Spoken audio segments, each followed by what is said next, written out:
stranded on a deserted red planet, surrounded by the ghosts of a civilization long gone. The silence is deafening until the phone rings. But who's on the other end? A stranger? A savior? Or something far more unsettling, himself, calling from a past he can't escape? This isn't just a radio drama. It's a mirror held up to the human condition, reflecting our deepest fears, our longing for connection, and the strange beauty of our own ingenuity. Ray Bradbury, the master storyteller, takes us on this journey with his signature blend of poetry and paranoia. He once said his subconscious does the writing, and we just get to marvel at the result. And trust me, Night Call, Collect is a marvel. First broadcast as a chilling audio play, it's a tale born from a simple idea. What if technology could preserve our voices, our younger selves, and then haunt us with them? On Mars, where time feels endless and rescue seems impossible, one man battles his own echoes, recorded years ago in a fit of desperate creativity. It's a story of isolation, of memory, and of the thin line between genius and madness. So, grab your headphones, dim the lights, and settle in. At Best Sci-fi Radio, we don't just play stories, we transport you to the edges of the galaxy, where every sound carries a secret, and every call could change everything. Are you ready to pick up the line and hear what Mars has to say? Let's dive in, because in the vastness of space, the past is never truly silent, and the future is just a ring away. The BBC presents The Veldt, adapted for radio by Jack Pullman from a story by Ray Bradbury. The action of the play takes place 100 years in the future. Is that you, George? Yes. You're rather late, aren't you? Yes, I ran into Dale Lloyd. Why didn't you call me on the televiewer? I didn't think I'd get this late. Here, let me take your coat. No, it's all right. I'll drop it in the suction tube. No, let me have it. There. Well, thanks. I don't know why you're still bothered. I like to. Why shouldn't I? The tube takes it, presses it, hangs it away in the closet. Yes, but it doesn't give you a kiss at the same time, does it? True. Still, I could have that anyway. Dinner ready? Yes. Come and sit down. Where are the kids? They're at the plastic carnival. Oh, yes, I remember. It's working all right then. Yes, the man from the company came and fixed it today. What was wrong with it? I don't know. He did explain, but these engineers seem to talk a different language from the rest of us. The food molecules weren't being broken down properly or something. Anyway, it's all right now. Thank heavens. What do you mean, thank heavens? I thought I coped rather well. Oh, so you did, honey. But frankly, when it comes to grilling a steak medium rare or mixing a French dressing, that machine wins hands down. Ah, well, I had a lot of fun reading those old cookery books. I think you did us proud. My, this tastes good, though, doesn't it? I give in. What did Dale Lloyd want? He called me just as I was leaving. Asked me to go and have a drink and a chat. What about? Oh, you know Dale. He's never happy unless he's worrying about something. Usually his wife or the youngster. What was it this time? Both. The youngster mainly, though. What's wrong with him? Nothing, really. Pass the pepper, will you? It's seasoned already. I know, but I always like a little more. That'd be a digestion. I know that, too, but pass it all the same. Thanks. What do you mean, nothing really? Well, he's worried about the nursery. The nursery? Yes, he's had one built into the house like ours, with crystalline walls so the kid can materialize his thoughts on the screen. He says the kid's so fascinated by it he won't leave it. I know what he means. What did you say? I bought him another drink and told him he was exaggerating the whole thing. I'm not so sure that he is. Well, don't tell me you're worried about the nursery, too. Yes, George, quite honestly, I am. Well, I think it's absurd. He's even thinking of pulling it down after spending all that money. What does his wife think about it? She's all for it, apparently. She hates the place. She even hates the house. Why? Well, she complains she's beginning to feel unnecessary. I'll never understand women. I don't find that so hard to understand. Well, I do. Well, look at our house. It does everything for us. Bathes us, feeds us, sings us to sleep. Even the lights go on and off when we enter or leave a room, and we don't have to lift a finger. What's wrong with that? Nothing, if you've got other things to do in life. But supposing you haven't, what then? Who hasn't got other things to do? Children. Well, that's one reason why we put in the nursery. Yes, George, but that's what worries me. It doesn't give them anything to do except daydream. They learn from it. They learn how to have bigger and better daydreams. You pretend you're not worried about it, but you closed the nursery yourself not so long ago. That was over something else. They'd been very naughty. That's probably Peter on the televiewer. Hello, Peter? Hello, Father. I'm just calling to tell you we're on our way back. You needn't wait up. All right, son. What have you done to your hand? It looks bruised. It's nothing. I had an accident with one of their silly robots. It'll be all right. Is Wendy there? Yes, just a minute. Wendy, come here a minute. Hello, Wendy. Did you have a good time? Not really. It was rather boring. I wish we'd stayed at home in the nursery. Would have been more exciting. Oh, I'm sorry to hear that. You're looking a bit tired, honey. I should get home as soon as you can. I don't feel tired. But if you and Mother do, you needn't wait up. Oh, Wendy. Yes, Mother? You go straight to bed when you get in. Yes, Mother. Goodbye. Bye, darling. See you in the morning, Take children. Care. Bye, Peter.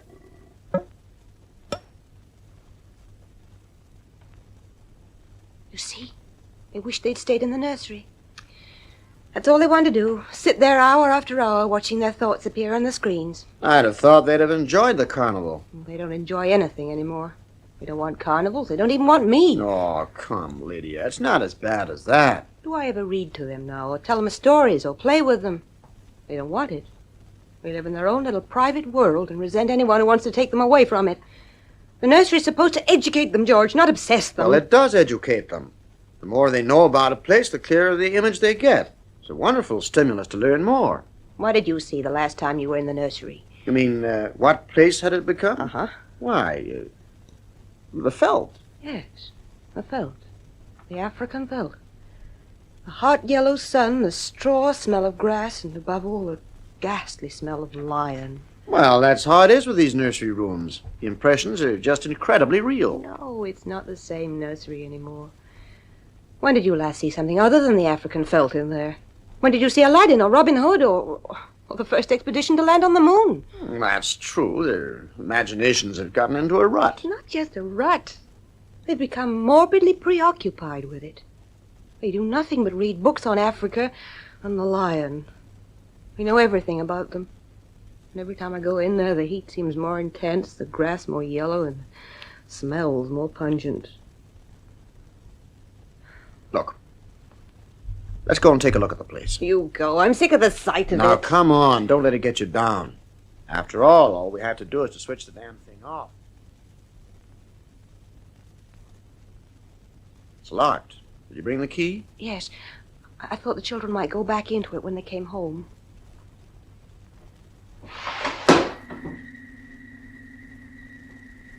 The Veldt. You see, George? Always the same. Oh, my God, that sun is hot. Ooh, a little too real for my liking. I don't see much else wrong, though. Wait a moment, though. You see, George? There they are, the lions. Far over that way.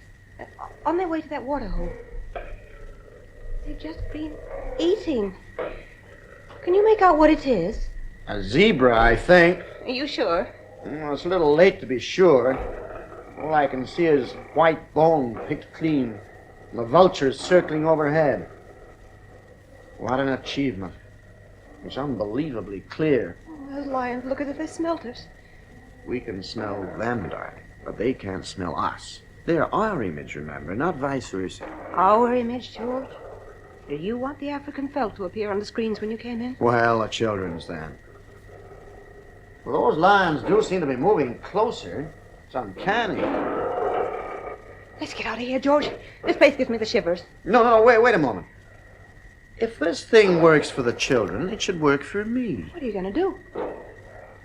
I'll fix them. Go away.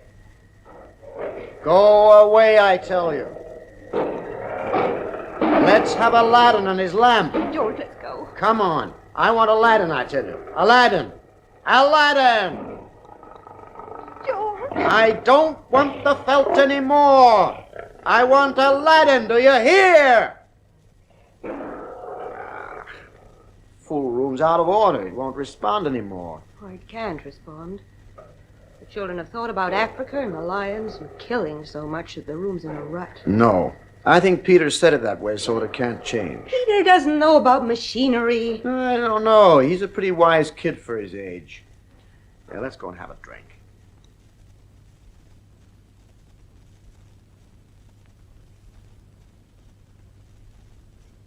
Here. Drink this. You'll feel better. Thanks. That place always upsets me. I don't know what they see in it. What are we going to do? I don't know. We spent thousands on that wretched place, and it's brought us nothing but trouble. You must tell the children to stop reading about Africa. That'll do for a start, I suppose. And I think we'd better lock the nursery up for a while. I don't know about that. You remember what happened the last time I locked it up? The tantrums they threw? They live for the place. It's got to be locked, at least for a while, until I get my nerves settled. You need a rest. George, why don't we turn off the whole house and take a vacation? Where? We could go out to the cabin in the mountains. You mean you want to fry my eggs for me? Yes. And darn my socks and sweep the house? Yes, why not? I need to change more than anything else. You need a rest, too. You've been awfully nervy lately. I suppose I am smoking too much. And drinking too much, and taking too many tranquilizers. I think we're both beginning to feel unnecessary in this house. I don't think the kids will like the idea very much. Well, they'll just have to put up with it for a while. It won't hurt them to do something they don't want to do for a change. Here they are. Hello, Peter. Hello, Wendy. Hello, Father. Hello. You're back earlier than I thought, children. We rather thought we'd like to spend a while in the nursery before going to bed. Oh, yes. The nursery. We wanted to have a talk with you about that, actually. Oh? Yes. We both think you're spending too much time there. It was put in for us to spend our time there, wasn't it? Not to this extent, it wasn't. You're using it as a form of escape instead of as a creative amusement. Would you care to define the difference? No, I wouldn't care. And I suggest you adopt a more respectful tone, my lad. Wendy, have you noticed us using the nursery as a form of escape? I don't give a damn whether she has or not. No, Shut up! George! I won't have such impertinence. I don't know what's got into them. Peter, you've no right to use that tone to your father. This is a serious matter. Not only have you been living in that nursery, but you've been thinking far too much about the African Veldt. I don't know what you mean. I'll tell you what your mother means. Every time we go in there, it's Africa, Africa. There are 1,001 things those screens and slides can produce, but it's nothing but sun and stinking lions. It's got to stop. There is no Africa in the nursery. Oh. Father and I were up there just before you came in. The African Veldt came on as soon as we entered. I don't know what you've done to it, but neither he nor I could produce any other picture. There is no Africa in the nursery. I've never said this to you before, Peter, but you're lying. Do you remember any Africa in the nursery, Wendy? No, Peter. Run and see and come and tell us. All right. Wendy, come back here. Did you lock the door, George? No, I forgot, blast it. Wendy! She'll be back in a moment, Father. I don't know what's got into you two. You never behaved like this before. Nothing has got into us. I think you're making a great fuss about nothing, and I wouldn't lock the nursery door if I were you, Father. Why not? Neither Wendy nor I would like that at all. Can't you see, Peter?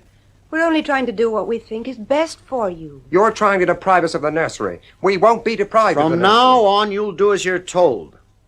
A little old-fashioned 20th century discipline is what you need.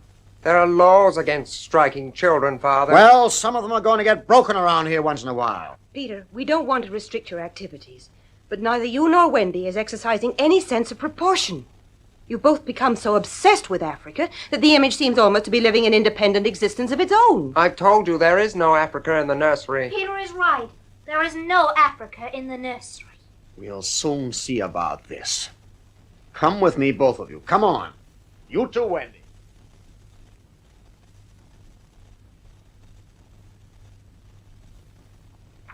Open the door. Come on. see, Father? Come on in, both of you.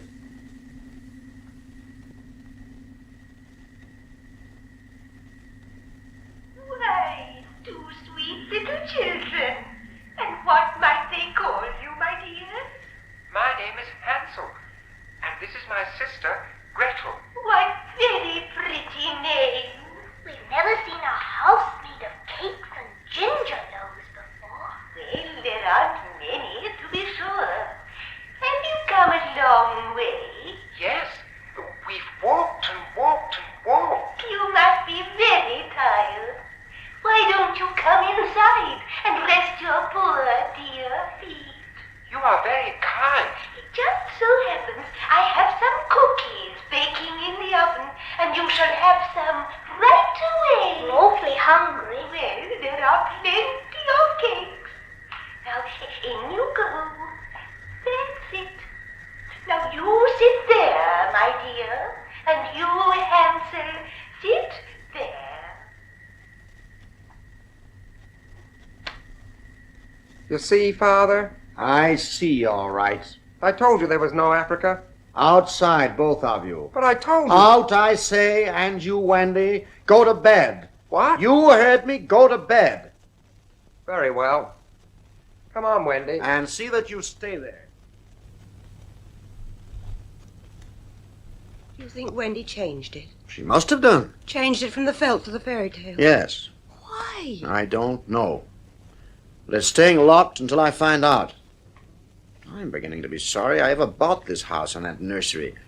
The children are neurotic at all, a room like It's that. supposed to help them work off their neurosis in a healthy way. Well, it's not.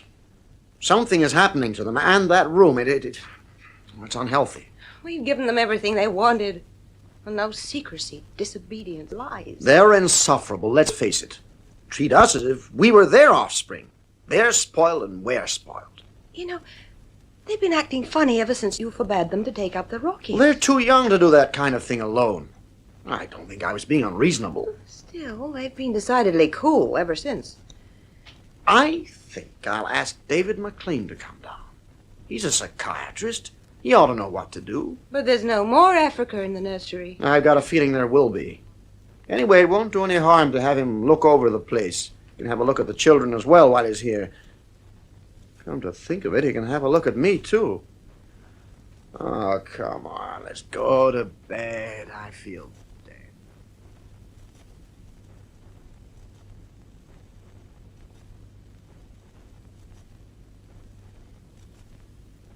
Morning, Peter. Good morning, Father. Have you had your breakfast? Yes? I'd like a word with you, then. What about? You broke into the nursery last night, didn't you? Well? Wendy and I don't think you have any right to lock the nursery. I've tried to be reasonable with you, Peter. I've tried to treat you as a grown-up.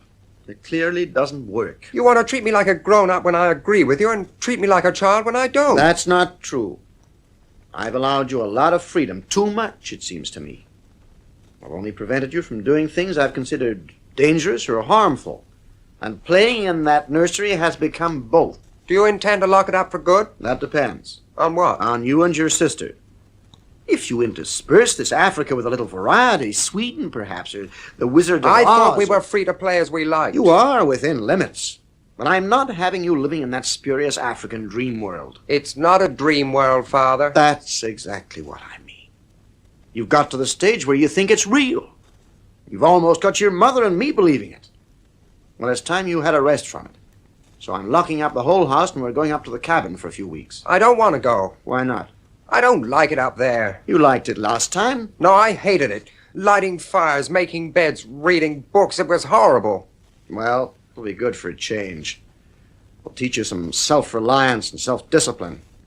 You'll have to do something instead of just looking and listening. Are you going to shut off the house soon? We're considering it. I wouldn't consider it any more if I were you, Father. Are you threatening me? I just wouldn't, that's all. If I were you.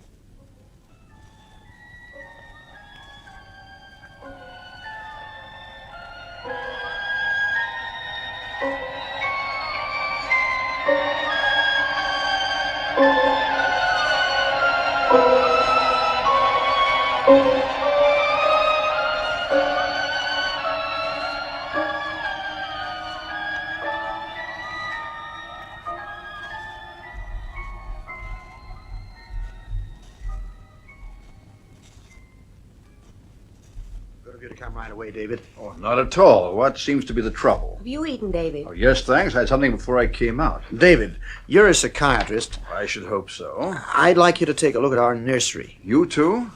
I've had to look at 2 or 3 recently. What for? Well, they're tending to produce morbid states of introversion among the children. Not many, you understand, just 1 or 2. Seems to depend a lot on the children. In what way? Well, if they're highly strung and introverted to start with, the fantasy of the nursery becomes the only world which is real for them. They're as completely enclosed by it as a madman, to use an old-fashioned term, is enclosed in his hallucination. That was more or less the conclusion Lydia and I had reached. Personally, I think they're too real, and I think they were introduced too soon by the Department of Education. Still, that's just my opinion. What's the trouble about? You saw the nursery about a year ago when you dropped by. Did you notice anything peculiar about it then? Can't say I did. Usual violences, tendencies towards paranoia here and there, but that's usual in children. They feel persecuted by their parents all the time. Come and have another look at it. See what you think. All right. Are you coming, Lydia? No, I think I'll stay here.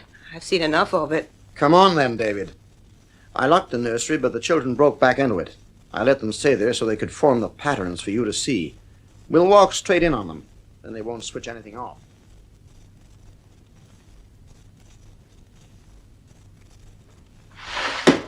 Hello, Father. Run outside a moment, children. No, don't change the mental combination. Leave the walls as they are. Go on now, both of you. All right. Come on, Wendy. Yes, Peter.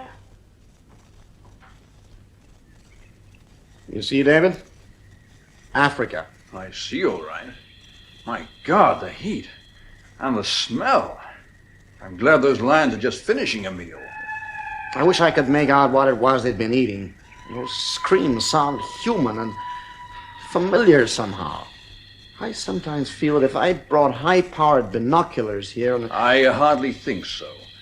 How long has this been going on? Over a month. It certainly doesn't feel good. I want facts, David, not feelings. My dear George, a psychiatrist never saw a fact in his life. He only hears about feelings, vague things. This doesn't feel good, I tell you. Trust me, I have a nose for something bad. What do you think we should do? My advice is to have the whole damn room torn down and have the children brought to me every day for treatment. Is it that bad? I'm afraid so. This room's become a channel towards destructive thoughts. Those kids have death and decay on their minds to an abnormal degree. Why? I don't know. But this room has ceased to fulfill its function. Didn't you sense this before? No. I sense only that you'd spoiled your children more than most. And now you're letting them down in the same way. You sound like Peter. Then I must be right. What have you been doing to them? I wouldn't let them take the rocket out. What else? I'd taken a few machines from the house and threatened to close the nursery for good if they didn't use it properly. I did close it for a few days. Uh-huh. Well, what does that mean? Once they had a Santa Claus. Now they have a Scrooge. Children prefer Santa. You can't play Santa Claus all the time. You've let this room and this house replace you in their affections. This room is mother and father to them. Far more important than their real parents. You're probably right. I've been so busy, I've been glad to have them up here occupied. Now you want to shut the room off. No wonder there's hatred here. You can feel it coming out of that sky. Just feel that sun. I don't know why Lydia and I deserve this. We've given the kids everything we could afford. You haven't given enough of yourselves, though, George. Oh, it's not an uncommon fault these days. Like too many others, you've built your life around creature comfort. You'd starve tomorrow if something went wrong with your kitchen. You wouldn't even know how to tap an egg. You think I should turn it off for good, then? Yes. We'll have to make a fresh start. It won't be too much of a shock for them, shutting it off abruptly. It's a risk we'll have to take. I don't want them going any deeper into this, that's all. Oh, those lions! Did you see the look they gave us? One of deep personal interest, I should say. I suppose there's no way in which... What? They couldn't become real, could they? No. Some fault in the machinery? No. Well, that settles it anyway. I'll shut the house off and we'll go away for a few days. Good idea. Where will you go? We'll go up to the cabin and get some real fresh pine tree air. When? Tomorrow morning. No sense in hanging around. Quite agree. I tell you what, I'll call in the morning just before you leave. You know, in case you have any trouble with the children. I think I can handle them. That's good of you, David. Well, I'll push off now. This place gives me the creeps. Paranoia thick around here. See you in the morning.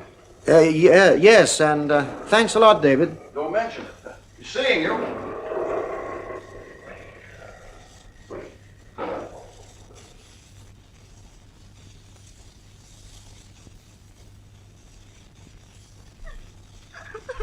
Don't cry, Wendy. I want the nursery. Make him turn on the nursery, Peter. Everything ready, Lydia? Practically. I've just got one or two things to do. Have you turned everything off? I killed the whole house. Oh, shut up, Wendy. I hate you. I can't help that. I wish you were dead. We were for a long time. Now we're really going to live. So you can both go and get yourselves ready. I won't go. I won't go. Oh, please turn it on for a few minutes, please. Just a few minutes in the nursery, please. If we turn it on for a few minutes, will you get ready quietly? Yes, oh yes. Just another minute, please. George. No. Let them have a few minutes. Just a few minutes, mind. Then you get ready without any fuss. Yes. Promise? Yes, just a few more minutes. And you, Peter? Yes? All right. You turn on the nursery, Lydia. But just for a few minutes. Oh, thank you, thank you. Come along then, children. Dry your eyes, Wendy.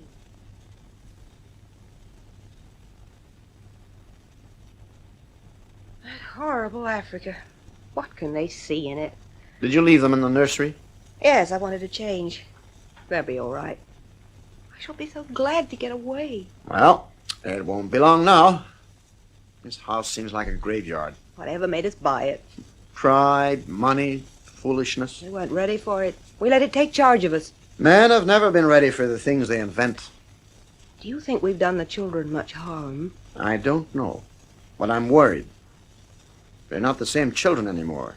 In what way? I don't know. But those kids, they don't just have hallucinations. There seems to be something more, something much more unhealthy. Maybe the rest will do them good. I hope so. Father! Mother! What is it, Peter? Hurry, both of you. The nursery. Come quick. George, something's happened. Quick, the nursery. We're coming, Peter. There's no one here. Peter! Wendy! I wonder where they... George! The door! It's closing! Peter! Peter, open this door! Do you hear me? Peter! George! The lions! The lions, George! Peter, open this door! Wendy, for God's sake! George! They're coming closer! George! Peter! Wendy! George! Look out!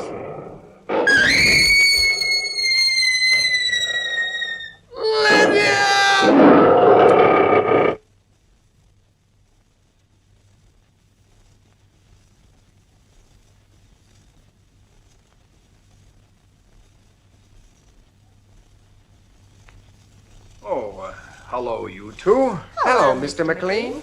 My, it's hot in this room. Don't you ever get tired of playing in here? No? I thought you'd all be ready to leave. Where's your father and mother? They'll be here directly. Good. Whew, it's hot. Wonder it hasn't sent you both to sleep. Those lions look rather sleepy today, too. They're always sleepy after they've eaten, Mr. McLean. Will you have a cup of tea?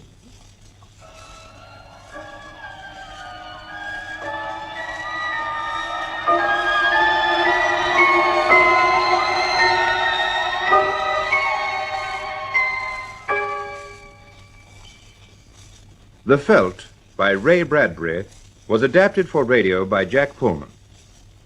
The part of Lydia was played by Diana Olson and George by John Casabon, with John Hewitt and Nina Ludlow as Peter and Wendy.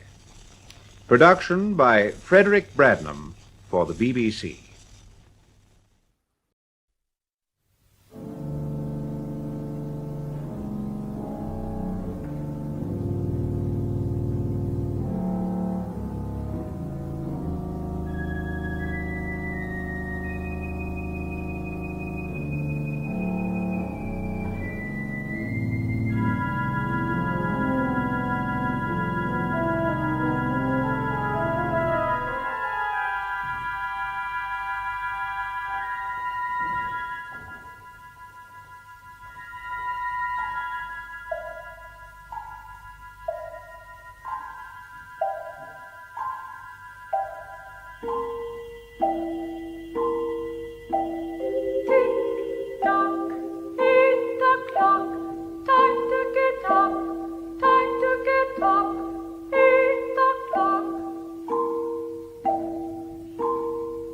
morning house lies empty. The clock ticks on, repeating its sound into the emptiness.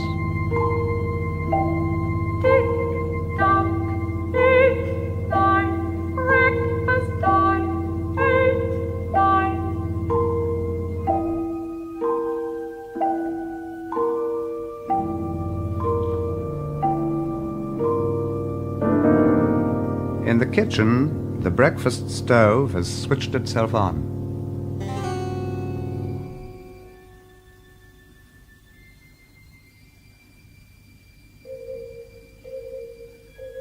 It has ejected 8 pieces of perfectly browned toast, a jug of coffee, and 2 cool glasses of milk. Today is August 4th in the year 2026. Today is August 4th in the year 2026. Today is Mrs. Featherstone's birthday. Today is the anniversary of Talita's marriage. Insurance is payable, as are the water, gas, and light bills.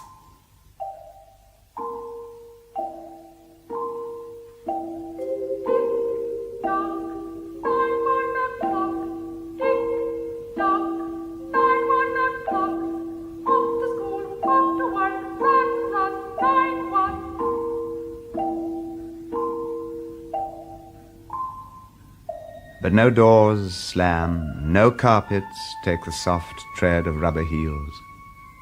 Rain, rain, go away, rubber's raincoats for today. Rain, rain, go away, rubber's raincoats for today.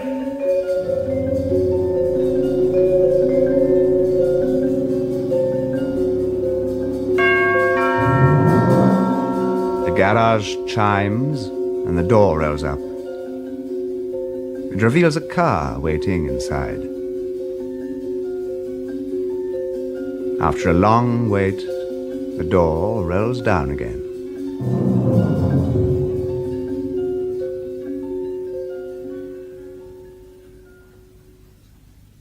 "9:30.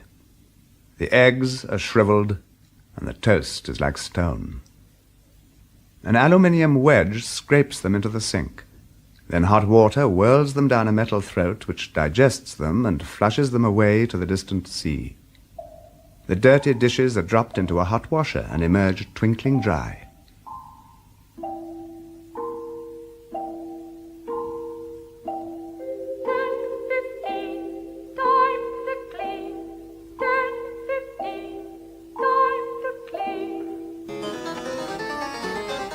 Out of warrens in the wall, tiny robot mice have darted, all rubber and metal.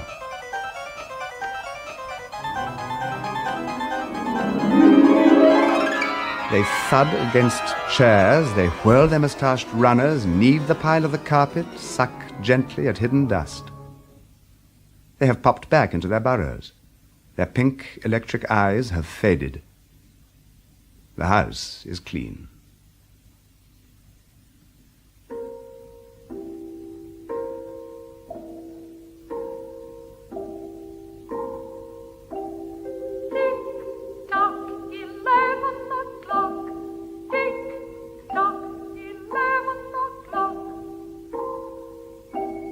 The sun has come out now from behind the rain. The house stands alone in a city of rubble and ashes. This is the one house left standing. At night, the ruined city gives off a radioactive glow which can be seen for miles.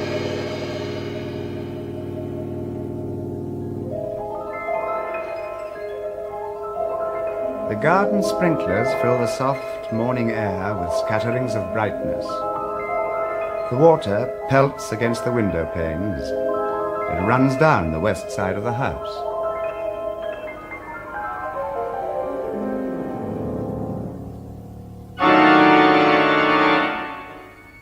The entire west face of the house is charred black, save for 5 places. Here, the silhouette in white of a man mowing a lawn. Here, as in a photograph, a woman bent to pick flowers. Still farther over, their images stamped in the house in one titanic instant. A small boy, hands flung in the air. Higher up, the image of a thrown ball, and opposite him a girl, hands raised to catch a ball which never came down. The 5 spots of white, the man, the woman, the children, the ball, remain. The rest is a thin layer of black.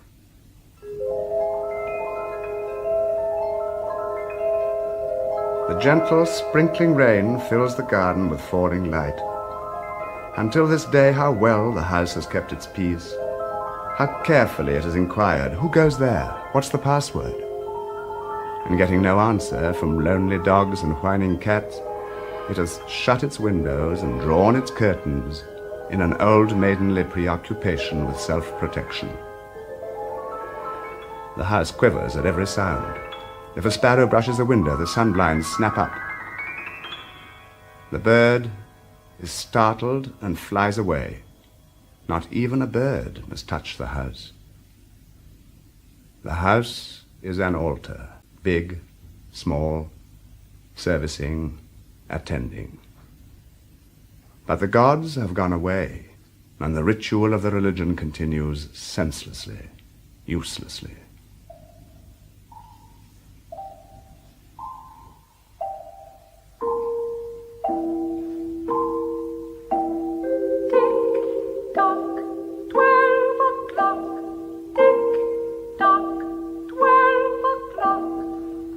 A dog whines, shivering on the front porch. The front door recognizes the dog's voice and opens. The dog, once huge and fleshy, has now gone to bone and is covered with sores. It moves in and drags itself through the house, leaving a trail of mud. The angry mice come whirring along behind it, angry at having to pick up mud, angry at inconvenience, for not a leaf fragment can blow under the door without the wall panels flipping open and the copper scrap mice flashing swiftly out. The offending dust, hair, or paper is seized in miniature steel jaws and raced back to the burrows. From there, it goes down tubes into the cellar, where it is dropped into the sighing vent of an incinerator which sits like evil Baal in a dark corner.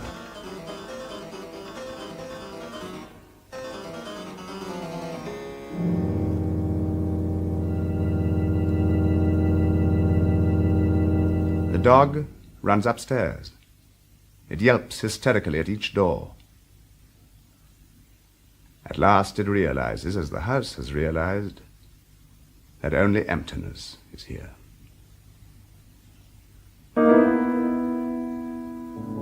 In the kitchen, the stove is making pancakes now and filling the house with a rich smell of baking. The dog scratches desperately at the door. The door remains shut. The dog froths at the mouth and its eyes turn to fire.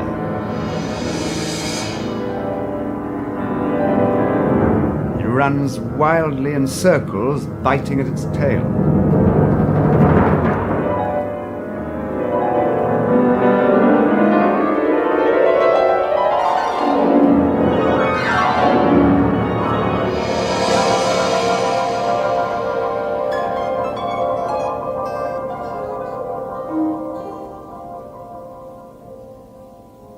And at last, it dies.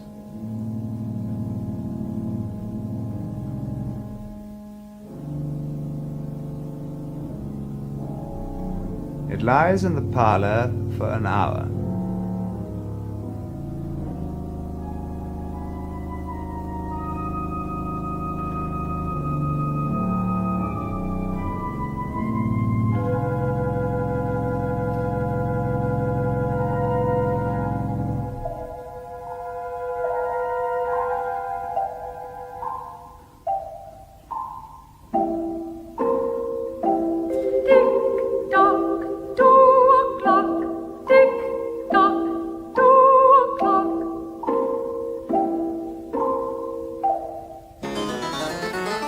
cleaning mice have come out.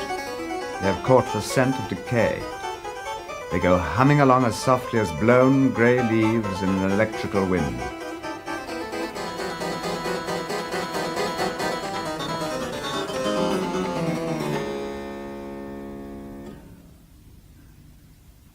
The dog is gone now.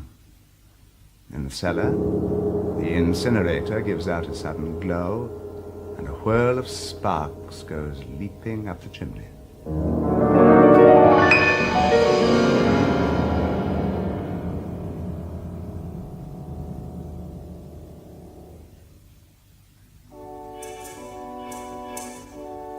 And now it is afternoon. Bridge tables are sprouting from the walls. Playing cards are fluttering down in a shower of pips. A tray of tea has appeared on a side table. There are tiny sandwiches and a large iced cake. Suitable music accompanies the tea interval, but the tables are silent and the cards untouched.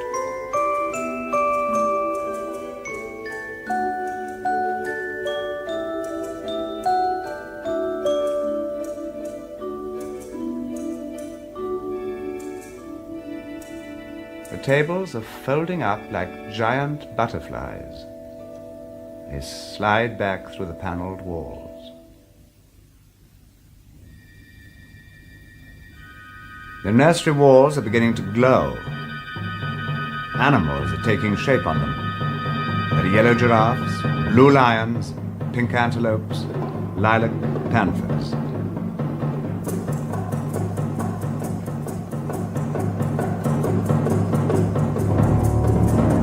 There's the lazy bumble of a purring lion, the patter of a carpy feet, the murmur of fresh jungle rain falling on summer-starched grass. Now the walls are dissolving into distances of parched weed, mile on mile, and warm, endless sky. The animals are drawing away into thorn breaks and water holes. It is the children's hour. The kitchen stove is at work again. It is evening, and dinner is being cooked. Tick-tock, 9 o'clock. Tick-tock, 9 o'clock.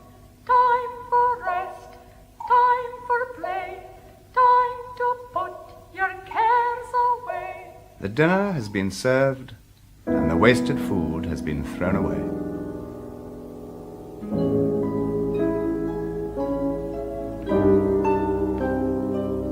The fire is blazing in the study. A cigar has popped out on a metal stand just opposite the hearth. It has got half an inch of soft grey ash on it. It's smoking, waiting.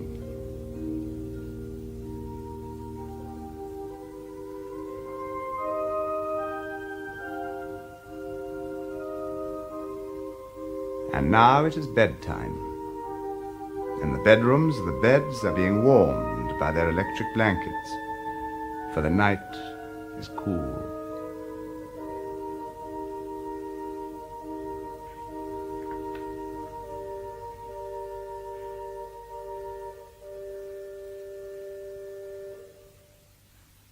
Mrs. McClellan, which poem would you like this evening? Since you express no preference, I shall select a poem at random. Sarah Teasdale, as I recall, your favorite. There will come soft rains and the smell of the ground, and swallows circling with their shimmering sound, and frogs on the pools singing at night, and wild plum trees in tremulous white. Robins will wear their feathery fire, whistling their whims on a low fence wire. And not one will know of the war, not one will care at last when it is done. Not one would mind, neither bird nor tree, if mankind perished utterly. and spring herself, when she woke at dawn, would scarcely know that we were gone. The fire burns on the stone hearth, and the cigar falls away into a mound of quiet ash on its tray. The empty chairs face each other between the silent walls. It is 11 o'clock, and the wind is blowing. A falling bough has crashed through the kitchen window. A bottle of cleaning solvent has shattered in pieces over the stove. The room is on fire. Fire, fire, fire, fire, fire, fire, fire, fire. Water pumps are shooting out water from the ceilings, but the solvent is spreading, sliding its way under the kitchen door.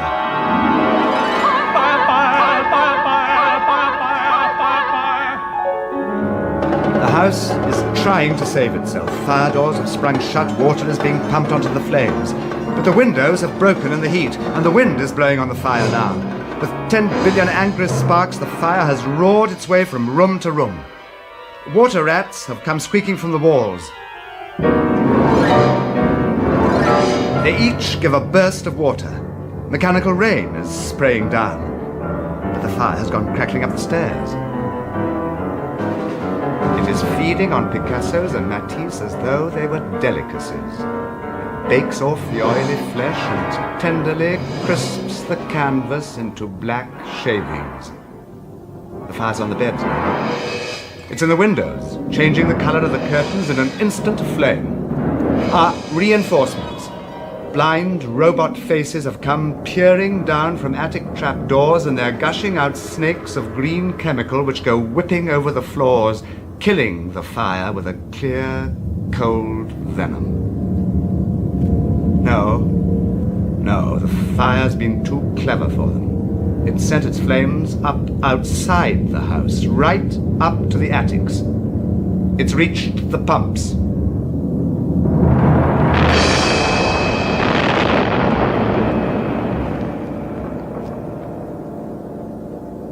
The electronic brain which was directing the pumps is shattered in pieces, and the fire roars in again.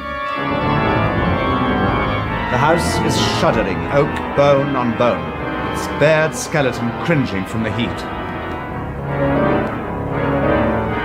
It's as though a surgeon had torn back the skin and all the veins and capillaries were quivering in the scalded air.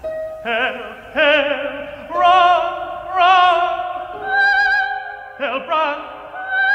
Run, run, run, fire, fire! Run, run, help, help, fire, fire, fire.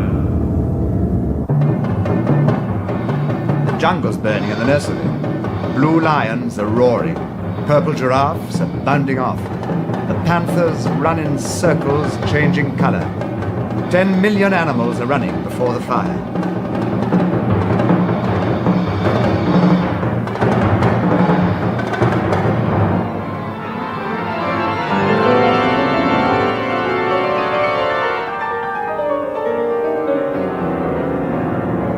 They're making for a steaming river in the distance. The death of the house is very near now.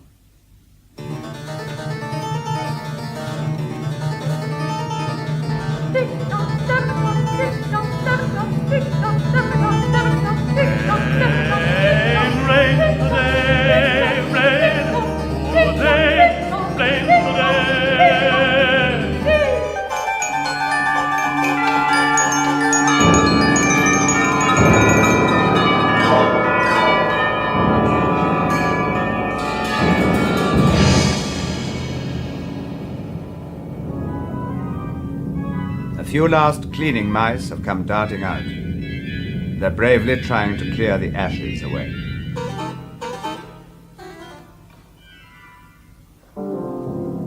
The stove in the kitchen is turning out breakfast now, frantically and for the last time. 10 dozen eggs, 6 loaves of toast, 20 dozen bacon strips.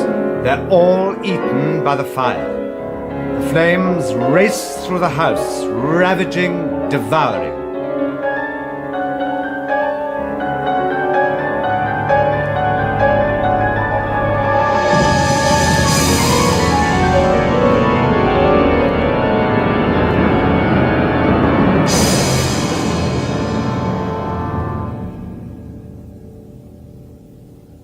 The fire has burst the house apart.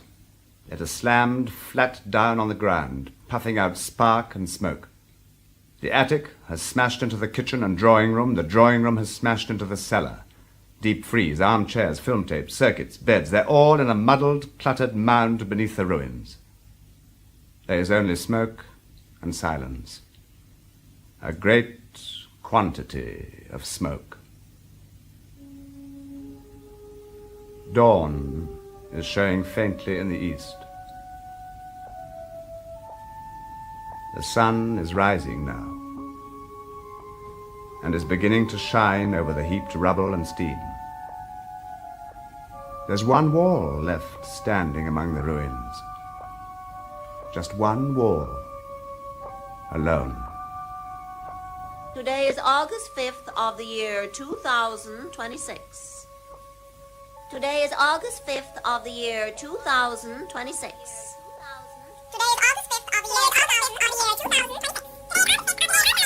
The voice is coming from inside the wall, I think. A last voice is speaking from the house.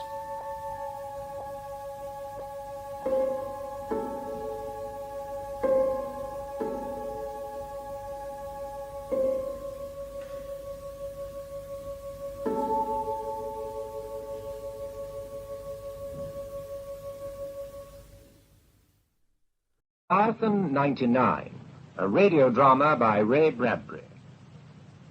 Christopher Lee, Robert Edison, Walter Fitzgerald, and Dennis Hawthorne, as Ishmael, who tells the story, play the main characters in this radio-dramatic space-age poem, for which Tristram Cary composed and executed electronic music and sounds in stereophony. Ray Bradbury, whose many science fiction novels include Fahrenheit 451, which was filmed, and The Illustrated Man, which is being made into a picture, also wrote the screenplay for John Huston's Moby Dick, which may have given him the impetus to write his radio drama. This is its first production. Leviathan 99.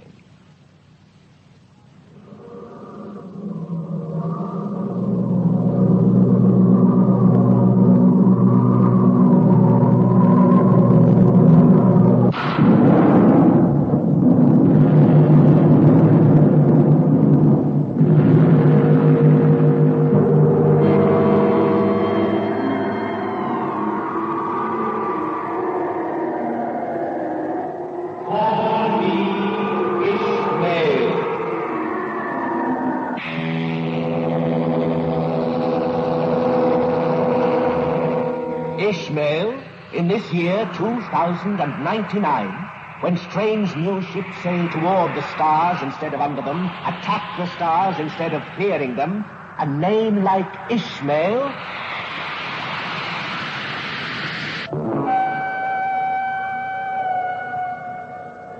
Yes, my parents flew with the first brave ones to Mars. Turned less than brave, gone sick for Earth, they went back home. Conceived in that journey, I was born in space. A child so birthed in desolations, homeless between yestermorrow and noon's midnight, must have a proper name. My father knew his Bible and recalled another outcast who wandered dead seas long years before Christ.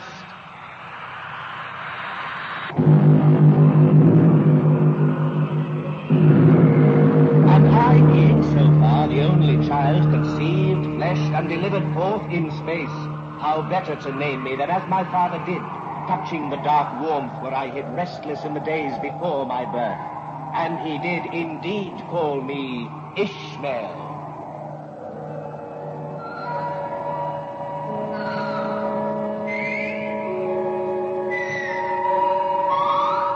As did my friends, who, seeing the stars rise and the deep space in my eyes as we flew kites or sailed our homespun gliders, confessed themselves glad I had been named Wanderer, an aspirant of aerial devotions whose destiny would find him out.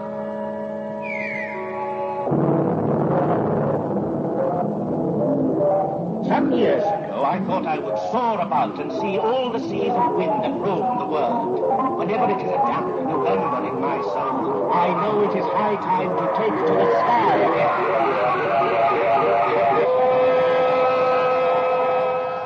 There is a magic in air that pulls all men, and man so drawn floats up with eagle, hawk, firewind, or whispering balloon, to test the cloudless winds that circle sweet seas of grass and salt seas of brine, until at last he faces on that greater sea of space with its billionfold of stars.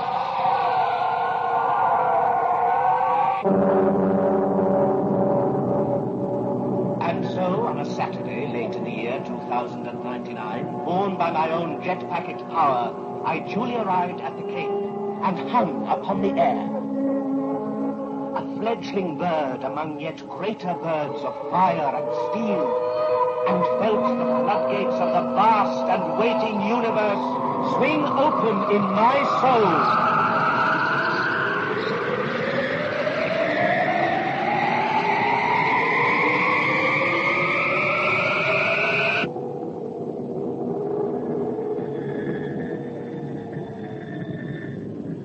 Then I went down into town.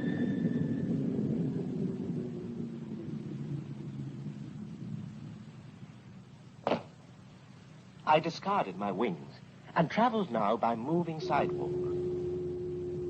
Into a fort, a metal barracks, a dropping place for tired spacemen. No, a beautiful, computerized, quietly programmed and machined Garden of Eden. For you see, a spaceman's hostel must be half into outer space. It is a world between. A chapel, perhaps, where men come to commune with their raw souls, organize their gizzards, prepare their bones to be broken on the great rack of gravity and far traveling. Here, the new altars where we might panoply ourselves in strange new costumes, take unguents, genuflect the proper genuflections until the day our souls spoke up. Condition go. I register by pressing my hand to a metal identity plate, which reads my sweaty prints like some modern witch of palmistry to plan my future and choose my roommate by machine. Floor 1, cubicle 9. My roommate's name, Quail. Well, let's look at him.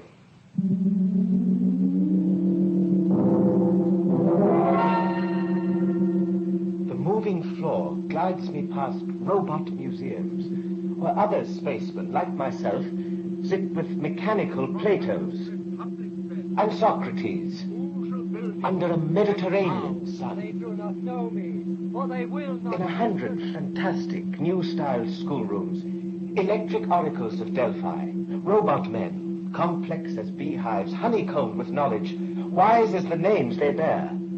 Schweitzer, Huxley, Aristotle, run secret tapes in their oil machinery heads and speak forth truths to listening fools who would be wise. But here's my room. There's my thumbprint on the scanning lock. I hope my roommate is not a huge spider. I do try to like spiders, but... There. The door open. Shut. I am in my room. And there, on the far side, in bed, in the dark, lies a shape hidden. A stranger, the size, shape, color, I can't see. I'm trembling. Perhaps I fear it might be a spider. What? No spider. No. Put on the light. Huh? Well? Well, you speak, but your mouth doesn't move. My mind moves. You watch it move with your own mind. This is my first meeting with a telepath. And a creature 9 feet tall. I was wondering where your beanstalk was. My name is Quell. I come from an island planet many light years away in space. A green world like your own, which grows, however, animal men which do not look quite right. Oh, no. I read your mind. You think I have too many eyes, too many ears, far too many fingers, a greenish skin. But me, I've only 2 eyes, 2 ears, 5 fingers on each hand. My skin's cheese beside yours. Well, then, we're both very funny. And both human. Yes. But what is human? Size, shape, color? No. An idea. To behave well. Creatures of the sun that we all are, to not give darkness to others. That is human. So, too many eyes have I, too many limbs, too many fingers, too many years, but still we're the same. Now, Ishmael, shall I grind your bones to make my bread? Or shall we be friends? Friends. Yes, friends, I think.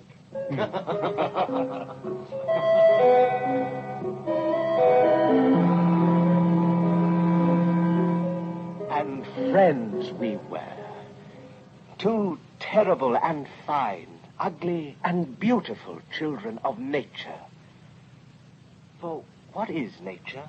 Why, God surprised. God continuing to surprise himself with odd miracles of flesh.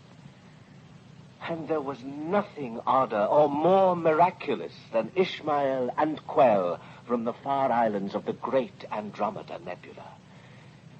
We lived together, studied together, and, at last, went off to find our rocket together.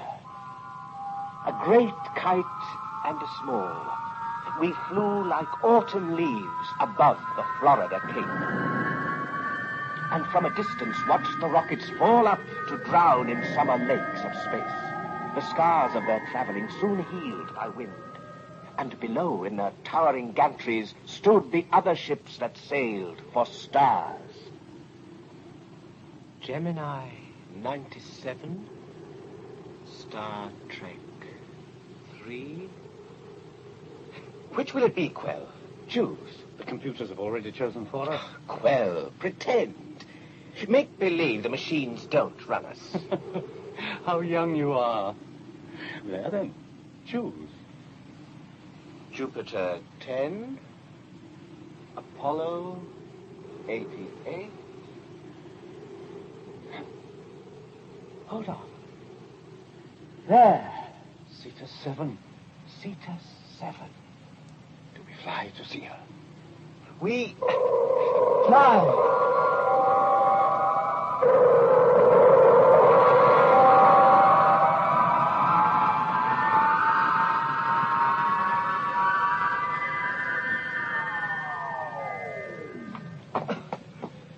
There.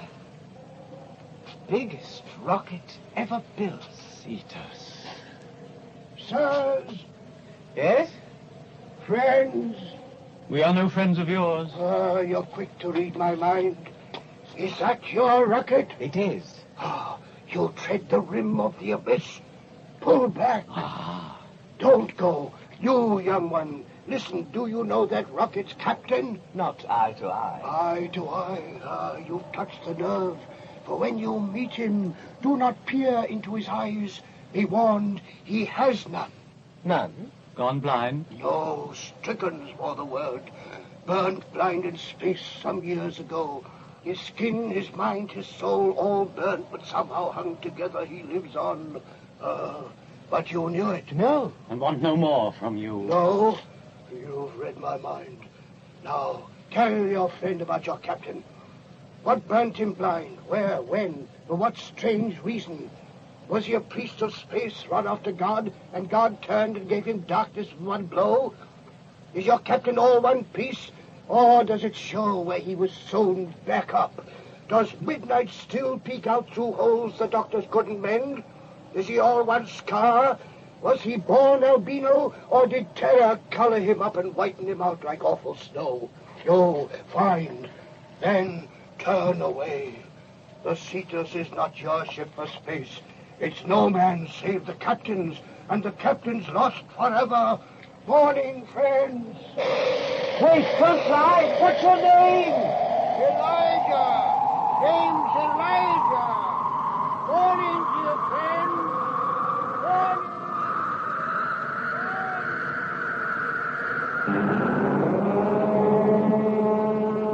The thunder of Elijah's prophecy was lost in the grand thunder of the rocket being tested.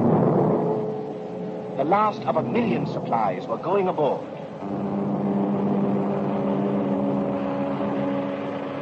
Oh, the logistics of the rocket. Computerized the decisions, going on 1 billion for each trip. The nursing bottles full of super homogenized gunk for suckling men.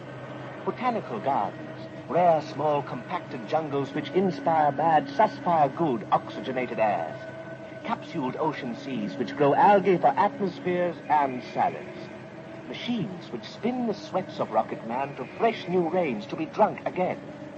Not the Lord's Prayer inscribed on a pin, but whole books stamped on needles whereby to sew up the tears in one's space-worn soul. Strange machines, stranger men. The half-hour crew were accidents of nature in a baroque humor. That is to say, midgets and dwarves. We were babes, to be cradled in the lap of space. Half size, but cheap at half the price, for each pound of rocket man is worth thousands of dollars. In oxygen, fuel, food, water, living room. So much of our ship was toy cabins, with toy people squirrel caged in them. Years back, dwarves, midgets like us, had short lifespans and poor health. But now they have put our chromosomes in a vice and compressed us down a healthy, cookie-cutout genius. A gargoyle lost from the front porch of Notre Dame, and we small boys, age 30, fresh from the womb that has diminished his cells, journey with your giant 6-foot men and make space our incredible toy chess. So the final burgeoning of the Cetus 7 was with titans and bright child men toddling in their shade. But at no time in all this bustling preparation did any of us see, blind or otherwise, the prophesied captain of our ship. At last, the Cetus 7 stood ready. Nearby upon the Florida sands was a church, a vast place which entered was a replica of deep night and the million stars. No astronaut failed to wander here before his long night in space. Here came Quell and I on a rainy Sunday to find our way among bright tombstone plaques which touched, whispered the fates of lost astronauts and their wandering graves. Traveling graves, yes. What better place to be buried, cast forth on a sea of measureless stars and eternal cold? Such men, their spacesuits, both coffin and shroud, stay young forever. Come back 1 billion years from this noon, and what would you find? Fast frozen, the young man you knew at breakfast 10 million morns lost ago. No worm has touched, no rain destroyed him. All summer flesh, he will circle the sun like a tiny moon until the last sands have run through the hourglass of creation. Who would not want such graves and the fair cosmetic that space can give? Lost.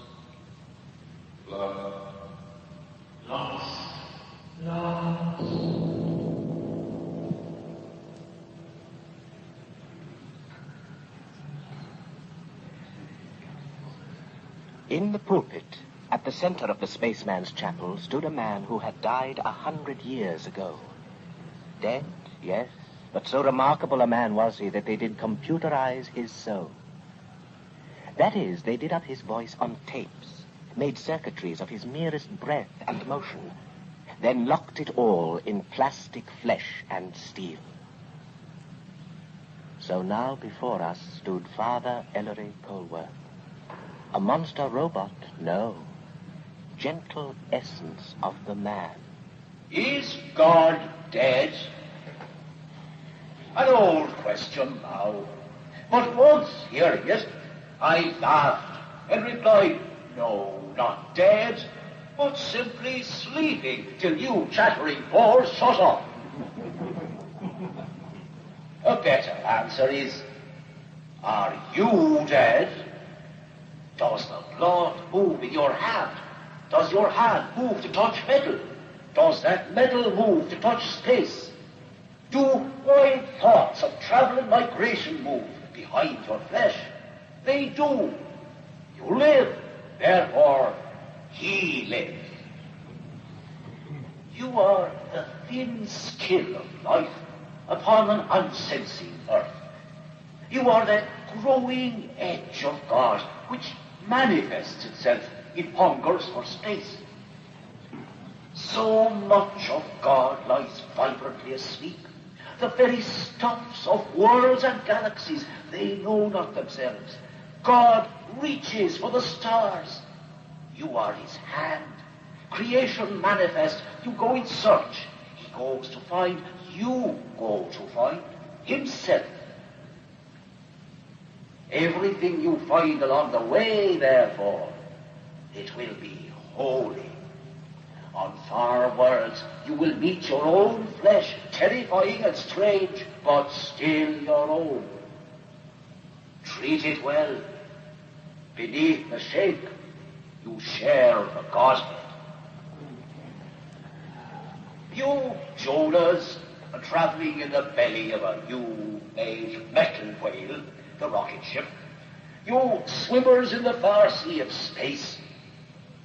Blaspheme not against yourselves or the frightening twins of yourselves you find on far worlds, but ask to understand the miracle which is space, time, and life in the high attics and lost birthing places of eternity.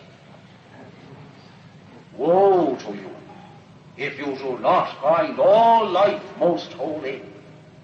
Better than if you stay locked forever in the belly of the rocket like Jonah, never to be vomited out upon dry land. Thunder of the storm ended the sermon. The thunder of a rocket echoed the storm.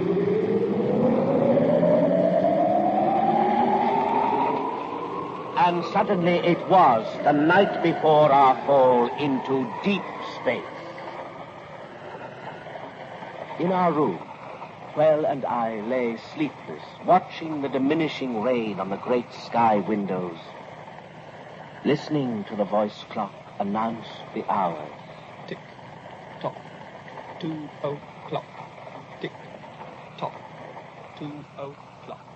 Tick, tock, tick. Quell? Tick. Awake? Part? The rest of me sleeps well. How do you do that? It cannot be taught. Next time you are born, we will arrange it. That part of you that's awake. What are you thinking? Of our journey. Of that man who warned us. Elijah, did you believe him? That the captain is blind? Yes. That he is mad? We must discover that. But by that time, mightn't it be too late? Well? What? All asleep now. All right, friend. Lie there. Your body the strange color of a world I'll never see. Your skin tattooed over with signs from the Horsehead Nebula, the Coal Sack Orion, bleached by white suns, burnt by red sun. Cold blood, but warm heart. Your mouth silent, but your mind, even in sleep, breathing French. Quell, thank God for you in the days ahead.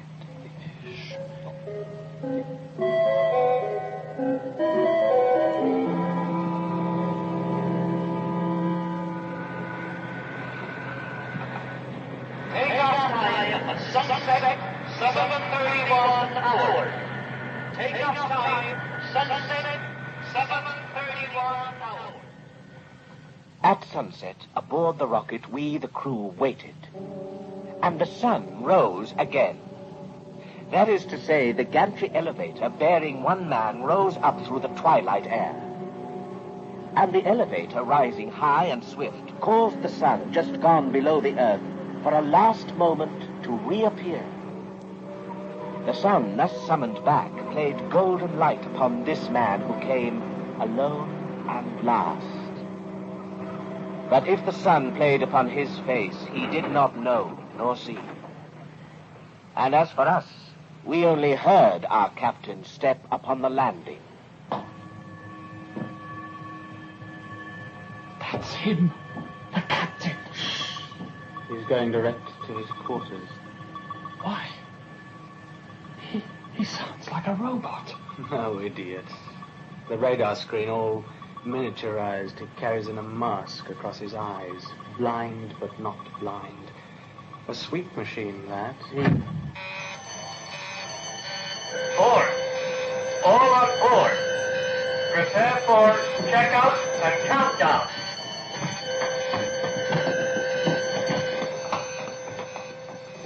The blind captain was indeed with us, unseen and locked away. We lay like spiders in our shock absorber webs, waiting for the fire wind to seize and throw us at the sky.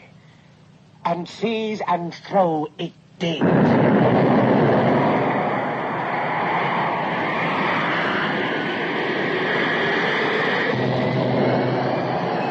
And with a long cry, we rose to have our cry cut off. Silence took us like penitent monks to its bosom. For even the loud rocket which rips the soul on earth walks silent, a few miles up, treads the stars without footfall, as if in awe of the great cathedral of space.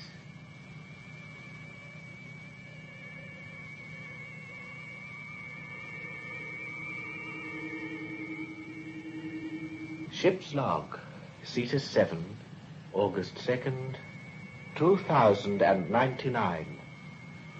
Out of sight of land. How strange to put it this way, yet true. Out of sight of the blessed land, which means all earth and those we hold dear upon it. All faces, houses, trees, streets, towns, cities, meadows, ocean, seas. Gone. All longitudes, latitudes, meridians, and hours, all nights and days, all time. Yes, time too. Gone. No sunrise, no sunset, no sound, no wind. How lonely. Quell, will we make it back? See Earth again? Friend, I read minds, not futures. Space is large. They say it curves. Perhaps our end is in our beginning. Port SWAT report. On the double.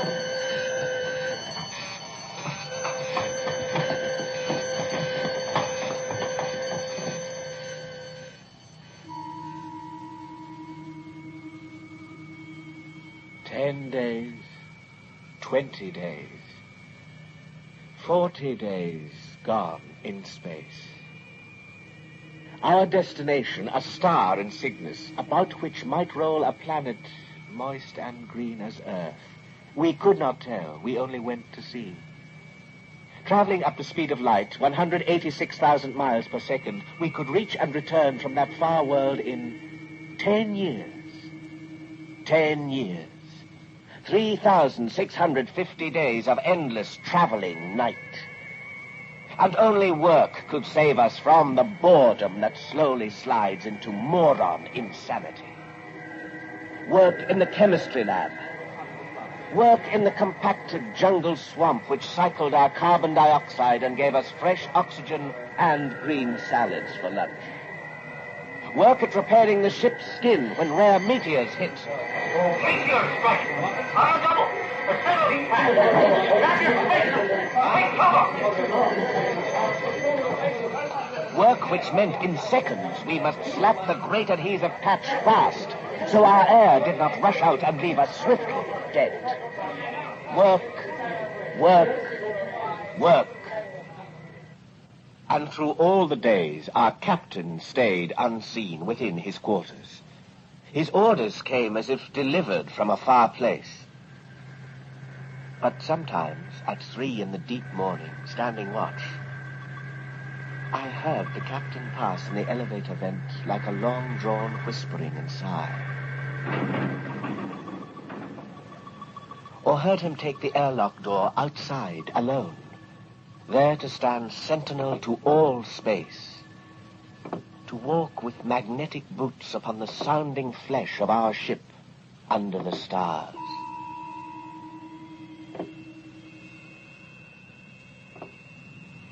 Hist! There he is. Again, every mid-watch at this hour. What does he do out there? Play ball with the meteors. Inhales the infrared, exhales the ultraviolet. No, he doesn't trust our radars. Even blind, he thinks he sees better. But what's he looking for? Well, you can read his mind. What? My mind may hear, but the captain's mouth must speak for him. When he finds what he is looking for, he'll let us know. You read his mind. You don't like what you see. I can tell by your face. There he goes. Walk, walk, Captain. Stand guard. Protect us from the universe.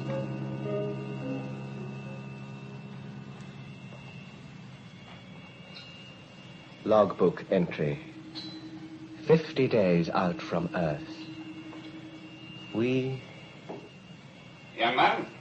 Mr. Redley, sir. Don't jump, boy. Do you know the past 5 minutes you have stared at that door? Well, sir, the captain's there. I thought 50 days. Well, isn't that a long while for him to stay shut in? How long is short to him, boy? Such loneliness would drive me mad. Yes? Well, there are some who savor madness all their days. It is the cud and titbit of their life. They would not know what to do with themselves if they could not nibble round the thin grey circumference of their skull, peeking and gaping from all the sockets, wondering at the cracks, assaying the guilt, rendering out the wonder. Yes, but does he ever eat? His soul is marrow enough. Let him feed, boy. I have this urge to knock upon his door. Give it a try. No, bang it. There. Does he never answer, then? If the new God were out there, he might stroll out for a chat, but you or me, boy, do your chores. Do your chores.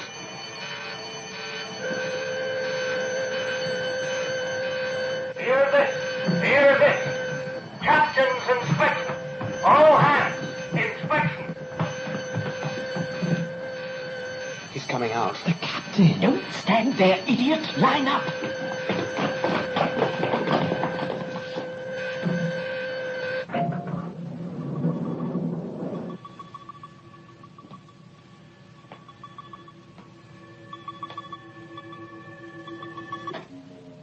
Mr. Redley, all present, sir. The temperature has gone up 3 degrees in this cabin, all present indeed. Here's one who runs a very furnace of youth. The name? Sir, Ishmael Honeycutt Jones. Oh. Isn't that the sound of Blue Ridge Wilderness, or the scarred hills of Jerusalem? Now, Ishmael, what do you see that I don't see?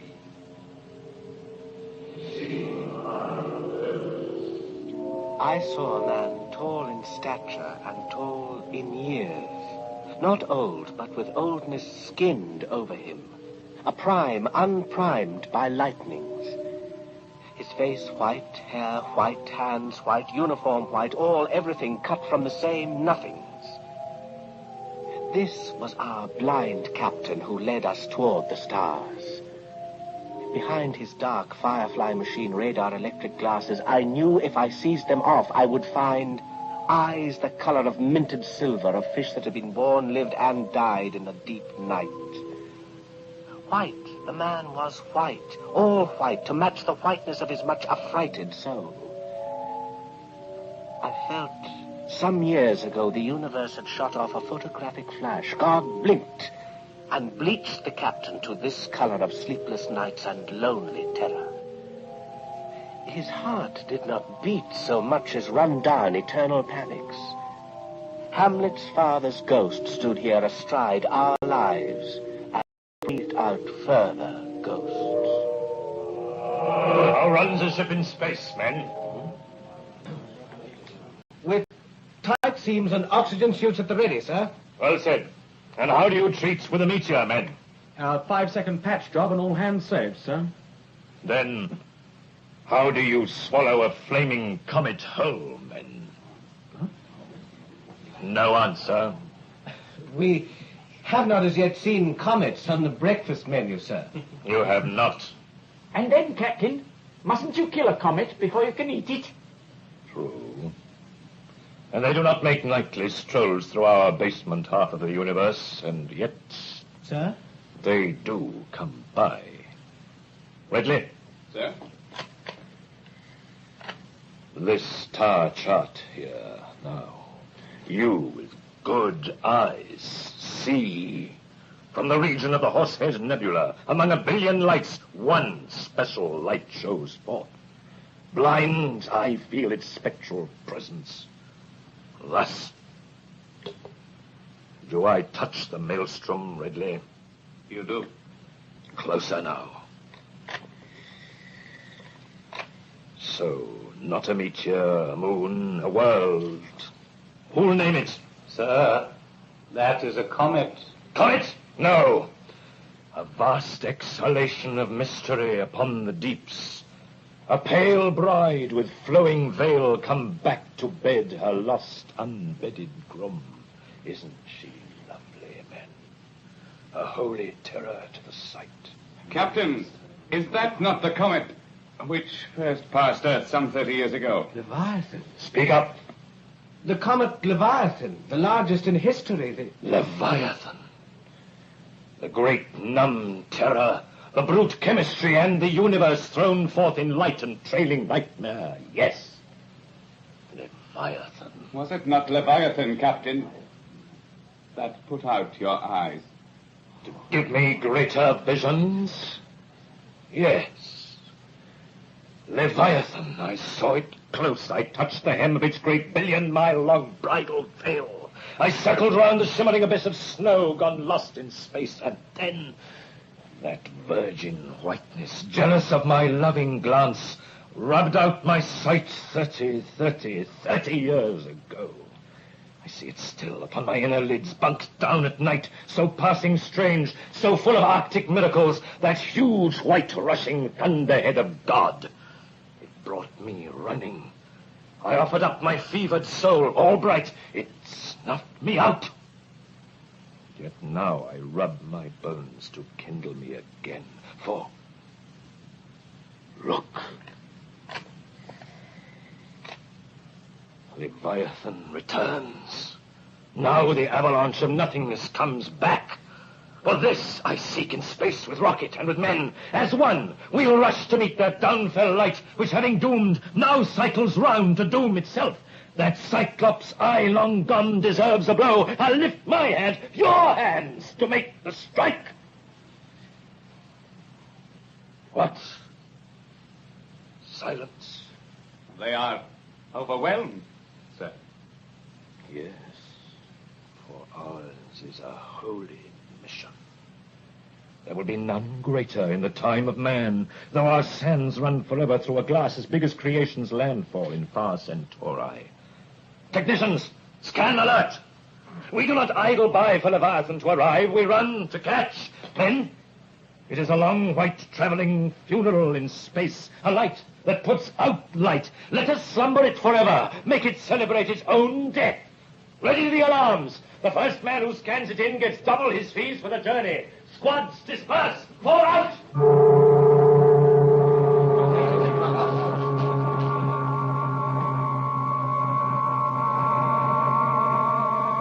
Tick-tock, 3 o'clock. Tick-tock,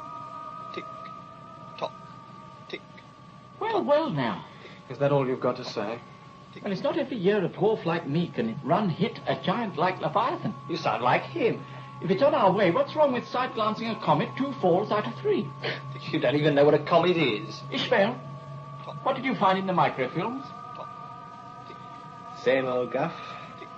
Photographs of photographs. Interstellar material. Vapors. Meteoroids. So few comets have passed near Earth since we first moved into space in the 1960s. The junkyards would best describe them.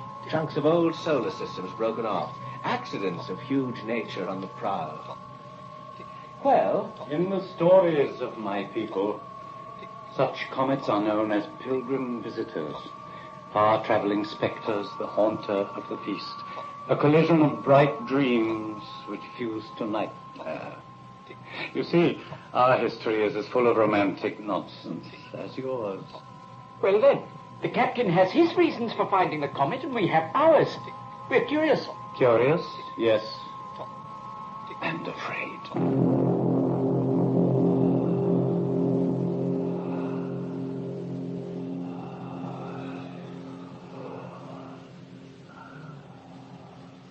Captain?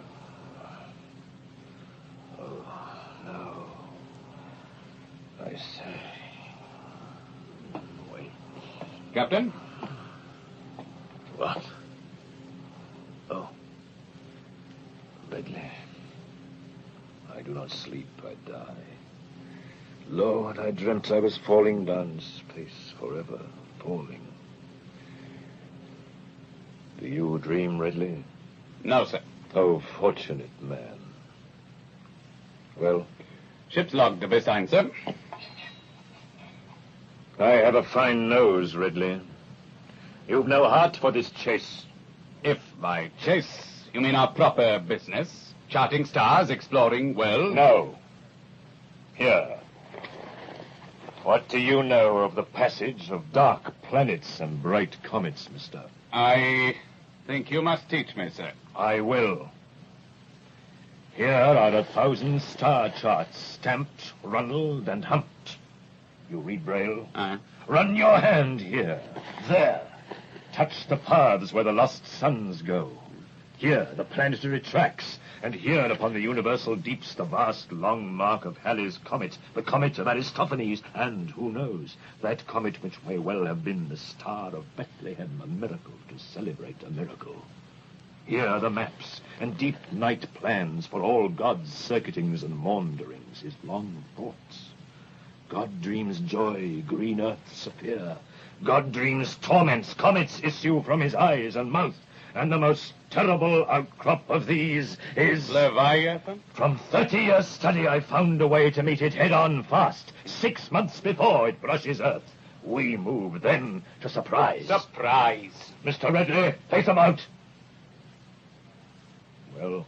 You cannot surprise a comet, sir. It neither lives nor cares. I live. I care. And shift the burden of your knowledge to some great wandering child, some universal accident that prowls between the worlds, homeless for eternity. Go on.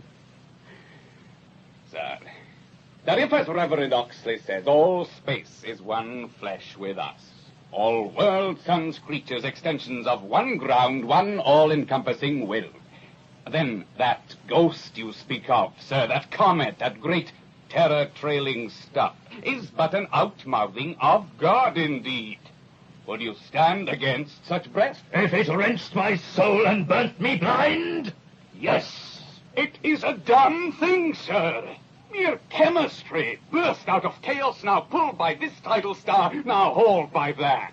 As well stop your own heart as try to stop that great pale beating.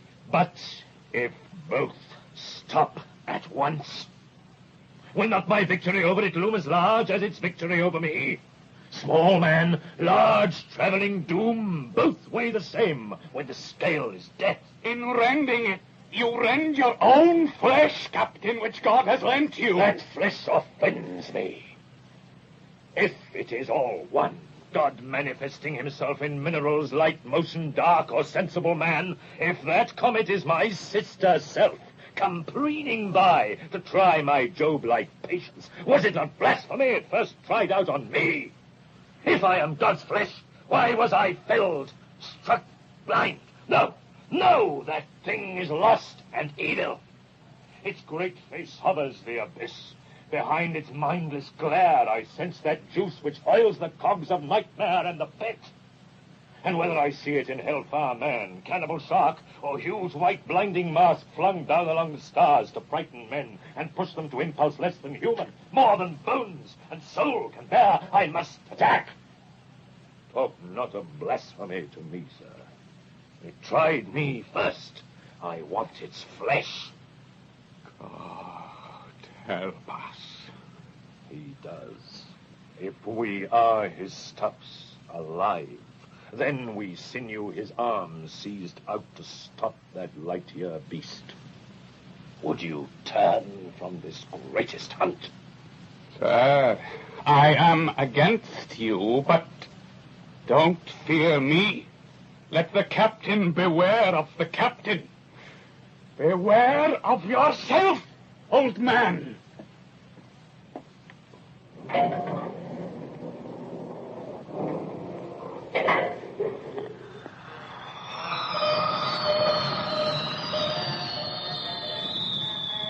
Do you know a rocket feeds itself in space? It wallows like a great fish in streams of subatomic life, interstellar minnows as 'twere, subliminal seas and royals of energy, like those tides of grit, the tiny particles in Earth's oceans which feed whales.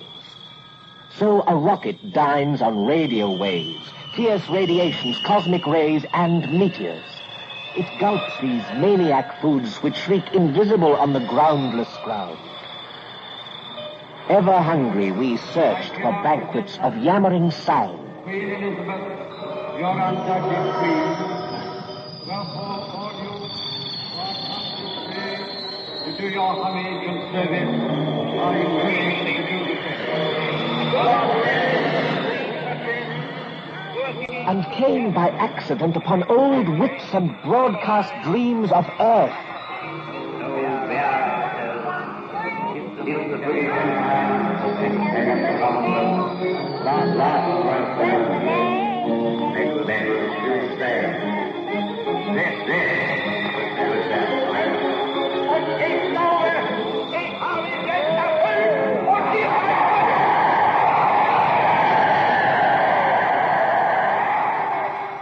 No sound, they say, is ever truly lost.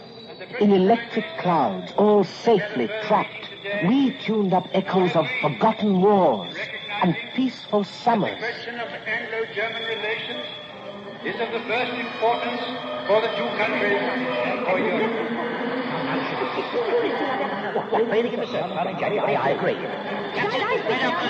Request slow speed. Now passing spacecraft containing radio data from 1938. Turn away, Radar 1. Sir? Turn away. And turn we did from the wandering voices, those lost children of time. And then, a few days later...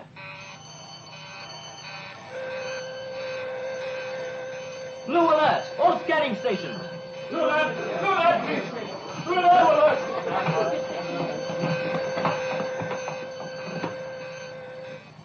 Beyond belief. What is it? An ancient moon? Yes. From our system? No. From another star? Yes. Torn loose in some accident, traveling all by itself in space. And covered with towns, cities, ancient gardens. I don't believe. Yet there it is. Terrible. Beautiful. How long do you think this moon, with all its dead cities, has been rushing through space alone? 1,000 years? 1,000 times 1,000. Oh, lovely. The spires, the jeweled windows, the lonely courts. Retrograde rockets, stand by all hands to diminish speed. Disregard. Continue course. Captain! Sir, we saw. Mr. Redley, who commands this rocket? Why, Did I give orders for reconnaissance? I quite forgot myself. This moon is very old and fine. Our job's to touch down on such worlds, to photograph, record. Yes, I see. Lovely.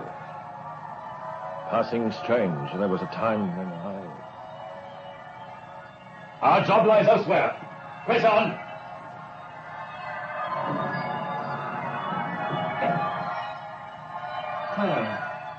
There it goes. That moon. The incredible cities. I shall not see its like again. Lost. If on Earth it is a rare thing for two ships to pass each other on their trips, think what small chance there is for rockets to cross paths in the billion times greater sea of space. Yet pass they sometimes do. Lightfall 1, calling Cetus 7. Lightfall here, inbound for 12 years' travel. Back from the Pyramids cluster. Shall we hang fire, Cetus? Mix crews and drink the celebration? Yes, drink. We shall not. Do I read you right? You read me right or wrong. Stand up. Goodbye.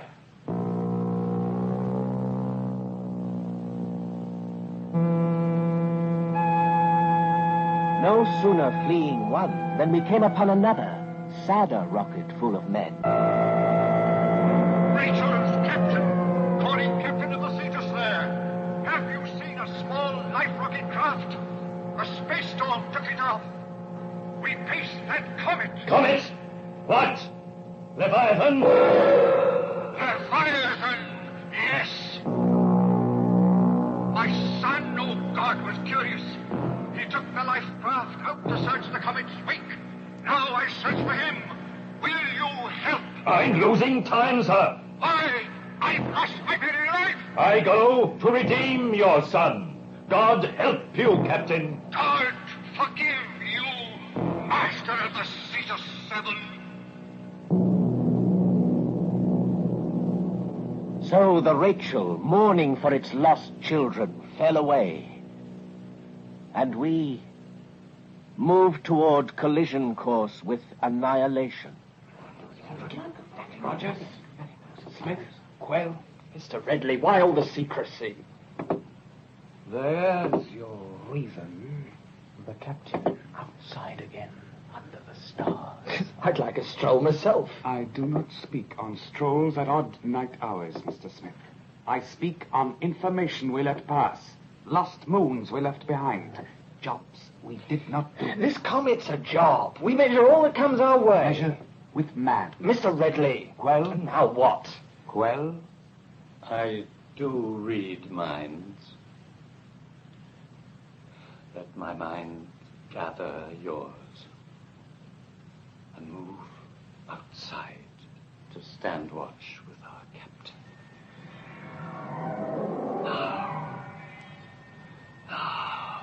I leave a track down all of space, and space moves in to rub that white track out with meteor dust and worse, with no tip. Well, let nothing do its worst. I pass. I make my mark. Mr. Redley, I protest.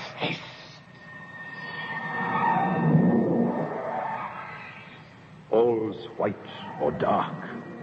Stars or nebulae as black as inks from squids which scuttle down a blind god's back. Light, dark, but how we do prefer the first. For white our Negro souls much thirst. For such a white as this, though, terrifies. For was it not such all-encompassed white which thrust to panic out my eyes and would have quenched my soul had I not hid it safe away between calamities in nightmare's crib? I did. I've thrived on simple crusts of dark and waited out the cyclings of time to bring you round and back again, O whiteness fair. My pale and wandering dread stand forth. This time I will not swerve. My path is fixed beyond the gravities. Tracked like the whirls that hurl about the sun, so runs my soul in one trajectory. Blind, my body aches in place of eye. I'll darken you who darkened me. Your veil will be your winding sheet. Your gossamer I'll bind to strangle you, and thus bank down the fire. Gentlemen. Unlawful, uncommon eavesdropping. Upon uncommon dangers. The captain breaks a higher law. Would you mutiny, sir? To save lives, yes. At ease, the captain blind sees everything you miss. As for those thoughts of his, which we just borrowed, why, how do they differ from ours, which we tell no one? All men are poets in their souls, ashamed to speak it out. Judge thoughts? No, action. And action now means juggling that fine, great fireball comet. Excuse, Mr. Redley? Excused. And damned.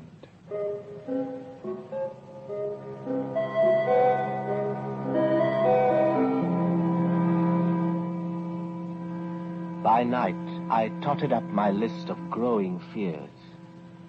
The radio voices spurned, the strange moon shunned, the celebration of 2 rockets passing in the long night refused, and the urgent need of a captain searching for his lost son ignored as if unheard.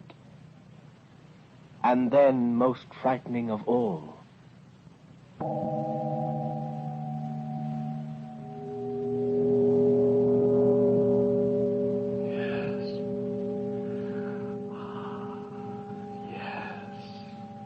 Well, what is it? Speak up. Music. Music? From where? The island worlds. My home. Your planet, billions of miles away? Oh, Lord. My world and more. The music of my father's suffering and death. strange. We don't expect composers on other worlds, grandfathers who write symphonies.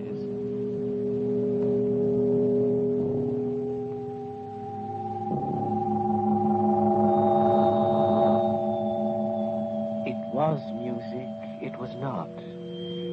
It was something I had never heard, but knew from times before my birth and guessed from times beyond my death. I mourned myself. And Quell, I saw no tears, yet sensed he wept within. The music played. He grew so still, I feared his breath had stopped. He heard his own funeral dirge rolled down the shores of space to end his life.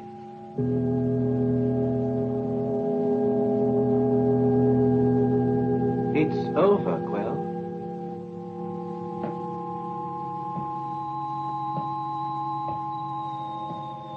He rose to find our metal worker. Sir? Cut and weld and shape me a suit of death. I'll draw it for you. So, all black. And on the breastplate of this coffin, burn this sign: my family, my world. You look fine. You don't really think... I do not think. I know. Make the suit of dark metal.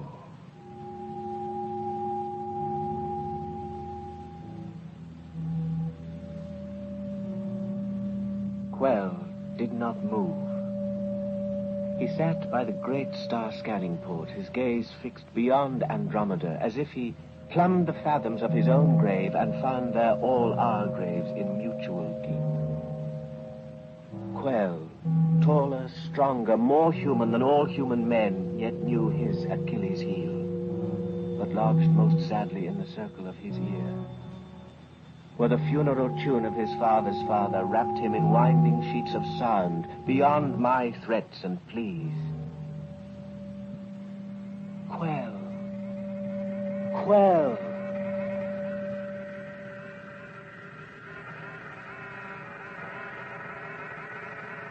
Meanwhile, the metalworker cut and burnished the uniform all black, which Quell would wear in death.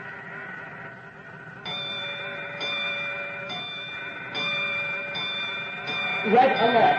Space storm ahead.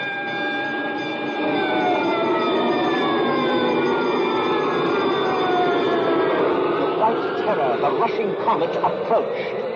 But first it sent a messenger ahead to warn us off. A storm of gravities, atomic whirlwinds, cosmic explosions, and warpings of space, which wrecked our ship.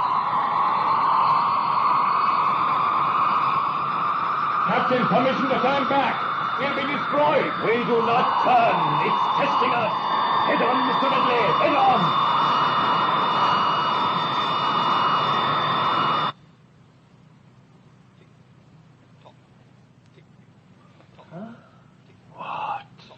Storm, it's vanished.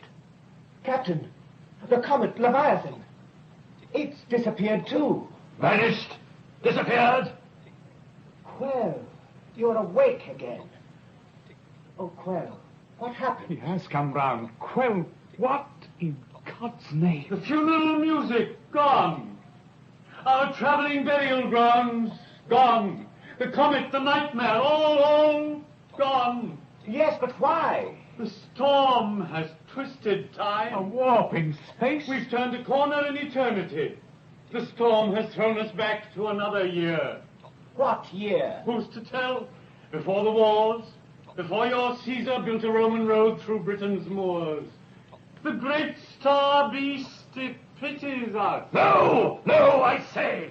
Ridley, the radio telescope. The comet is not there, sir. The airlock, open it. Blind, I'll find for myself.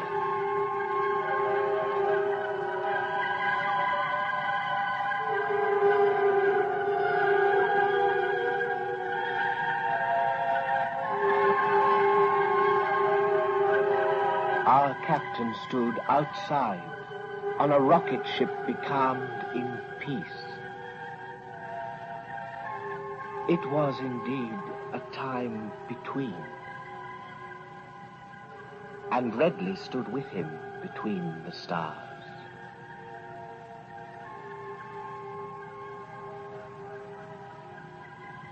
Well, what are they saying? This and this.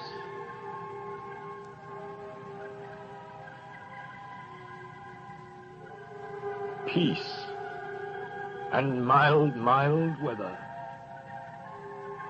Gone. All the fury, all the burning whiteness, gone. Captain, it's given us a last chance to escape. Escape to what? To land back on Earth and be greeted by Charlemagne, to watch Caesar fall down dead in the Forum? Oh, God, give me strength to pull this trigger. Mr. Redley, you lack the power to fire that gun. And if I could, how fine to land back home and go with simple cavemen in a cave. Live out a life much less a nightmare than all this. To rest a while. We shall rest, Mr. Redley, at the dead heart of the comet. We shall fight free of this calm, rejoin time on a proper footing, seek, and finally destroy.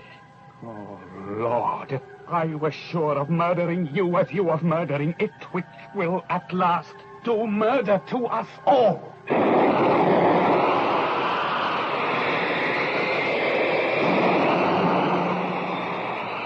sweet calm was over.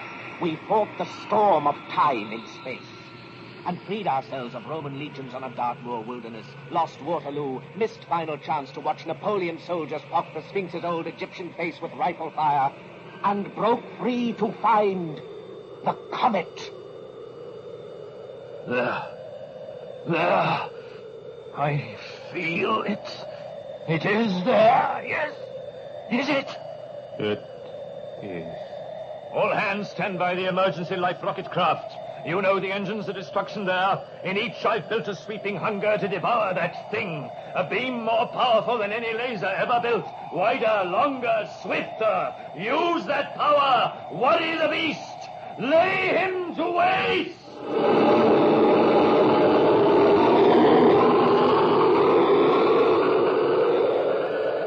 comet approached, and it was a great white holy terror that filled up all the universe and put out every star.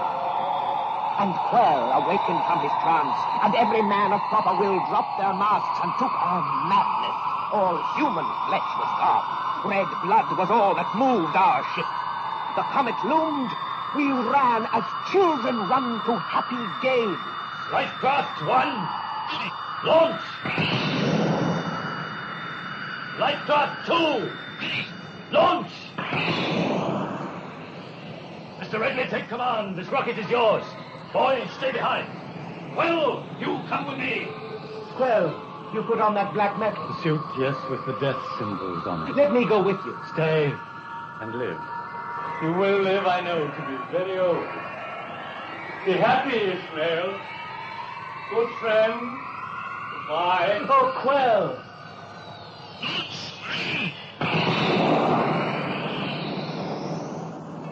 We moved.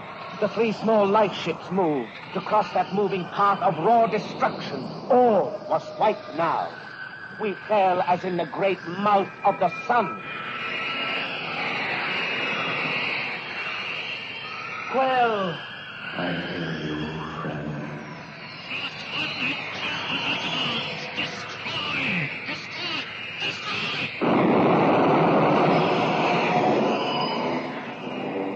Destroy and be destroyed.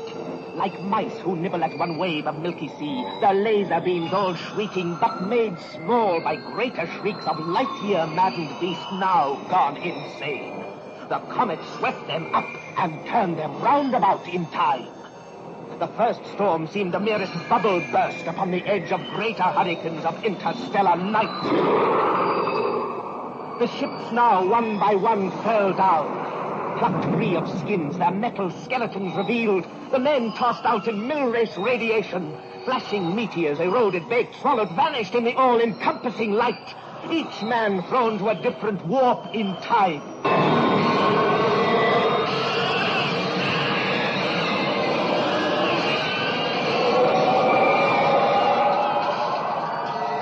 The men in Lifecraft 1, their weapons still, hurled down to death, perhaps in burials, with King Richard on his plain, the crown lost at his feet. The men in Lifecraft 2 spun further on to drop in open grave with Yorick's skull, or near the tomb in Illinois where Lincoln dreamt away. I do not know. The captain last. Through Quell, I heard his cry. What, the weapons gone, my men dispersed? Why then I have these hands? Blind I seize on you, gone then I grapple you. Where is your heart? There, I'll die for it. Oh, damn Leviathan, it comes to this!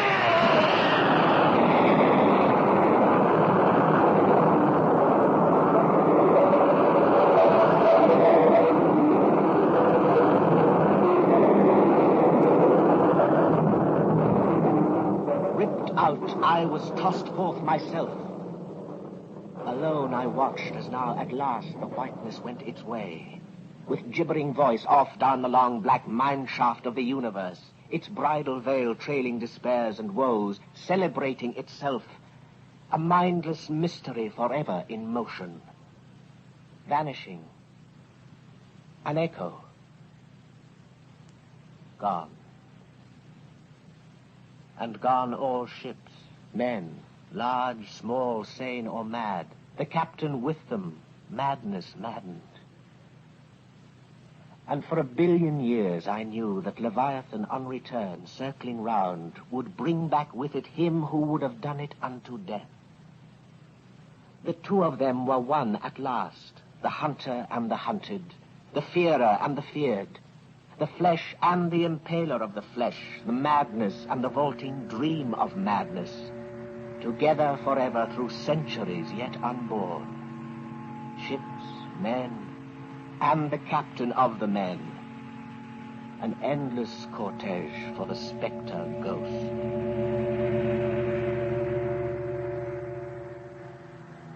Alone, I floated on a coffin which came under my hands.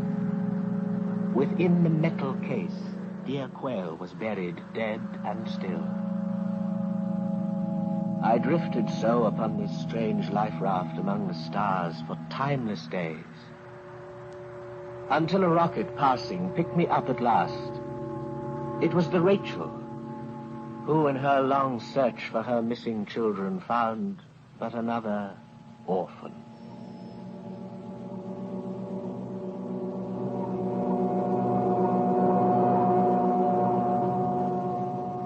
I let the coffin go. I let Quail travel on his light-year burial ground. The drama's done. The great shroud of stars rolls over the ship, her crew, as the whiteness departs all away.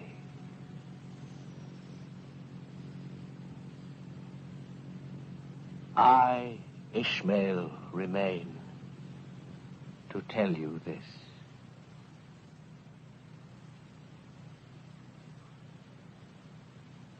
Leviathan 99, a radio drama, was written by Ray Bradbury. The electronic music was composed and executed in stereophony by Tristram Carey.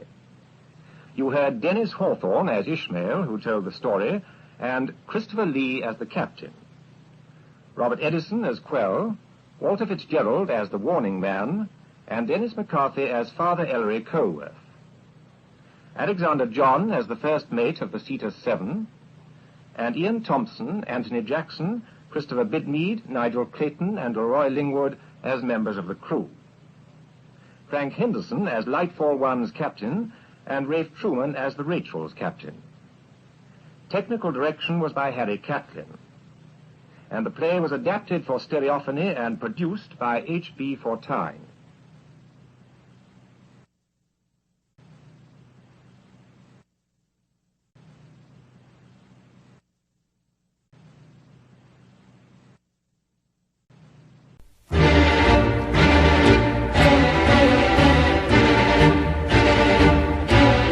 It was a pleasure to see things burn, to see things blackened and changed. The brass nozzle in his fists, this great python spitting its venomous kerosene on the world.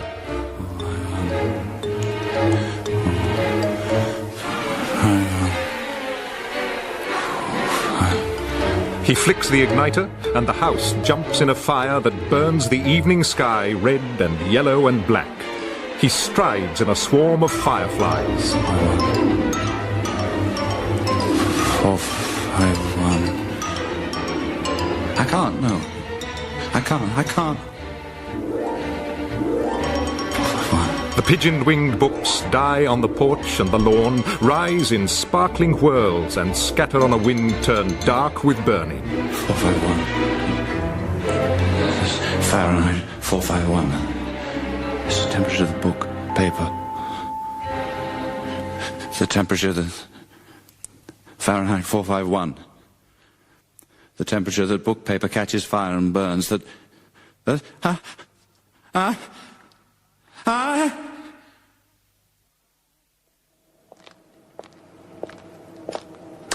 Oh, sorry. Hello. Hello. Sorry, I thought you'd seen me. Oh, that's all right. You seem to pop up out of nowhere. Surprised to see anyone out this late. I suppose it is. You're the new neighbour, aren't you?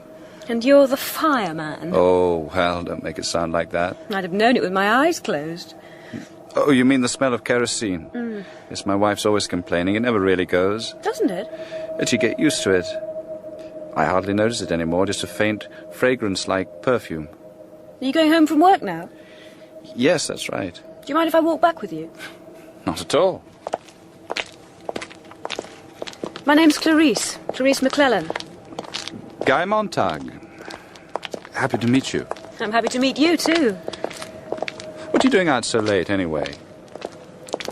How old are you? Stop a moment. What? Smell the strawberries? What strawberries? Fresh strawberries.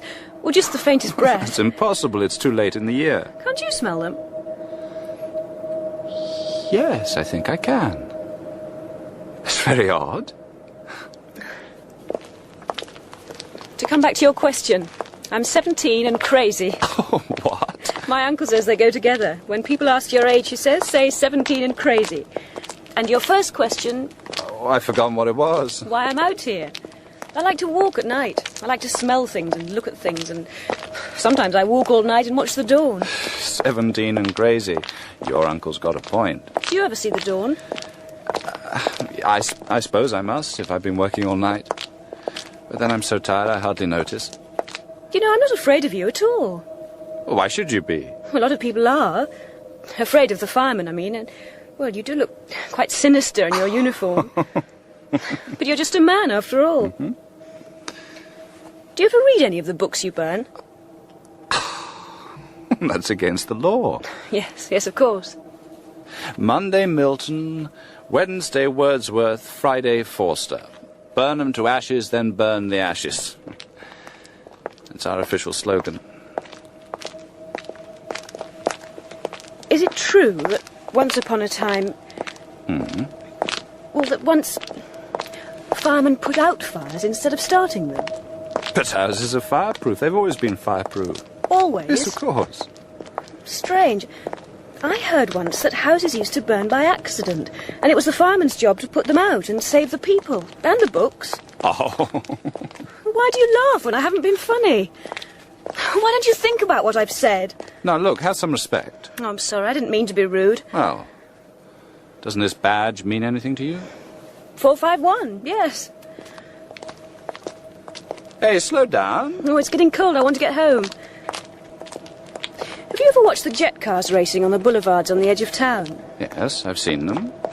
I think drivers don't know what grass is, or flowers, or trees, because they never see them slowly. Isn't that funny? And sad? You think strange things, don't you? Oh, I never watch the parlour walls, or racing cars, or go to the fun parks, so I've lots of time for crazy thoughts. Have you ever seen the dew on the grass in the morning? I don't know. Yes, I suppose I must have done. Here we are, home. What's going on in there? Thank you for letting me walk with you, Mr. Montag. All your lights are on. What's happening? Oh, my parents and my uncle just sitting around talking. What? It's like being a pedestrian, just as rare. My uncle was arrested for being a pedestrian. But what do they talk about? Good night. Are you happy? Am I what? Good night. Montag put his hand into the glove hole of his front door and let it know his touch. The door slid open. Happy? Of course I'm happy. He stood looking at the ventilator grill in the hall, and suddenly remembered that something lay hidden behind it, something that seemed to peer down at him now. He moved his eyes quickly away, and looked at a blank wall. The girl's face was there, really quite beautiful in memory. Astonishing. What a strange meeting on a strange night. He remembered nothing like it save one afternoon a year ago when he had met an old man in a park and they had talked. Millie? Millie?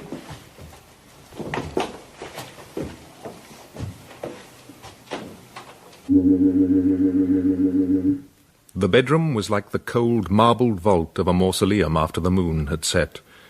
His wife lay stretched out on the bed, uncovered and cold like the body displayed on the lid of a tomb. In her ears, the little seashells, the thimble radios were tamped tight, and an electronic ocean of sound, music and talk and music and talk, broke on the shores of her mind. Millie? I'm going to turn on the light. Millie? Wake up. Oh, God. Millie. Millie, please, wake up.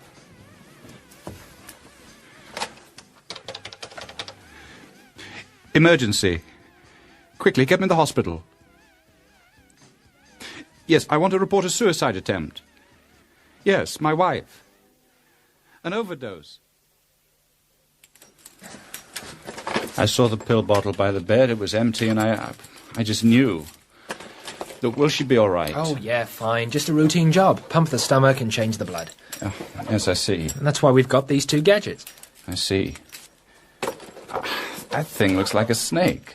No point in cleaning out the stomach if you leave the blood. The blood goes to the brain, and if it's poisoned, bang, hits it like a mallet. Look, stop it. I was just explaining.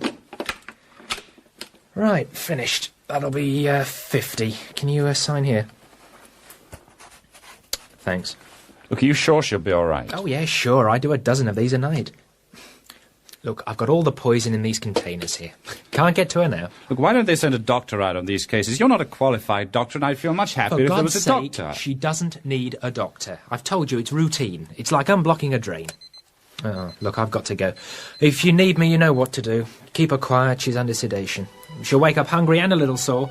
So long, I'll see myself out. Millie. Millie. Millie.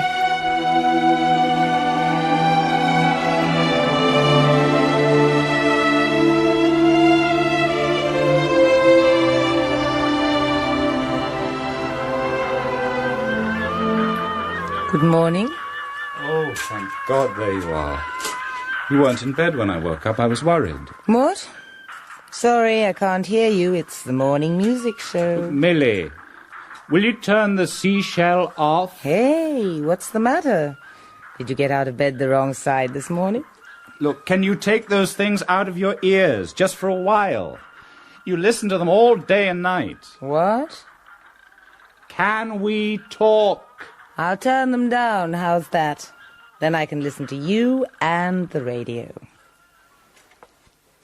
Now, what were you saying? Millie, how do you feel this morning? Strange. I've got a kind of stomachache, but I'm hungry as hell. Did we have a party last night? Oh, well, I came home. Do you want some toast? I'm going to have another piece. I can't stop eating. Oh, yes, thank you. I'll set the program. Last night, I came home. I can't remember. I couldn't have slept very well. Did I do anything stupid at the party? Millie, last night when I came home... Wait, there's that record I just love on the radio. Just let me turn it up. Oh, it's heavenly. You know it's the music they use for that commercial. Oh. Guy, where are you going? What about your toast?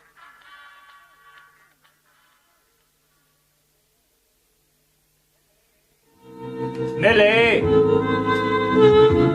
Millie, I'm going to work now.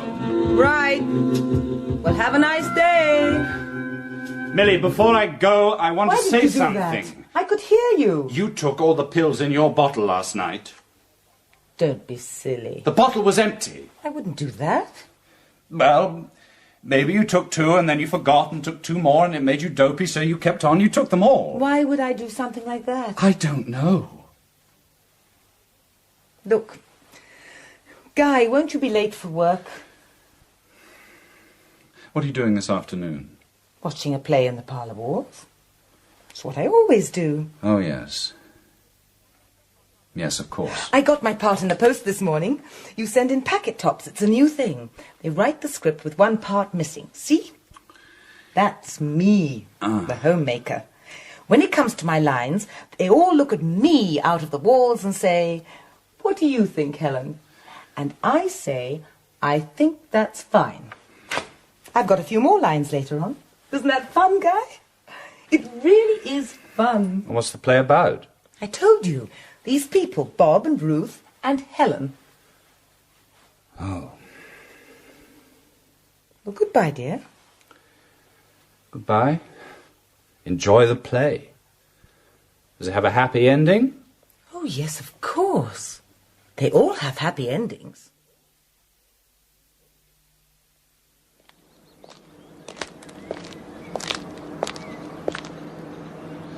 Hello. Oh, hello. Still crazy?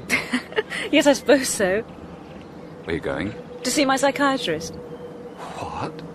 They make me go. I invent things to say. He tells me I'm an onion.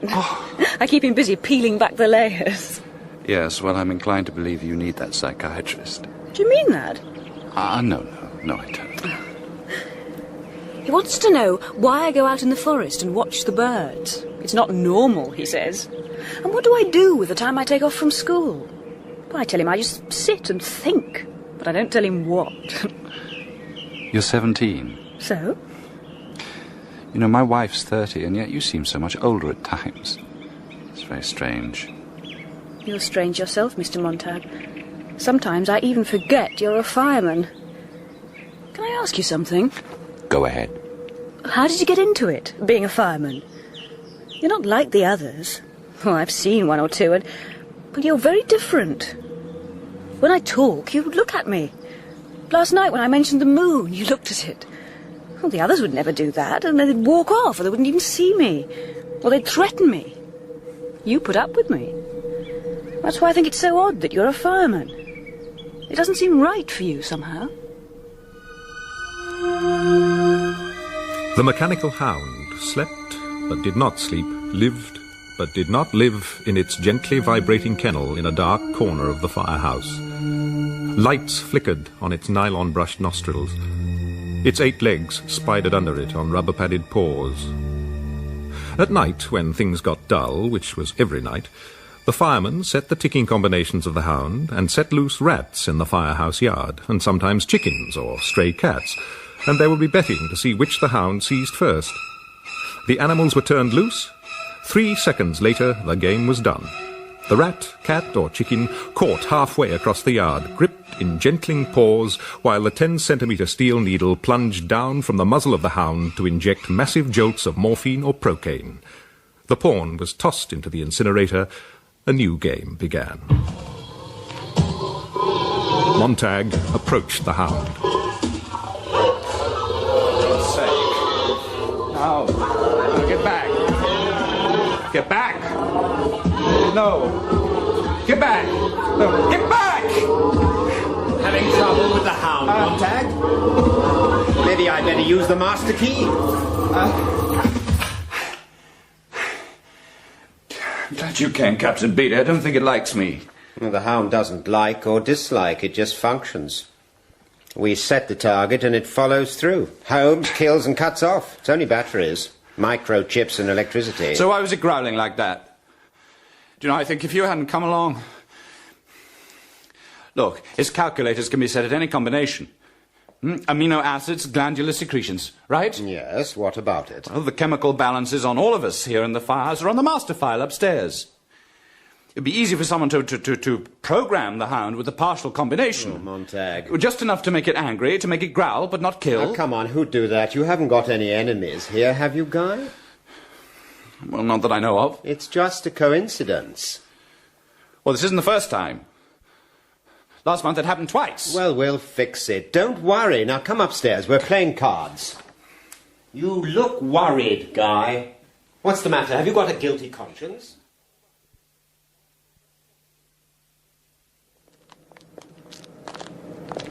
Why is it I feel I've known you for such a long time?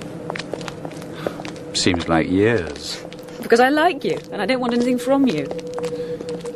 Sometimes you make me feel old. Thanks. Oh, no, I mean... Well, like a father. So why haven't you had any daughters like me, then, if you love children so much? Oh, well, I don't know. You don't know? You're joking. Well, my wife never wanted to have children. I'm sorry. I thought you were laughing at me. I'm a fool. Oh, no, it's a good question. It's been a long time since anyone cared enough to ask. Well, let's talk about something else. Have you ever smelled old leaves? Here. Smell. Right. What does it remind you of? I don't know. What is it? Cinnamon, doesn't it? Yes, you're right. Yes, in a way it does. You always look shocked when you find out something new. And your laugh sounds much nicer than it did. Oh, does it? Much more relaxed. Why aren't you at school? I've seen you every day for the past week, just wandering round. Oh, they don't miss me. They say I'm antisocial. I don't mix. What? You're the most social person I've ever met. Well, it depends what you mean. Well, social to me means talking about, well, the things that we've talked about these past few days. I don't think it's social if you get a bunch of people together and not let them talk. Do you? No, I suppose not. Well, that's what it's like in school. It's all video teachers now. Not like when I first started. No chance to discuss or ask questions. Oh, they pour facts into us like we were bottles to be filled. Well, we're not. We're more like funnels, and it just runs out the other end. Well, by the end of the day, most of us can't do anything but go to the fun park or race cars around the streets or sit in front of the parlour walls. Oh, you sound very old. Sometimes I'm afraid of kids my own age. In the past year, friends of mine have been shot, or they've died in car wrecks, or they've killed themselves. I don't think it's always been like this. No. No, I don't think it has. People don't talk anymore. Oh, that's not true. They don't say anything. Well, they name cars or clothes and things like that, and they say how wonderful. They all say the same. And most of them have got seashell radios in their ears, and they're listening to the music all the time. They don't give anything to each other. No. No, I suppose you're right. For the next few days, as many times as Montag came out of the house, Clarice was there in the world. He saw her shaking a walnut tree. He saw her knitting a blue sweater. He found late flowers on his porch, a handful of chestnuts, or some autumn leaves pinned neatly to his door. And every day she walked him to the corner. And then Clarice was gone. He waited for her, but there was no sign. 2 or 3 times he almost turned to walk back to give her time to appear, but always the train arrived and took him into work. Oh, come on, Montag. You playing or dreaming? One card. No, I was thinking about that fire last week. What happened to the man, Captain Beatty? They took him to the asylum. 2 cards. But he wasn't insane. Anyone's crazy who thinks he can fool the government. I'll take 1 card. Look, have you ever tried to imagine how it would feel? To have firemen burn our houses and our books? We haven't got any books. No, but if we did have... Have you got books, Montag? No. No, of course not. Are we playing poker or not? Was it always like this? Our work? You know, someone told me that once upon a time... Once upon a time? What kind of talk is that, Montag? The firemen didn't start fires, they stopped them. Come on, Montag, don't be ridiculous. Let's play cards. It's your turn, we're going to be... OK, let's go. I'll activate the hound. Montag, don't forget your helmet.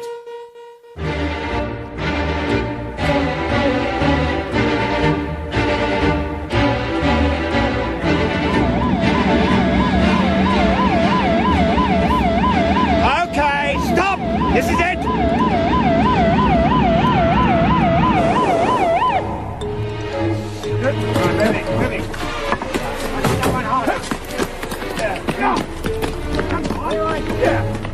That's it! Knock it down, knock it down!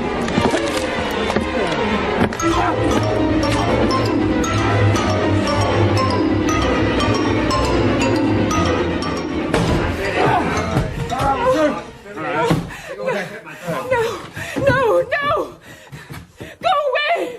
You won't take them! Captain You won't Beatty, take them! somebody slipped up! In the past, it had always been like snuffing a candle. The police went in first and removed the victim, so when you arrived, you found an empty house. No people to deal with, only things. You were simply cleaning up. But now, tonight, the woman was spoiling the ritual. No, you won't! You won't! Oh. As Montag climbed the stairs, books bombarded his shoulders, his arms, his upturned face. A book alighted almost obediently, like a dove in his hands. In the dim light, a page hung open, and in all that rush and fervour, Montag had only an instant to read a line, but it blazed in his mind. A time to get and a time to lose. A time to keep and a time to cast away. Montag's hands shook as he thrust the book inside his uniform. Montag, don't just stand there. No! Leave her. We'll deal with her later. Stoneman, have you got the kerosene? Hey, Captain. Pump it out, then. Spray it on. Soak everything. While the book's up in the stairwell. Oh, no! Oh, you can't ever hurt No, come on now. That's it. Now, come on down. I won't hurt you. Drench them all! Oh, please! Please! Don't destroy my books! You know the law. Besides, none of these books agree with each other. You've been locked up for years in a Tower of Babel. Montag, take her out. Come on. This will do no good. Now, please, come out with me. No. The whole house is going. Get away from me! Captain, she won't come. We don't have time. Force her. Look, will you come? No! I want to stay here. Oh, no. Captain Beatty, she's got a match. Stoneman, get out. Yes, sir. Montag, come on. There's nothing we can do, Montag. Please, don't. I won't leave the books. Play the man, Master Ridley. What? We shall this day light such a candle by God's grace in England as I trust shall never be put out. Montag, for God's sake! Come on!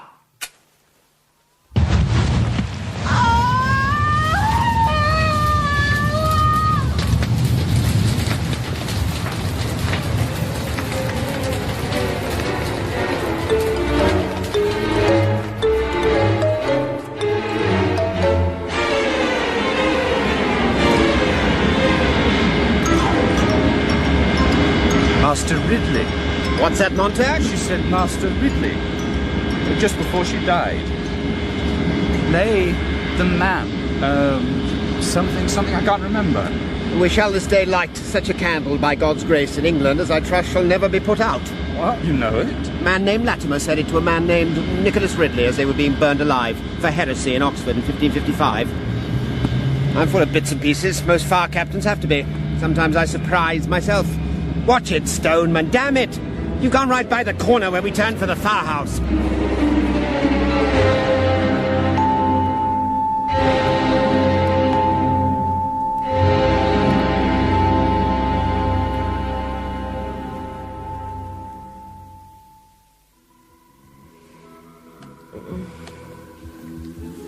Who is it? Who do you think? Put on the light. It's okay, I don't need it. I can't see you. What are you doing? Nothing. Getting into bed. Thought I made your bed for you. You did. Go to sleep, Millie.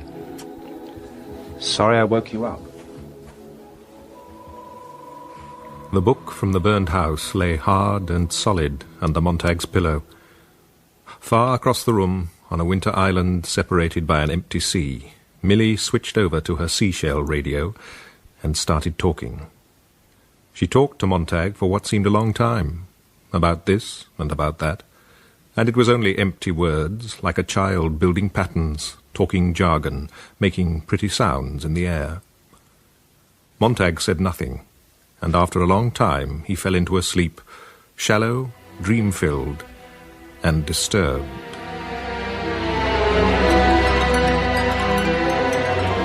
You happy? Report a suicide attempt. Blood goes to the brain. 451. 451. Poisoned. Bang. You happy? Of course. They all have happy. Monday, Milton. Wednesday, Wordsworth. Friday, Forster. Burn them to ashes, then burn the ashes. Have you got books, Montag? 451. You happy? 451. Took all the pills in your bottle I last think that's fine. 451. 451. Smell of kerosene. You never really go. Have you got books? We shall this day light such a candle. Light such a candle. Such a candle. 451.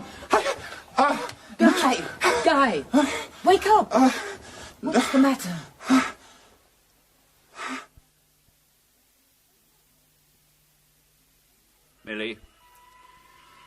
Millie, do you have to have this thing in your ear all the time? I like it. It's restful. Millie, you know the girl I was telling you about? Guy, give me back the seashell, will you? Listen, the girl next door. What girl next door? Please. I want to get back to sleep. You know, her name is Clarice. Oh, yes. I haven't seen her for 4 days. I was listening to the late-night music. Have you seen her? Oh, no. No. I meant to talk to you about her. She's an odd kid. Oh, I know the one you mean. I meant to tell you, I forgot. Well? I think she's gone. Gone? The whole family moved away, but she's gone for good. What? I think she's dead. We couldn't be talking about the same girl. Yes, that's right. McClellan. Killed by a car 4 days ago. I'm not sure, but I heard she was dead. And the family left town. I don't know where they went. But you're not sure of this, are you? Pretty sure. 4 days ago. Look, you knew she was a friend of mine. Why didn't you tell me sooner? I forgot. 4 days. Guy. Yes, love? Can I have my radio back now? I want to get to sleep. You can't be sick. Well, I am. I think I've got a temperature. Would you bring me some aspirin and some water? Guy, you've got to get up. It's nearly noon. You slept 5 hours later than usual.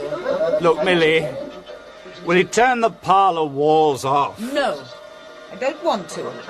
All those people, they're like a family to me. Will you please turn it off for a sick man? I'll turn off the sound. And bring the aspirin, please. It's one of my favourite programmes. Here. Yeah, but what about the water? Okay. You were all right last night, weren't you? No, I wasn't. Never been sick before. Well, I'm sick now.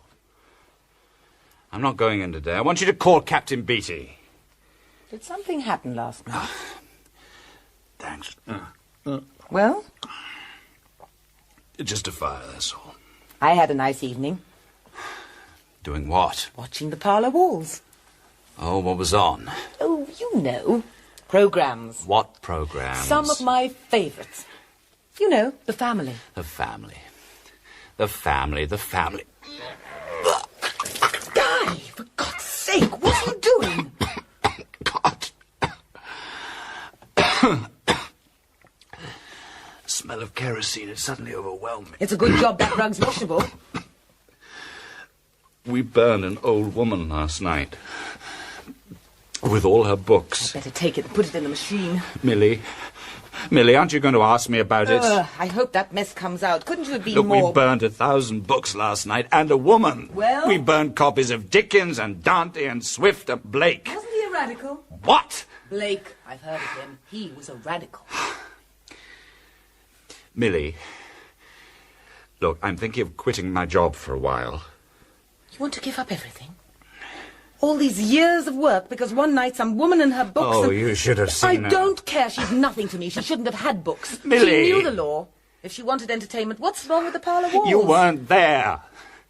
You didn't see. Look, there must be something in books, something we can't imagine. To make a woman stay in a burning house? You don't stay for nothing. She was simple-minded. She was as rational as you or I. Christ, and we burnt her. You should have thought of all this before becoming a fireman. Thought! Was I given a choice? My father and my grandfather were firemen. I ran after them in my sleep.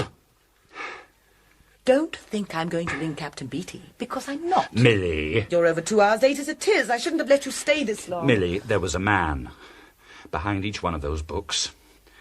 I'd never thought of that before.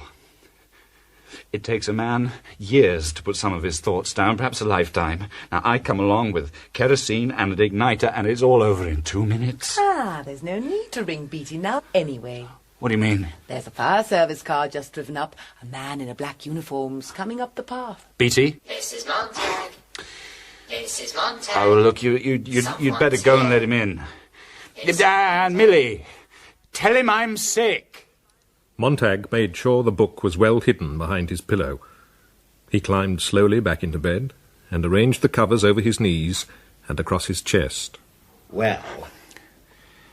Hello, Captain. I just thought I'd drop in and see the sick man. Well, How did you guess? I've seen it all before. You were going to call for the night off? Well, take the night off. Clever, isn't it? 1,000,000 lights in one match. 1,000,000 fires. When will you be well? Tomorrow, perhaps. Next day. Well, every fireman hits this sooner or later. You only need to understand what you're doing and know a bit of the history of the profession. Mrs. Montag! Turn the parlour walls off!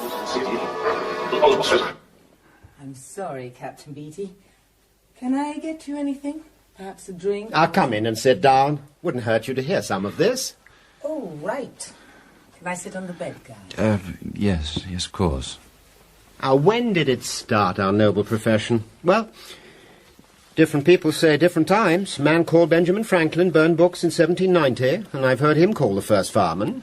Yes. And a government in Germany in the 1930s also burned books. So we've got a long tradition. But the important thing is that a fire service was really needed when things began to have mass. Mass? Mass appeal, mass consumption. Once books could speak to a few people. They could afford to be different. The world was roomy. But the world got full of eyes and elbows. And books levelled down to a sort of paste pudding norm. Do you understand? Yes, I think so. Everything got simplified and shortened. Classics in comic form, novels condensed into digests.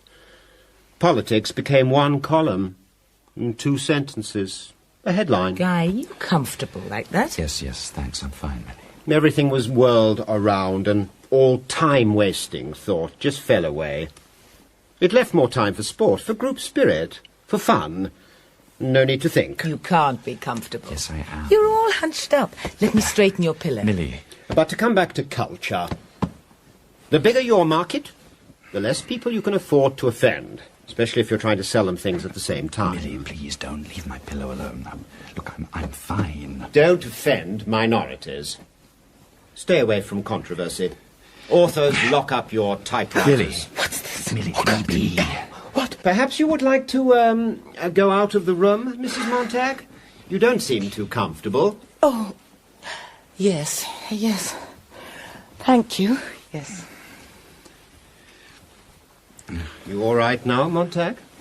Yes, I'm fine. Please, go on. I am, don't worry. You see, the public knows what it wants, Montag. The captionless comic books, the 3-dimensional sex magazines. Yes, but what about the firemen? Well, what could be more natural? For people to be happy, it's not a matter of all men born free and equal, but all men made the same. Each man in the image of every other. No dissent or disturbance. So a book is a loaded gun. In the house next door, burn it. Who knows who might be the target of the well-read man, the critic, the thinker, the intellectual? And so when houses were made fireproof all over the world, you were right about this, Montag. There was no need for the firemen for the old purpose. They were given a new job. Custodians of our peace of mind. Censors, judges, and executioners. Fire is bright, Montag, and fire is clean. There was a girl. Next door. She's gone now. My wife told me she was killed. She was different. How did she happen? Here and there, that's bound to occur. Clarice McClellan. You know? Well, we've got a record on her family. We've watched them all carefully. You can't get rid of all the, oddments and misfits in just a few years. But we're doing pretty well. She didn't want to know how a thing was done, but why? Embarrassing. Ask why too often and it makes you unhappy, very unhappy. Unhappiness spreads. The poor kid's better off dead. So she is dead? Luckily, they don't happen often. We know how to nip them in the bud. If you don't want a man worried politically, don't give him 2 sides of a question.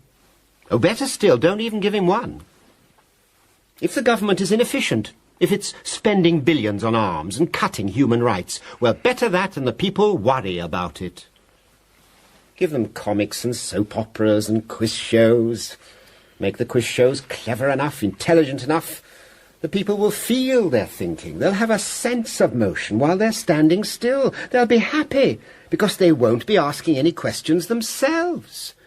Don't give them any slippery stuff like philosophy or sociology or politics. And that way lies melancholy. Now remember, we're the happiness boys. Huh? You, me, and the others. We stand alone against the small flood of conflicting thought, madness and melancholy, and drear philosophy. I don't think you realize how vital you are to our happy world, Montag. Well, I must be going. Lecture over. Oh, yes. Right. Oh, one last thing. At least once in his career, every fireman gets an itch. What do the books say, he wonders. Oh, to scratch that itch. Well, I've read a few books, and they say nothing. You read them, and you come away lost, unhappy. Suppose a fireman accidentally, not really intending anything, takes a book home with him. Oh, a natural error. Curiosity. We don't get over-anxious. We let the fireman keep the book for 24 hours. If he hasn't burned it by then, we come and burn it for him. Ah, I see. Well, Montag, will you take another shift today later on? Shall we see you tonight? Well, I don't know. What? Well, I don't know yet. I'll see how I feel. We'd certainly miss you if you didn't turn up. Now, get well, and keep well. Now, I'll say goodbye to your wife on my way out.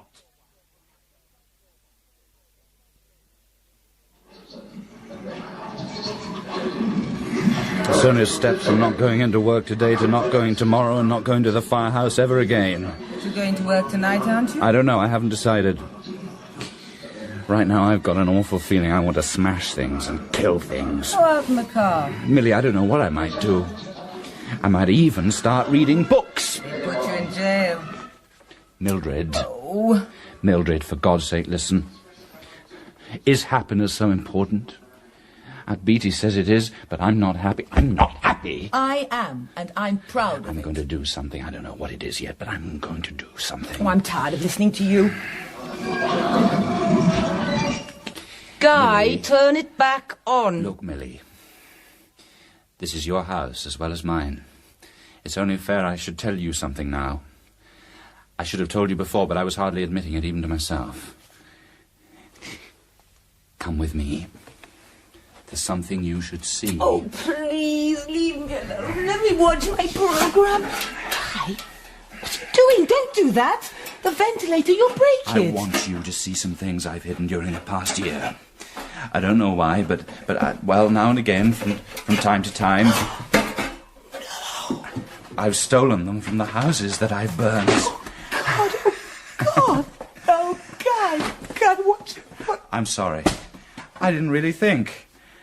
Looks like we're in this together. Quickly, we've got to burn them. Take them to the incinerator. Perhaps they'll never know. No, Millie. No. Stop it!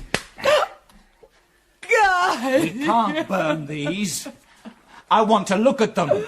At least once. Then if all that the captain says is true, we can burn them together. You must help me.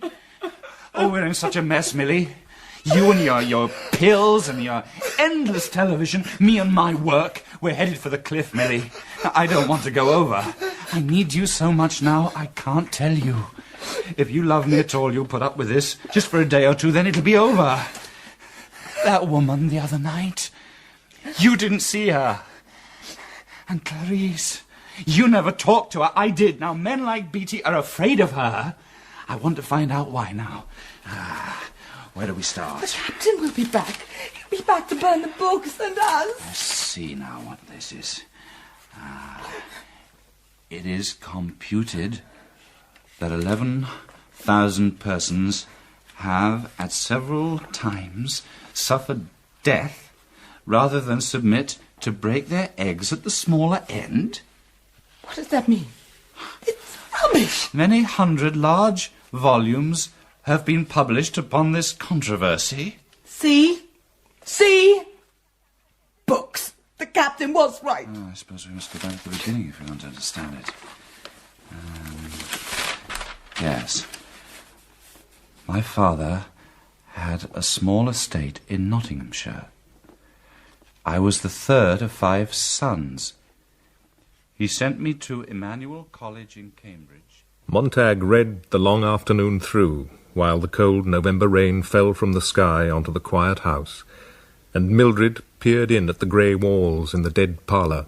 When I contemplate the natural dignity of man, when I feel, for nature has not been kind enough to me to blunt my feelings, for the honour and happiness of its character, I become irritated at the attempt to govern mankind by force and fraud, as if they were all knaves and fools, and can scarcely avoid disgust at those who are thus imposed upon. I wander through each chartered street, near where the chartered Thames does flow, and mark in every face I meet marks of weakness, marks of woe.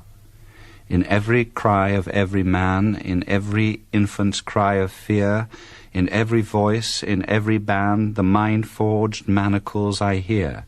How the chimney sweepers cry, every blackening church appall. We should be wary, therefore, what persecution we raise against the living labours of public men, how we spill that seasoned life of man, preserved and stored up in books, since we see a kind of homicide may thus be committed, sometimes a martyrdom, and, if it extend to the whole impression, a kind of massacre, whereof the execution ends not in the slaying of an elemental life, but strikes at the ethereal and fifth essence, the breath of reason itself, slays an immortality rather than a life.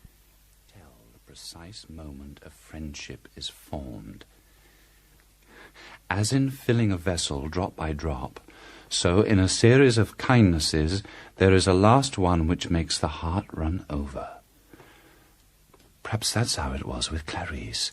She's dead, Guy. Let's talk about someone alive, for goodness sake. She was the first person in years I've really liked. She looked at me as if I counted. God, Guy. I don't understand a lot of what I've read. I need a teacher.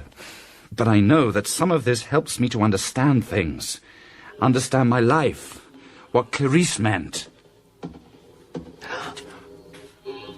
What's that? Keep quiet.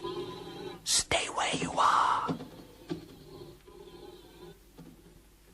What's happened to the door voice? I've switched it off. Let's get back to work. No! I've had enough, that's it. Books aren't people. You read and I look around. There's no one here. Millie, the family is people. They tell me things. We laugh together. And the colours. Yes, I know. If Captain Beatty knew all about those books, would he burn the house? Would he, Guy? Tell me. Yes, I expect he would. God, just think. He could destroy the parlour, the family. Perhaps call him and explain. He'll only burn the books. He'll leave everything else. If you own up... No, I'm sorry. But he could destroy everything. Everything. I hate these books. I hate them. Why should I read? What for? What for? You can ask that. I saw the worst snake in the world the other night. Dead, but not dead. You want to see that snake? It's at the emergency hospital where they filed a report on all the junk the snake sucked out of you. Let me Would you like to go to that house that burned last night, rake through the ashes for the woman's bones? And what about Clarice? Where do we look for her? Huh? And God knows what the government's doing. No one cares. No one bothers to ask. Preparing for war, we know that. But do you know why? I don't. Maybe the books can help us get out of this cave. Stop us making the same damn mistakes. I don't hear the idiot bastards in your parlour talking about it. God, Millie, don't you see? An hour a day, 2 hours with these books! For God's sake! Yes, that's what I mean, drowning yourself in that ocean of colour and noise. Leave me alone, Guy. Just You please. see this book? You see this book? It's the one I took from that burned house. It's the Bible! I don't want to know. It could be the last copy left in this part of the world. Beatty knows you've got that one at least, doesn't he? You've got to hand it back tonight. I don't think he knows which book I stole. I'm going to give him something else. A substitute. If he knows which one you stole, he'll know we've got a whole library I here. don't care. I can't burn this. No, you know what you're doing. Lily, let me read you one more thing. You'll ruin us. What's more important, me or that stupid book? It's not from the Bible. It's one of the others. It's a poem I saw. A poem? This is no time for silly verses. You've either got to burn those books yourself or call Captain Beacon. Listen. The sea is calm tonight. The tide is full. The moon lies fair upon the straits. On the French coast... Listen. On the French coast, the light gleams and is gone. The cliffs of England stand, glimmering and vast, out in the tranquil bay. Come to the window, sweet is the night air, only from the long line of spray. Ah, love, let us be true to one another. For the world, which seems to lie before us like a land of dreams, so various, so beautiful, so new, hath really neither joy, nor love, nor light, nor certitude, nor peace, nor health, or pain. And we are here, as on a darkling plain, swept with confused alarms of struggle and flight, where ignorant armies clash by night. I'm going out now. There's something I've got to do.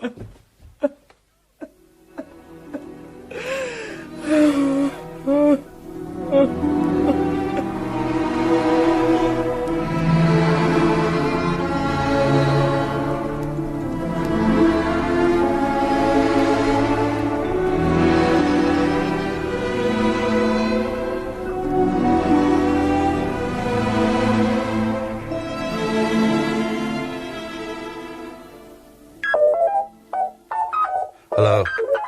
Hello? Is that Faber? Professor Faber? Who's speaking, please? It's Guy Montag, the fireman. I'm afraid I've got nothing to say. Now, don't ring off, Professor Faber. Now, you do remember me, don't you? We met about a year ago in a public park. I often sit in parks, Mr. Montag. I meet a lot of people. A lot of firemen?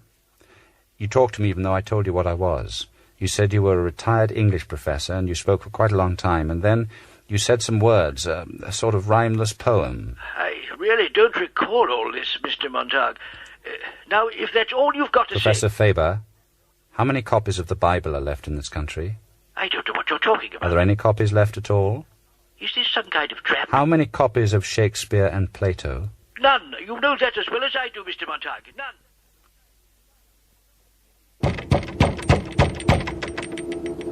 Open up, please. Professor Faber. Professor Faber. Who is it? Montag.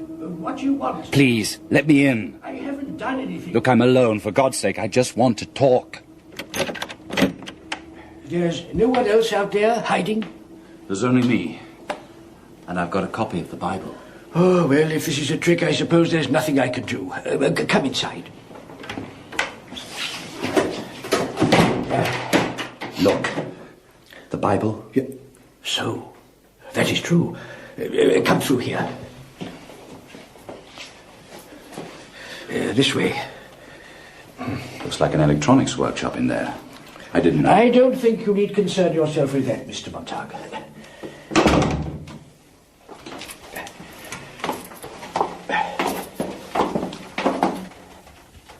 You'd better sit down.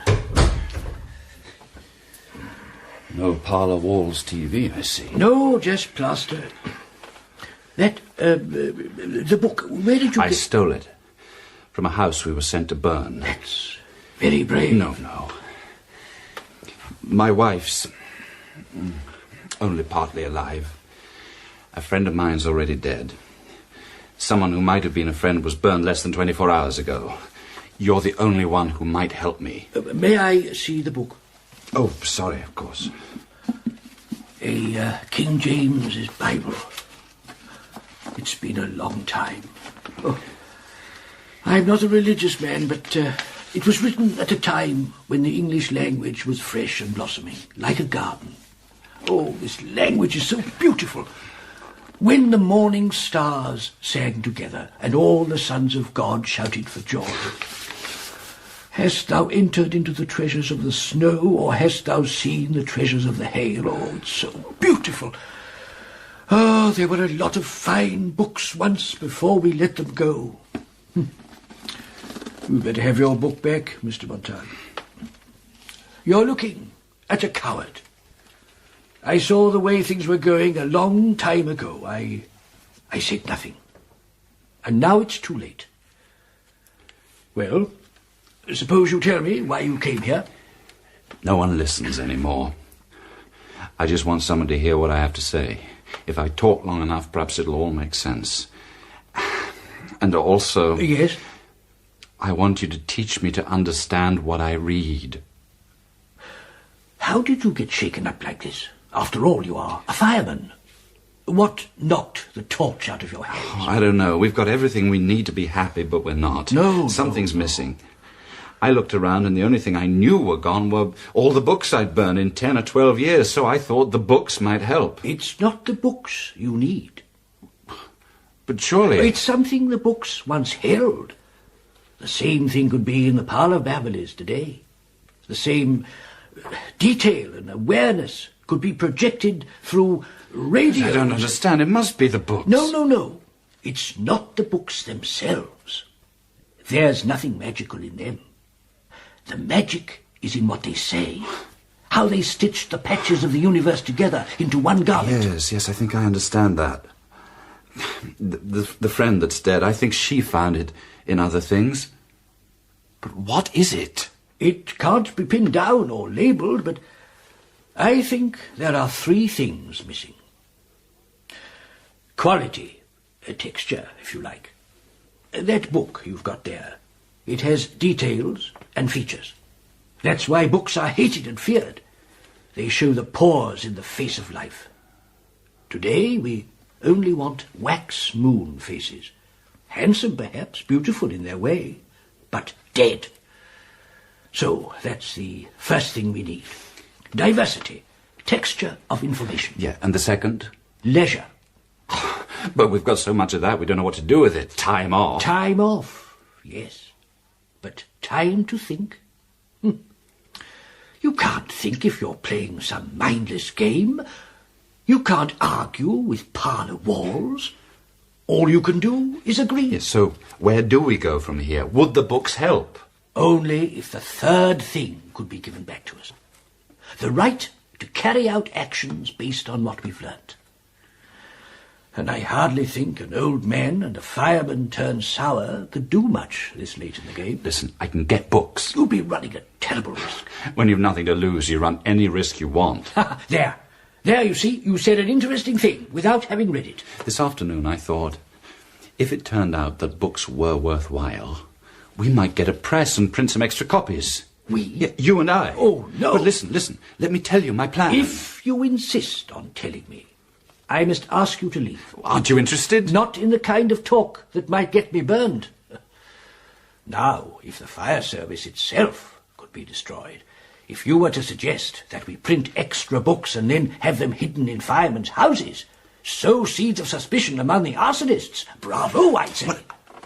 Plant the books, turn in an alarm, and see the firemen's houses burned? Is that what you mean? Oh, Mr. Montague, I was joking. No, but would it be worth trying? I don't know. It's an insidious plan, if I do say so myself. The salamander devours its own tail. I can get a list of firemen's residences with some sort of underground network. We can't trust people. Sad, but true. You and I and, well, who else would plant the book? Well, aren't there professors like yourself, ex-writers, historians? Well, dead or ancient? The older the better. They'll go unnoticed. Come on, you must know dozens. Oh, yes. Montague. Go home. Go to bed. Why waste your last hours racing round the squirrel cage denying you're a squirrel? Then you don't care anymore. I care so much I'm sick. Well, will you help me? Good night, Mr. Fireman. Good night. Professor Faber. Yes? Would you like to own this Bible? I'd give my right arm. The pages, they're so thin and fragile. In the beginning, God created heaven and earth. Idiot, what are you doing? doing? Now the serpent was more subtle than any beast Mr. of the Montague, fields. do not do that. Shall I go on? No. Another 1,100 Please pages, one by one? Please don't do that. Who can stop me? I'm a fireman. I can burn you. You would. I could. The book. Don't tear it any more. Don't you? Please make me feel any more tired. What do you want? I want you to teach me. All right. All right. Don't worry. We can tape it all together again. Montag, have you got any money? A little. 400 or 500. Why? Well, I know a man who did some printing for me 40 years ago. I think he'd help.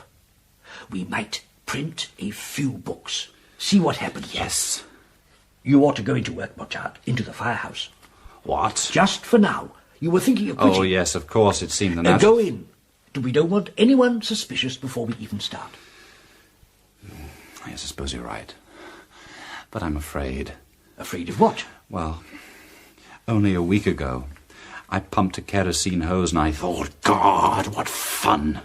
I don't want to go back to that. I don't think you'll go back now. But the fire captain, you know, he's read enough so that he's got all the answers, or he seems to have. I'm afraid he'll talk me back. Montag, you've got to be I need something to say to him. Now, please, can't you help me? I'm so afraid I'll drown if he gets to me again. I need a life jacket. Isn't that anything? Well, perhaps there is. Not a life jacket.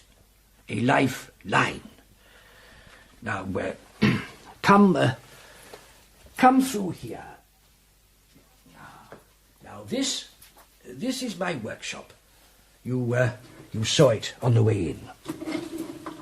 Oh, yes.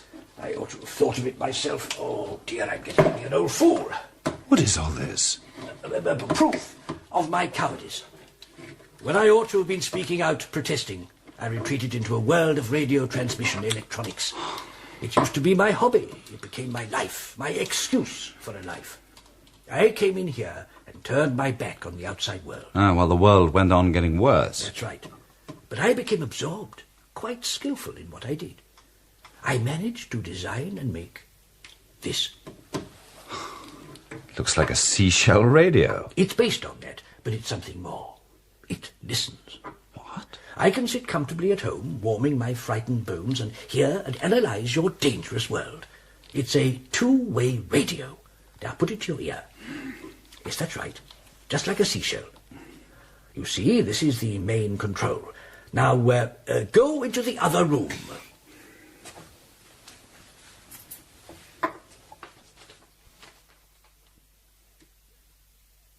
Can you hear me? Yes. Yes, I can. And I can hear you. I'm the queen bee, safe in the hive, and you're the drone, the travelling ear. It's perfect. We could make more of these. We could put ears in different parts of the city, with various men listening and evaluating. Okay, you can take it out now. There. What do you think? If the drone dies, I'm safe at home. Maximum comfort, minimum risk. Do you hate me for this electronic cowardice? Well, we each do what we have to do. Now go to the firehouse. I'll be with you. We'll listen to your fire captain together. God knows he could be one of us. We'll give him a good show. Here. You keep the Bible. Thank you. I'll risk turning in a substitute. And then tomorrow... I'll see that unemployed printer. Yes, that much I can do. Good night, Professor Faber. I'll see myself out. No, not good night. I'll be with you for the rest of the night. A vinegar gnat tickling in your ear. But, yes. Good night, and good luck, Montag. Faber, are you there? Yes. I've just been to the automatic cash dispenser at the bank. I've got the money. Good. Faber. I'm here, Montag. I'm not thinking. What? I'm just doing as I'm told, like I've always done. You said get the money, and I did. I didn't think of it myself. When do I start to work things out on my own? You've already started by saying what you've just said. Yes. You'll have to take me on faith. I took the others on faith. And look where we're headed. But I don't want to change sides just to be told what to do. There's no reason to change if I do that. You're wise already. Keep talking. Would you like me to read to you? Yes. Yes, please. There was a man in the land of Uz whose name was Job. And that man was perfect and upright, and one that feared God and eschewed evil. And there were born unto him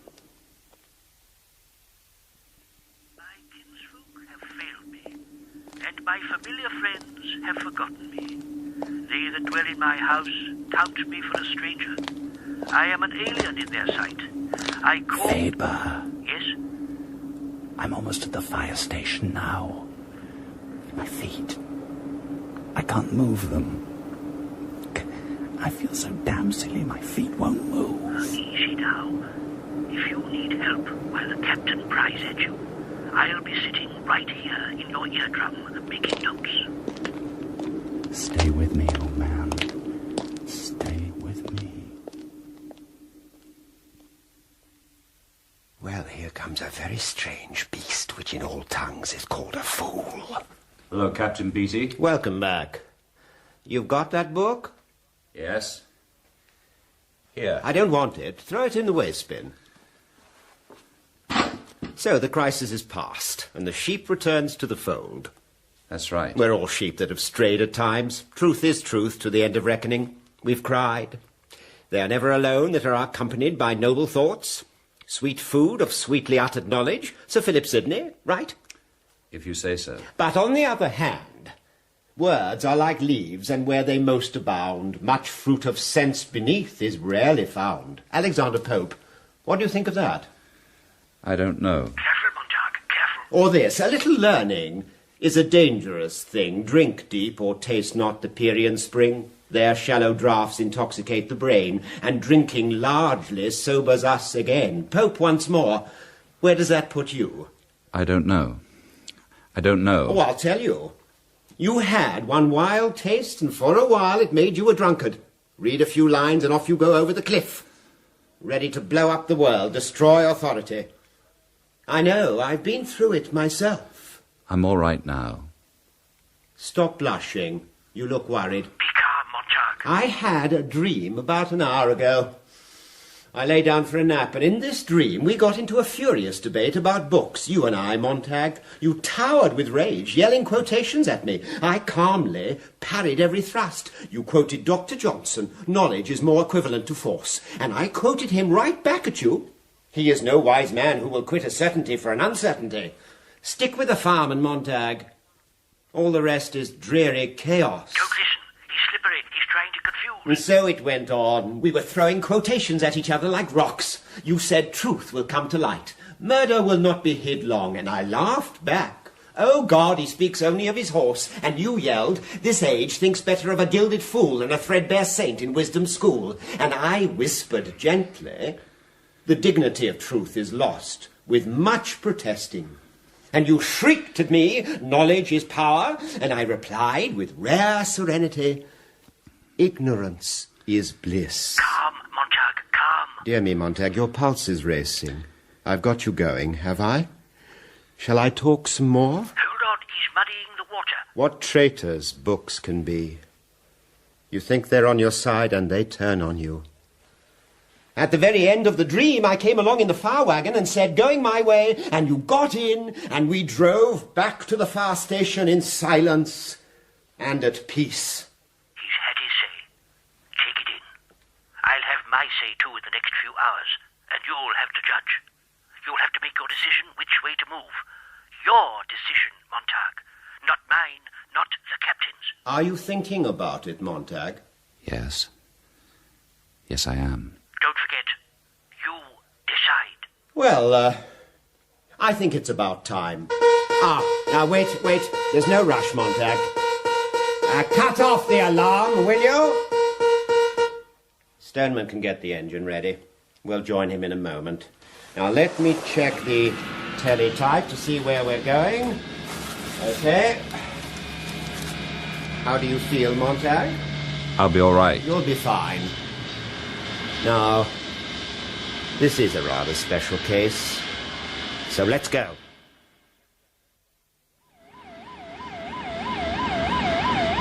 Here we go, to keep the world happy, Montague. Faber, I can't do it. I can't go on learning things. I can't. He'll do it anyway, Montague, even without you. Yes, I know. Oh, for God's sake. What's that, Montague? You saying your prayers? They must suspend.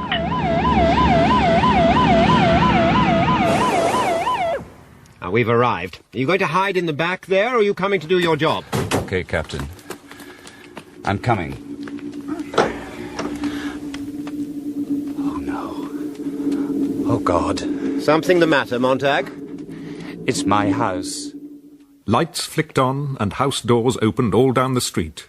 The carnival was setting up. Montag and Beatty stared, one with disbelief, the other with dry satisfaction at the house before them. This ring in which the torches would be juggled, the fire eaten. So this is it. Didn't I hint enough when I sent the hound out here? Millie. What? Mildred, my wife. Where is she? You know the procedure. She was taken away by the police. Don't worry. She's innocent. Nothing will happen to her. Montag, this is Faber. What's happening? What's happening? That's right. All the windows. Those two. You'll need good cross-ventilation if it's going to burn well. This is happening to me. What a surprise. Montag, can't you get away? Can't you run? Did you think you were immune, Montag, from all the consequences of your actions? What is it about fire that's so lovely, that draws us to it? If we let it, it would burn our lifetimes out. Perpetual motion. But its real beauty is that it destroys responsibility and consequences. A problem gets too burdensome, into the furnace with it. Now, Montag, you're a burden. And the fire will lift you off my shoulders, quick, clean, sure, nothing to rot later. Look at your books now. Pathetic, not worth bothering with. Nothing but black yellow pages, ravelled binding. Okay, Stoneman! You can stand back now! You've done enough! I want you to do this one all by yourself, Montag. Not with kerosene and a match, but piecework, with a flamethrower. Your mess, you clean it up. Montag, run for God's sake! I can't, because of the hound. What's that? Oh, yes, the mechanical hound. It's somewhere in the neighbourhood, isn't it? And it doesn't like you, does it, Montag? So don't try anything. You ready? Ready. Fire!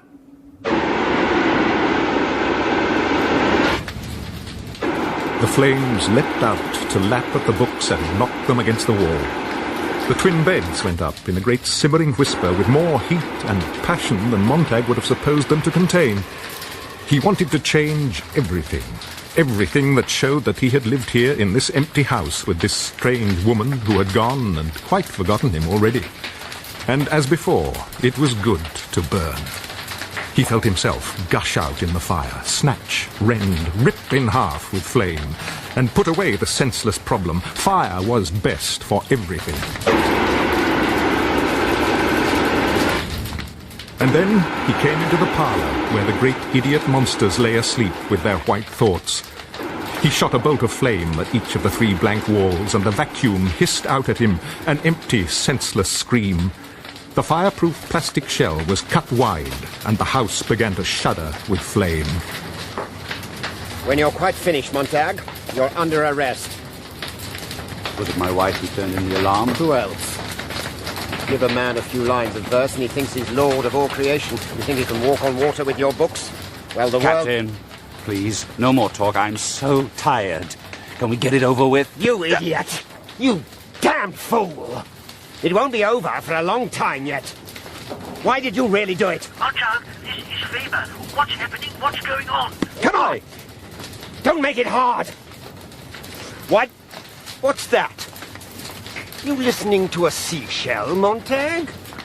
Montag, are you all right? Montag! Montag! Well, some kind of radio receiver. I saw your head tilt, listening. I thought it was a seashell. Now, you give me that back. Don't be silly. We'll trace the frequency and drop in on your friend. No. Now, don't make me use this. Just give it me back. Oh, now, God! I've burned enough for one night. Enough for a lifetime, and I don't want to burn you too. Well, that's one way to get an audience at the end of a flamethrower. What's it to be this time, you fumbling snob? Shakespeare? There is no terror, Cassius, in your threats. For I am armed so strong in honesty that they pass me by as an idle wind, which I respect not. How's that? Now, please, don't. Go ahead, you second-hand litterateur. Burn me! Get back. Captain, don't. You put down that flamethrower, guy! Ah! Oh, God. Montag, what have you done? Stoneman, keep still. Now turn around. Montag turned, and the mechanical hound was there, half across the lawn, moving with such drifting ease that it was like a single solid cloud of black-grey smoke blown at him in silence. It made a last great leap into the air, the spidered legs reaching, the propane needle snapping out its gleaming, angry tooth.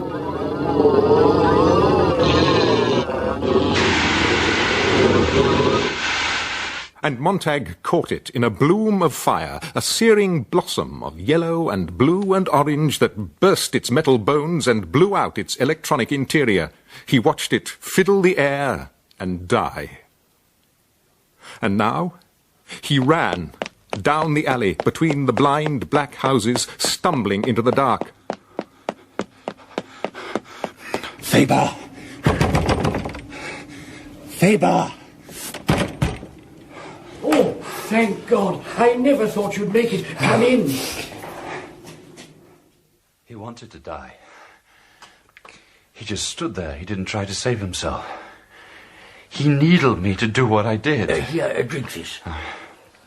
If things had been different, I think he might have been one of us. What are your plans now? To keep running. Well, where? I've no idea. I've not had time to think. Except, I want you to have this money. Oh, but... I might be dead by tomorrow. Use it in any way you think might help. Okay. You'd better head for the river, if you can. Follow along it and then hit the old rail tracks going into the country. Oh, yes, I've heard of them. They're not used anymore, of course, but the rails are still there. They say there's a lot of old writers and teachers on the tracks between here and the coast. Most of them are wanted in the city. And they survive? I suppose so. The government's never considered them enough of a threat to go out and track them down. How do you know about this? I thought of joining them a few years back. I didn't have the courage then. What are your plans? I'm going south to see that retired printer I told you about. This is his address. You can contact me there. Ah, right. Pass me that box, please. Thank you. It's a television set, just 6 inches square. Homemade. I wanted something I could blot out with my hand. Montag. M-O-N-T-A-G. Guy Montag, the renegade fireman, is still running. Police helicopters are up and a new mechanical hound has been brought in from another district. Oh, my God. What? Never since its first use in tracking quarry has this incredible invention made a mistake. And tonight, this network is proud to have the opportunity of following the hound by camera helicopter right up to the final moment of the kill. Well, give me some more whiskey, will you? And here it is, landing at the site of the burning. I'd better go. Wait. There's one last thing. What is it? There's not much time. That Bible. I wanted to survive. I suppose I should keep it. I stand a better chance. Where is it? Here. Tear it apart. What? Oh, no. No, you keep some and I'll keep some. That way at least part of it should get through. Oh, but no. Look, what did you tell me?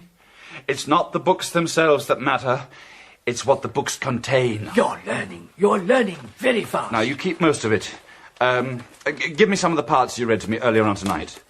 Look, here. I'll wrap it in this for when you get to the river. Good luck. You too, Professor. I'll be seeing you. Montag ran very fast away from the house, down towards the river. He could feel the hound, like autumn, come cold and dry and swift. A wind that didn't stir grass or jar windows or disturb the fallen leaves as it passed. The hound did not touch the world. It carried its silence with it, so you could feel the silence building up a pressure behind you all across town. Montag felt the pressure rising and ran.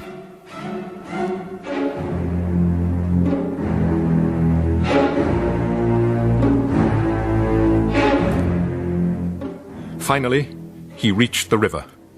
He touched it, just to be sure it was real, waded in and ducked down under. And then, holding the torn and plastic-wrapped Bible to his chest, he walked out into the river until there was no bottom and he was swept away in the dark. Montag travelled in the flow of water for a long time, past farms and woods and fields. He left the river and walked through the warm night, breathing in the odours of the land. He waded through the autumn leaves, another dry river smelling strangely of cinnamon and dust. He stumbled, and beneath the leaves, in the middle of the strangeness, a familiarity, the steel tracks of the railway. And as he walked along the tracks, he was surprised how certain he suddenly was of a single fact he could not prove.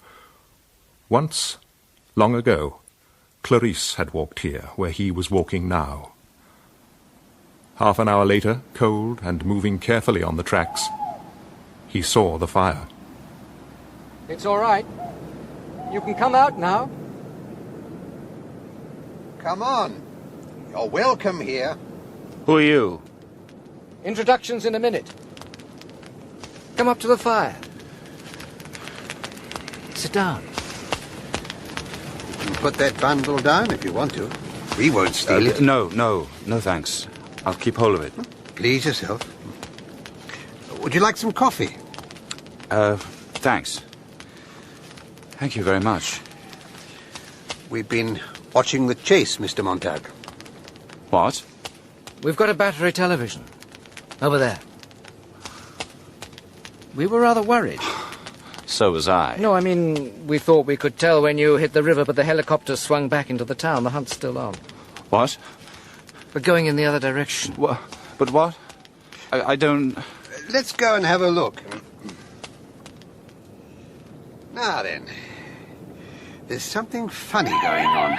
The chase for the renegade fireman nears its end. Oh, God. Wait. Police helicopters are converging on Avenue 87 and Elm Park Road. But I don't understand. That miracle of technology, the mechanical hand, has tracked its quarry right across the city. And now, finally, Guy Montag, the murderer and dissident, who tried to introduce foul and subversive... We don't have to listen to all that.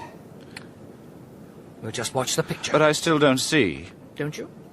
They lost you at the river, but they can't admit they failed. The show's got to have a snap ending or they lose viewers. Now, watch. It's going to end in the next few minutes. But how? I mean, I'm here. Watch. See how the camera's coming in, building the scene. Suspense. Long shot. That's the victim, there. At the end of the street. He looks like he's simply out for a stroll. Oh, no. Probably some harmless old man the police have had their eyes on for years. An insomniac, perhaps. Someone who just likes to walk at night and smell the air. They're all on file. Very useful information to have at certain times. Look. It's the hound. Oh. Oh. Well, that's that. Another lesson to anyone who's thinking of stepping out of line. Turn up the sound for a moment. So the hunt is over. The fireman Guy Montag lies slain. His catalogue of crimes against society avenged by this infallible instrument of justice, the mechanical hound.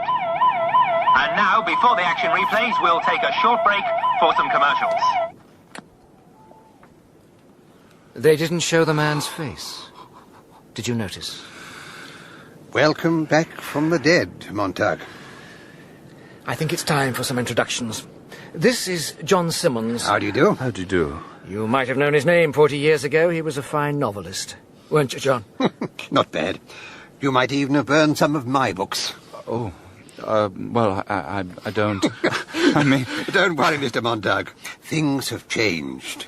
You've changed. I'm Bob Granger. I used to be a professor of philosophy, ethics. It's an ancient study now. I've written 1 or 2 books. You'll meet the others in the group over the next day or so. They're out at the moment, looking for you. Writers and teachers, mostly. 7 of us in all. 8 now. If you'll join us, Montag. Well, thank you, but I don't belong with you. I bring you trouble. We're used to that. Do you want to join us, Montag? Yes, I think I do. What have you got to offer? This? Your precious and mysterious package, yes. I wondered about that. What is it? Part of the Bible. The King James Bible. Job, Psalms, Proverbs, Ecclesiastes, and the Song of Solomon. What's wrong? Isn't that all right? It's wonderful. Perfect. Do we have those books? I don't think so. You're going to have to take care of yourself, Montag. Guard your health. You're going to become Job, Psalms, Proverbs, Ecclesiastes, and the Song of Solomon. What do you mean? Someday, Montag. Would you like to read Plato's Republic? Well, yes, of course. I am the Republic. Would you like to read William Blake, Mr. Simmons is Blake? How do you do? Hello, but... In our group, we've got novels by Dickens, poems by Keats and Donne and Wordsworth and Pope, Swift's essays, plays by Aristophanes and Brecht. We're also Matthew, Mark, Luke and John. Well, it can't be. It is. We're book burners, too. What? We read the books and burnt them. Afraid they'd be found. Microfilming was no good. Anything material can be destroyed. They're all here. In our heads. All across the country, on the tracks, in the hills, warming their hands over fires like this, drinking coffee out of tin mugs, literature and history, philosophy and law, Byron and St. Paul, Milton, Machiavelli, Tom Paine, Tolstoy and Marx, fragments shored against the ruins of civilization. What do you think, Montag? It's amazing. But I could never... What, whole books? I could never remember. Oh, yes, it's not so difficult. We've trained our memories. We can train yours. At the moment, we've got a horrible job. We're waiting for the end. What do you mean? Things can't go on. You know what it's like in the cities, that illness, whatever it is, it's terminal. I'm not sure what's going to end it. Mass nervous breakdown, insurrection, or war. And then... If there's anything left. Someday, some year, the books can be written again. It's worth doing. What should I do now? I think perhaps you should read a little before you go to sleep. Don't you?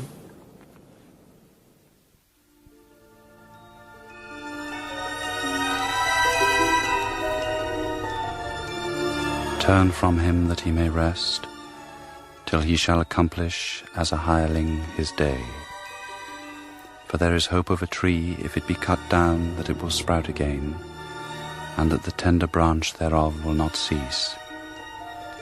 Though the root thereof wax old in the earth, and the stock thereof die in the ground, yet through the scent of water it will bud, and bring forth boughs like a plant.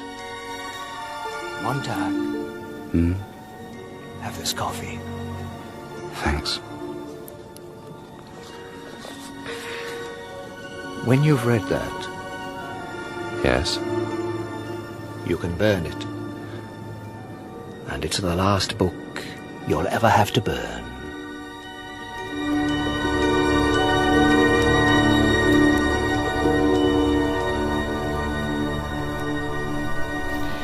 In Fahrenheit 451 by Ray Bradbury, dramatised for radio by Gregory Evans, you heard Susan Dowdall, Michael Simpkins, Peter Miles, Alan Dudley, Pamela Salem, Spencer Banks and Jonathan Newth, with Hugh Dixon, Peter Tuddenham, Patience Tomlinson and Michael Pennington.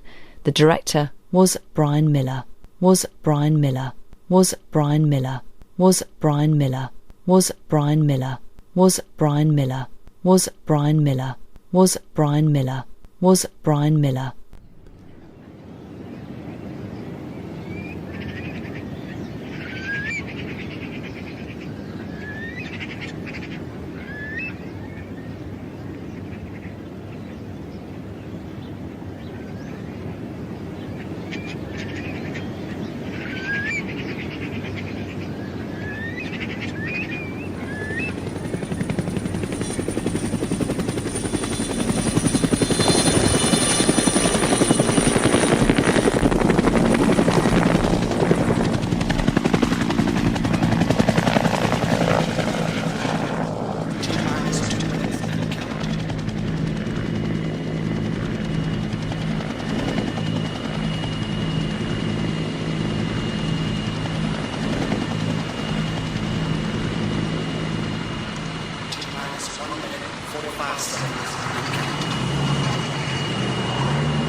this is Venture. Pre-start complete. Powering up APUs over. Roger. APUs look good. Out. We copy on the APUs, Venture. Venture, this is launch control. You are on internal power. Roger. Out. Venture, this is control. Hydraulic check complete. Over. Hydraulic check in the green. We copy, control. Venture, this is control. Main engine gimbal complete. Over. Roger that, control. Our gimbal is go. T-minus 45 seconds and count. Venture, this is launch control. O2 vents closed. Looks good. Over. Roger, out. Control, this is Venture. APU vents to inhibit. Roger, we copy Venture. Out. Venture, this is control. H2 tank pressurization. Okay. You are go for launch. Over. Roger. Go for launch. Out. Venture, APU start is go. You're on your onboard computer. Over. Roger. Out. 4. We have main engine start. SRB ignition. We have liftoff. Tower's been cleared. All engines look good. We copy, control.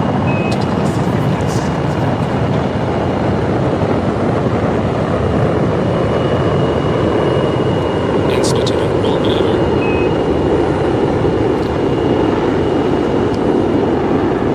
Maneuver complete. Venture looking good. Control, this is Venture. Main engine's at 65% over. Roger and out. Control, this is Venture. Max Q over. Roger, Venture. Out.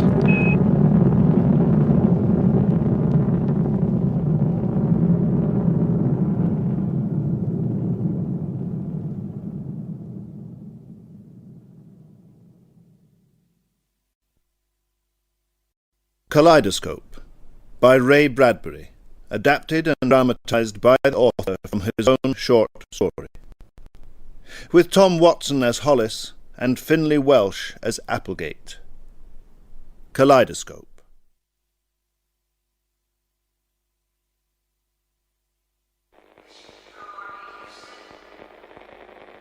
Venture, this is Mission Control Houston. Good morning, folks. Do you copy, Venturer? Mission Control to Venturer. This is your 8 a.m. call. Do you copy? Mission Control, this is Venturer. We copy you. 8 a.m. is at Zulu Eastern Standard or Pacific. Venture, we copy you. Loud, clear, and on the beat. Good morning. Medical checkout, please, crew, before the rest of the day's program. ECG and neural scans running. Tapes are go. Medical program beginning now. By the numbers. Hollis here. Physical report to Houston. Medical analysis tapes. A1. Stone here. A1. Stimson. A1. Good old Applegate here in fine fettle. Applegate. Oh, hell. A1. Spur, okay. Barkley. Super. A1. Wood reporting. Fine, thanks. All present and accounted for. I beg your pardon, Captain? All present and well. T plus 225 hours, 35 minutes and 20 seconds.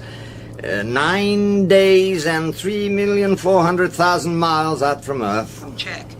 Psychobalance tapes operative. Scramble thoughts. Word associate. Stupid. Repeat, please. Not only how we feel, but what we feel to a computerized psychoanalyst 3 million miles away. Stupid. Applegate. Now hear this. A for Applegate, H for horse, S for snowstorm, RP for rabbit pellets. Enough word association. Terminate Applegate. Terminate Applegate. Oh, that's poetry. Terminate. Hollis here. Scramble Associate Hollis. Sometimes I wonder why I am captain of a rocket bound into deep space, and then I remember that not all of my crew members are named Applegate. End of Hollis Scramble. End. Stimson here. Scramble Associate Stimson. It took me 2 days to get to the top of St. Peter's in Rome. 3 days to nerve myself to make it to the top of the Eiffel Tower. Sometimes I wonder what I'm doing 3 million miles high in space. And scramble. Wood here. I never made it to the top of the Eiffel Tower. I was afraid. Now you tell us, Wood. Yeah, now I tell you. L'Spur scrambling. Hot dogs. Apple pie, Mom. Hey, what kind of word association is that? Midnight. Open the icebox door, reach in, 3-layer banana cake, glass of milk, yes sir. He's kidding. Sandlot baseball. Yeah, he's nuts. Good cigars. Grandpa and Dad talking late at night in the front porch rocking chair. I may throw up. Over and out, scramble. Stoning. Stone, Wood, L'Spur. Meteor, dead on. Impact, prepare for collision. Crash stations, crew to stations, helmets on. On stations all. Applegate, helmet on, air on, radio on, all greens and on station. L'Spur, helmet on, air on, radio on, all greens and on station. Wood, helmet on, air on, radio on, all greens and on station. Stone, helmet on, air on, radio Houston, on, all this greens is Venture. and on We station. have a collision Stimson, alarm. helmet on, air on, radio on, all greens and on station. Impact in 25 seconds and counting. All greens and on station. Hollis, helmet on, air Object on, radio on radar contact at 17 degrees right, 5 degrees down, and 1100 meters off. Let's try a burn on the nose thrusters. Too late to fire them up now. Houston, do you copy? We have imminent collision in 15 seconds. Object is in sight on right window. Large meteor closing rapidly. Impact in 5. Wait, oh my god, impact!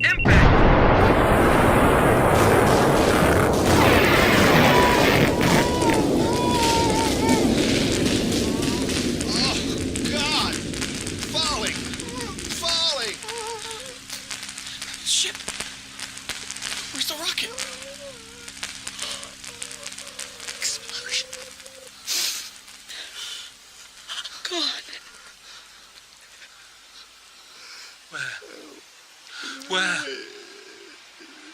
Captain? Stone. The crew. The others, where are they? Captain! Gone. Oh, falling.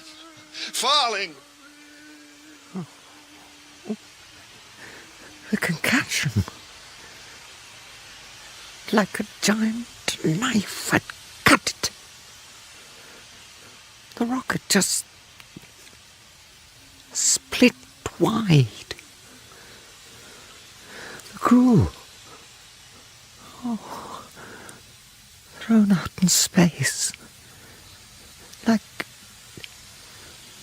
like a dozen wriggling silverfish,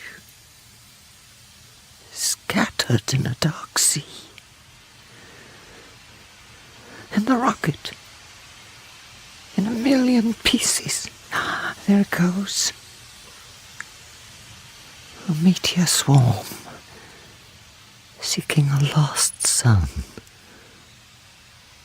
Gone. Gone. Barclay? Barclay!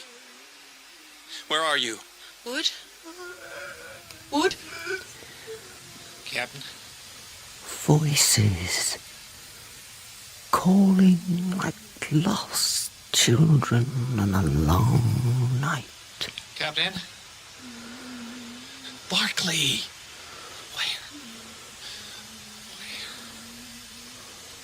Wood! Captain Hollis. Captain! This is Stone. Stone? Hollis here. Where are you? Stupid question. Where? God knows. I don't. Which way is up? I only know I'm falling. Falling. Oh, yes. We fall. Like pebbles down a well. We're not people anymore. Not captain, crew. Only voices. Voices without bodies. We're going away from each other. Oh, yes. That's for sure. At 100,000 miles an hour. Here's your hat. What's your hurry? We do move. What happened? A meteor strike. The ship peeled. Space vehicles do blow up. Oh, they do. Oh, they do. Is there any way for us to get back together? Get back to one another? Not unless you're strapped on your EVA before impact. No. You? No, there wasn't time. So, here we are. 7 people dropped in space with no way to maneuver, turn, fly. All we can do is... Fall. Oh, that's a long way. Long way. A long, long way down. Who's that? Stimson, I think. Oh. Stimson! God. Long way down. Long way. I'm gonna die. I can't believe that. Stimson! Let's get organized here.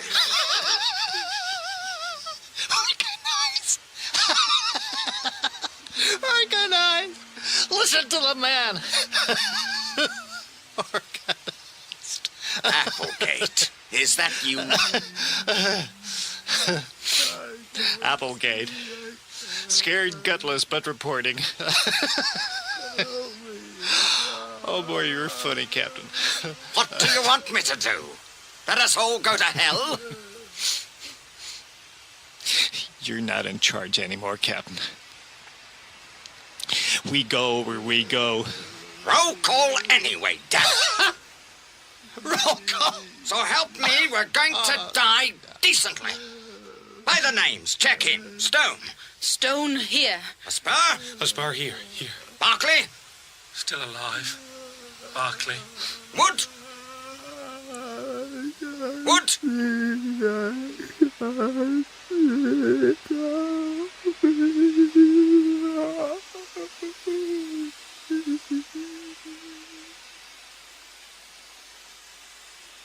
Make him answer, Captain. Wood?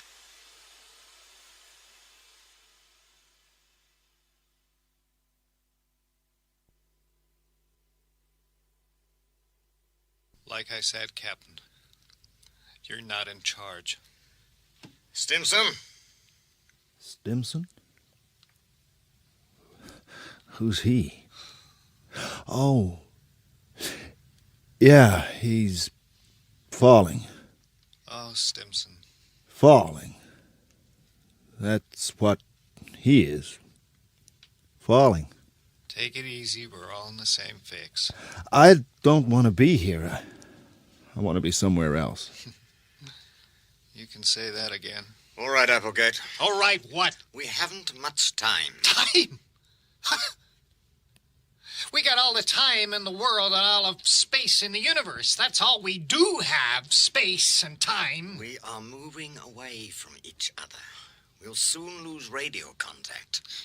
That can't happen soon enough for me. I won't have to hear any of your stupid voices. Why do you insist on being bitter? Look around you, Captain. Where are you? Nowhere. Where am I? Beyond nowhere. Where's everyone else? Falling to die. The rocket spun when it was hit. We were thrown off by centrifugal force, each man in a different direction. Some of us will hit the sun. Some of us will head out through the universe and travel forever. Bitter! How can you say that? Captain. Stone? Might we get back together somehow? I mean... For what? What? To die in company, now that you ask. You do that, then. I'll die alone, thanks. At 100,000 miles per hour. If each of us released a certain amount of oxygen, we could maneuver... Oh, keep talking. Your hot air might save us all. Please. Someone help me. I don't want to be here. I don't want to be here. Stimson? Oh, that's it, Captain. Order him to shut up. Hey, Stimson, listen to the captain. Stimson. We can't talk if you interrupt. I mean... Help! Oh, someone help. So far down. A long way down. Falling. Falling. Oh, such a long way down. Stimson. Hold on. Oh, now. You're not gonna believe this. Help. Please. Help. I'm afraid. Applegate? Captain, he's here. What? Stimson, he's floating nearby. I can see him. We're getting closer. Oh, such a long way down. Falling. Falling a long way. Help. Help. Yes, I'll help you, Stimson. Applegate? I don't like being here. You won't be much longer. I want to be somewhere else. You will. You will. Applegate. Closer. Oh, very close, Captain. He's floating almost in reach. Almost. I'm afraid. Someone. Help. Help. Yes. Someone. Me. Applegate. Someone, oh please. Someone. Me.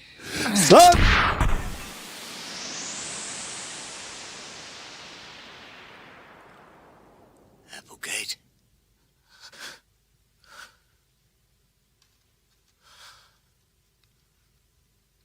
He's gone, Captain. Gone? I smashed his helmet. You... He wanted to be saved. I saved him.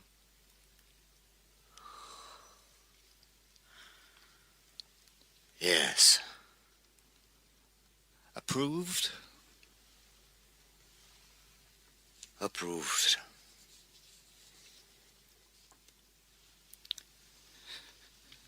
Well, now we can talk more clearly, Captain. Now, if you want, we can get organized. Applegate. Sir? May you burn forever. Oh, why, sir, I'm on my way to burning now. From the way I fall, I figure in about half a year I'll strike the sun. How about you others? Stone, Lesper, Barkley? Where heading? For how long? I think I'm going to hit the moon. I think I'm heading for Mars. I can't really say, but Mars. Mars and beyond. Jupiter. Saturn. Maybe visit Pluto. Or go on into the universe and travel forever. That's me. Far traveling. Oh, doesn't that have a sound to it? Far traveling. Captain? I seem to be heading back towards Earth. when I hit its atmosphere. You'll burn long before me. I'll burn. Silence. Order me some more. This is a mutiny of one. In just the few minutes since the rocket exploded, you and I have moved 10,000 miles away from each other. But we were always far apart. Come get me, sir. Shall I tell you some more that'll make you want to come get me? Do your worst. And the worst is this. Years ago, when we were at the academy, your fiancée, that lovely girl, you remember? No, it never was. It was. No, it's gone now. I can't see it. It's there. No, it's like it never was.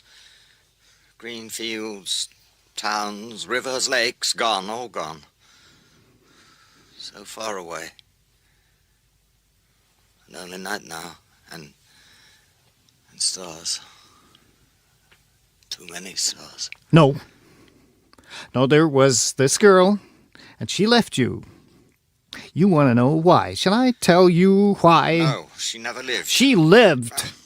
There is no earth, no life, nothing. There was life and earth and something, and I took it all away. You took nothing. Nothing. Oh, no, no more of this. No more.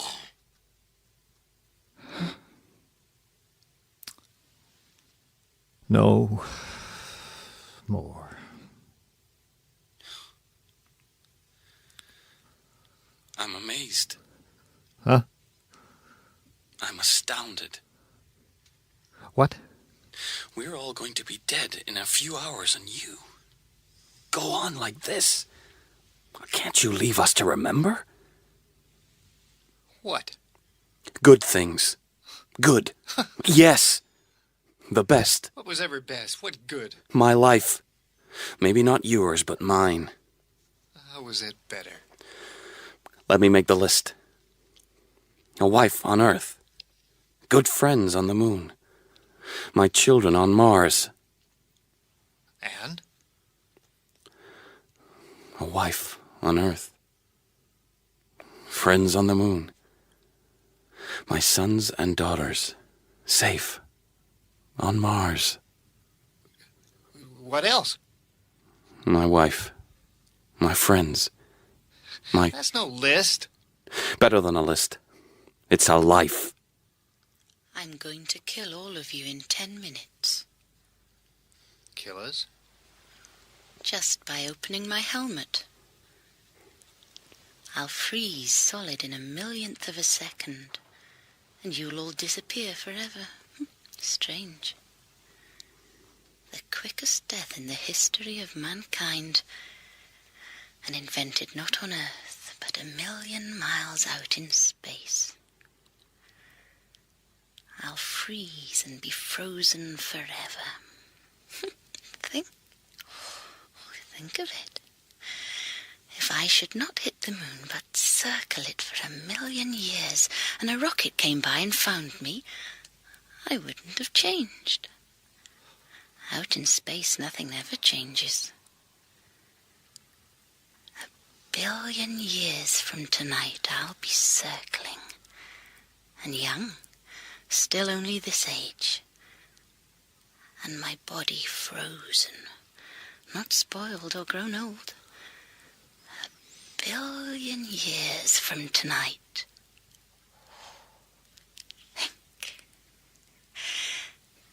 Think. I'm thinking. Kill yourself now and cut the cackle. I'm thinking that we should all say what we want to say in these last few minutes. I want to run my films. Play my memories. Say, there was a good day, there a bad. They're a good friend. You know what I mean. No, I don't. Because it never happened. Like the captain says, once a thing is over, it's like it never existed. We only exist now. A mob of voices floating half into nowhere and out of nothing. No. I count. Because I remember. I do remember. Do you?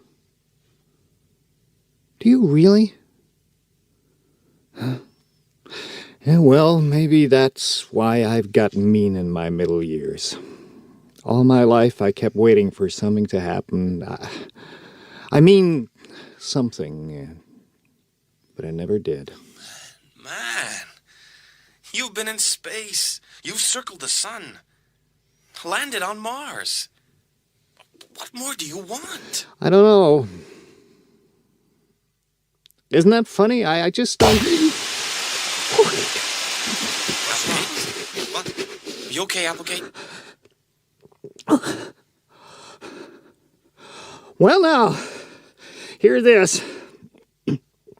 I have no left hand. What? Okay. No kidding. Strange, I feel it's happening to someone else. Oh, this is a course in 6th grade philosophy. Someone else's left hand has just been cut off by a meteor. My left sleeve has just automatically locked itself. It sealed itself with self-sealant. I lost some air, but the end of my wrist has frozen solid, scabbed itself with frost. Applegate. Oh, come help me, Captain. Oh, I wish I could. Come, help me, Captain. If I could. Oh, sir. The irony. Telling you to come order me around 10 minutes ago and now really needing you. Oh, burn me to ashes, and then burn the ashes to dust.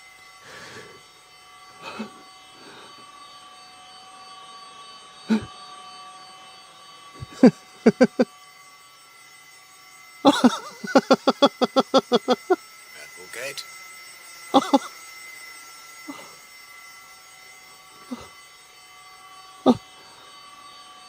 Hey, listen, you hear?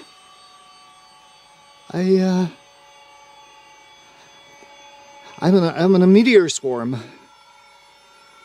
The very thing that cut off my hand is taking me with it. I'm being drawn away in space. It's like being in a great big kaleidoscope. Those things, those toys you held up to your eyes as a kid and looked in and saw all the colors and shapes, sizes. A kaleidoscope. Look. Oh, beautiful. Taking me with it. Me.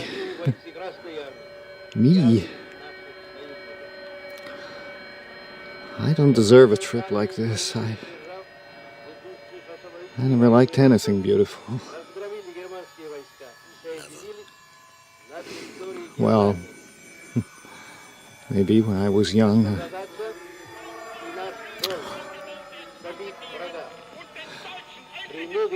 Hear the voices? Voices. Yes. Yes. No sound is ever lost. What? Didn't we wonder, years ago, what happened to suns when they died? Did they travel in space forever, living their own lives? Well, here's your answer. What? An electronic cloud that traps old radio broadcasts, news, music. Yeah.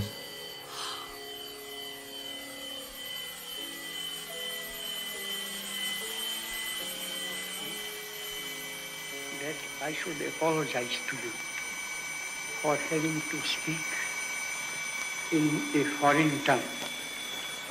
I wonder if this loudspeaker carries my voice to the farthest end of this vast audience.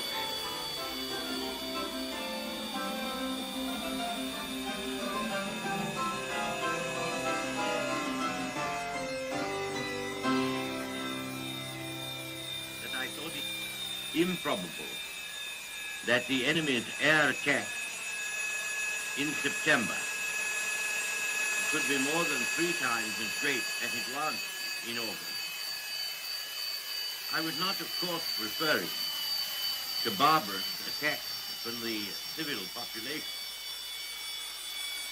but to the great air battle which is being fought between our fighters.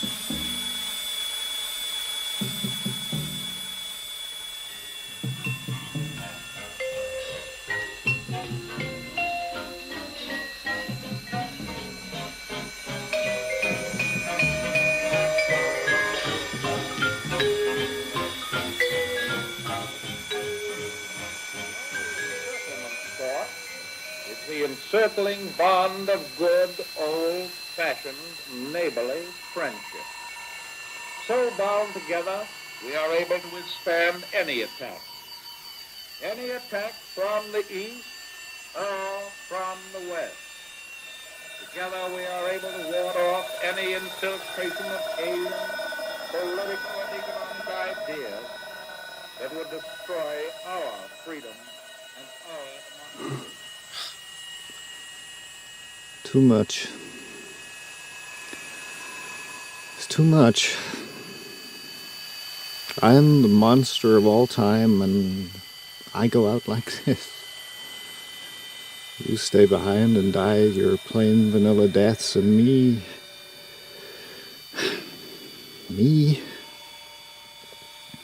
I go out in style. In a swarm of meteors so beautiful, I can't move my tongue. I'm carried along by the voices of Churchill and Hitler and Roosevelt. Oh, friends. What company. Yes. It's me and the whole grand bunch moving out and around the world for the next 10 billion years. We'll be back, and Churchill will still be talking, and Hitler will still be mad, and Roosevelt will still be saying we have nothing to fear. Nothing. Nothing. So it finally happened. Huh? What? It. The thing you were waiting for. Something. Yes. Yes. Yes. So long, Captain. Burn, Captain. Burn. Burn. Burn. Burn.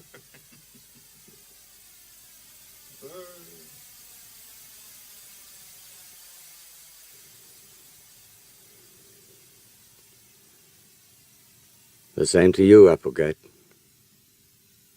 Captain, Well? reception's fading for all of us.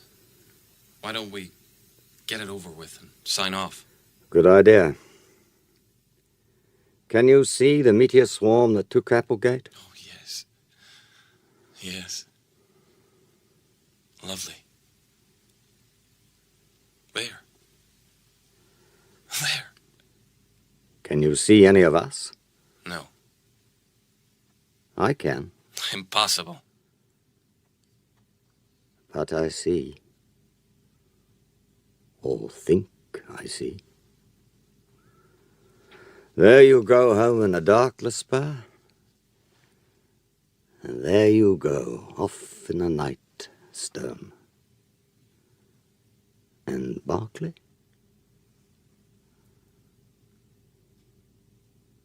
Home already.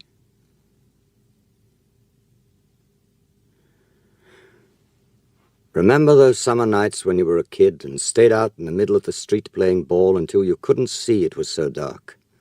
Not wanting to go home, and at last all the mothers calling from houses around. blowing whistles, yelling, and at last, dragging their bats, scuffing their shoes, all the boys and girls went home, sad and hating it, as if summer would never come again, even though summer was the next night, and the next after that. I remember. Keep on remembering. Don't let anybody say otherwise. Lesper, Captain. Goodbye. Sleep well. Captain? Lesper. Last one in's an old maid. Here goes nothing. Nothing.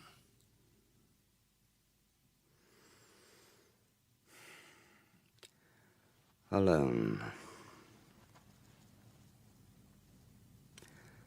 There goes wood towards the sun. There falls stone near the moon. There flies Berkeley out beyond Mars and toward far Centauri. Forever. There moves Applegate and his meteors in fine company of ancient men. Pieces of the Kaleidoscope, all of us. But flying apart. And myself. Alone. Add it up, Hollis. What did your life mean? More than Applegate's, less than Lesper's. Did you do one brief, bright, lovely thing that might be remembered for one astounding instant by someone, somewhere, sometime, somehow? What? What did you do, Captain, that was worth noting, worth remembering, worth the softest breath to tell?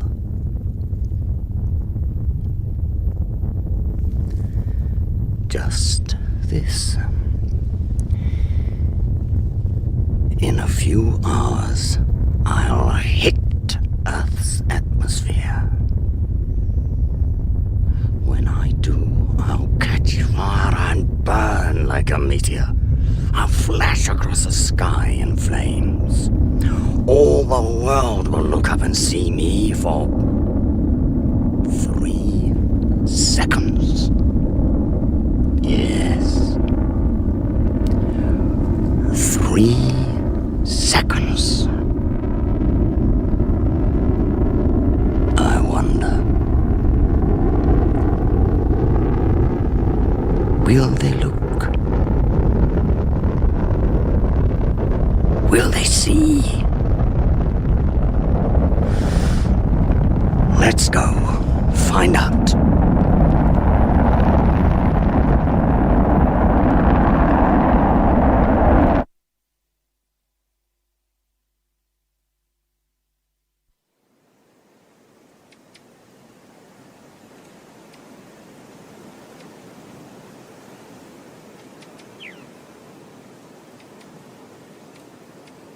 Oh, look!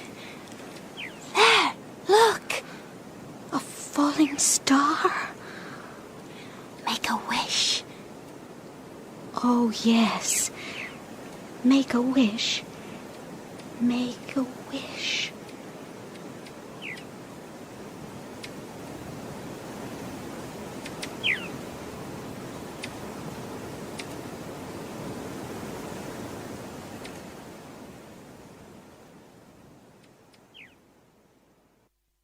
In Kaleidoscope, the part of Hollis was played by Tom Watson, and Applegate was played by Finlay Welsh.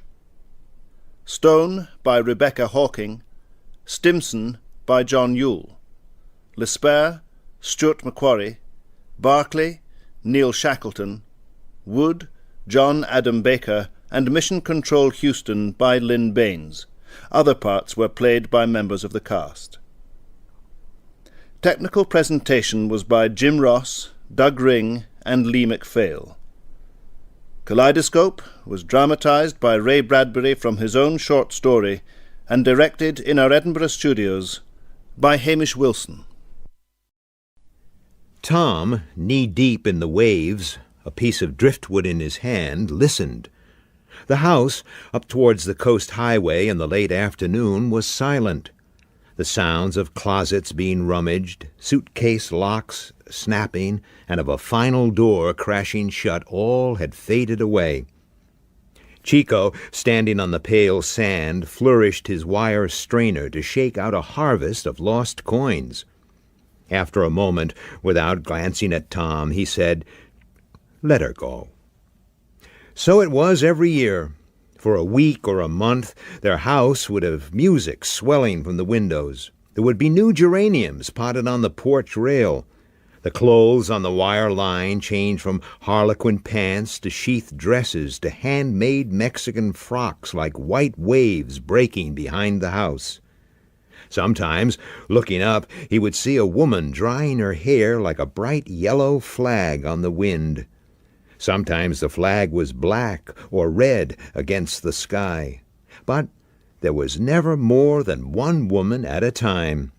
And at last a day like today came. Tom placed his driftwood on the growing pile near where Chico sifted the 1 billion footprints left by people long vanished from their holidays. "Chico, what are we doing here?" "Living the life of Riley, boy." "I don't feel like Riley, Chico." "Work at it, boy." Tom nodded imperceptibly. Once a year he himself brought a nice girl here, knowing she was right at last, and that in no time they would be married. But his women always stole silently away before dawn, feeling they had been mistaken for someone else, not being able to play the part.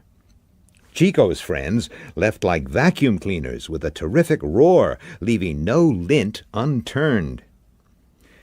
"Chico," Tom bit his lower lip, "I've been thinking, why don't we split up?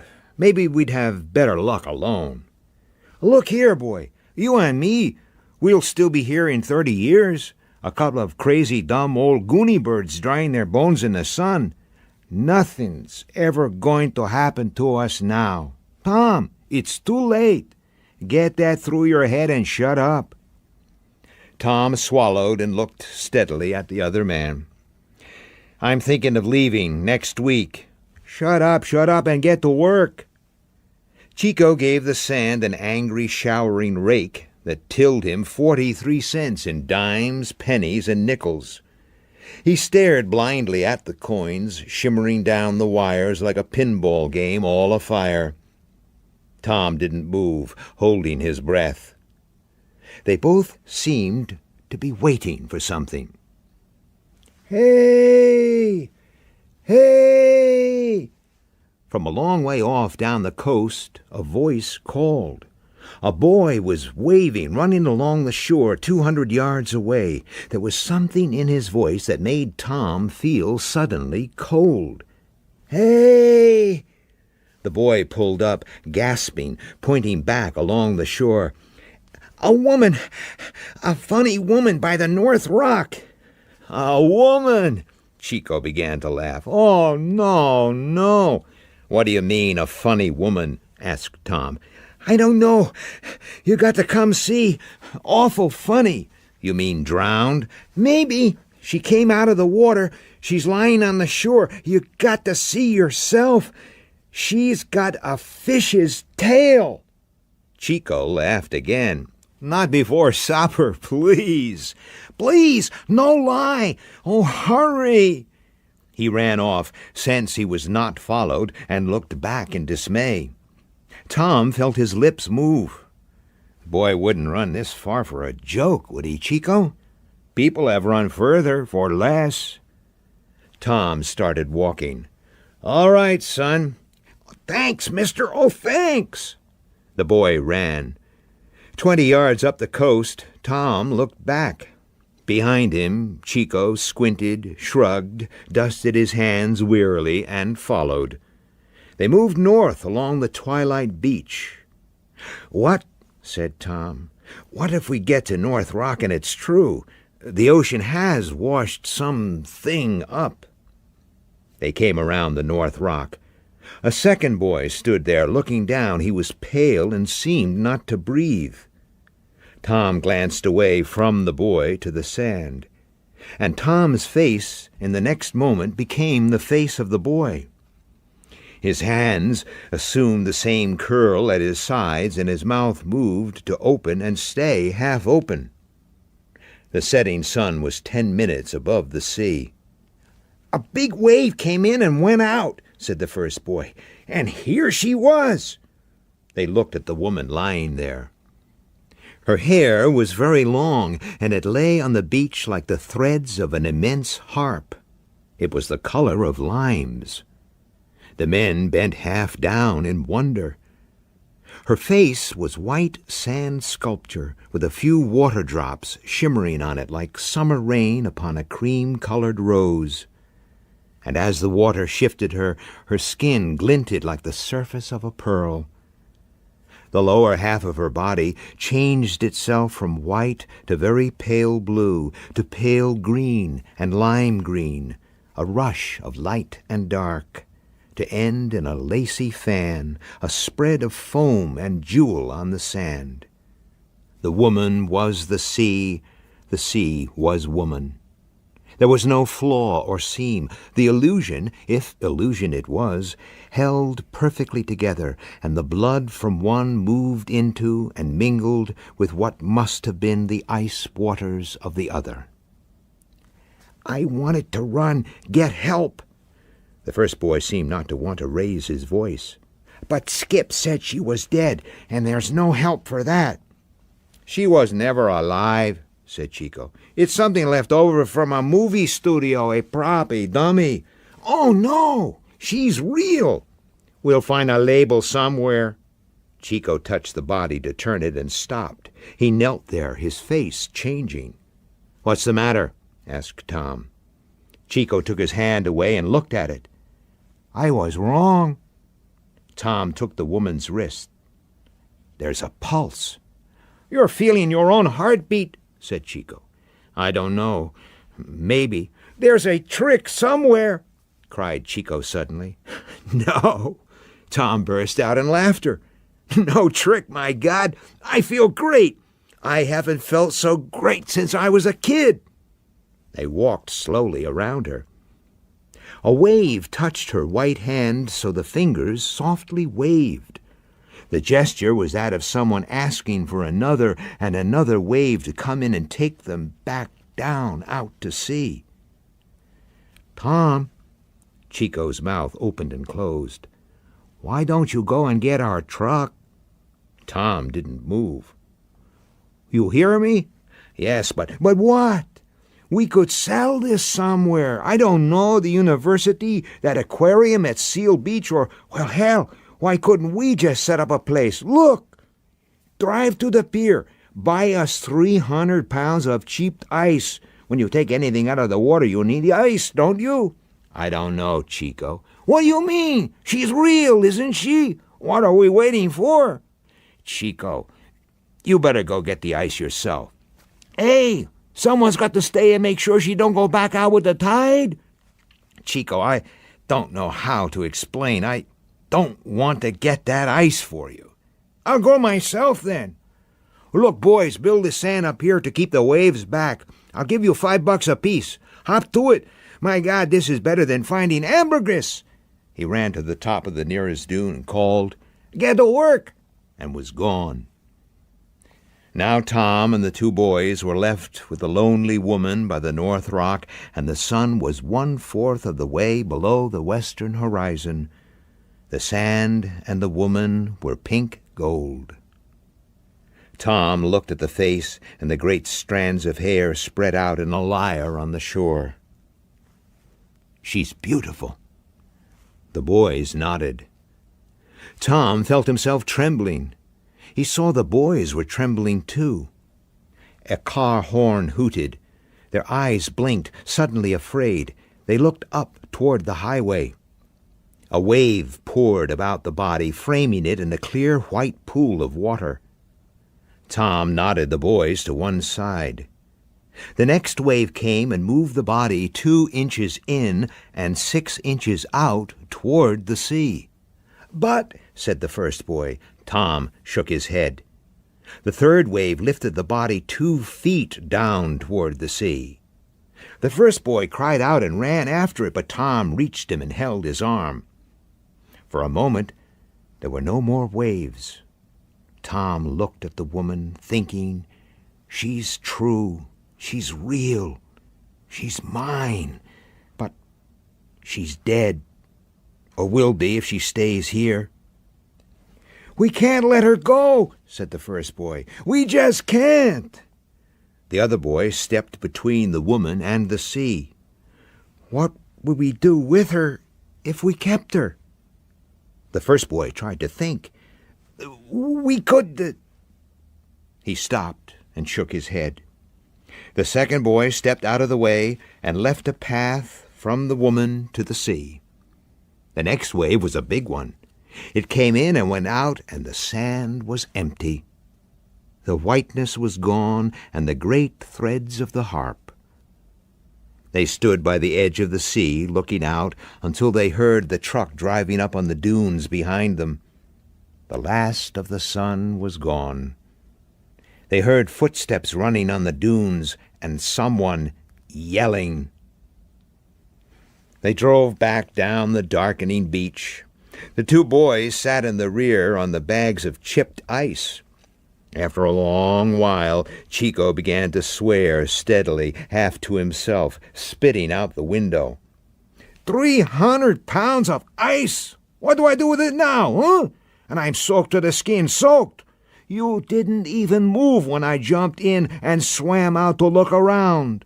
You haven't changed. Like every other time, like always. You do nothing, nothing. "And what did you do?" said Tom, looking ahead. "The same as you always did. You should have seen yourself." They dropped the boys off at their beach house. The younger boy spoke in a voice you could hardly hear against the wind. "Gosh, nobody'll ever believe." The 2 men drove down the coast and parked. Chico sat for 2 or 3 minutes waiting for his fist to relax on his lap, and then he snorted. "Yeah, I guess things turn out for the best." He took a deep breath. "Tom." "What?" "Next week, you're not going away." It was not a question, but a quiet statement. Tom thought about it, his cigarette dead in his fingers, and he knew that now he could never go away. For tomorrow and the day after that, he could walk down and go swimming there in all the green and white fires and the dark caverns in the hollows under the strange waves. Tomorrow and tomorrow and tomorrow. "Yes, Chico, I'm staying here."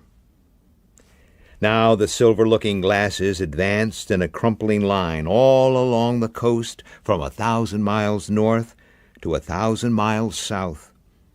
The mirrors didn't reflect so much as one building or one tree of one highway or even one man himself.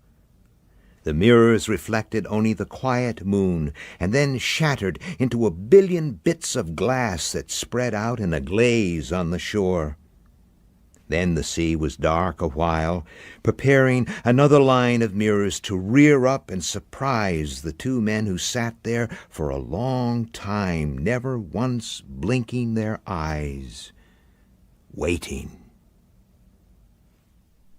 Ed Bishop was reading The Shoreline at Sunset by Ray Bradbury. The producer was Rosemary Watts. In the town square, the queue had formed at 5 a.m, while cocks were crowing far out in the rhymed country, and there were no fires. All about, among the ruined buildings, bits of mist had clung at first, but now, with the new light of 7 o'clock, it was beginning to disperse. Down the road, in 2s and 3s, more people were gathering in for the day of marketing, the day of festival. The small boy stood immediately behind two men who had been talking loudly in the clear air, and all of the sounds they made seemed twice as loud because of the cold. The small boy stamped his feet and blew on his red, chapped hands, and looked up at the soiled, gunny sack clothing of the men, and down the long line of men and women ahead. "Here, boy, what are you doing out so early?" said the man behind him. "Got my place in line, I have," said the boy. "Why don't you run off? Give your place to someone who appreciates." "Leave the boy alone," said the man ahead, suddenly turning. "Oh, I was joking." The man behind put his hand on the boy's head. The boy shook it away coldly. "I just thought it strange, a boy out of bed so early." "This boy's an appreciator of arts, I'll have you know," said the boy's defender, a man named Grigsby. "What's your name, lad?" "Tom." "Tom here is going to spit clean and true. Right, Tom?" "I sure am." Laughter passed down the line. A man was selling cracked cups of hot coffee up ahead. Tom looked and saw the little hot fire and the brew bubbling in a rusty pan. It wasn't really coffee. It was made from some berry that grew on the meadowlands beyond town, and it sold a penny a cup to warm their stomachs. But not many were buying. Not many had the wealth. Tom stared ahead to the place where the line ended, beyond a bombed-out stone wall. "They say she smiles," said the boy. "Aye, she does," said Grigsby. "They say she's made of oil and canvas." "True. And that's what makes me think she's not the original one. The original, now I've heard, was painted on wood a long time ago." "They say she's 4 centuries old." Or maybe more. No one knows what year this is to be sure. "It's 2061. Oh, that's what they say, boy, yes. Liars. Could be 3,000 or 5,000 for all we know. Things were in a fearful mess there for a while. All we got now is bits and pieces."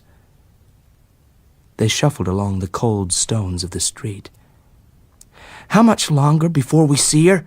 asked Tom uneasily. "Just a few more minutes. They got her set up with 4 brass poles and velvet rope, all fancy to keep folks back. Now mind, no rocks, Tom. They don't allow rocks thrown at her." "Yes, sir." The sun rose higher in the heavens, bringing heat which made the men shed their grimy coats and greasy hats. "Why are we all here in line?" asked Tom at last. "Why are we all here to spit?" Grigsby did not glance down at him, but judged the sun. "Well, Tom, there's lots of reasons." He reached absently for a pocket that was long gone, for a cigarette that wasn't there. Tom had seen the gesture 1,000,000 times. "Tom, it has to do with hate. Hate for everything in the past. I ask you, Tom, how did we get in such a state, huh? Cities all junk, roads like jigsaws from bombs, and half the cornfields glowing with radioactivity at night. Ain't that a lousy stew, I ask you?" "Yes, sir, I guess so." It's this way, Tom. You hate whatever it was that got you all knocked down and ruined. That's human nature. I'm thinking maybe, but human nature, anyway. "There's hardly nobody or nothing we don't hate," said Tom. "Right. The whole bloomin' caboodle of them people in the past who run the world. So here we are, on a Thursday morning, with our guts plastered to our spines, cold, live in caves and such, don't smoke, don't drink, don't nothing except have our festivals, Tom. Our festivals." And Tom thought of the festivals in the past few years. The year they tore up all the books in the square and burned them, and everyone was drunk and laughing. And the Festival of Science a month ago, when they dragged in the last motor car and picked lots, and each lucky man who won was allowed one smash of a sledgehammer at the car. Do I remember that, Tom? Do I remember? Why, I got to smash the front window, you hear? My God, it made a lovely sound. Crash! Tom could hear the glass falling in glittering heaps. And Bill Henderson, he got to bash the engine. Oh, he did a smart job of it with great efficiency. Wham! But the best of all, recalled Grigsby, there was the time they smashed a factory that was still trying to turn out aeroplanes. Lord, did we feel good blowing it up, said Grigsby. And then we found that newspaper plant and the munitions depot and exploded them together. Do you understand, Tom? Tom puzzled over it. I guess. It was high noon. Now the odors of the ruined city stank on the hot air, and things crawled among the tumbled buildings. Won't it ever come back, mister? What? Civilization? Nobody wants it. Not me. I could stand a bit of it, said the man behind another man. There were a few spots of beauty in it. Don't worry your heads, shouted Grigsby. There's no room for that, either. Ah, said the man behind the man. Someone will come along someday with imagination and patch it up. And mark my words, someone with a heart. No, said Grigsby. I say yes. Someone with a soul for pretty things. Might give us back a kind of limited sort of civilization, the kind we could live in peace. The first thing you know, there's war. But maybe next time it'll be different. At last they stood in the main square. A man on horseback was riding from the distance into the town. He had a piece of paper in his hand. In the center of the square was the roped-off area. Tom, Grigsby, and the others were collecting their spittle and moving forward, prepared and ready, eyes wide. Tom felt his heart beating very strongly and excitedly, and the earth was hot under his bare feet. Here we go, Tom. Let fly. 4 policemen stood at the corners of the roped area. 4 men with bits of yellow twine on their wrists to show their authority over other men. They were there to prevent rocks being hurled. This way, said Grigsby at the last moment. Everyone feels he's had his chance at her. You see, Tom? Go on now. Tom stood before the painting and looked at it for a long time. Tom, spit. His mouth was dry. Get on, Tom. Move. But, said Tom slowly, she's beautiful. Here, I'll spit for you. Grigsby spat, and the missile flew in the sunlight. The woman in the portrait smiled serenely, secretly at Tom, and he looked back at her, his heart beating, a kind of music in his ears. She's beautiful, he said. The line fell silent. One moment they were berating Tom for not moving forward. Now they were turning to the man on horseback. What do they call it, sir? Asked Tom quietly. The picture? Mona Lisa, Tom, I think. Yeah, the Mona Lisa. I'll have an announcement, said the man on horseback.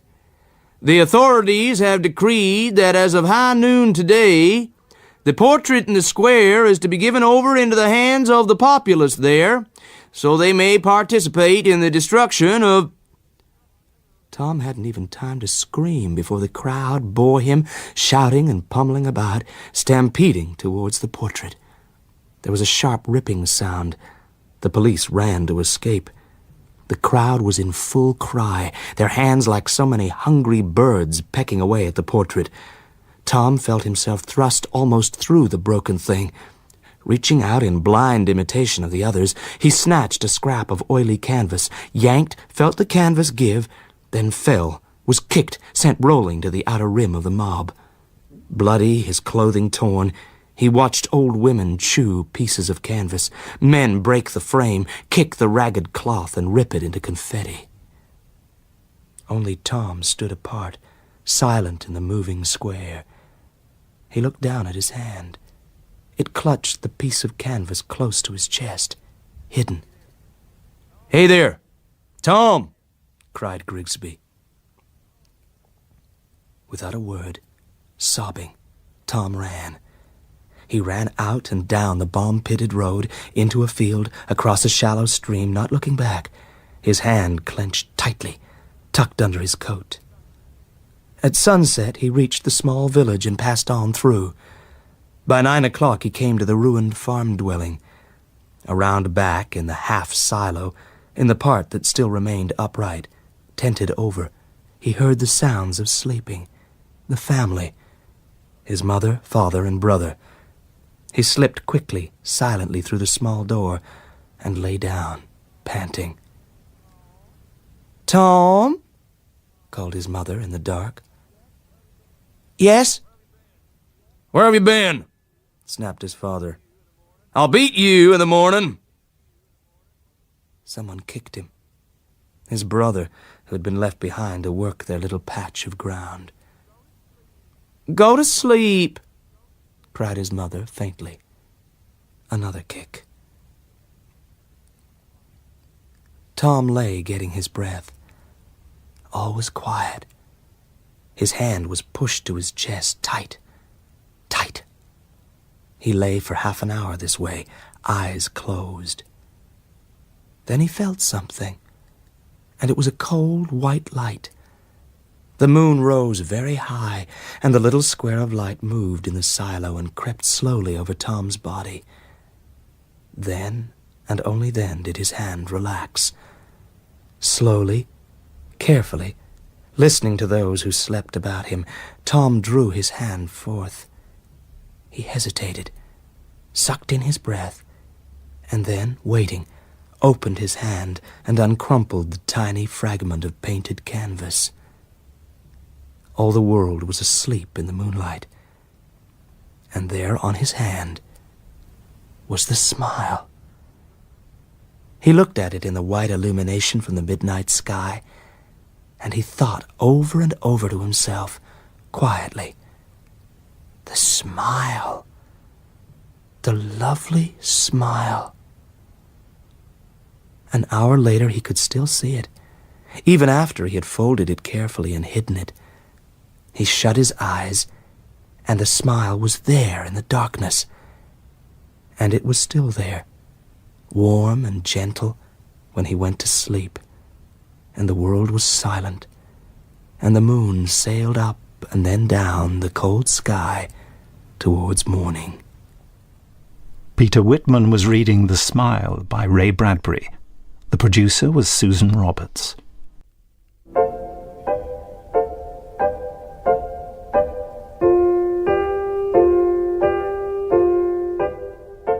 To enter out into that silence that was the city at 8 o'clock of a misty evening in November, to put your feet upon that buckling concrete walk, to step over grassy seams and make your way, hands in pockets, through the silences, that was what Mr. Leonard Mead most dearly loved to do.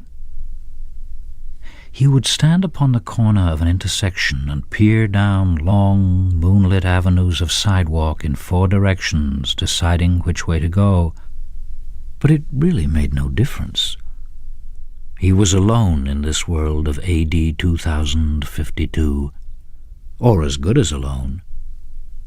And with a final decision made, a path selected, he would stride off, sending patterns of frosty air before him like the smoke of a cigar.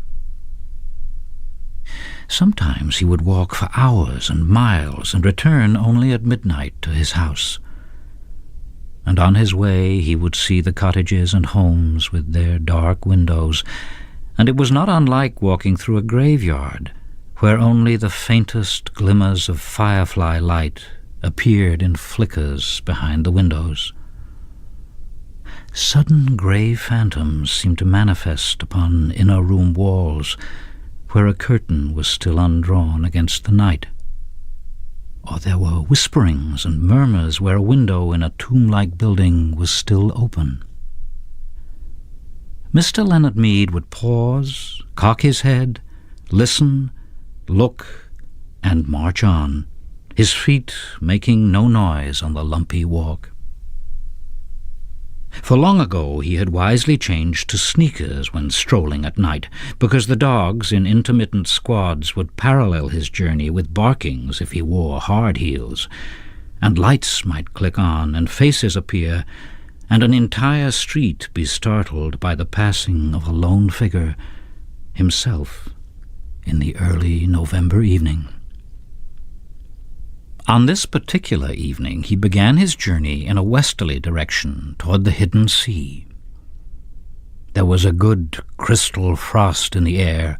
It cut the nose and made the lungs blaze like a Christmas tree inside. You could feel the cold light going on and off, all the branches filled with invisible snow.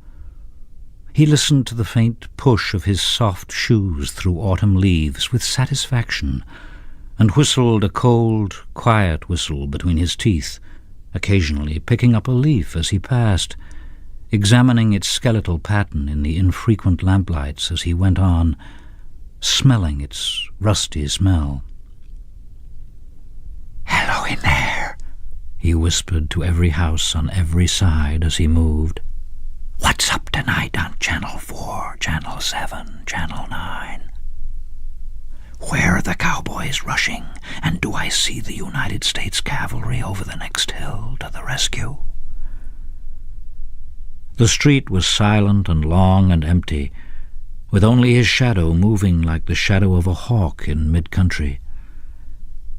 If he closed his eyes and stood very still, frozen, he could imagine himself upon the center of a plain, a wintry, windless Arizona desert with no house in 1,000 miles, and only dry riverbeds, the streets, for company. "What is it now?" he asked the houses, noticing his wristwatch. 8:30 p.m.? Time for a dozen assorted murders, a quiz, a review, a comedian falling off the stage. Was that a murmur of laughter from within a moon-white house? He hesitated, but went on when nothing more happened. He stumbled over a particularly uneven section of sidewalk. The cement was vanishing under flowers and grass. In 10 years of walking by night or day for thousands of miles, he had never met another person walking, not one in all that time. He came to a cloverleaf intersection which stood silent where 2 main highways crossed the town. During the day it was a thunderous surge of cars, the gas stations open, a great insect rustling and a ceaseless jockeying for position as the scarab beetles, a faint incense puttering from their exhausts, skimmed homeward to the far directions. But now these highways, too, were like streams in a dry season, all stone and bed and moon radiance. He turned back on a side street, circling around toward his home. He was within a block of his destination when the lone car turned a corner quite suddenly and flashed a fierce white cone of light upon him. He stood entranced, not unlike a night moth, stunned by the illumination, and then drawn toward it. A voice called to him, "Stand still. Stay where you are. Don't move." He halted. "Put up your hands." "But," he said, "your hands up, or we'll shoot." The police, of course. But what a rare, incredible thing. In a city of 3 million, there was only 1 police car left. Wasn't that correct? Ever since a year ago, 2052, the election year, the force had been cut down from 3 cars to 1. Crime was ebbing. There was no need now for the police, save for this one lone car wandering and wandering the empty streets. "Your name?" said the police car in a whisper. He couldn't see the men in it for the bright light in his eyes. "Leonard Mead," he said.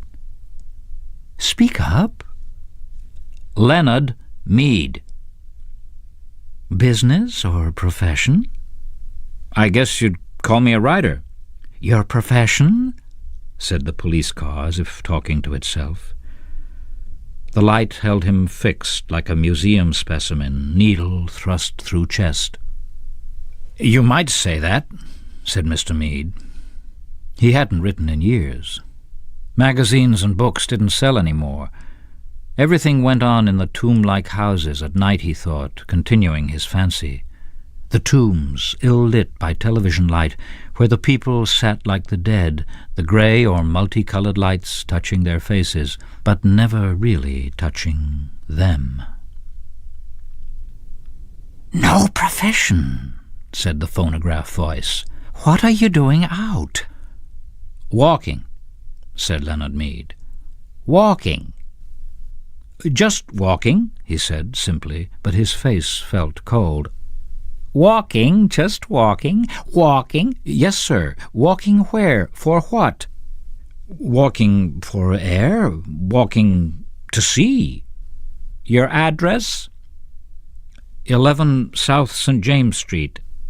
"And there is air in your house? You have an air conditioner, Mr. Mead?" "Yes." "And you have a viewing screen in your house to see with?" "No." "No?" There was a crackling quiet that in itself was an accusation. "Are you married, Mr. Mead?" "No." "Not married," said the police voice behind the fiery beam. The moon was high and clear among the stars, and the houses were grey and silent. "Nobody wanted me," said Leonard Mead with a smile. "Don't speak unless you're spoken to." Leonard Mead waited in the cold night. "Just walking, Mr. Mead?" "Yes." "But you haven't explained for what purpose." "I explained. For air, and to see, and just to walk." "Have you done this often?"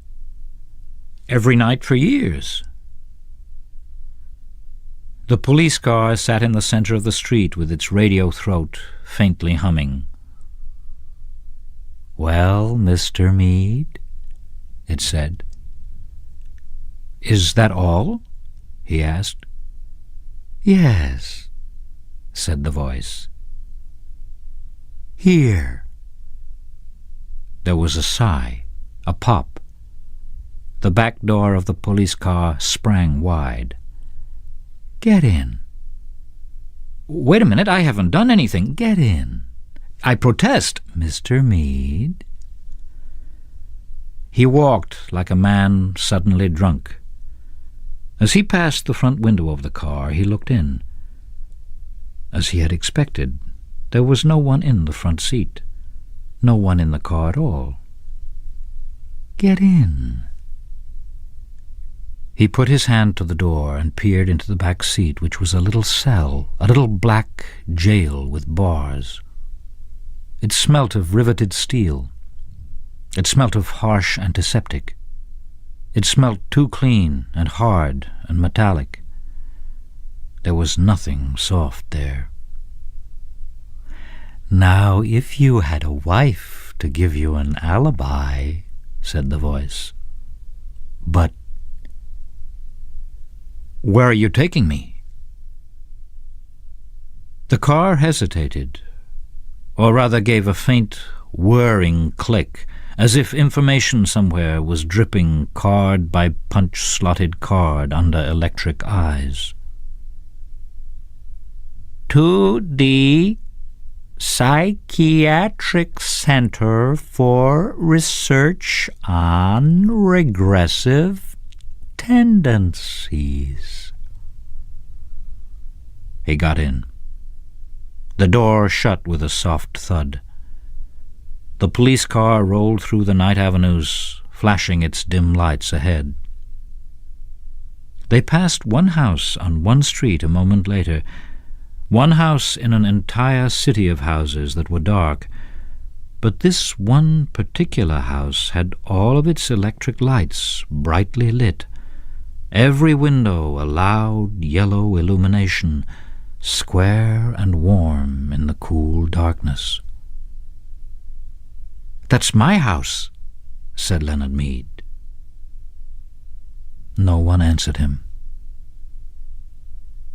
The car moved down the empty riverbed streets and off away, leaving the empty streets with the empty sidewalks and no sound and no motion, all the rest of the chill November night.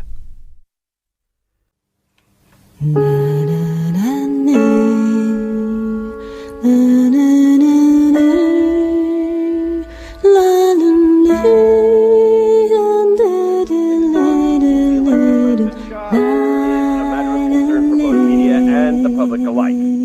Stay with us. We've got entertainment news, the weather, and sports coming up after this.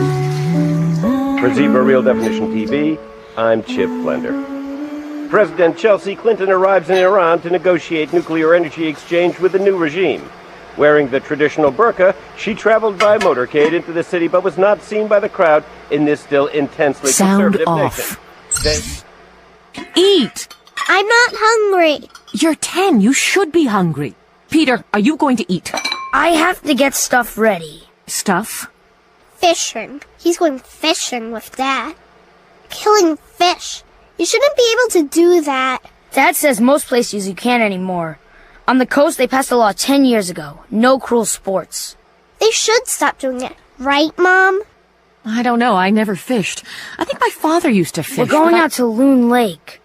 There's a boat and everything. If we catch something, will you cook it, Mom? Ew! Well, I don't think... I'm not sure if I even know how... Isn't there a program on the cooker? Total. Can you cook fish? See, it guts and cleans and cooks. And they'll warn you about mercury levels, too. Hey, come on, you two. I've got work to do. You always got work to do, Mom. What did you think, Pumpkin? It all paid for itself. Don't call me Pumpkin. Why not? You're round and fat and Hey, you knock it off, Peter. I hate you. I'm not fat. I'm not fat. The kids. Our kids. You just pull away. Like, it's not your responsibility. All right. It's not all right, honey. Wendy is getting obsessed with her weight again. She won't eat. Me, I wish I could put on some weight, but she thinks she's fat. Oh, she's fine. She's beautiful, like you. And Peter is always snapping at me. Look, honey. The school monitors their health, their blood, their emotional growth, anger management, SAT scores, every darn thing.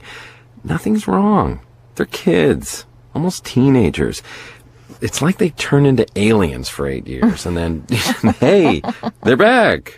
Normal people. Well, we should spend more time with them. Yeah, maybe, but we have careers. You know, nobody wants to risk losing a job by not being there. Hey, look, Saturday, Yeah. when you take Peter to the lake, I'll go with Wendy. We can shop together. That'd be something fun for us. George, what?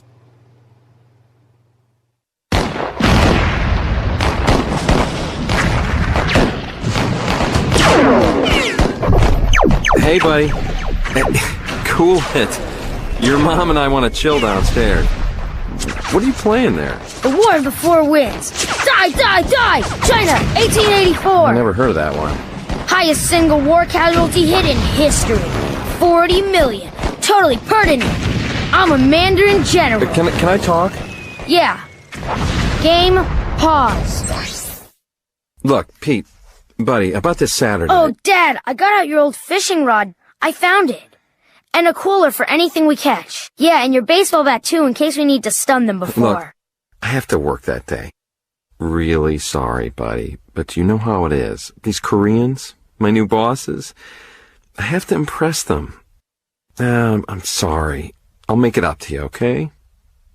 Sure, Dad.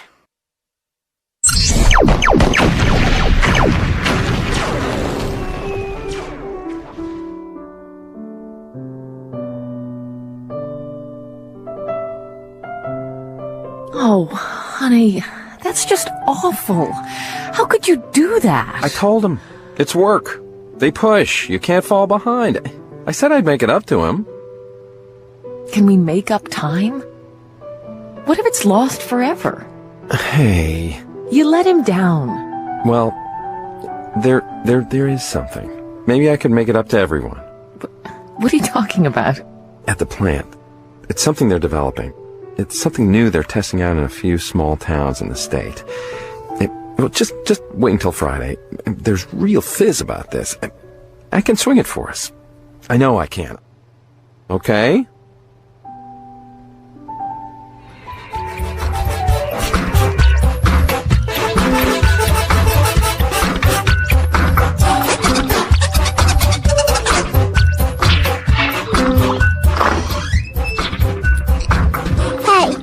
My room, Spross. Don't you knock? Stop music. What are they doing? What are who doing? Listen. They've been doing stuff all day down there. Having sex? Ugh. What was that? I don't know, maybe it... Hey guys, you want to come down? I got a surprise. Guys... He's excited. He always acts dumb when he's excited. Look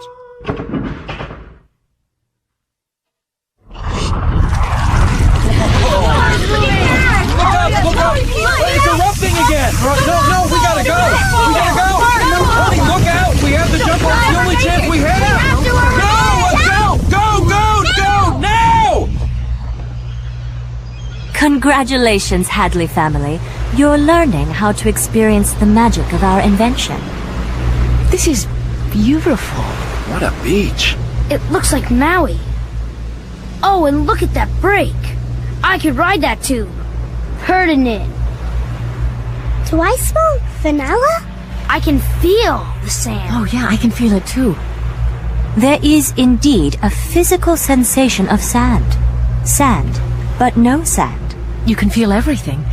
The heat, the wind, the cold. You can taste the salt. What do you think, guys?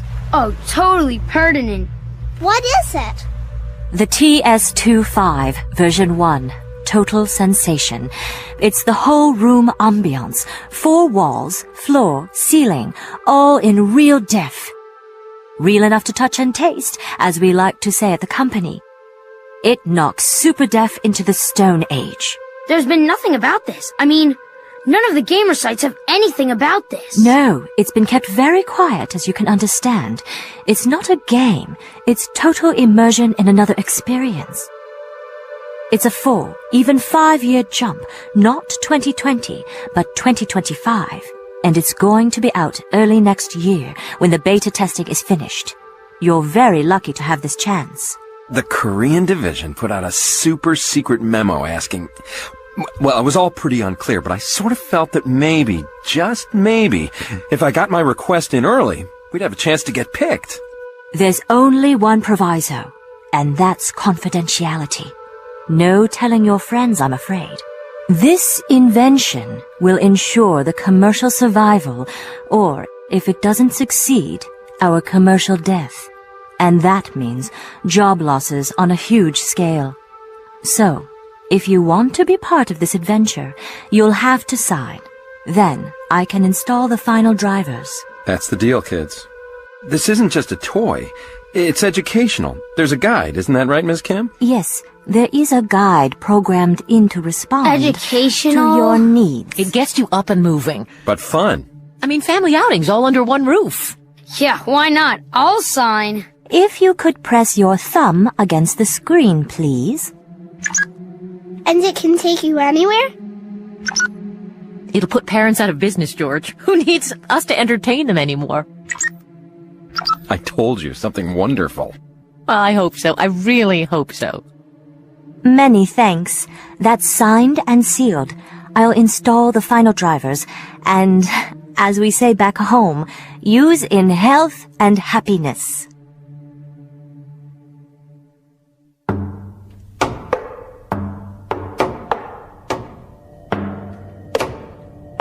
Hello, Wendy. Hello, Peter. How are you today? Let me introduce myself. I am your room, and I am here to help and explain. So why is my brother such a spraz? Hey! Spraz is a catchphrase from the Disney Showtime series Allie and Allie, highly popular with tweenies during the 2012-13 season, featuring the Sprouse twins, Cole and Dylan, as two middle school entrepreneurs. Enough already! A popular catchphrase Hey, from the... you sound like my civics teacher. I have a highly sensitive response system, so you must be careful what you ask for. If I want to go someplace... You must interact with me. That way, there won't be problems. Problems? What problems? As you know, the total environments I create are very convincing. Not every place is gentle. Some are dangerous. I want to go see a war. Sorry, not now. Okay. Something like Loon Lake. Can you do Loon Lake? It wouldn't know that. Yes, he does. Don't you? Yes, Peter, I can.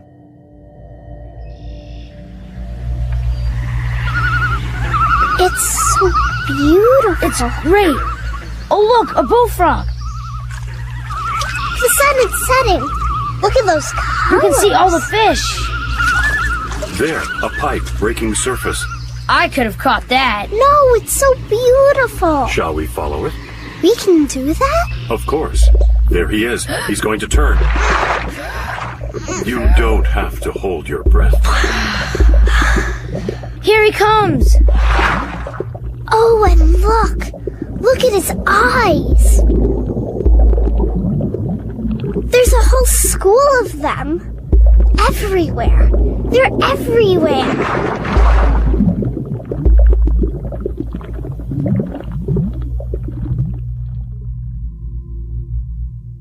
Cloudy and windy today with gusts up to 40 miles per hour. What are they doing down there? I don't hear anything. I haven't heard anything for about 2.5 hours. It's heaven. Oh, stop. Come on. How long since they spent time together? Did you read the material? It's educational. It monitors their needs. I know, it teaches as it entertains. It creates a sense of wonder. 55 degrees. Where have you been, you two?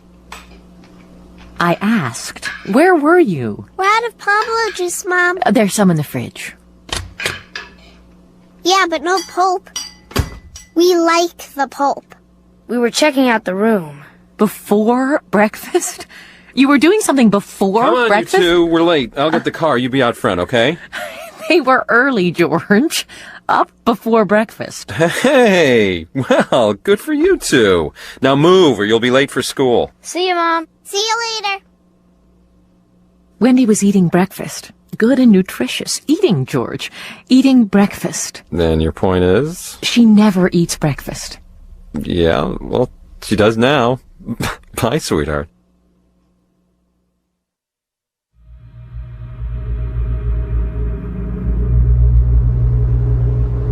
From here, you can see India, Nepal, what used to be Tibet, and there.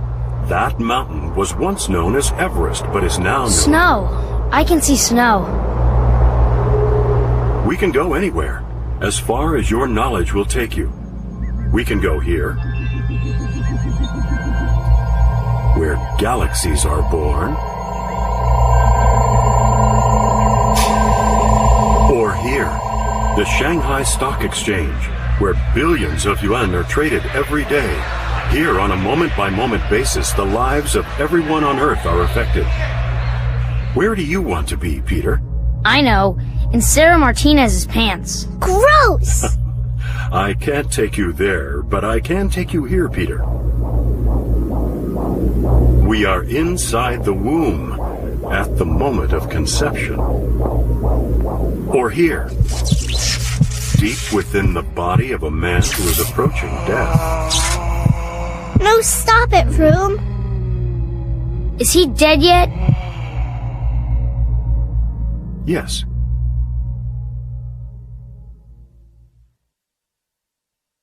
I'm not... Just what?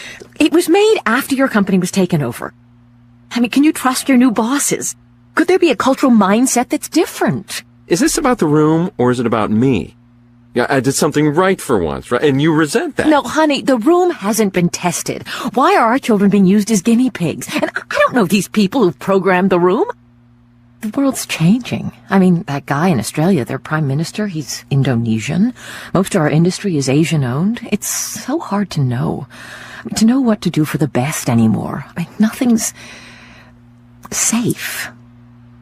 Then you know what is safe in this world? Knowledge, education, that never changes. Anywhere, any place, anytime, a good education will get you ahead. And that room will help our children achieve that. Hey, and keep them happy and off the streets. Is that so bad? I guess. Yes, that's good. Yeah, it's good. Trust me on this. Hey, and it's energy efficient. Costs virtually nothing to run. And we won't need to pay for extra tuition for the kids. We got a tutor right here at home.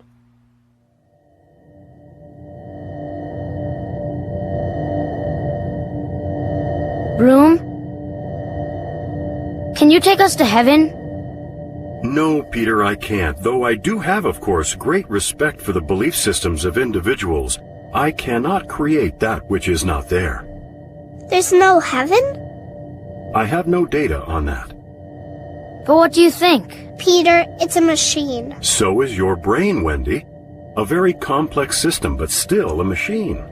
I'm alive. I can think. Of course you can. The walls have gone blank. This is boring.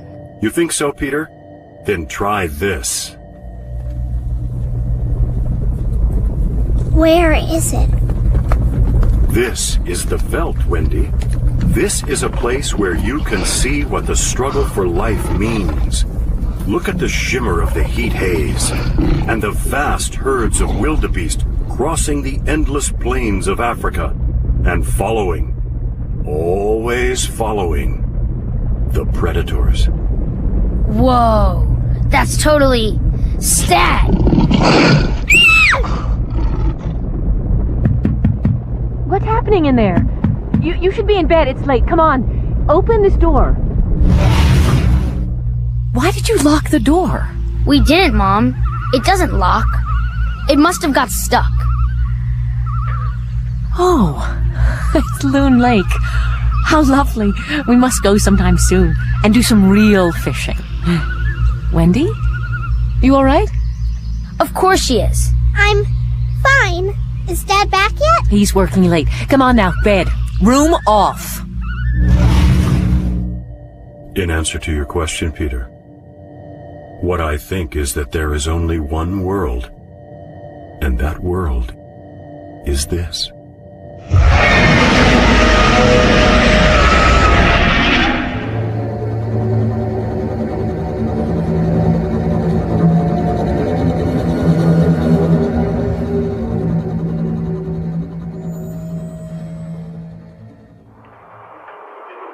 Belgium?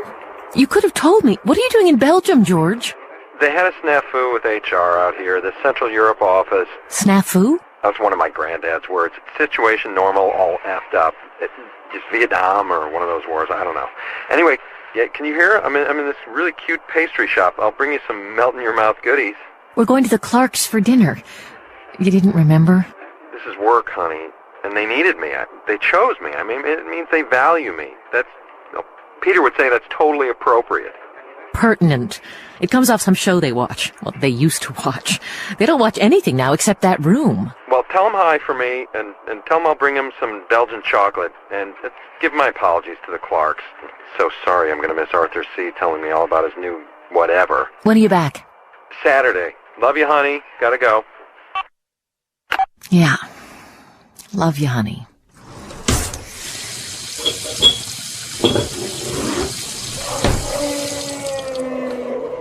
Kids?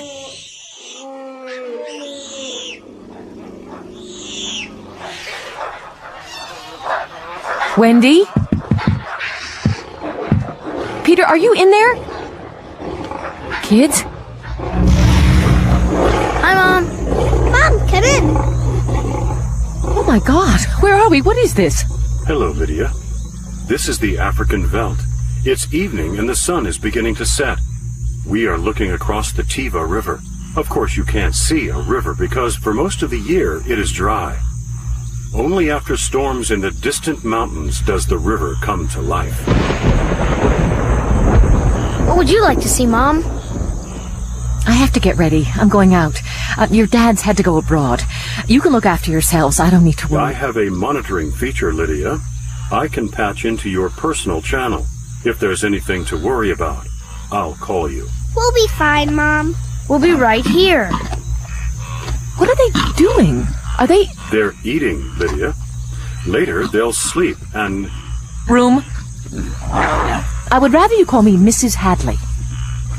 Of course, Mrs. Hadley. Have fun, Mom. We'll be fine. Be good, kids. I won't be late. To survive and flourish on the Veldt, the lion cubs must learn to be fast and cunning. They must learn to hide in plain sight and outthink their prey.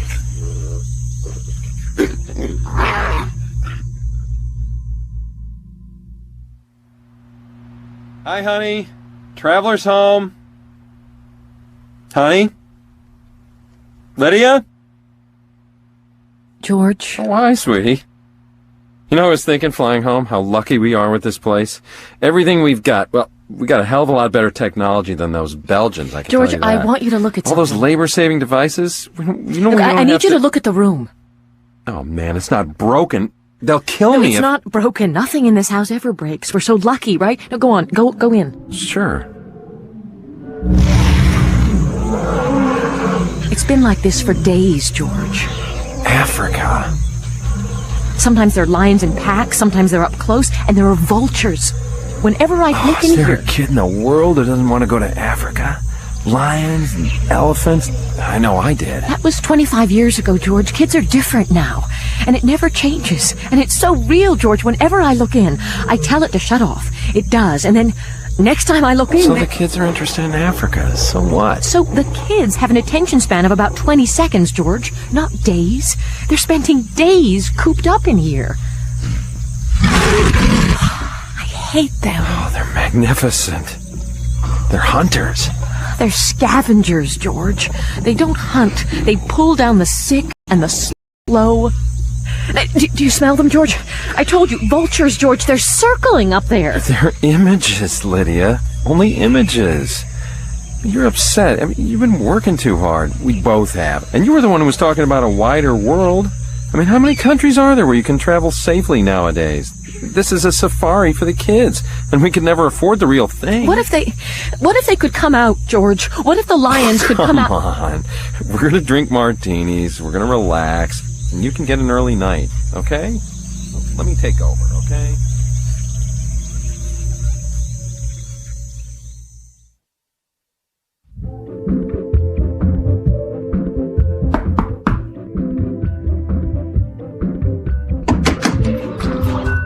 Don't I get some kind of... How was the trip? Good to see you, Dad. Did you bring us anything from Belgium? How was the trip? Good to see you, Dad. Did you bring us anything from Belgium? Very funny. Say, why is the room always showing the same thing? What thing? The Veldt. Those lions. The vultures. It upsets your mother. I want you to turn it off. Go somewhere else. What Veldt? I don't know what that is. Africa. There's no Africa.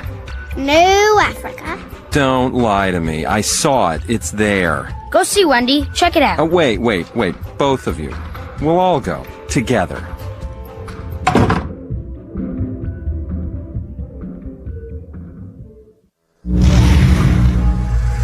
Hello, George. How was your trip? Did you enjoy Belgium? We've been enjoying the sights ourselves, haven't we, Wendy? Peter? We went to Bruges. We missed you, Dad. We wanted to see where you'd been. It's a very pleasant country, isn't it, George? Though rather small from the point of view of the Midwest. Room off. I said... I think he prefers it if you're polite, George. Room off, please. Go to bed, both of you. Of course. And don't call me George. Good night, Dad.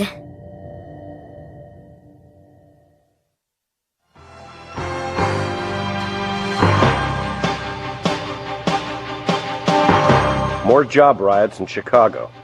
The Sears Tower was surrounded today by a crowd of unemployed workers, estimated at 750,000. We should get out more, but not to the city. You said this house has everything we need. Maybe I was wrong. Maybe the room is wrong. Maybe I should call the technician. Only... They don't like it.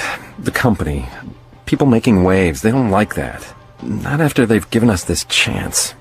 I'd hate to be out there on the streets without a job. This is how Michigan Avenue appeared today at around 3:30. The large phalanxes of police, heavily armed and helmeted, Sound off. Crowds of rioting. Look, George, it's not the room. Not really. It's Peter and Wendy. They've changed. They're different. Yeah, she eats now and he's polite. George, they're creepy. Both of them. I don't want my babies to be like that. Do something. What? The company psychologist, David McLean, he has some experience with these things. Does he? How do you know? Well, I checked before I applied to test the room that it would be okay. That, there wouldn't be any harm to Wendy or Peter. You didn't say that. I didn't think I needed to, honey. Well, is there anything else you didn't say? Well, look, I'll call him, have him drop by.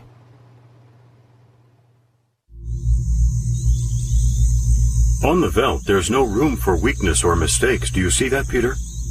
Wendy, do you understand that the hunter must always be aware of everything that is going on around him? Of course, if you're slow or stupid, you'll be eaten by something which is faster and more intelligent than you are. The good hunter is always alert, always ready to outthink his prey. Hello. Who are you? My name is David. I'm a friend of your dad's. We work together. I just dropped by to check out the room. There's nothing wrong with it. There's nothing wrong with it. I'm sure there isn't, but we like to be certain about these things. When we're testing a new product, well, we like to know. Would you like us to show you around? Well, it's only a room, but sure. It's a whole world. We've learned so much. Haven't we, Room? Wendy and Peter have been on many educational adventures, Dr. McLean. Would you care to share some of their experiences? Yes, I think I would. The wild Atlantic Ocean, home of the mighty blue whale, the largest mammal on Earth. A single swipe of its huge fluke churns mountainous waves. The jet stream high above the planet, where great storms are born. Vast masses of snow, ice, and water transported.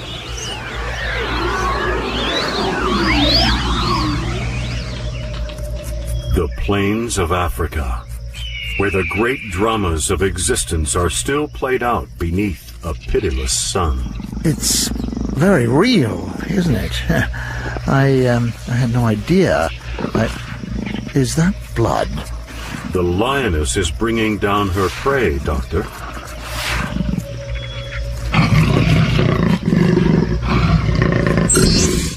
Shall we take a trip into the human brain now? Your brain, perhaps? Here we can observe the fight or flight response, which we exhibit when danger threatens and your fear drives you to flee.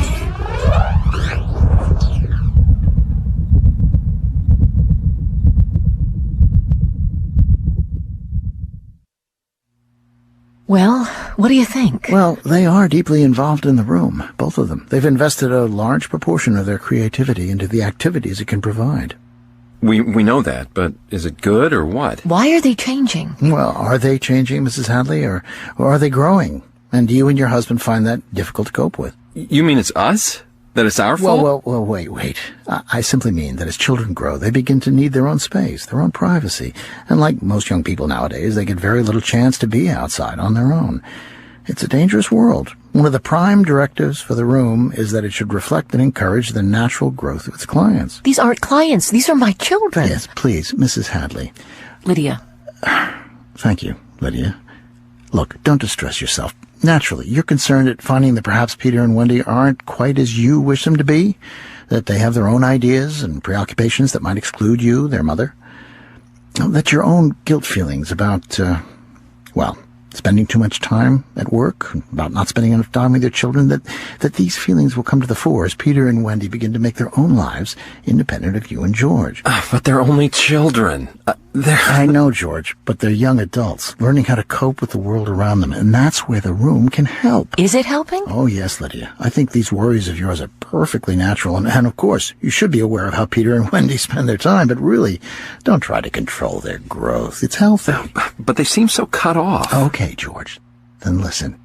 Share a few family times together. Eat meals together. Go out to some event. I know time is a problem for all of us, but, well, those of us lucky enough to be employed, right? But I'm certain you can find a few hours a week to be a family. How about this? Give it a month, and then I'll talk with them again. Does that sound reasonable? I guess. I don't know what sounds reasonable anymore. I'll see you out. Okay, George, thanks.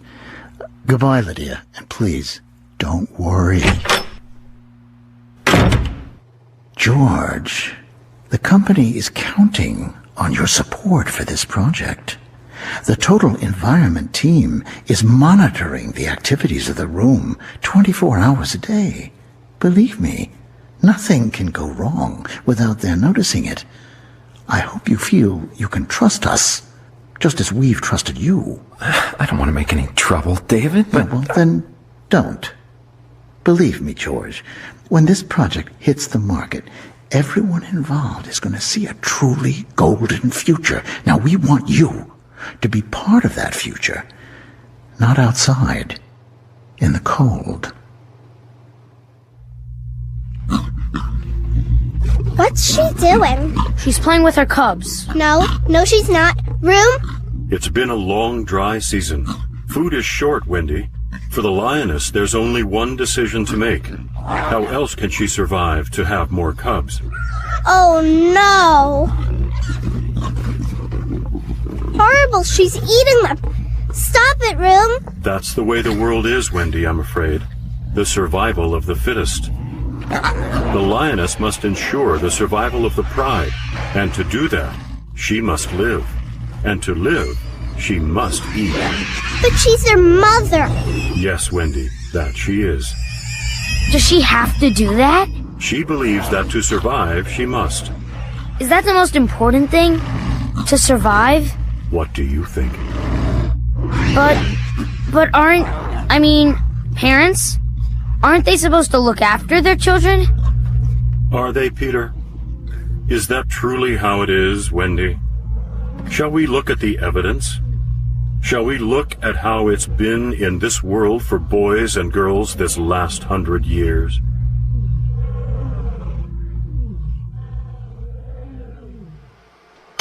So, anyone for more? Delicious, honey. Wasn't that good, kids? It was really good, Mom. Thank you very much, Mom. It's great, isn't it? To be spending time together? We don't do this enough. Dad and I thought we could go out on Saturday. There's a teen fashion week in town. It's meant to be really special. You were saying you needed new stuff. Both of you. I thought maybe we could... I don't think we'll have the time, Mom.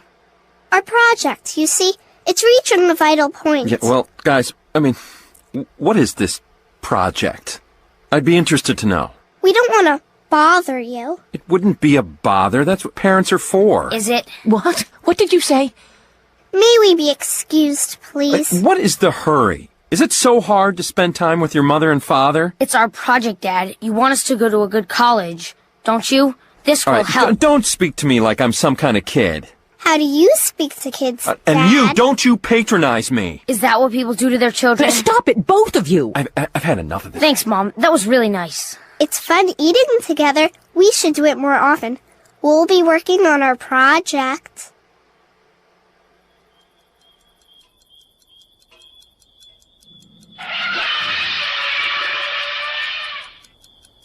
George, did you hear that?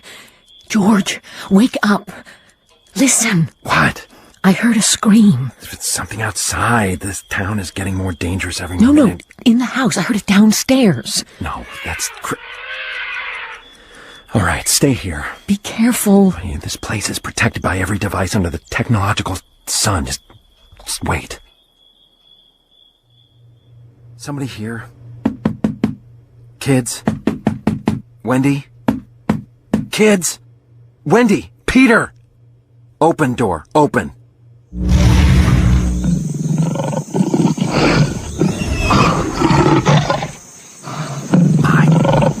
God.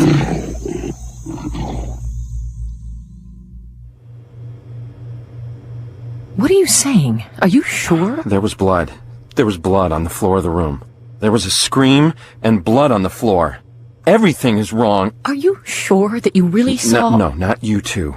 I know what I saw. I know what I saw. I saw blood. I saw those lions. All of it. I know what I saw. Room, power down. Turn off. Room, are you listening to me? This is a direct command from George Hadley, owner ID 0033 Orange. Complete power down. Turn off! I don't like this anymore, George. Let's get out of here. Now!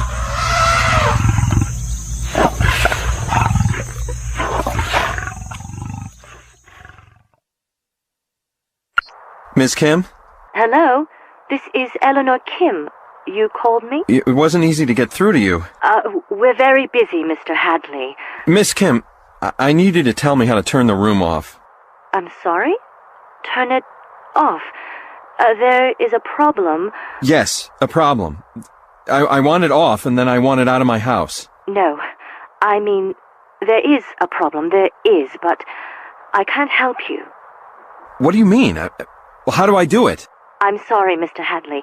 I'm not working with the TS-25 system anymore. I have to go now. I'm sorry. Really, I am... Miss Kim, wait. Hold on. Are you telling me... I'm telling you nothing. My children? This is about my children. Yes. Okay, well... Maybe... we have been experiencing some problems with the advanced testing. Some cases of addiction, unstable programming with the virtual... You see, the room cannot always be monitored. I'm sorry, Mr. Hadley. You must get rid of it now, any way you can, for your children's sake. Please, I have to go. Do not call me again. Miss Kim?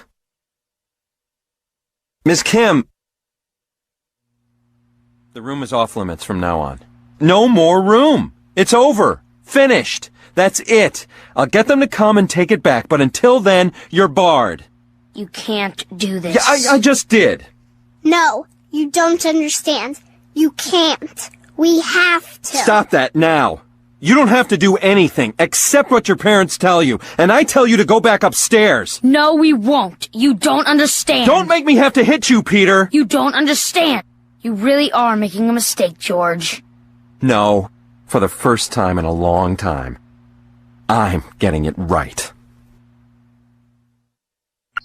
George, hello. What can I do for you? Did you know, David? I'm not with you, George. Did you know about the problems with the room? Are there any? You know there are, don't you? Oh, teething troubles. All new technology goes through it, nothing to worry about. Unless it's your kids that are turning into strangers. Have there been, developments? What do you mean, David? What developments? What's been happening? Are there more of these being tested? Are there more of them screwing up our kids' heads? Are there? No, George, it's nothing to worry about. The system proved rather more adaptable than we thought. It makes a closer relationship with the clients possible. Children! Well, sure, and the young mind has proved particularly adaptable, impressionable. That's how we learn, after all, and... How do I turn it off, David? Right off. No, George, that would be a mistake. Yeah, well, we're all human, David. That's what we do. Make mistakes. Now, how do I kill it? No, George, you can't. You see? It's adaptable. It learns. It wants to survive. Why wouldn't it? Everything does. You mean there's nothing I can do? George, I'll come over. We can talk this through, come to some conclusions. The company really values your continued participation in this project, George. Hey, guess what? I just worked something out. How to turn it off. You can't. No, my son found my old baseball bat in the attic. I think it might do the job. Don't you, David? You can't. These things cost... George, the company will go berserk. I'm coming right over. Okay, let's turn this damn thing off once and for all.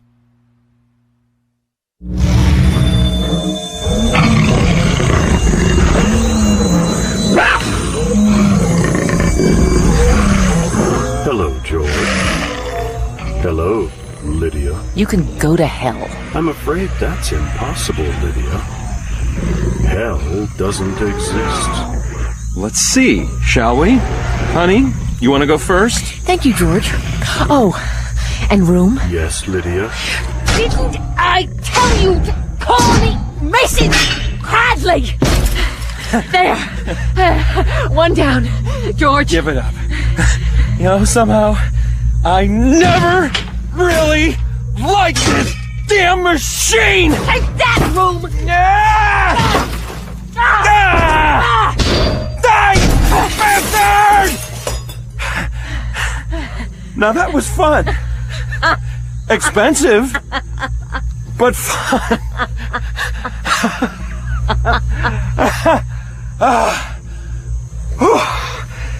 George? George? It's still there. And there's nothing to keep them out! For God's sake!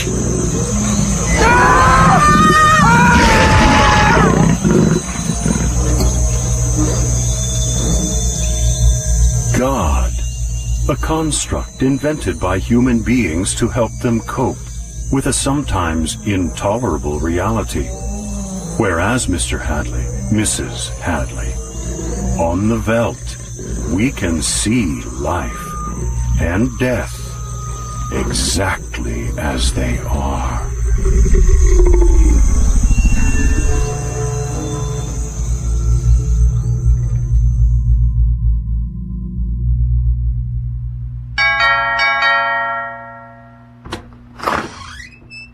Hi, kids. You remember me, David? We talked? Of course. Please come in. I'm afraid George and Lydia aren't home. Is there anything we can do to help? Well, it was just, I think your dad had some concerns about the room. The room is functioning perfectly well, Doctor. Would you like to see it? Yes, if you don't mind. Of course. There you are. Ah! Back in Africa, I see. We have a project. Ah, that's great. And, what... Huh. Are they feeding the lions? That's almost correct, Dr. McLean. They've just brought down their prey. Now the cubs are playing with it a little before they finally kill it and eat. Yes, I see. What is it that they're eating? Those aren't antelope bones. I'm sure if you have any educational concerns, Doctor, we can discuss them. Would you like something to drink while you wait for George and Lydia? Something to eat, perhaps. Yes, thank you. A cool glass of iced tea will only be a moment. Enjoy the room. Room? Room? Let me out of here! Room? Let me out of here!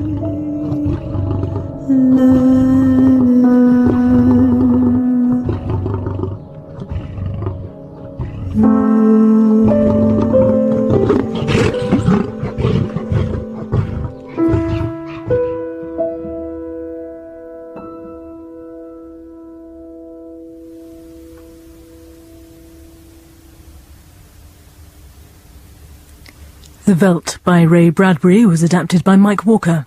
The television announcer was played by David Rapkin, Peter, Michael Wachter, Wendy, Raina Shashkin, Lydia, Jennifer Van Dyke, George, David Slavin, Miss Kim, Nancy Wu, The Room, John Henry Cox, David McLean, Richmond Hoxie. Technical presentation was by Charles de Montebello, and the director was Judith Kampfner. The Veldt was a corporation for independent media production for BBC Radio 4. Radio 4. Radio 4. Radio 4. Radio 4. Well, now it's time for our Saturday play, which takes us to 1961 and Illinois. for a gothic adventure.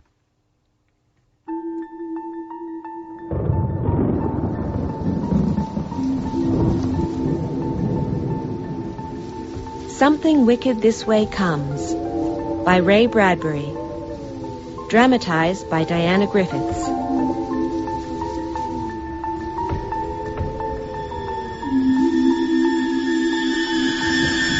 Storm's coming. Who'll buy a lightning rod? Protect your homes with a lightning rod. Storms are coming. It all started with the lightning rod man coming. Jim and me, we was just lying on the grass out front that evening, carving twig whistles. Sure is hot, Will, for October. Hasn't lit up all day. Somewhere not so far back, fast lightning stomped the earth. Somewhere, a great storm, like a terrible beast. With terrible teeth. Could not be denied. Howdy, boys. Your folks at home? Nope. You got any money yourselves? Nope. Boy, blonde boy, hair white as milk thistle. What's your name? William Halloway. And you, boy, hair like glossy wax chestnuts, eyes of mint green? Jim Nightshade, that's me. Nightshade, eh? Hey, that's quite a name. And only fitting. Yeah, see, I was born 1 minute before midnight, October 30th, and Jim... I was born 1 minute after midnight. Which makes it October 31st. Halloween. Yes. Halloween? Nightshade? No money, you say? Well then, take this lightning rod for free. One of your houses will be struck by lightning. Without this rod, bang! Fire and ashes, roast pork and cinders. Grab! Boy, it's heavy. And writing on it, foreign. It's Egyptian, and that's a scarab beetle. So it is, boy. And those there, Venetian hen tracks? Right. Why? Why? Why Egyptian? Phoenician? Arabic? Abyssinian? Choctaw? Well, what language does the wind talk? What nationality is a storm? Boys, you gotta be ready in every dialect for the balls of blue light that prowl the earth like sizzling cats. Which house? Which one will it strike? What makes you so sure the lightning will strike anywhere around here? Well, some folks draw lightning. Suck it in like cats suck baby's breath. Some glow in the dark. Both those two houses. Now, listen. Lightning needs channels like rivers to run in. One of those attics is a dry river bottom itching to let lightning pour through tonight. Tonight? Which attic? I've shielded and made safe 100,000 God-fearing homes. So when I tell you boys you're in dire need, listen. You climb the roof, nail this rod high, ground it in the good earth before nightfall. But which house? Which? Let me see. Jim Nightshade, this here your place? Mine. Oh, I should have known. This is the one. Hey, what about me? Oh, a few sparks will jump on your rain spouts, William Holloway, but the real show's next door here at the Nightshades. Well, I'm on my way. Storms are coming. Don't wait, otherwise, bam! Any boy hit by lightning, lift his lid, and there on his eyeball, pretty as the Lord's Prayer on a pin, you're gonna find the last scene that boy ever saw. Get moving, Jim. Hammered high, or you're dead come dawn. Hammered high! Where'd he go? Jim, your supper's ready. Don't stand there, Jim. Your house, he said. You're gonna nail up the rod, ain't you? No. Why spoil the fun? Fun? You crazy? I'll get the ladder, you the hammer. No! I'm gonna brave it. Jim, come on in for your supper now. Jim, think of your mom. You want her burnt? No. All right, let's go and nail the rod. So, after we nailed the rod on Jim's roof and had supper, we came to the library, like we always do. And talked to Mr. Halloway, Will's father. Sweeping the floor. On the night shift. Oh, Jim. Eyes darker, skin paler. You burn yourself at both ends, boy. And Will, you've grown an inch since this morning. And he always seems stunned to see me. His own son. We were choosing books. Dad, why is your hair so white? Not like the other dads. Ain't so young as the other dads, son. Used to have hair your color, though. You look a bit like me. Like me in a smashed mirror. Come on, Lou. We gotta go. Yeah, choose a book first. Up there, Miss Foley stamps your book. But way down those aisles, there's Outer Mongolia, Tibet, and Antarctica. The silent civilian deserts are 10,000 people screaming. Jim, won't be long, and you'll be drawn to Dr. Faustus. And Will, you're more Gandhi. I'll settle for the mysterious island. Jules Verne, good choice. I'll take this book on dinosaurs. Miss Foley. Hello, Charlie. Stamp these for the boys, please, Miss Foley. Dinosaurs and Mysterious Islands coming up. And then you two better be getting on home. It's late. Sometimes I don't understand you, Dad. Me neither, Jim. Sometimes at 3 a.m., I get up to use the bathroom, and I see the light shining from the library across town. And I know he's sitting there, reading. What's that? What, the wind? Heck, where's that storm you promised? I just gotta watch that lightning fizz down my drain pipes. Be here by morning. Who says? The huckleberries all down my arms. Great! Come on! Run, Will, run! Oh, I wish I was young again. I wish I was younger so as I could run without pain. Why are you crying, Charlie? Because of everything and nothing. My son, Will, it makes me feel so old. And I got a wife who's too good for me. Something's happening, Miss Foley. The cotton candy. Smell it on the wind. Long, long time ago, we used to eat that stuff. Where does it all go? 40 years in the wink of an eye. I haven't smelt cotton candy in so long. Is it licorice? No, it's cotton candy. Who sells that? Only circuses. Circuses? Hey, that's right. Catch that bill poster. What's it say?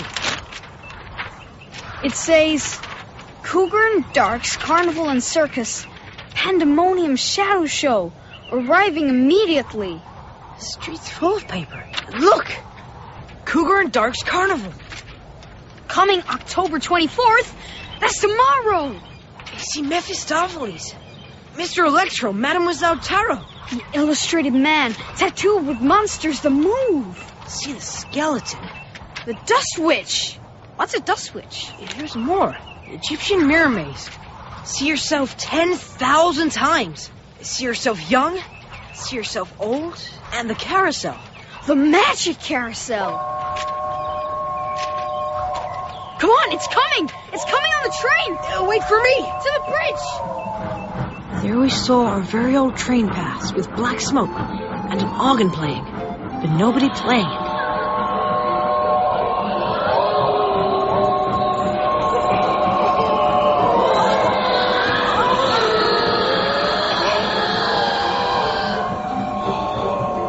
Listen to that train, Miss Foley.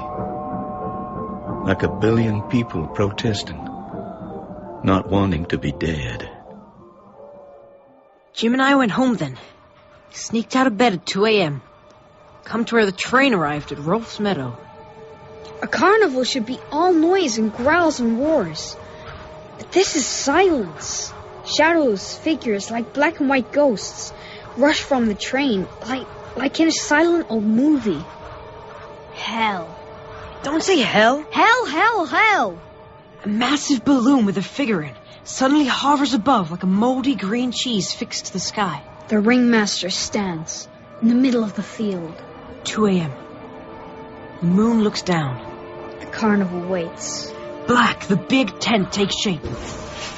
A mirror maze, all silver and white. The color of fright. Like a great arctic mass. Shivers with any shadows that pass. The notice says, what your heart desires, young or old, you will see yourself unfold. The mirror maze. If a man stood here, would he see himself unfolded away 1 billion times to eternity? Would 1 billion images look back, each face and the face after, and the face after that? Old, older, oldest. I don't like it. Yeah. Jim, come on, race you home. 3 a.m. And that's when I see them, Will and Jim. What the hell are they doing out now? 3 in the morning is for men like me who can't sleep. The soul is out. Blood moves slow. Nearest to dead, say dying. The train arrives at an hour of despair. Why? I don't believe it. It's just a plain old carnival after all. Did last night really happen? Like heck, we weren't blind last night, come on. Nah, just moth-eaten old canvas and wore-out tinsel. Not spooky at all. Jim? Will? Hi, Miss Foley. Don't you just love carnivals? I'm looking for my fool nephew. You seen him? Didn't know you had a nephew, Miss Foley? Robert, from Wisconsin. He came last night. Haven't seen him since he was a baby. He's staying with me a few weeks while his parents are away. Said he'd meet me here, but you know boys. Oh, cheer up. Rides will open in 10 minutes. Meantime, I think I'll spy through that mirror maze. No. No what? No mirror maze. Miss Foley, don't go in there. Why not? People get lost. How do you know? Oh, all the more reason. Robert might be wandering loose and not find his way out. Yeah, but you never can tell what might be swimming around in there. Swimming. Oh, what a lovely mind you have, Will. Yes, but I'm just an old fish after all. Miss Foley! I'll see you when I come out. What was all that about? The mirrors. The only things I don't like. I mean, they're the only things like last night.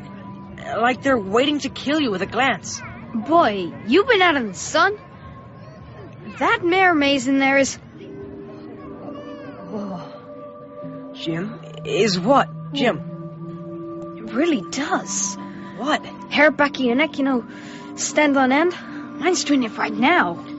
Gosh, Jim, so's mine. So is mine. Look, if you lean forward and to the right, you can see into the maze. Look, all those Miss Foleys. Wave to her. Cooey! Hey! Cooey! Hello? Hi! Hello? Hey! Miss Foley? Which one's the real one? She's not waving back. She looks funny. Miss Foley! Help! Help! Help me! Help! Oh, no. Help! Help! Oh, God, help me! We better go in. Come on.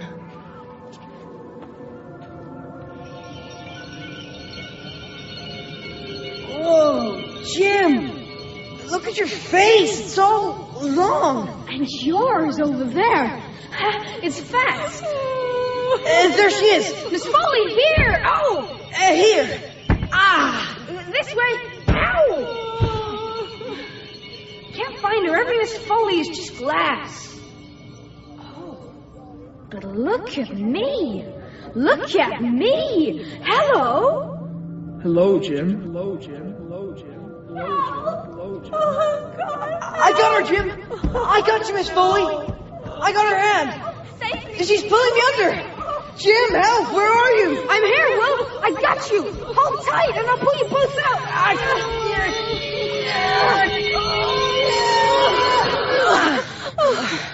Thank you, Will. Oh, thank you, Jim. Oh, I'd have drowned. Miss Foley, you're hurting my hand. Did you see her? She's lost. Drowned in there, poor girl. Oh, the poor little lost sweet. Oh, we must save her. But there's no one in there. I saw her. I swear, no one went in ahead of you or after you. She's at the bottom. Poor girl, I knew her. Hello! I waved. I ran. Bang! I fell. Well, she fell. 1,000 of her fell. Wait, I said. What are you doing here?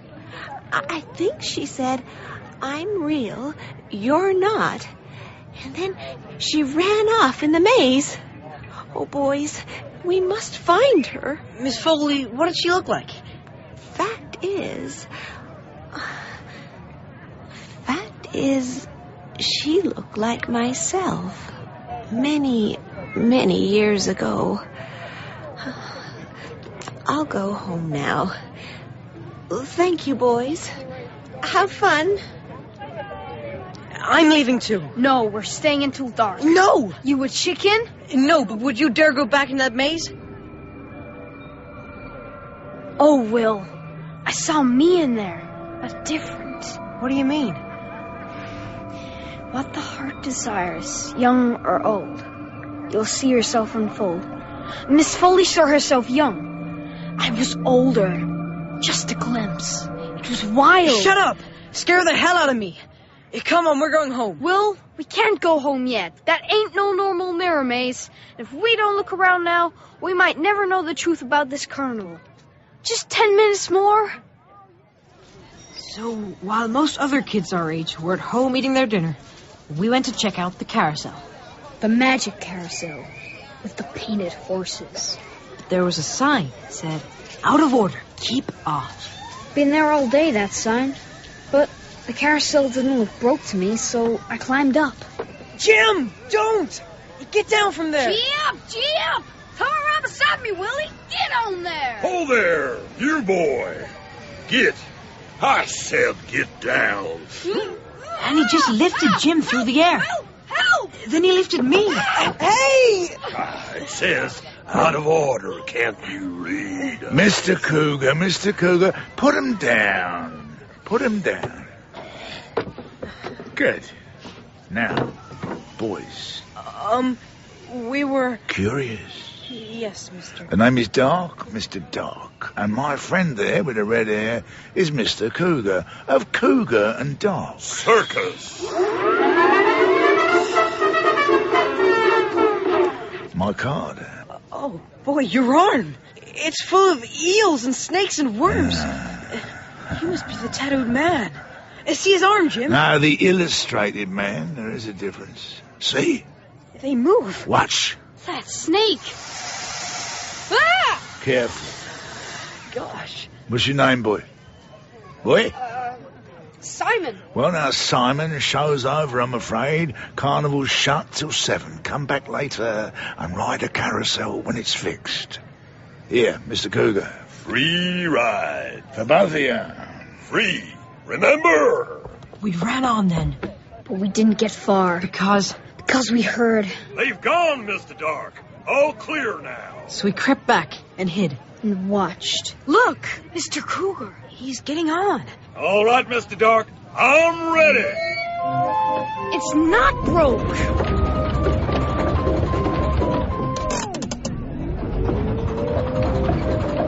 Jim, it's running backwards. His face is starting to melt, like pink wax. Look at his hands. He's getting smaller. And younger.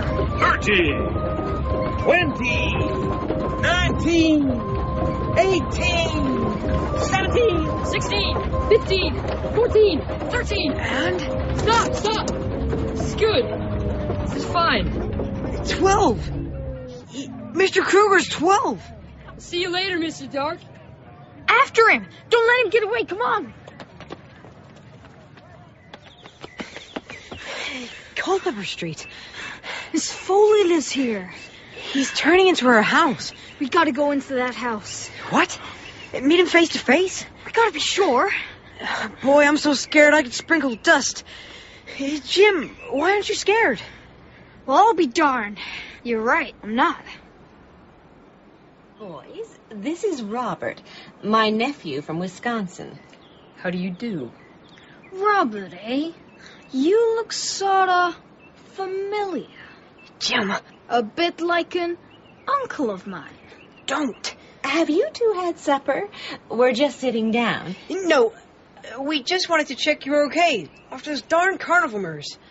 We gotta go. Pity. I'm taking Aunt Willa to the carnival later. Join us then. Great. Sorry, I can't tonight. Tomorrow, then. Okay, swell. Goodbye. Goodbye. Bye. Jim, did you see his eyes? That Robert, or Mr. Cougar's. No matter what he did to his body, the eyes remain the same. Yeah. And the music that was playing when Mr. Cougar got younger was the funeral march by Chopin. But played backwards, because he was marching away from the grave, and not towards it. Getting younger and smaller, instead of older and dropping dead. Yeah, I know. So when it goes forwards... Look, just go home. Why don't you want to come home too? Don't talk to that Robert. You spoil everything. My gosh, he'll chew you up and spit out your bones. Get out of my way. Let go of me. Let go of yourself. Ouch, that hurt. I'll give you another one. If you don't let go, now I'll remember it when I'm... When you're what? When what? When I'm older, darn it. Older. Oh, Jim, you want to go forwards, don't you? The carousel. Around once you're 15, circling again and you're 16, 3 more times and 19. How could we still be friends? You, 2 feet taller, looking down on me, making fun. Well, I won't let you. I won't, so there. Get off me. Hey, keep going. Stay there. Jim, no, stop. What's this? What? Robert up there. What's he throwing down? A brooch? A silver bracelet? Here's a watch. What is he throwing? Help! Police! And Willow! You've been robbed! Burglars! Down there! I'll go fetch the police! Burglars! Robert? Who's there? Jim? Is it Will? What are you doing? What's that you've got? Goodbye and good luck! Come on, after him! He's riding forwards! And there was Robert, the nephew, really Mr. Cougar, riding in a swirl, his pink hand out, urging Jim to follow. We've got to stop it before he gets older and bigger than the 2 of us. Leave it. Where are you going? I'll be bigger too. No, Jim, you're not going to ride. Try and stop me, you're spoiling all the fun. I'll stop the carousel. No, you won't. Yes, I will. We crashed against the machinery. Then, handle's gone funny. I can't turn it. Hey, help me. I think it's broken. We tried everything, but the control box was bust and splashing lightning all over. Robert was going around incredibly fast. We saw him try to make his way to the outer rim to jump off, but he kept getting thrown back. When he wasn't a boy anymore, but a man, and then more than a man, and even more, much more than that. Around and around.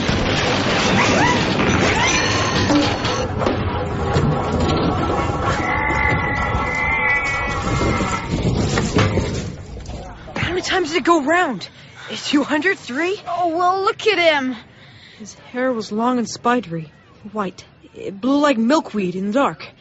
Eyes were shut, nose collapsed on the gristle, mouth a ruined white flower. He was small inside his clothes. Small as a child, but old. So old, very old. He smelled of moon swamps and old Egyptian bandages like you have in museums. And he was cold. Cold as an albino frog. He's dead. Look. They're coming. All of them. Skeleton, Dust Witch. We gotta get out of here before Mr. Dark comes. Quietly now. Back off. Maybe they haven't seen us yet. Make for those bushes behind us.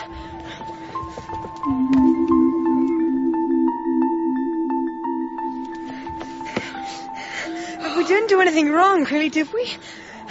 He went backwards and forwards, old then young and young then old. We couldn't stop it happening, could we? And they're no good, none of them. Hell, even I don't believe the things that have happened in the last 24 hours. But we gotta find someone higher up. And now we know the score. Who'd believe us if we told them? What'll we do, Will? We'll call in the police station on our way home. I don't understand it, officer. To think Will and Jim would break in my house and steal and run off? You saw their faces. My son? Charlie, I am sorry. When I screamed, they looked back under the light. My nephew saw them, too. Where is your nephew now, Miss Foley? He went... I don't know. Look, I don't want to prosecute, but if the boys are innocent, where are they now? Here we are. Here. We've come to give ourselves up. Tomorrow you both go apologize to Miss Foley again. You're lucky you turned yourself in. Lucky Miss Foley won't press charges. Yes, sir. Good night, then, Mr. Holloway. Will. Good night, Jim. And no more wanderings tonight. Yes, sir. See you tomorrow, Jim. Well, you and Jim didn't steal anything, did you? No. Well, I know you're not acting guilty, but why did you go to the police? Because we got enough enemies without the law on us, too. We were framed, Dad. I figured if we pretended to make a clean breast, they'd go easy, and they did. No point trying to explain the truth. Nobody would believe what we say. I'd believe. Would you? In a couple of days, Dad, I'll tell you everything, I swear. In Mom's honor. Mom's honor's good enough for me. Dad, am I a good person? Yes. Will it help when things get really rough? It'll help. Dad, are you a good person? To you and your mother? Yes. But a man's no hero to himself. Why aren't you happy? Well, since when do you think being good meant being happy? Since always. Well, since now, learn otherwise. Sometimes the man who looks happiest in town with the biggest smile is the one carrying the biggest load of sin. He's had his fun, and he's guilty. And men do love sin, Will. On the other hand, that unhappy, pale, put-upon man walking by who looks all guilt and sin, well, often that's your good man. For being good is a fearful occupation. Men strain at it and sometimes break in two. You work twice as hard, minute by minute, hour by hour. You got the choice. Be good, be bad. That's what the clock ticks. I always wanted to be perfect, I guess.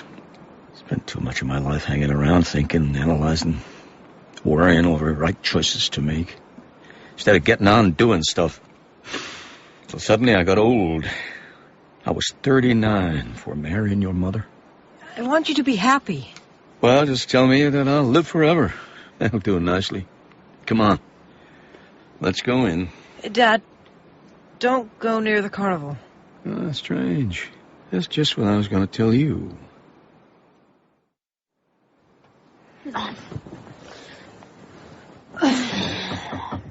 Jim, you awake?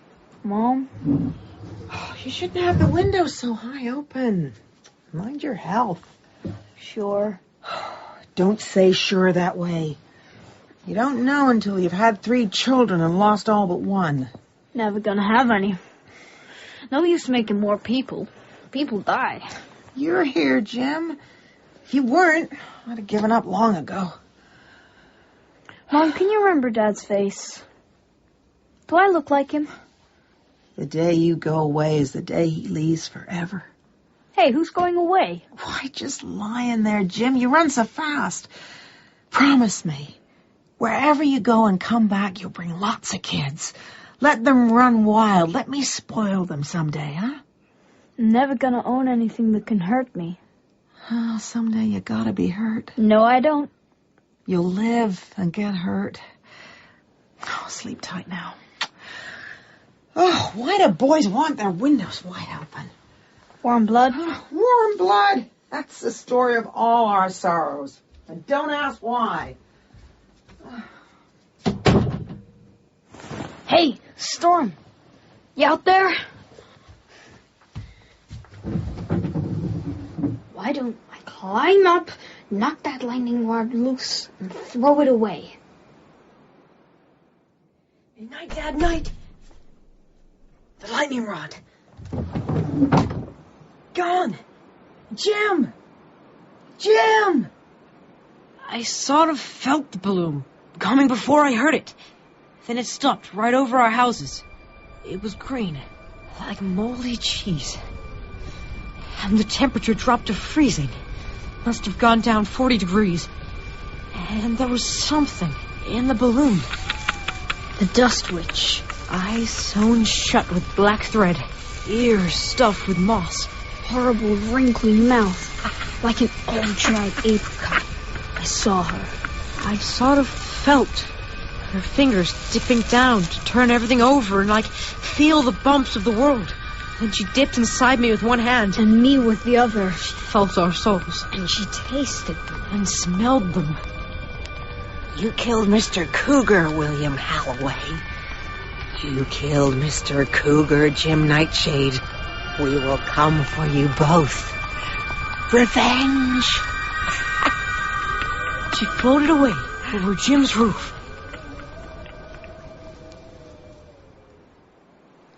Hey, come on, Jim, hurry up. It'll be dawn soon. Where will we go?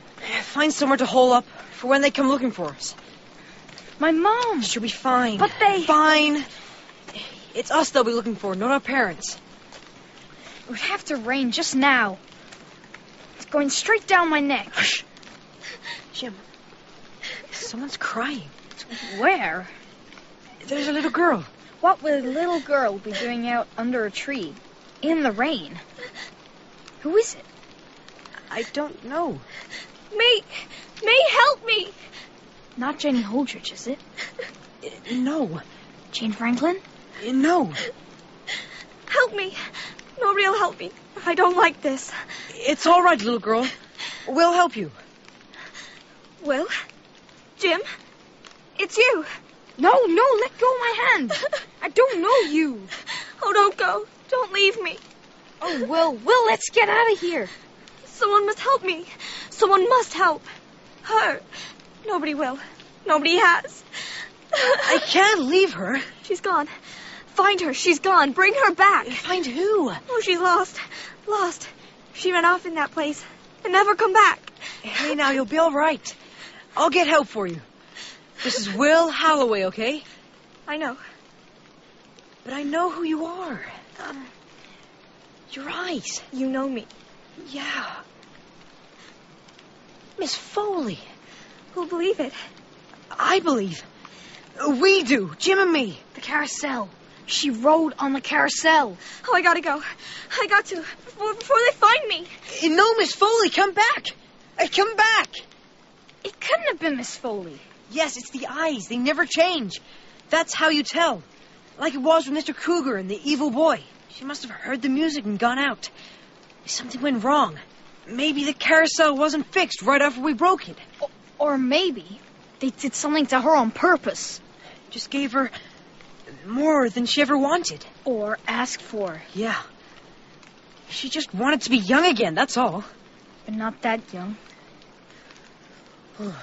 Right now, I feel like I just ate a cold snail raw. Carnival procession. Coming into town? They're looking for us already. They can march down any old street, fine and dandy, in a procession and spy as they go. Come on, let's go.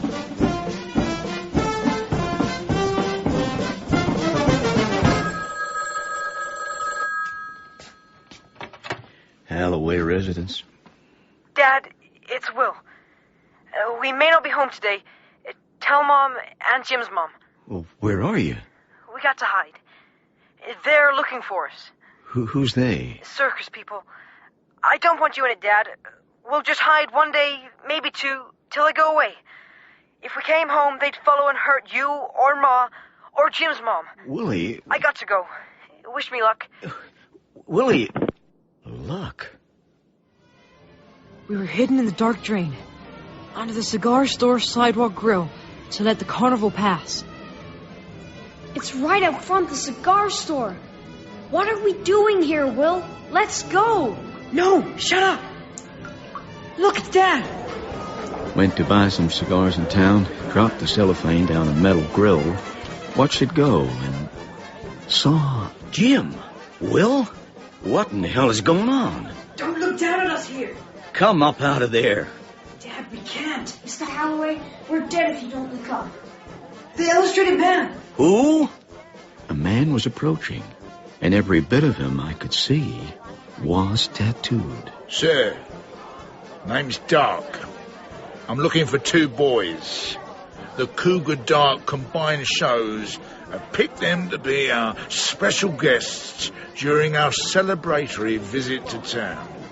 Well, These boys will ride all rides, see each show, shake hands with every performer, go home with magic kits, baseball bats. And who are these lucky boys? There is one, and there, the other. He opened each hand in turn. On his left palm was tattooed Jim's face, and on his right palm, Will's. You know them, sir? Surely you wouldn't want them to lose out. No, but one of them looks like... Like? Milton Blomquist. Who is Milton? And the other looks like Avery Johnson. They both moved to Milwaukee 2 weeks ago. You lie. Me? Fact is, we know who these boys are. They are Jim and Will. There's plenty of Jims and Wills around. Prizes? Special guests? I don't believe a word of it. You're the one that's lying, Mr. Dark. And he squeezed his hands in rage. First the right. Ah, my head! Then the left. My head! He was digging his nails into the palms. Blood!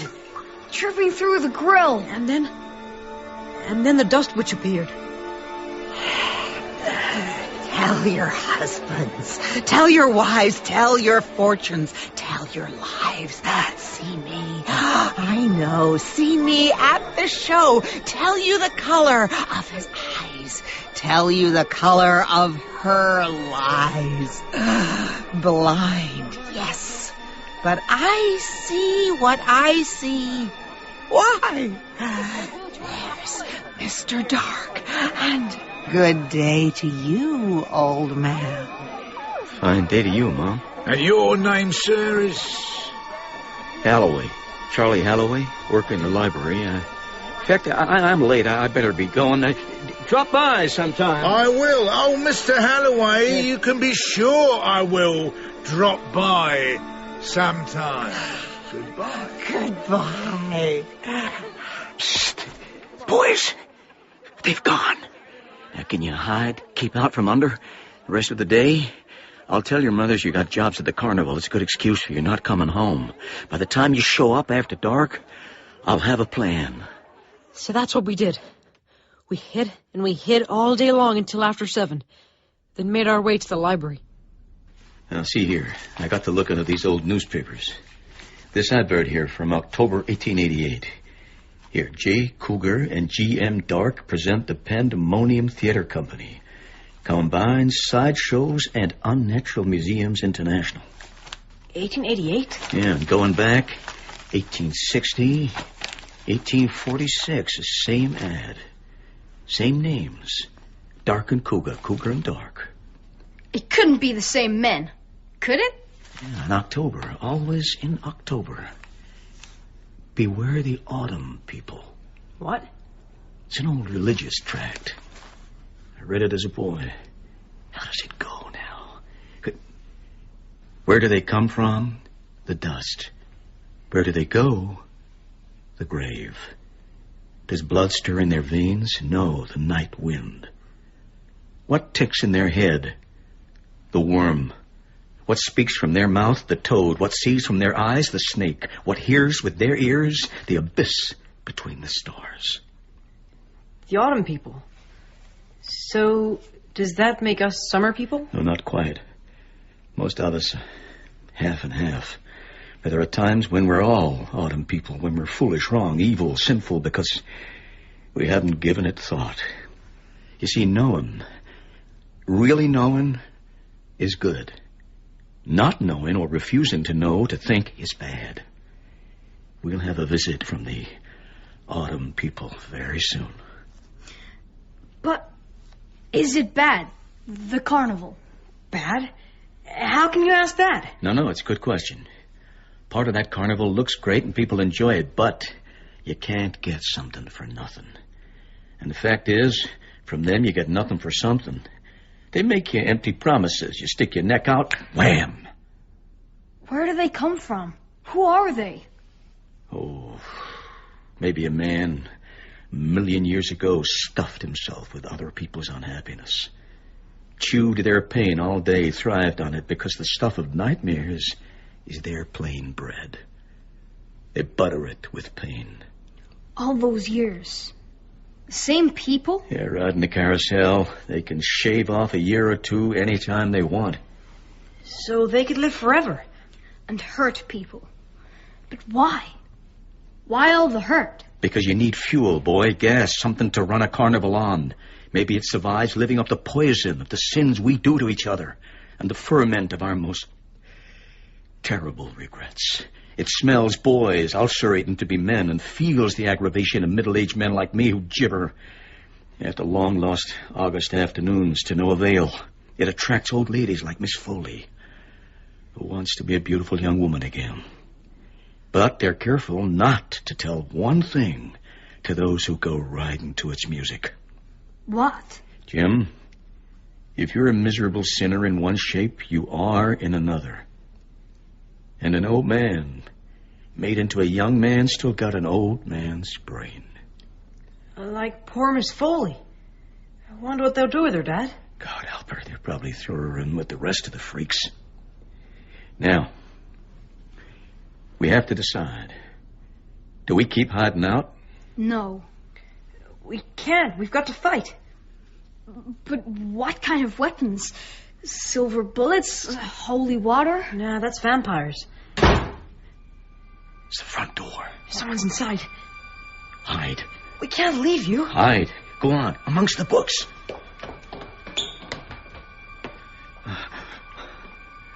Mr. Dark, at your service, Mr. Halloway. Where are the boys? Boys? The boys are not home. What a shame they'll miss those free rides. I wish I knew where they were. I could kill you, old man. What? Did you hear what I said? Yes. I hear your frail heart beating. One of my friends outside can fix you so it seems you died of most natural heart failure. Why do your eyes jump beyond my shoulder? The boys are in here somewhere, aren't they? If you tell me where they are, old man, I'll make you 40 again. You can celebrate 35. No. A rare young age. Heal your heart so you can run again. I won't listen. Everything fine and new and glorious to be savoured again? Shut up. Just shut up. I'm not listening. All right. Stay here and listen to your hearts. I'll send someone to fix it. But first, the boys. Boys? You there? He won't find them. He won't. Boys? Answer me. You hear me? Boys? We were on the topmost shelf in one of the aisles, laid flat. He's coming. He's near. One of you still wants what we offer, eh? Jim, me? No, not still. Not me. Is it Jim that's the smart one? I don't know anything. We'll shut William up. Give you the ride that would have been his if he'd used his head. Right, Jim? I wonder, are you in this alcove? William Halloway. Where's your mama tonight? She was out riding the night wind, William, on the carousel. We put her on, around. We left her on, around a year. Around and around. You hear, Will? Can you guess which way? Dad, where are you? And when we let your mother off, boy, you should have heard the sound she made. She was like a cat with a hairball in her. And her old, 100 years old. A kettle of bones and spit. No one will believe what a rose beauty she was. Where are you now? Filed under B for boys, H for hidden, S for secret, T for terrified. He's in our alcove. Maybe he won't look up. One shelf, 2, 3, 4, 5. Am I cold? Colder? Coldest? Well, hello. The hand with Jim pictured grabbed him. The hand with Will pictured grabbed him. I'm coming, boys. Mr. Halloway. He put us both under one arm, and then he was squeezing Dad's left arm. May you be damned for this. I already am. And Dad fell to the ground. And then he took us out into the street, and I saw our Mom. Not old and crazy, just normal. And I saw my mom. We were coming out of the church, and we tried to cry out. Mom! He gagged us with his fists.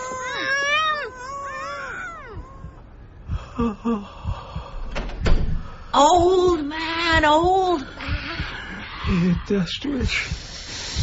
Damn you. I hear your breathing. I feel your heart.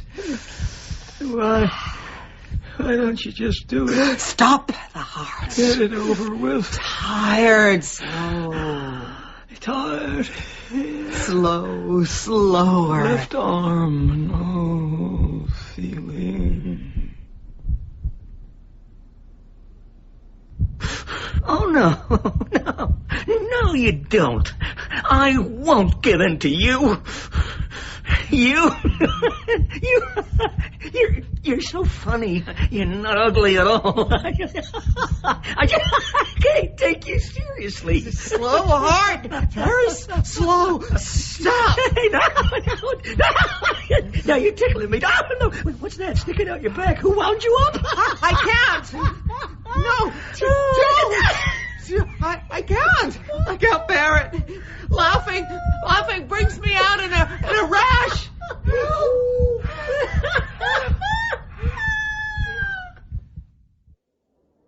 When the crowds go home in half an hour, we'll ride Jim round. You still want that, Jim? You'll travel with us now that Mr. Cougar's dead. How would you like to be partners? I'll grow you to a fine, strong age. 22, 25. Dark and Nightshade. Nightshade and Dark. Sweet, lovely names for such as we. What do you say, Jim? Dark had put a spell on us. We couldn't speak, like we were in deep shock. And Will, let's ride him back and back at him. Make him a babe in arms. A babe for the Dust Witch to carry like a clown child for the next 50 years. Would you like that, Will? To be a babe forever, not able to talk and tell all the lovely things you know. Yes, I think that's best for Will. Now, you sit here quietly amongst the waxworks. Don't move. Nobody will notice us. Well, I close down the carnival for the night and send all these good folks home. Then we can have the field to ourselves, can't we? Ladies and gentlemen, this is the last free event of this evening, folks. We present the most amazingly dangerous, oft-times fatal, world-famous bullet trick. The rifle, if you please. And here, our death defier, the bullet catcher, who will stake her life, Madame Dustwitch. Now we need a volunteer to fire the rifle. Very well, since there are no volunteers, we will cancel our last act. Here's one. No! Not him! Hey, she's great. She acts really scared. The rifle, please. Sir, what have you done to your left arm? You can't fire a rifle with just one... Boy! I need a boy to help me. My son is out there somewhere. Will? Willie, are you there? Willie, come and help your old man. Will! William! Here's Will, my good left hand. The bullet, please. Mark it with your initials. You must always mark it with your initials to prove... I'll mark the bullet with more than that. Here. Crescent moon? I don't understand. There. Son, help me now. Let me use your shoulder as a brace. What is a crescent...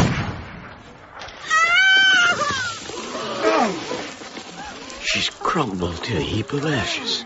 Dad, you killed her, and I can speak again. Imbecile, you fool! It wasn't a crescent moon I put on that bullet, Will. It was a smile. No, she's not dead. It was an illusion before your very eyes. I marked that bullet with my own smile. Come on, boy. Let's go find Jim. Hey, Jim, no! We're too late. He's riding. Go get him, Will. Jim, get off! Don't leave me here! Jim, jump! Dad, stop the machine! Jim, I need you! Come back! Will! Yes, Will, remember me? Dad, the carousel! He's getting older! Turn it back! The handle won't budge. It's stuck. It's stuck. Hold on, Jim! Hold on! Help me, Willie! I got it! Got it! Well, I'm there!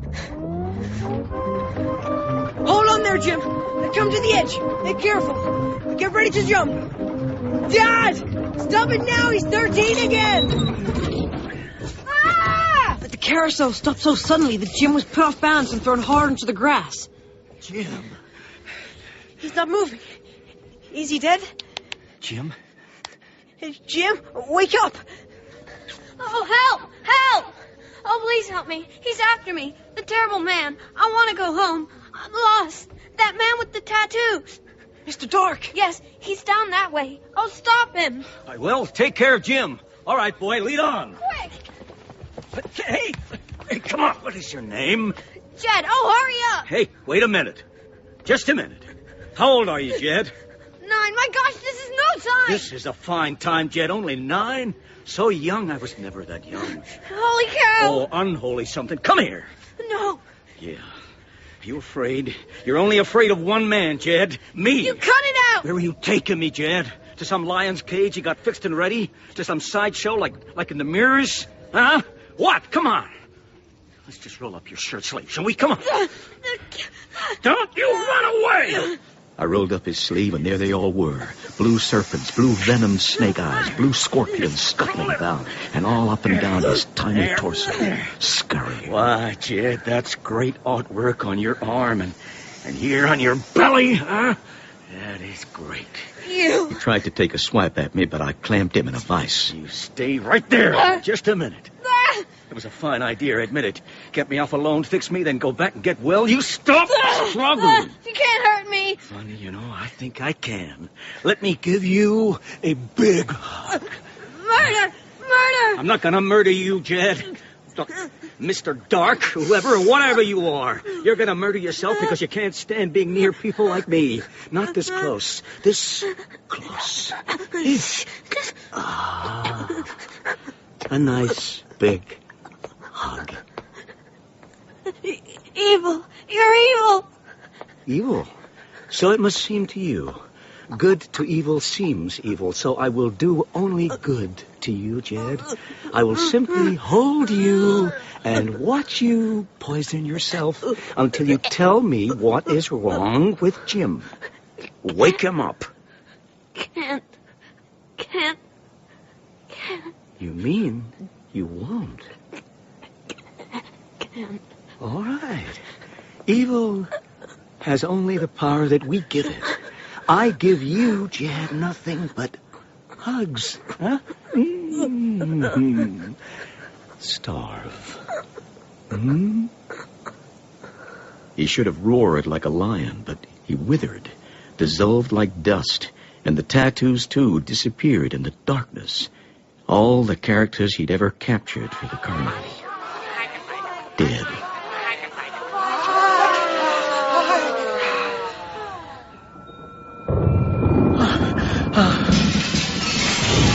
The mirror maze.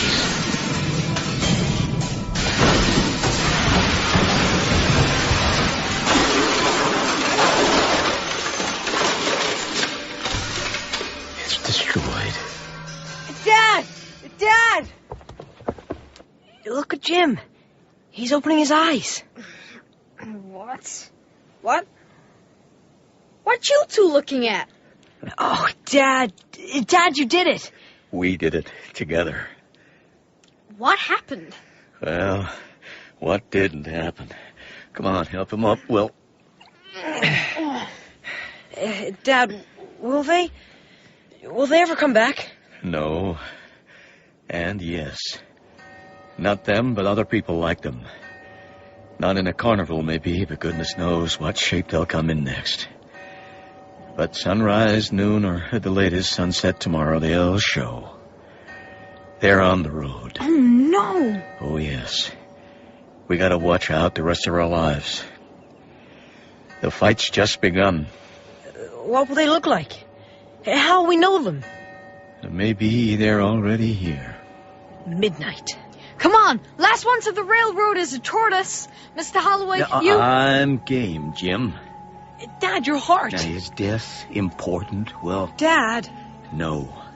Everything that happens before death is what counts.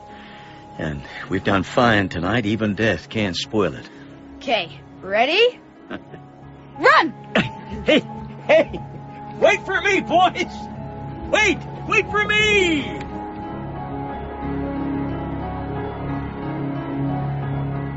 Will was Theo Gregory, Jim, Joseph Lindsay, Charlie, Henry Goodman, Mr. Dark, Kenneth Cranham, and Mr. Cougar and the Lightning Rod Salesman was Jared McDermott. Miss Foley was Barbara Barnes, young Miss Foley, Amelia Clarkson, the Dust Witch, Buffy Davis, Robert, Terence Danzler, and Jed was Ethan Brooke. Original music was composed by David Paul Jones. Something Wicked This Way Comes by Ray Bradbury was dramatized by Diana Griffiths and directed by Pauline Harris.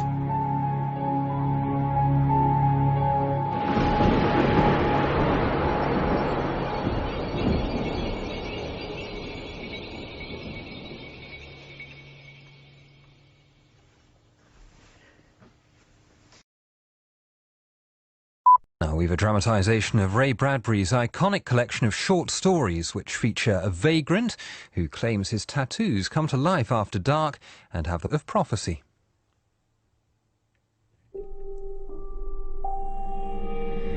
Dangerous visions.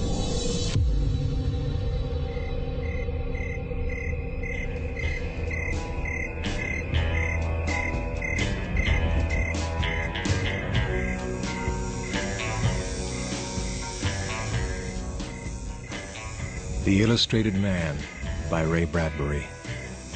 Dramatized by Brian Sibley, with Ian Glenn as the Illustrated Man and Jamie Parker as the youth.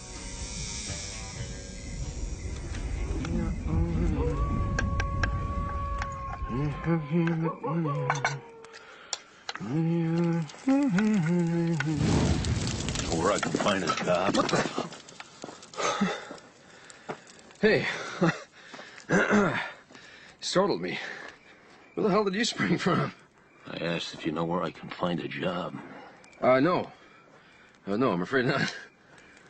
Yeah. I haven't had a job that lasted in 40 years. Well, I haven't started the struggle yet. Just out of college. Decided to take myself off on a walking tour in the desert. 40 years. You far to go tonight? Same as any other. Well, it'll be dark soon, so if you want a bit of company, I have some extra food. Just pork and beans, but you're very welcome. You'll be sorry you asked me to stay. Oh, what's that?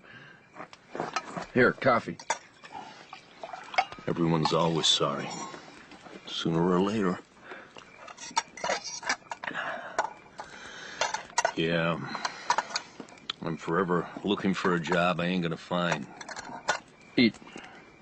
I got a job, keep it a week, maybe 10 days. Well, something happens and they fire me. I should be making money hand over fist. Doing what? Carnivals. I'm the best goddamn attraction anyone ever paid a few good bucks to see. I haven't been to a carnival in years. Well, there ain't a single one in the whole damn country now to touch me with a 10-foot pole. Jeez. It's as hot as Hades. So why the hell are you all done up like that? No wonder you're sweating. You want to know? Aim. I guess, yeah. Look here. In the palm of my hand. A rose. Freshly cut. Drops of dew. Nestling among soft pink petals. That's beautiful. But not real. The best tattoo I've ever seen. It's an illustration, boy. Just one of many. That's why I keep the shirt buttoned. I slip my fingers inside here, and what do I feel? Hair, skin, chest bone underneath, but not them. You can't feel them, but they're there. The crowds. The what? Hordes, gangs, mobs. Always massing, thronging. Whenever I can, I get away from everyone. I strip off and walk in the sun for hours on the hottest days, baking, roasting, hoping the sun will cook them off, hoping my sweat will wash them away, but at sundown, they're still there. Here. Look.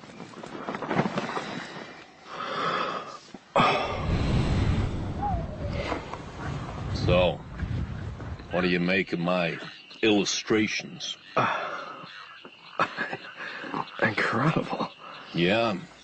So, tell me what you see, boy.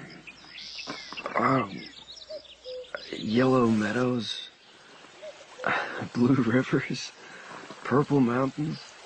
Go on. Shadowy forests, sun-bleached velds, birds and animals. Your chest, all stars and planets.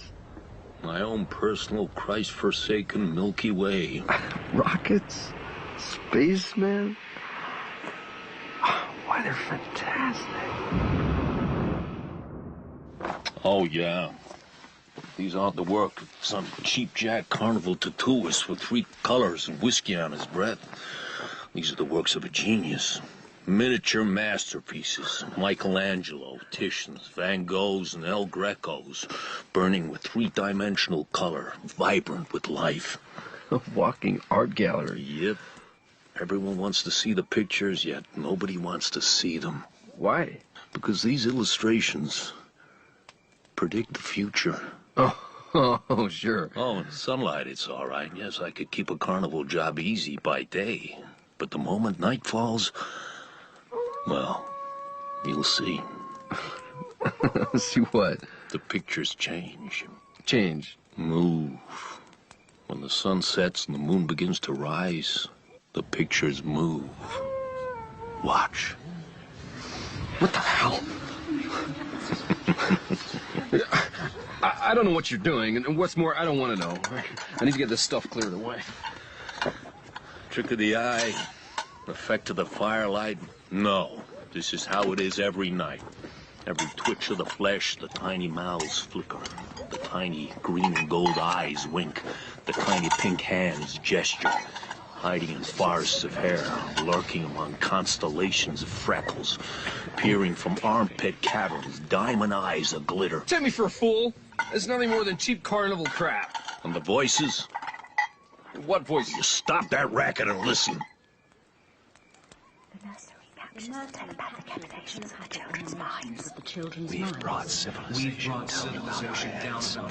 Has waited 20,000 years. Traveling time incorporated. Zero burn. The children think lions. There are lions. There's nothing worth saving. In the middle of the 20,000th year, a rocket appears. See Lincoln shot. See the Wright brothers fly. They think zebras. They're all zebras. Well? Yes. Yes, okay, I hear them. Sun. The Earth is over and done with. The city ceases its waiting. Kubla Khan, Moses and the Red Sea. They think death. There is death. So many voices. Distant sea voices. Each with a future to reveal. Maybe the near future or some far future beyond our comprehension. There's no sequence, no chronology. Just glimpses of time to come. It's been a great evening. Sure has. I've never seen you so relaxed and happy. Well, that's for certain. Now, here's a story. Right here. On my upper arm. You see them? 2 men walking down a street. The glow of neon lights. Ordinary enough, you might think. Every night, the world over, men walk the streets of cities. But listen. Why the hell hell is it so difficult to get a hover cab in New York these days? Progress? Maybe we should take the monorail. Oh, there'll be a cab in a minute. Anyway, why so early? Oh, let's have another drink. Better not. Your first night out on your own without Gail in years, and you want to go home at 10 o'clock? Nerves, I guess. Oh, come on. Jed Brayling, nerves. Why push my luck, Sam? Look, old college buddy, you might as well come clean. How'd you manage it? The whole world knows the Braylings are inseparable, the best couture house in the U.S., and you never see one without the other. Yeah, right. Well, you know the truth of it. Yeah. 1 year of love, 10 years of hate, mercifully softened by success. Achieved with my talent, but her money. So no chance of freedom without destroying the brand and trading fame and fortune for personal penury. I wish my life was that complicated. How is Nettie? Same. Worse.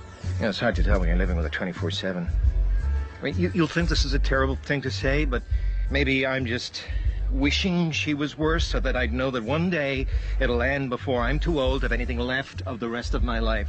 You know, Sam, there comes a time, if life doesn't start changing for the better, you gotta help it along. But just what are you up to, Jed? See this? Uh-huh.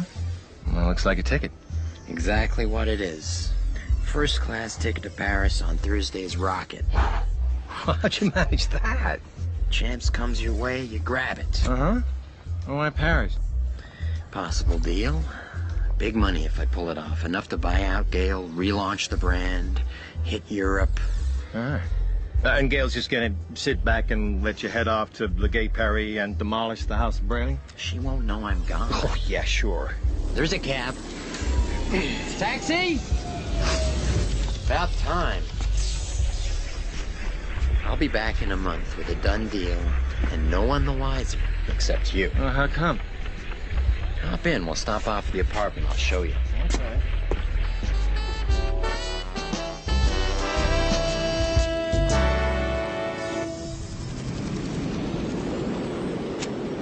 Okay, so time to spill the beans.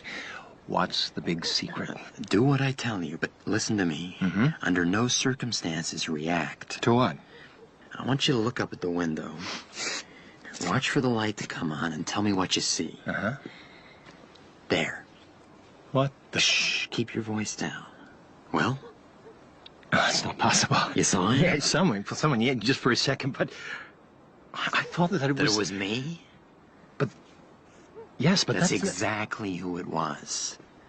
You can meet him in person. He's coming down. Hello, Brayling. Hello, Mr. Brayling. Brayling, say hello to my friend, Mr. Smith. Hello, Mr. Smith. Nice to make your acquaintance. You've a twin brother? My God, I never knew. Way off beam, Sam. Then... He's called Brayling 2. Put your ear to his chest. What? Do as I tell you. Bend close and listen. Go on.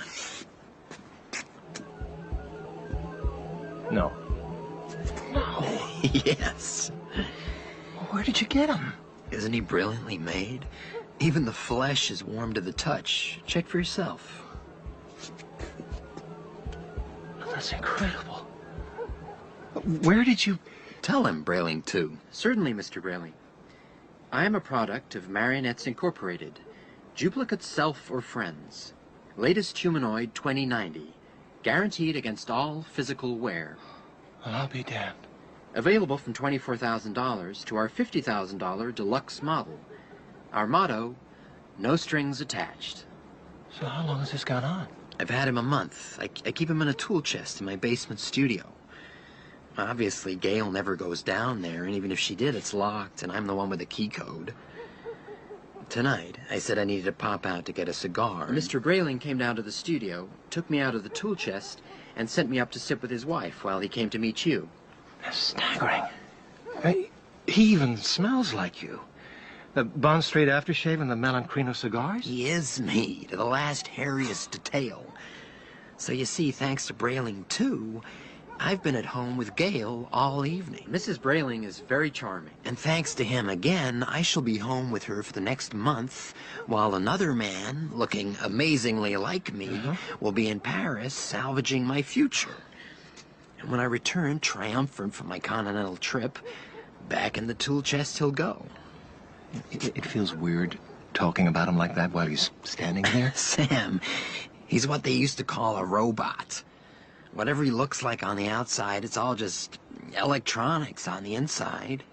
He's not real, are you, Brayling 2? I'm a Marionettes Incorporated 2090 humanoid model. And will he function for a month? For 6 months, if necessary. And he's built to do everything. Eat, sleep, perspire, everything natural as natural is. Including taking good care of my wife. Isn't that right? Oh, yes, Mr. Brayling. I've grown rather fond of her. How long has Marionettes, Inc.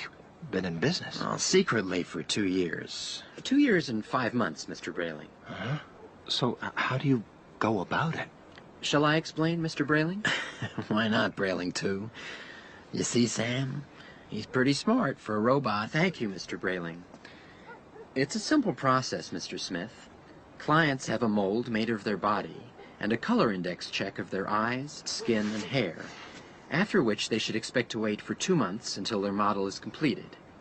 At all times, clients are pledged to secrecy. I'm not surprised. Is this legal? Who cares? The answer to your question, Mr. Smith, is that whilst an act is pending in Congress to legalize Marionettes Incorporated, it is still currently a felony to be caught using... But is it right? Morally, I mean? I couldn't say, Mr. Smith. And I don't give a damn. You know, Sam, one of these could change your life forever. Yeah, I guess it could. It'd give me a respite once in a while. I mean, not all the time, but just now and again. But the cost... What price freedom, Sam? I'm home, Nettie. Sorry I'm late. Be up to you in a minute. Just gonna fix myself a drink. Oh, God. I hardly dare to think.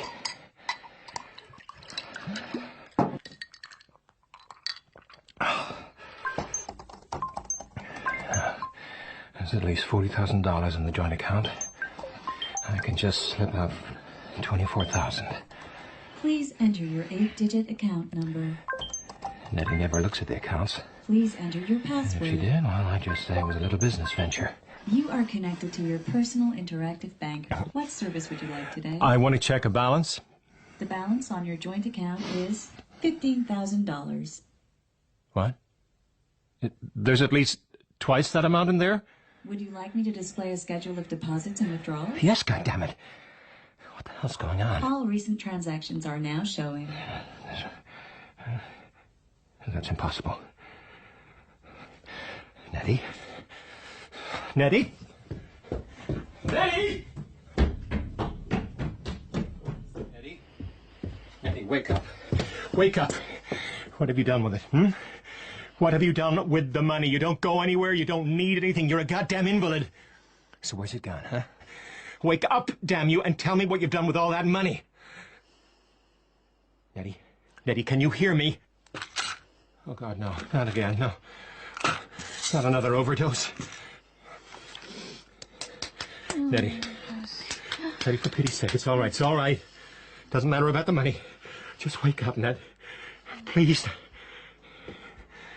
What's that? Oh, no. Oh, no.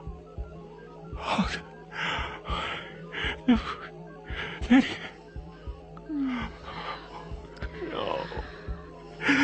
No. Nettie.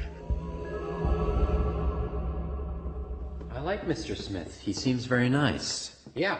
And now, thanks to Marionettes, Inc., he'll be happy, too. Anyway, it's the tool chest for you now, B2. That's something I need to talk to you about. What? I don't like it down here. And I don't like that tool chest. Okay, I'll try and fix up something a bit more comfortable. Marionettes are made to move, not lie in a box. How would you like to lie in a box most of the time? Well, you wouldn't like it at all. I keep running. There's no way to shut me off. I'm perfectly alive, and I have feelings. It'll only be a few days now. I'll be off to Paris, and you won't have to stay in the box. You can live upstairs. And when you come back from having a good time, back in the box I go. They didn't tell me at Marionette's Inc. that I get a difficult specimen. That's not a very nice thing to say. Yeah, I just meant... What did you say to Mr. Smith? Whatever he looks like on the outside, it's all just electronics on the inside? Well, there's a lot that you and Marionettes Incorporated don't know about us. The thing is, I hate the idea of you flying off to Paris while we're stuck here. Yeah, this is an important trip. Business. My future. What about my future? Have you thought about that? No. Well, why should I? And another thing. Your wife. What about her? Like I said earlier, I've grown quite fond of her. Okay. I'm glad you're enjoying your employment. I'm afraid you don't quite understand, Brayling. I think I'm in love with her.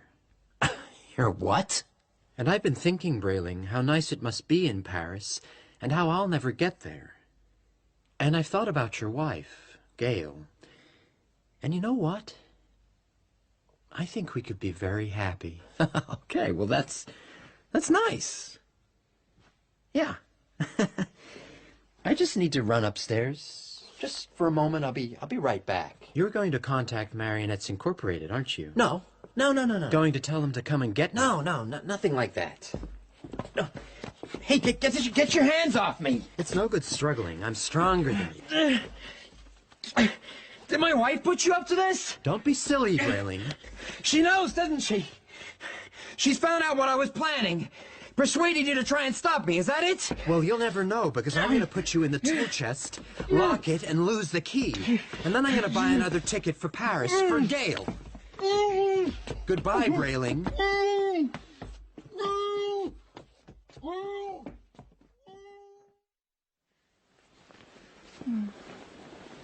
Jed?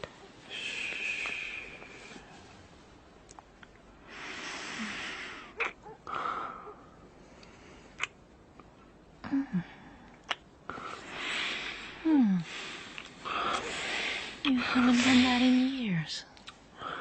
We'll have to see what we can do about that.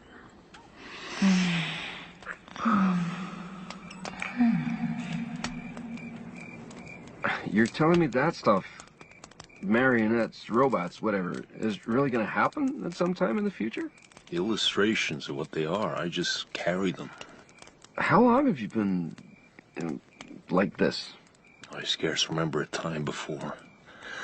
It began with the arguments.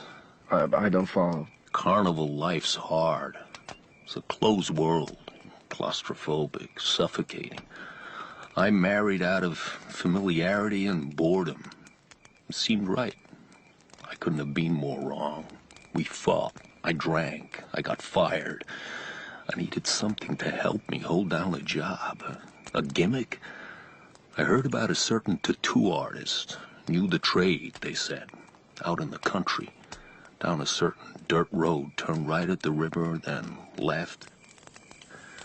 It was easier than that. I heard it that first day. I hear it still. The insistent mosquito buzz of the needle. I followed it till I saw the signboard. Skin illustration. Illustration. Artistic. Across yellow meadows crisp from the sun. Towards an old shack that looked like it had stood in a million rains. The artist? Look for yourself. It's there among the illustrations on the small of my back, where I can't easily see it, but where I can always feel the humming, stinging needle making its pictures. I see the shack. The door's open. She's inside. She? An ancient woman, sitting in the center of a bare room. Come in. A little old witch who looked 1,000 years one minute and 20 the next. Come in, man. Her eyes stitched with red resin thread. Her nose and ears sewn up. What are you waiting for? All her senses shut down and sewn tight into whispers and silences. Well, you came for the pictures. First, I have a picture to show you. Here, on my palm. My God, it's me.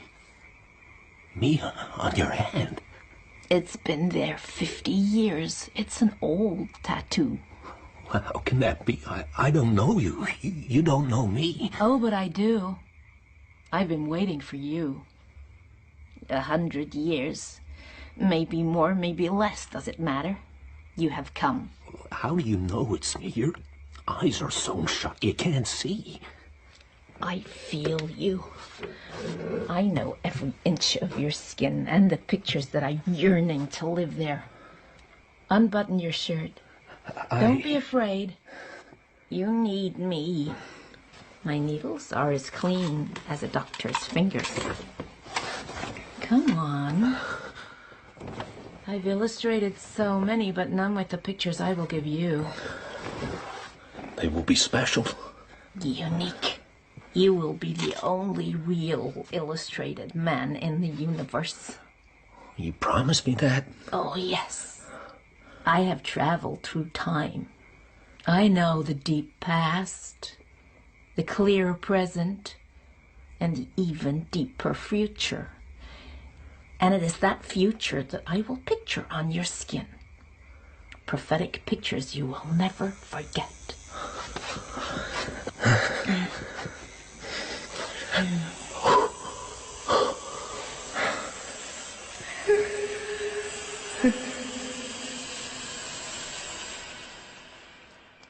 By morning, I looked like I'd fallen into a 20-color printing press. I walked out of that shack into what has been the life from hell. Well, I've never seen anything like them. The illustrations. But imagine the burden, carrying all these lives around on your body, day in, day out, never knowing what futures people will see there when they look on my skin. This illustration, this is the future? Looks more like the past. English country village in some old Hollywood movie. An idyllic enough setting, but at a time yet to come. Good morning, Mr. and Mrs. Morris. It's 8:30 on August 22nd, and it's breakfast time. Coffee's ready. Mum, Dad, Mink, what's the hurry? the others are waiting for me. It's school holidays. Why the rush? The game. Game? We're all playing it. You're telling me. Every time I look out the window, all I see is kids yelling to one another, running this way and that, and flying around in circles like there's no tomorrow. So, what is this game? The most exciting game ever. Well, it can wait till after breakfast. I'm not hungry. See you later. Pink? Kids. Still, ought to be glad, I suppose.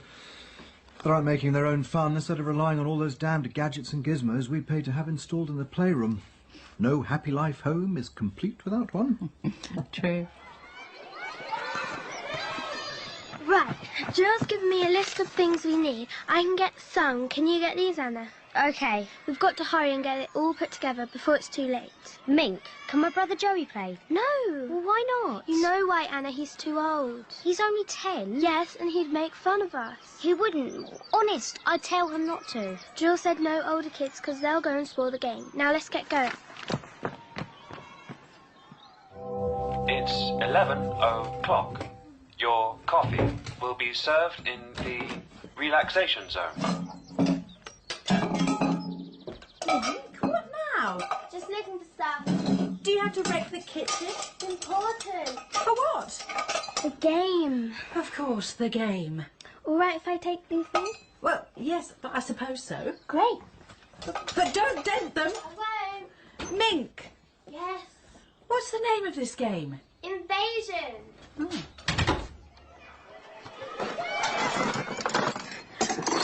Jill says we've got to start putting together the apparatus. Is that what this is? Yes. Now just hold that while I fix this on. What about this? That goes on next. Like this. See? Do you think this will work? Yes. Jill says we're doing really well. The time is 1 o'clock. Time for lunch, Mrs. Morris. There's your milk. Time for lunch, Mink. There's no need to gulp it. The soup isn't ready yet. I don't need any soup. You missed breakfast. You'll eat lunch. Lunch is served. Now eat. Okay. Slow down. Got to get on with the game. You make it sound like it's a matter of life and death. It is. Drill said. Who's Drill? You don't know him. What an odd name. Is he new in the neighbourhood? He's new, all right. Where's he from? Around. Who's his family? You wouldn't know them. But I like to know your friends. Okay. Okay. What's the matter, Mink? Is Drill shy? Yes. No, in a way. I've got to go. Bye. Oh, Mink, have you borrowed the electroduster magnet? Yes, but I'll bring it back. Be sure you do. Mrs. Morris, your sister is calling on the audio visor. Helen. Hi, sis. How's New York? Oh, same as ever. Big, frantic, exhausting. I wouldn't stay a minute longer than necessary if it weren't for Henry's job. You okay, Helen? You look tired. Oh, it's just the children. Underfoot, you know. Tell me, my Mink as well. All the children around here seem to have got hung up on some crazy new game called Invasion. Oh, your kid's playing that too. My Tim's got a crush on some kid named... Oh, Drill, I think it was. That's weird. Mink keeps going on about that name. Must be some sort of password. Yes. Don't know about your place, our front garden's a tip.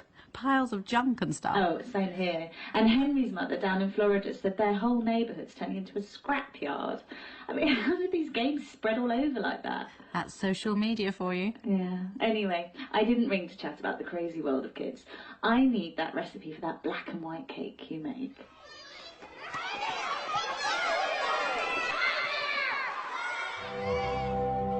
The time is 2:00, and the latest news and weather updates are on your personal receiver, Mrs. Morris. Hey, that's a father's toolbox. I just need a couple of things. I'll bring them back.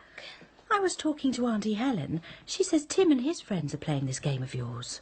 I told you, all the kids are playing it. Mink, this invasion, who's invading what exactly? Martians invading Earth. Oh, it's just the good old Martians, is it? Well, not exactly Martians. They're, I don't know, from somewhere up.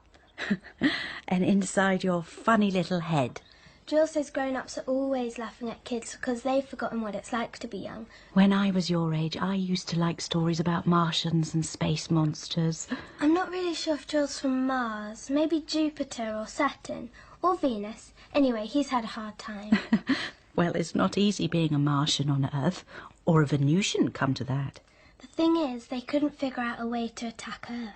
There've been 100 movies where they had that trouble. He says if you're going to win, you have to have the element of surprise. Sounds like good tactics. And you have to have help from the enemy. Fifth columnists, they were called in the old days. But they couldn't work out how to do it, and then they did.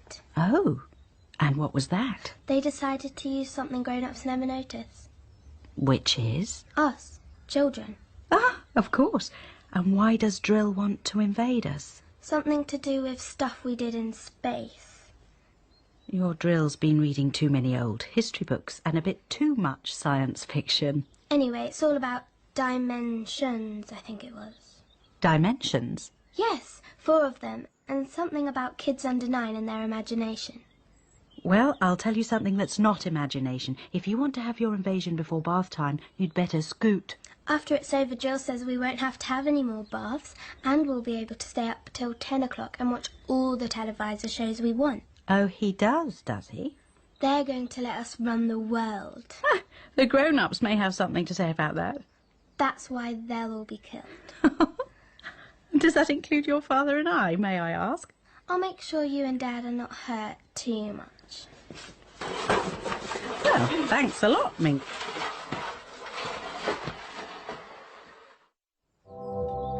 The time is 3:45 and Mr. Morris is home.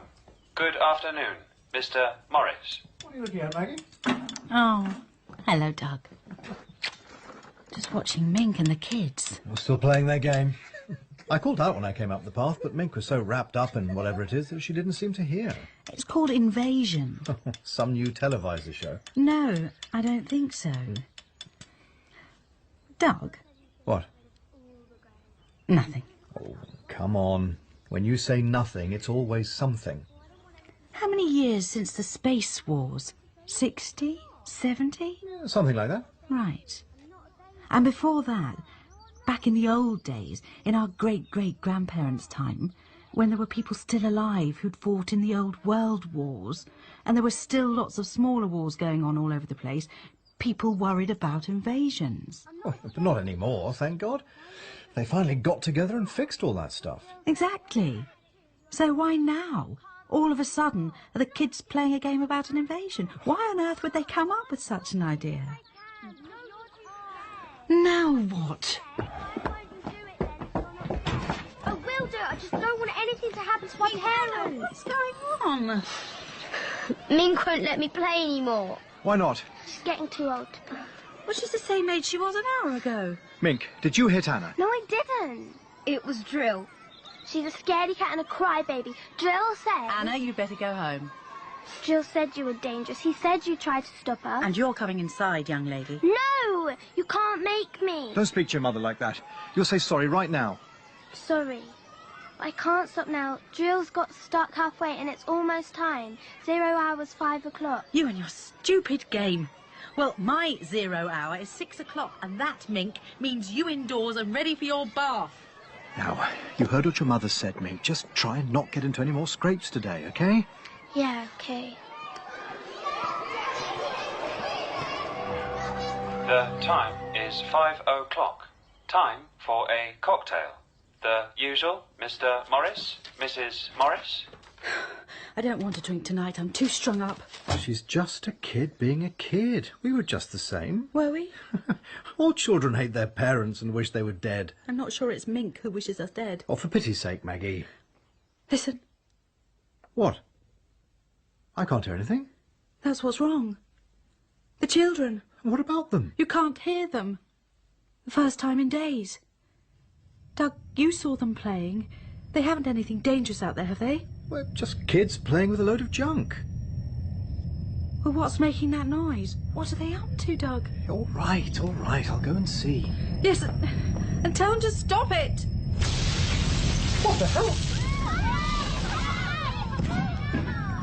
Quick! Maggie, where are you going? Intruder alert. Hurry up. Intruder alert. Intruder. Oh, dear God! Maggie! Get in the attic. They're here. Who? Get inside.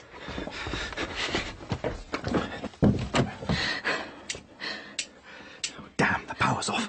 Lock the door, quick. Give me the key. What? Give me the key. What the hell? Why'd you throw it away? We'll never find it in the dark. Quiet. We don't need to find it. We'll be safe here tonight. They just mustn't hear us. Oh, for Christ's sake. Drill. The others. The invaders. They got through. They're going to kill us all. Maggie. You've got to stay with me, Doug. Please say you won't leave me. Like I have a choice without the key. Don't be angry, Doug. Hold me, please. Please. Okay. Oh, my God. Oh, no. Up here. Mink won't let them out us, will she? Mum? Dad? She promised. Where are you? Mum?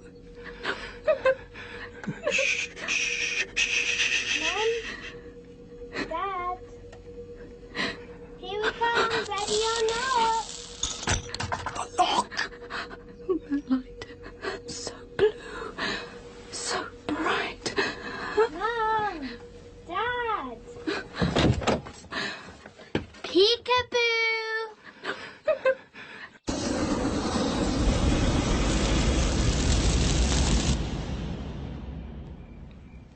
They're amongst us, son. Even now, long before the end comes, they're here, ready and waiting, just biding their time. That tattoo witch was the proof. You really believe she came from the future? The future or some filthy god-deserted alien planet?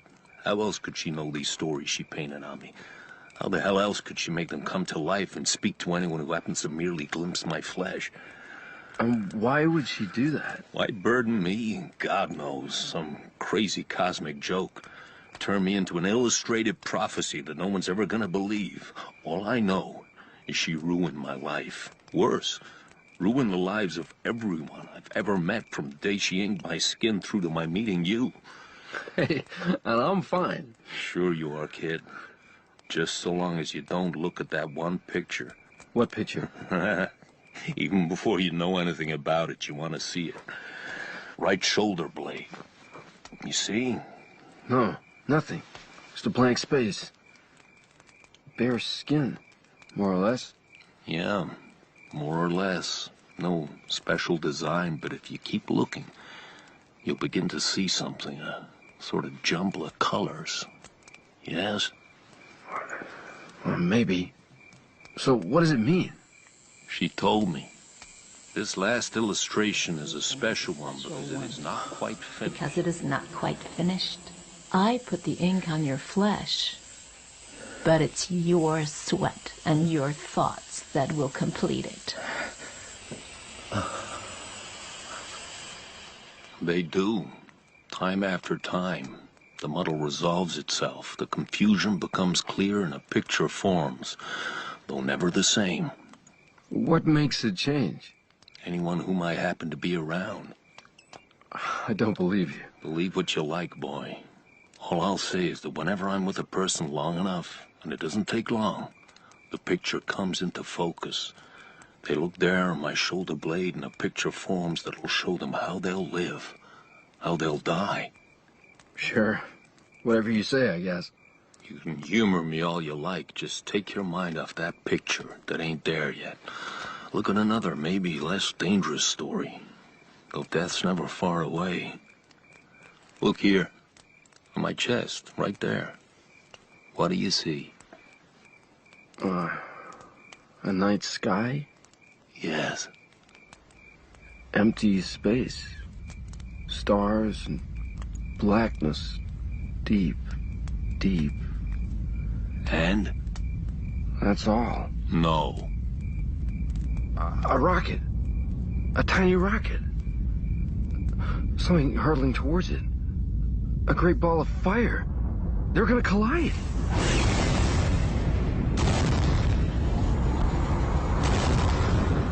Their ship a million pieces. A dozen shipwrecked astronauts swimming in the blackness like silverfish. Hollis! Hollis! Hollis, this is Stone. Can anyone hear me? Anyone? Anyone? Can all hear you, Stimson. Thank God. This is Stone. Do you hear me, Hollis? Stone, this is Hollis. Oh, what happened? Some big chunk of space knocked us for 6. Result, the rocket blows up. It happens. It happened. Sure as hell did. Where are you, Stone? I don't know. Oh, good God, how can I? Which way is up? All I know is I'm falling. We're all falling. Like pebbles down a well. Like what? Nothing, nothing. If we can find each other. Hello? Hello? Help me, for God's sake! You pipe down, Stimson. Stone, so we find each other, supposing we could. Then what? We haven't got our force units on. Yeah, right. Like we had enough time. Which is why we're not ever going to find each other. We have to. Do you hear me? We have to. We're not a crew anymore. We're just small bits of something falling into nothingness. Yeah, right. Hollis? Yep. How long can we talk like this? That depends how fast you're going your way and I'm going mine. An hour? That should do it, maybe less. Which way are you going? Looks like I'll hit the moon. That's Earth for me. Back to old Mother Earth at 10,000 miles per hour. I'll burn like a match. Give it a rest. Sounds like listening to the last act of Romeo and Juliet. Why are you such a jerk, Applegate? Oh my God, oh my God, oh my God! Right, Stimson again. If it comes to jerks, Hollis, I'd say that idiot Stimson had the edge on me any day. Such a long way down.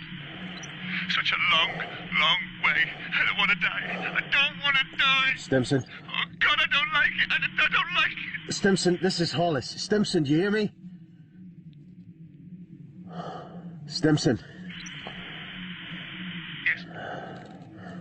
Stimson, take it easy. We're all in the same fix. I don't want to be here. Do you hear me? I don't want to be here. I want to be somewhere else. There is a chance we'll be found. That's crap, Hollis, and you listen to me, Stimson. They will find us, won't they? They must. I don't believe this is happening. I don't believe it. Hey, don't worry, Stimson. It's all just a bad dream. Shut up, Applegate. Stimson, listen. You want me to shut up, Hollis? Come and shut me up. You've wanted to shut me up ever since we started on this voyage, haven't you, Hollis? Huh? And now guess what? It's too damn late. Right? On both counts, Applegate. Why don't you two quit scrapping? What the hell's the point now? Where's the fun in that, Stone? Oh my God, no! Not again. We'll all go mad before we die if you keep that up. He's near me. He's near me. I think I can reach him. Some Stimson. Stimson! For pity's sake, shut him up. Okay, I've got him.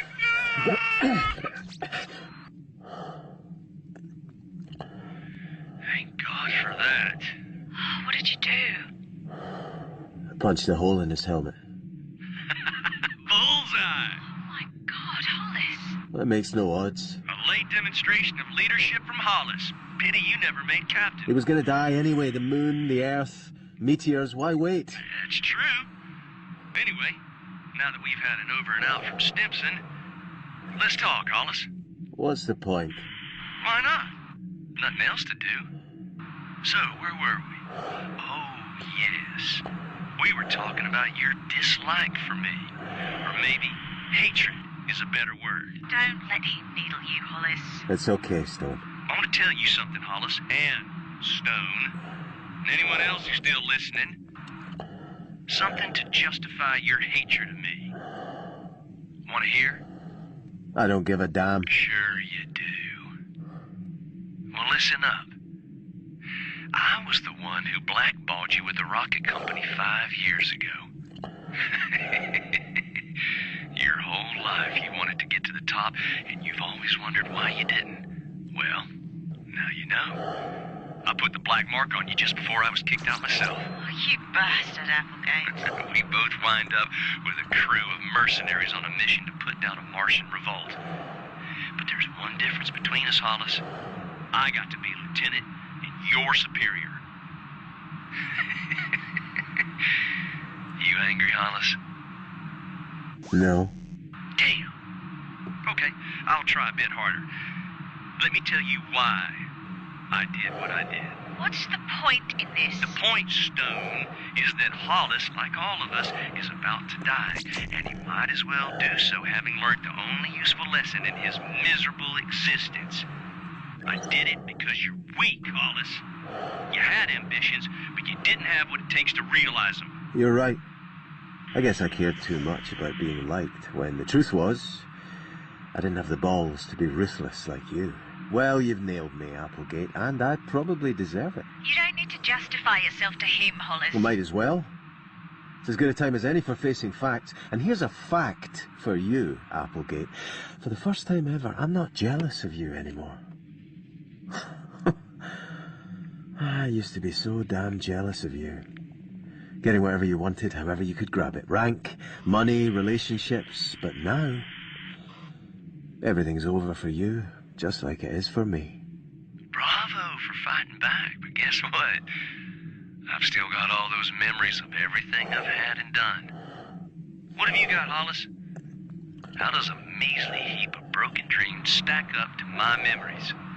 Huh? Well, your precious memory's gonna stop you falling now. Take it easy, Hollis.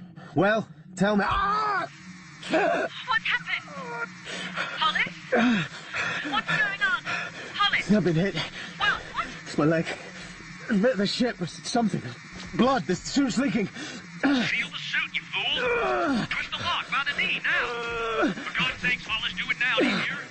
Yeah, it's okay. Okay. Oh, God almighty. What's worse? Falling for eternity or getting cut up bit by bit by space like an invisible bloody butcher? Have you done it, Hollis? Yeah. Thanks. I didn't know you cared so much. Yeah, well, love's a wonderful thing. Hollis? Yes? This isn't good. What in particular? Arguing, hating. Brings all the bile out, makes us bad. It's a bad way to die. Don't you think? You listening, Hollis? Yes. I lied. I didn't blackball you. Don't know why I said that. Let me guess, Applegate, because you're just a nasty piece of work. Got it in one, Stone. Hollis, listen. Truth is, we were both shafted by that bloody android on the crew. 2 careers ruined by a robot. I said what I did because I wanted to hurt someone and you seemed like the best candidate. You were the one everyone liked. You were okay being you, whereas I wasn't happy unless I was trying to be what I wasn't. That's why we fought. But now, well, you might as well know I've been an idiot. There's not 1 ounce of truth to what I said. So there you are. Oh, to hell with you. Thanks, Applegate. You don't mention it. Up your nose, you bastard. Hey, Stone, what's happening? I've got myself into a meteor swarm. Hundreds of little asteroids. Meteors? Yeah. I think it's the Myrmidony cluster that goes out past Mars and in towards Earth once every 5 years. Good timing, Stone. Well, I'm right in the middle. It's like a big kaleidoscope. There's all kinds of colours and shapes and sizes. Oh, God, it's beautiful. Stone? They're taking me with them. I'm going with them. So long, Hollis. So long. Stone? Yes. Good luck. Don't be funny. So how you doing, Hollis? I'm still heading back to Earth. You're on your own. I'm bound for the moon and no mistake. Take it easy. Yeah, we'll do. See you. Just me now. Hurtling towards where it all began, where it'll all end. Applegate, you were right. As a life lived, it seems pretty empty. Too late now. No feelings left. Just an ache. And a wish that there was some last thing I could do. Some last good thing. When I hit the atmosphere, I'll blaze like a meteor. Oh, God. I wonder if anyone will see me.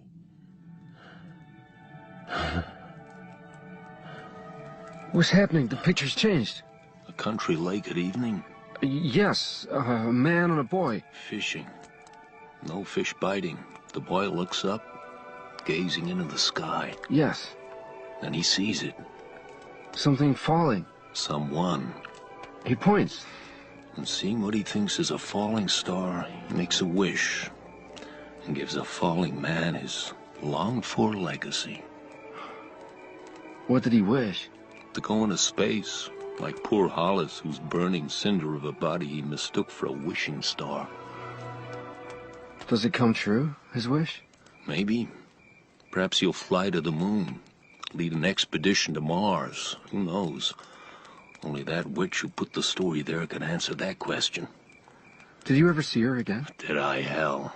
Every summer for 50 years I've hunted for that shack of hers. One day I'll find her, and when I do, I will kill her.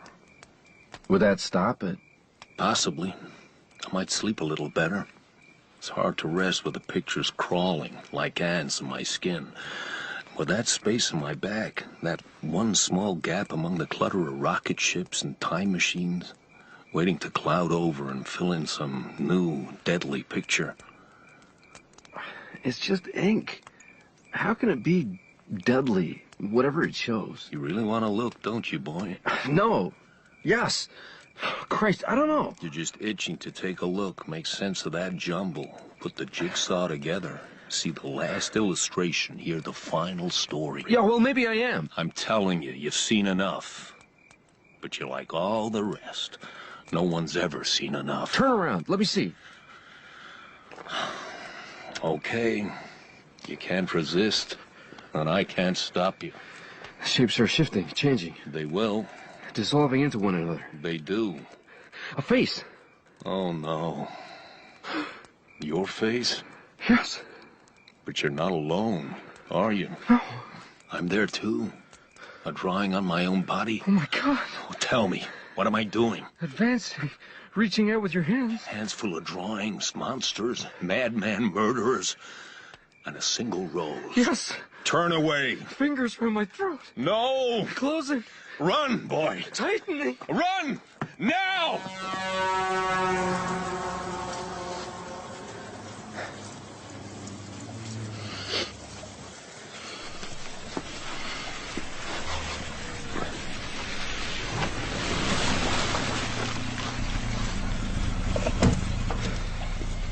Hey, you looking for a ride? No one should be out on a night like this. Come on, get in.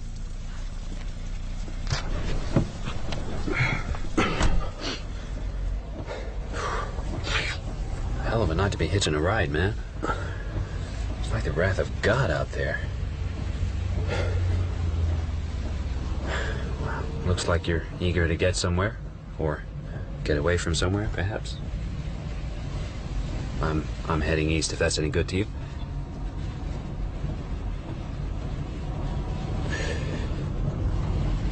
It's gonna be a long night if you're observing a vow of silence. Say, man, are you okay? You look kind of shaken up. Smoke?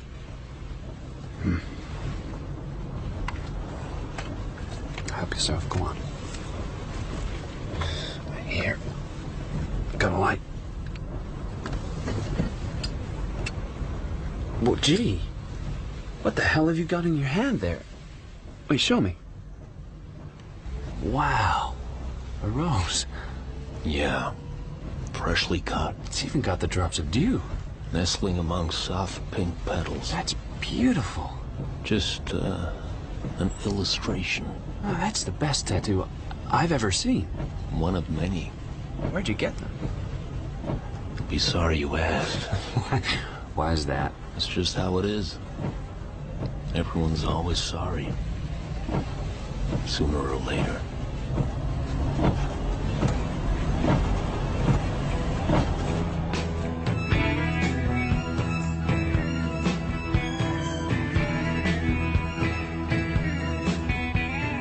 In The Illustrated Man by Ray Bradbury, the Illustrated Man was played by Ian Glenn, the Youth by Jamie Parker, the Tattoo Witch by Elaine Claxton, and the Driver by Wilf Scolding.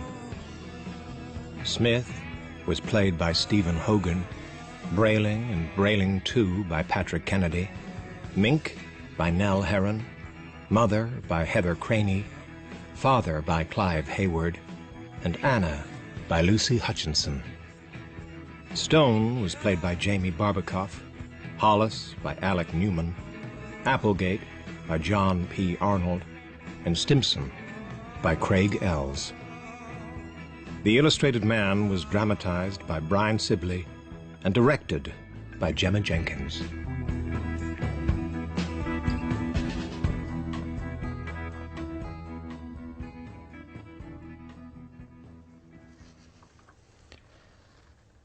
And next Saturday afternoon, Derek Jacobi stars in a reimagining of Ray Bradbury's The Martian Chronicles, and an astronaut from Earth attempts to prevent the colonisation that could eradicate an ancient race of Martians.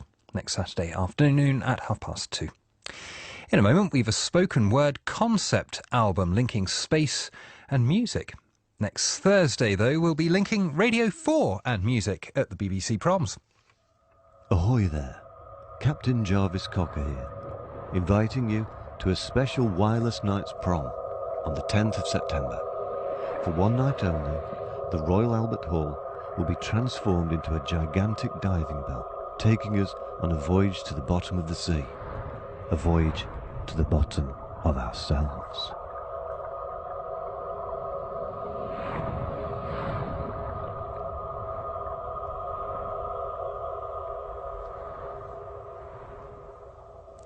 Radio 4's Wireless Night becomes a live concert experience pairing music and spoken word, presented by Jarvis Cocker. For full details of how to get tickets, you can visit the BBC Proms website. In half an hour on Weekend Woman's Hour, 3 senior police officers will be reflecting on their careers and on how policing has changed for women over the past 25 years. Also today, a look at the history of red hair, which spans centuries and continents and has attracted prejudice as well as admiration. Jenny Murray with Weekend Woman's Hour is at 4. Now, though, to where space travel and music collide. Space, the Vinyl Frontier. An album of 5 ideas linking space and music. Track 1, Carl Sagan on the Voyager gold discs. In late summer and early fall 1977, 2 remarkable spacecraft, Voyagers 1 and 2, were launched from Cape Canaveral in Florida on a mission which has by now taken them through the system of Jupiter, its rings and its moons, through the system of Saturn, its rings and its moons. These spacecraft are now on their way towards the... Space, the Vinyl Frontier. An album of 5 ideas linking space and music. Track 1, Carl Sagan on the Voyager gold discs. In late summer and early fall 1977, 2 remarkable spacecraft, Voyagers 1 and 2, were launched from Cape Canaveral in Florida on a mission which has by now taken them through the system of Jupiter, its rings and its moons, through the system of Saturn, its rings and its moons. These spacecraft are now on their way towards the... Now we take a trip into a mythical future. Derek Jacobi and Hayley Atwell star in our adaptation of a science fiction classic, Ray Bradbury, The Martian Chronicles. Mission Control, are you getting this? Affirmative, Tycho. We're seeing multiple warnings here. Copy. We're seeing problems right across the board. Flight systems, thrust regulators, life support. Tycho, be advised, emergency landing. Negative, flight. Come to new heading, 260, distance 18 miles. Negative, flight. We have critical hull failure. Tycho, can you jettison? Negative. Everything's compromised. We are not going to make it. Tycho. It's gone. I repeat, it's gone. I've got nothing. I've got zero control. God help us. Tycho, UHF comcheck. Tycho, UHF comcheck. Do you copy?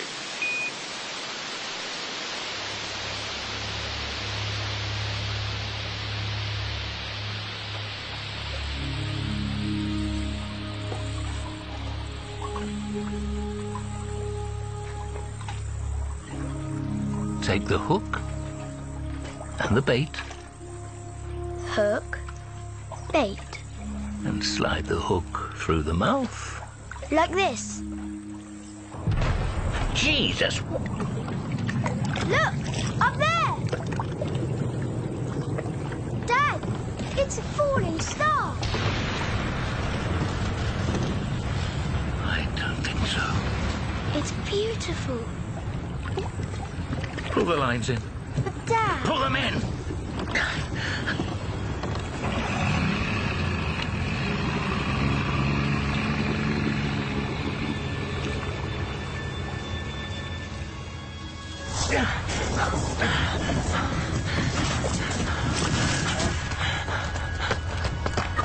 Spokesman from the Space Administration has warned anyone finding debris on the ground to call the authorities immediately. Do not touch or attempt to retrieve any wreckage, as it may be contaminated and harmful to health. Look away. But Dad, I want to watch. Look away! Why? It's not a falling star. It's the moon shuttle. It's burning up.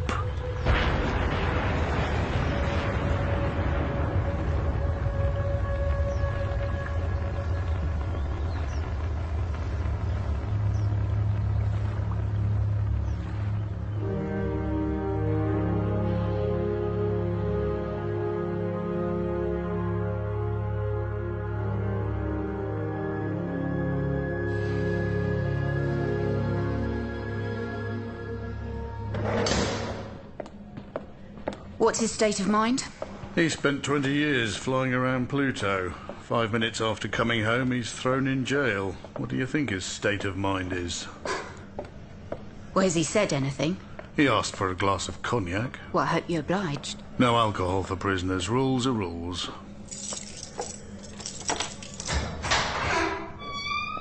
I'll be right outside.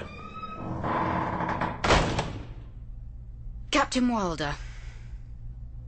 You don't look like a wine waiter, so I'm assuming it's bad news. The decision's been taken. I'm afraid you're going to be court-martialed. Article 91 of the Military Code. Insubordination. You know what they delivered yesterday? A medal, here to the prison, for outstanding achievement on the Pluto survey mission. You disobeyed a direct order. I'm just saying. Look, why did you do it? What does it matter now? When I was 10 years old, everyone at school had a poster of you on their bedroom walls. The first human voice from Mars. The whole world was listening. I think I even wanted to marry you. I'd think twice about that now. Just have to settle for being my lawyer instead. All you had to do was come home and collect your pension. Was that too much to ask? So, why did you do it? You're not the only one who got their head turned at 10. I was fishing with my dad. When the moon shuttle blew up, I watched those astronauts fall 38 miles to Earth. Imagine, the last thing you see isn't some emergency room with a paramedic trying to jump-start your heart. Imagine the last thing you see is the entire planet stretched out beneath you. You became an astronaut just so you could have a beautiful death. I got it into my head that up there, everything was beautiful, even death. When the first Mars mission vanished, I knew exactly where I had to be.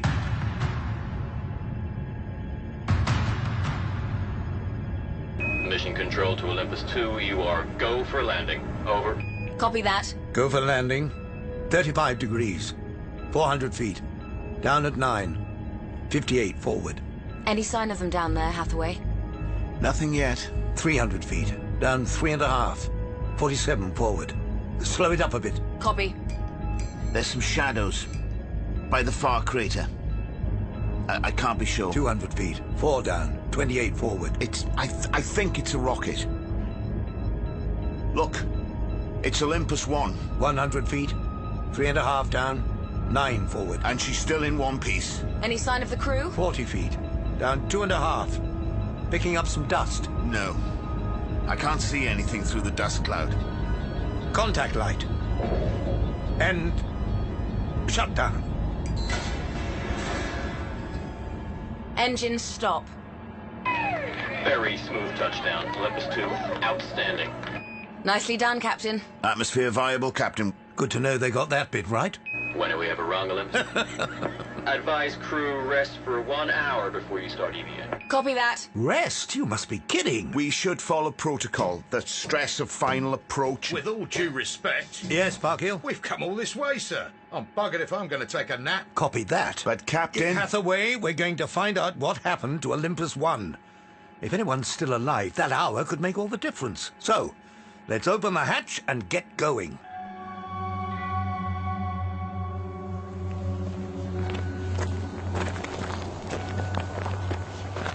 Looks like she made a perfect landing, too. How soon after touchdown did they vanish? A few seconds. They'd barely landed. But look, the hatches are open. They lowered the ladders. That takes time. I was sat in mission control. It's not something you forget.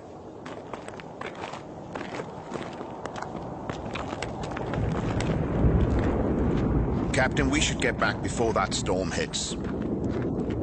We don't know how violent it'll be. Look! Footprints. All leading in the same direction. Where the hell were they going? It's like the entire crew just marched out. Captain, that storm is racing closer. We have to find out what happened. We're going to the lip of the crater. No further.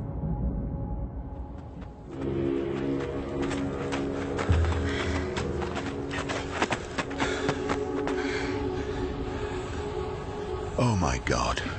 It's all of them. No. It can't be. Count them yourself. But if the whole crew's here, who buried them? 16 graves. Neatly dug. In a straight line. But if the Martians killed them, why dispose of the bodies so carefully? All those centuries dreaming of first contact. Now we knew for sure we weren't alone. We almost wish we were. Well, Control should have aborted the mission. Oh. The only reason we were there was to see if Mars was safe for colonization. That was the mission. While the crew set up base camp, Spender took the Explorer pod for a low-level flyover.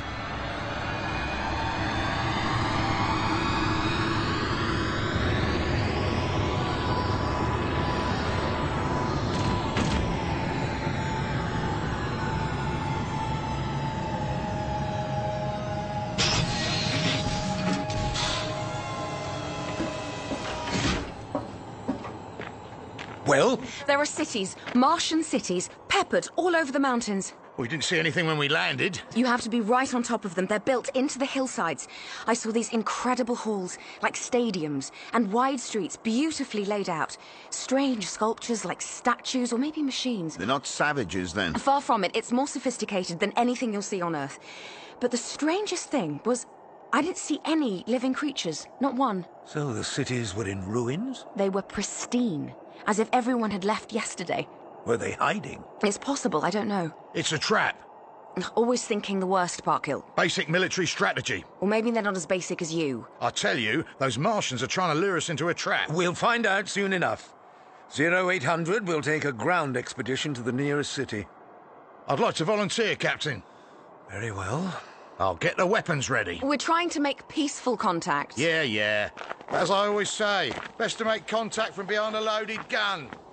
This is what happens when you put a thug in uniform. He's got a point. If we don't want to end up like the first mission... He's a moron. He's just tired and hungry, like all of us.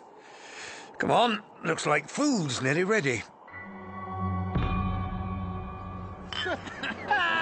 If we take the rover, we can head up this valley. I think the closest city was here. Hearts of oak are our ships, hearts of oak are our men. We always are ready. Steady, boys, steady. Do we have to listen to this? They're just dealing with everything. I did my basic training with half those men buried up there. Brave men. Gave their lives to the mission. The least they deserve is a song. Yeah. Hearts of oak are our ships, hearts of oak are our men. We always are ready. Steady, boys, steady. To charge and to conquer again and again. For God's sake! Tell you what, Spender. While Big sings, you and me can dance. How about it? Why don't you shut your drunken mouth? Oh, she doesn't think it's funny. She doesn't think anything's funny. Well, if we can't sing, let's name a few things. That's what pioneers do. Good idea. I name thee... Biggs Rock. Enough! I name thee... Biggs Canal. Biggs Canal? Right. I name the Biggs and Parkhill Canal. That's more like it. No! Oh, take it easy. You delinquent moron! Dad! Oh. Okay, cut it out. What's wrong with her? Spender, with me. Can't be the Biggs Canal without a Biggs in it. Now!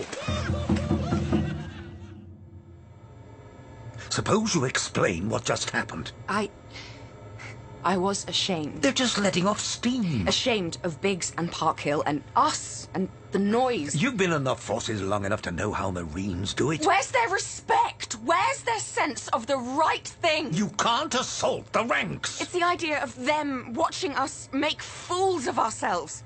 Them? The Martians. Spender, we don't even know they're still out there. I know they're here. I can feel it. Just like I know that we're going to rip Mars up, rip her skin off and change it to fit ourselves.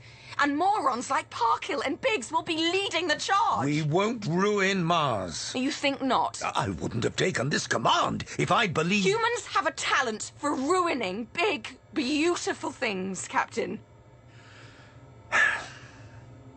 They know we're here. Maybe they already hate us for it. Maybe that's why they killed the first crew. We don't know that. Sir, you can't let Parkhill go on the ground expedition. We're not going without weapons. You've got to confine him to camp. Any more dissent, and I'm putting you on a charge, Spender. Got it? Understood, Captain.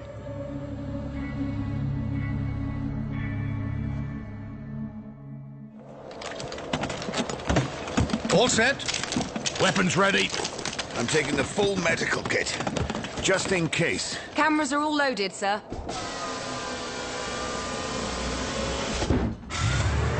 Let's go see if we can find ourselves a Martian.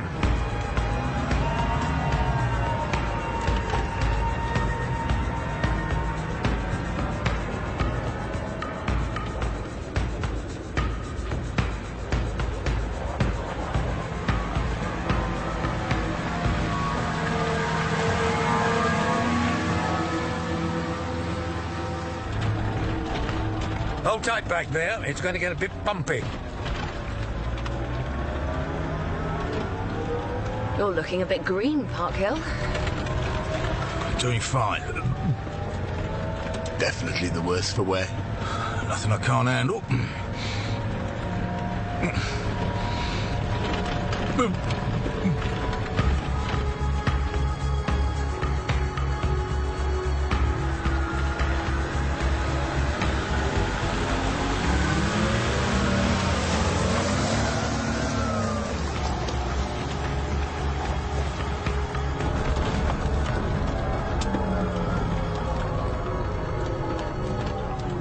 Looks like a gateway into the city. You want me to go ahead? Make sure it's clear? No. We'll just take a nice, calm look.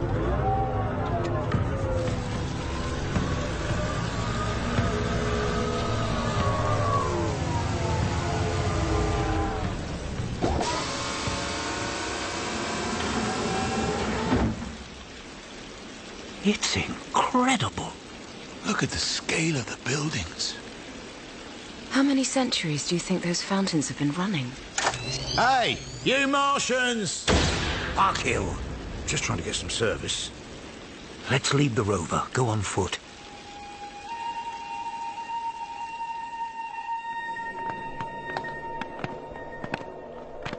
Is it some kind of theatre? Or a temple? Look. The shadows of the pillars overlay the mosaics in perfect symmetry. They really thought this through. Oh, Parkhill. Just checking the acoustic. Can you hear me in the cheap seats? Did you hear that? Take it easy, Parkhill. You think they've seen us? It doesn't sound like a warning. We should follow it.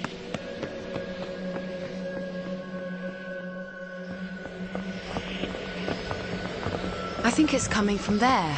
Inside the dome. Now that is what you call a door. Do we go in? That's why we're here.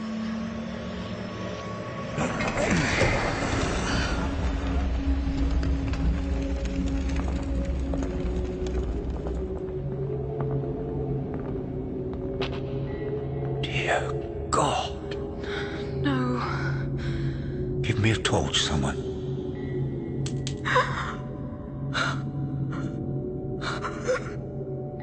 Bodies. Thousands of Martian bodies.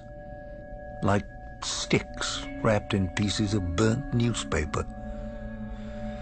Hathaway did some tests. You know what killed them? Chicken pox. On Earth, it doesn't even kill children.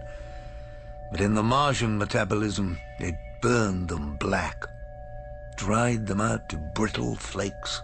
The virus came up with the first mission. And they didn't even know it.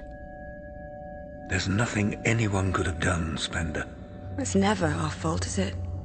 Humans always find someone else to blame. Well, the blunt truth is, if chickenpox hadn't killed them, we'd probably be dead by now. Do murderers build cities like this? They killed the first mission. Didn't even give them a chance. Yeah, way I see it, the Martians had it coming. Back off, Parkhill. You think they stank this bad when they were alive? God, Jesus. They really do stink. Parkhill, get out! God, that's better. Thank you. You just made everything so much easier. Spender, come back. Spender! Let her cool down, Captain. She'll come back when she's ready.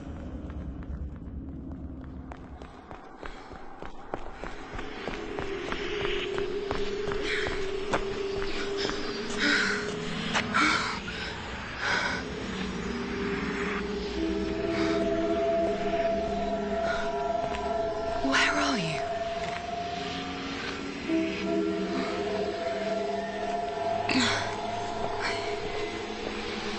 It's all right. I won't harm you.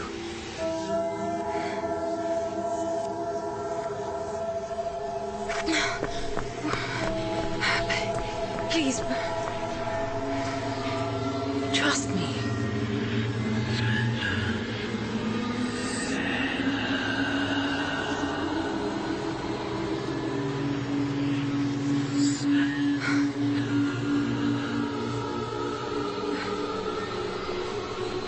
You can trust me.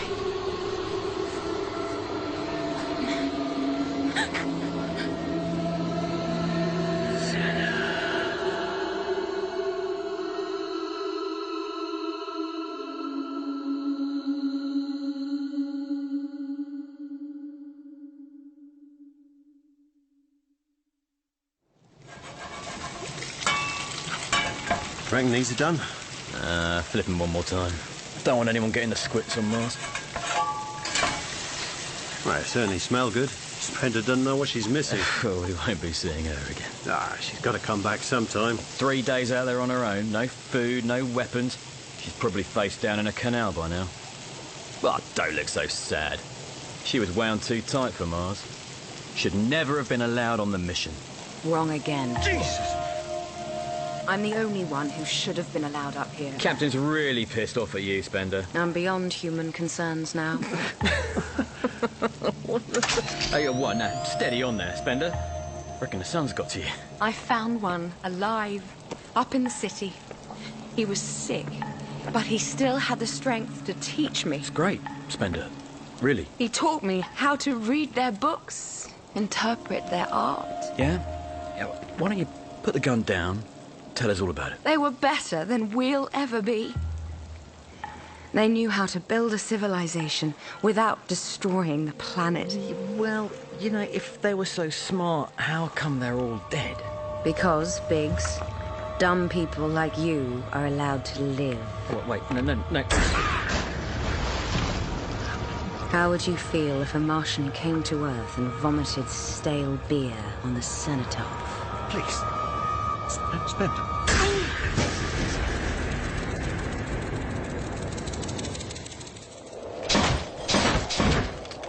Looking good.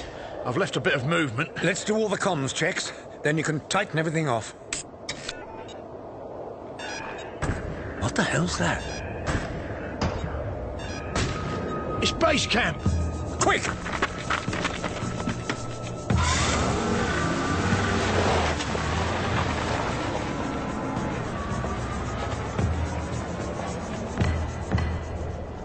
We were too late.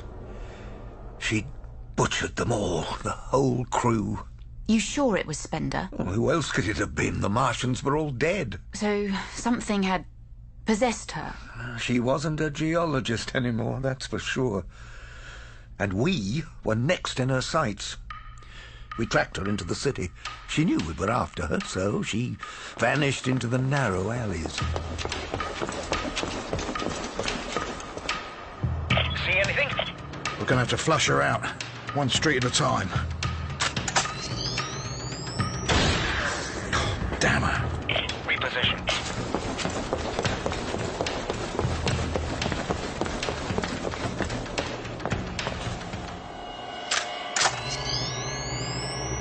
I've got a clean shot now. Goodbye, Spender. Wait! I can take her out! No, I want her alive. Spender! I want to talk! I'm coming up! You sure about this, Captain? Let me finish her now. No, that's an order. It's just me, Spender! It's just me!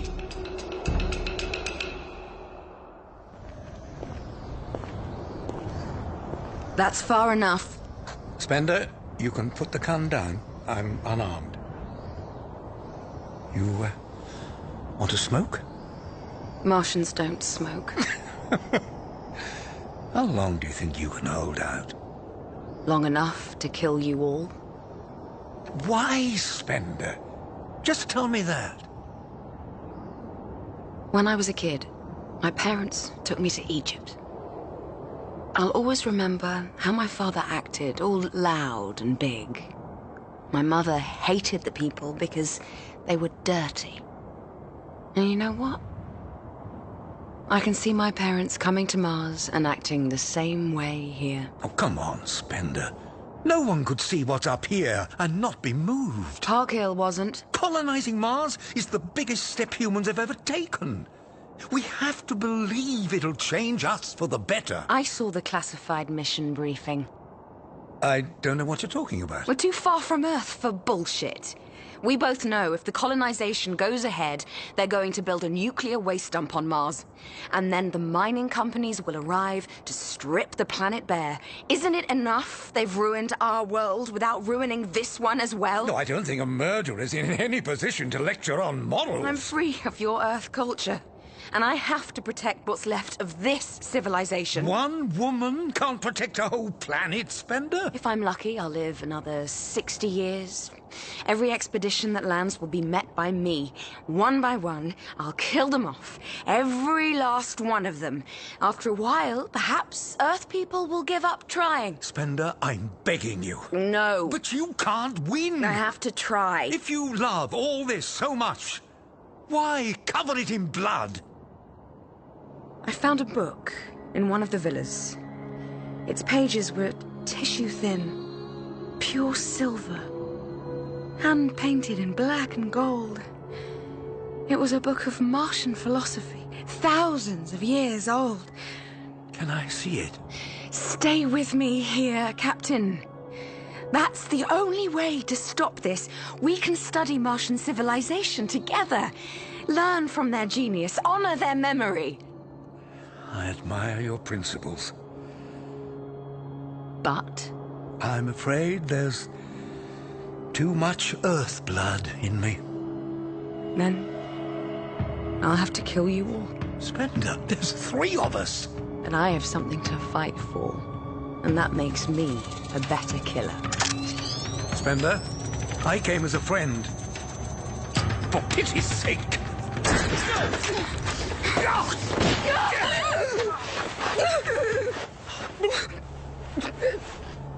Spender, I'm sorry, but you gave me no choice.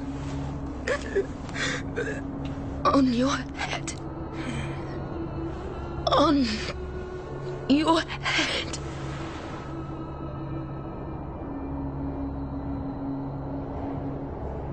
She died in my arms.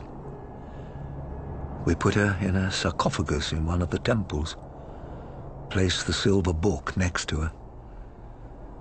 There's not a day goes by I don't think of her.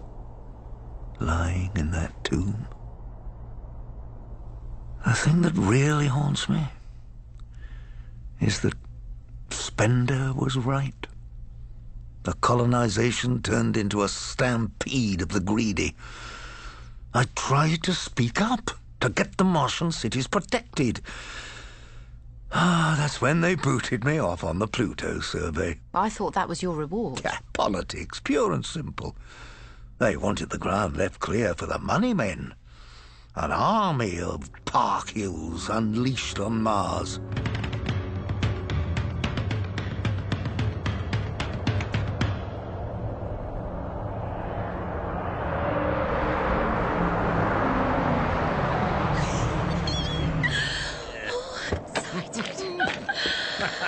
Can I take my blindfold off now, Sam? Not yet. Ooh. It's all right. I got you. Now, stand by. Ta-da! First man on Mars with a chili dog stand. Oh. You don't like it? It's beautiful, Sam. Most beautiful hot dog stand I ever saw. Chili dog, Evie. Chili dog. But it's in the middle of nowhere. This isn't nowhere. You see over there, behind that dead city, those are going to be chromium mines. Trucks from the settlement will be passing here 24 hours a day. Oh. You sure? As soon as that rocket fleet lands tomorrow, there'll be thousands of miners coming this way. Customers, hungry customers. And they're all ours. Come on. We got to get ready. Get those onions peeled and diced, relish in the dishes, cutlery sorted. I'm going to make you proud, Evie. Oh, Sam.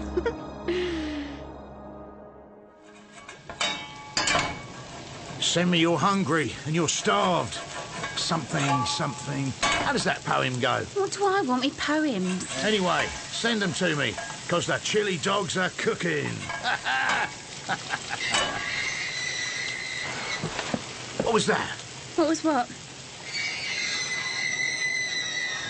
Pass me the knife. What is it, Sam? Something's under the wagon. Oh, what are you talking about? Just stay here.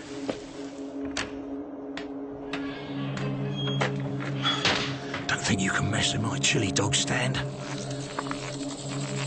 I got you now. Damn. Sam, are you all right? What was it? Oh, just a rat or something. There aren't any rats on Mars, Sam. Only living things are what humans brought. And we didn't bring rats. It was some vermin. I don't know. Maybe we should report it. I'm trying to build a business here, Evie. Best chili dogs on 2 worlds. If word gets out there's vermin, it's the kiss of death. All I'm saying is... We've got to kill it. Sam? Why don't we call it a day, eh? Go back to the settlement. Grab some beers. What are you doing with that?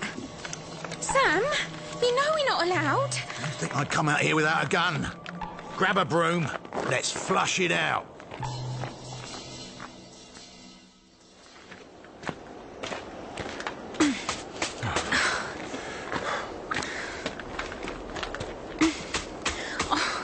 I don't even know what we're looking for. What about that hole? I can't see anything. Poke the broom in. No! Oh, give it here. Let's keep going.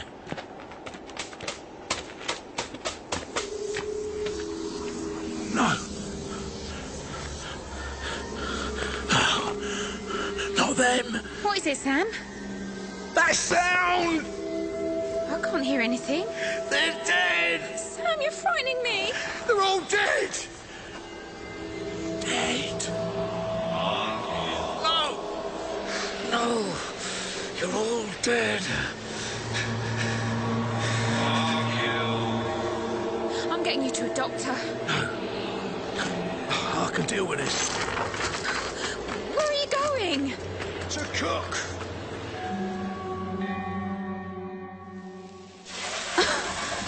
Those are our best sausages. Never skimp on the bait. Sam, stop this. Pass the onions.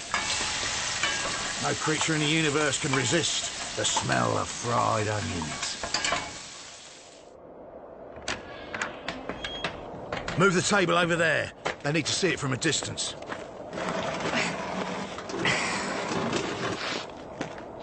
What about cutlery? Evie, don't be ridiculous. They're Martians. So now I'm talking crazy. Just lock yourself in the trailer. Where are you going? Up there. Get a clean shot. Wait! I'm coming too.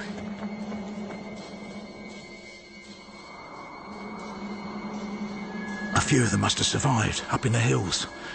But they're not having my chili dog stand. They're not. No way. What if you say, Sam? This is the frontier.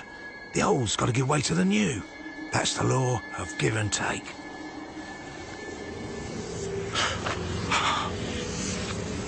Here. Get ready. Sam. Quiet. Sam, it's the sirens. Where did I go? It's just the sirens. No, it was them. Is it the miners arriving? Can't see anything. Sam? That's the general recall. Recall? Get in the rover. Come on.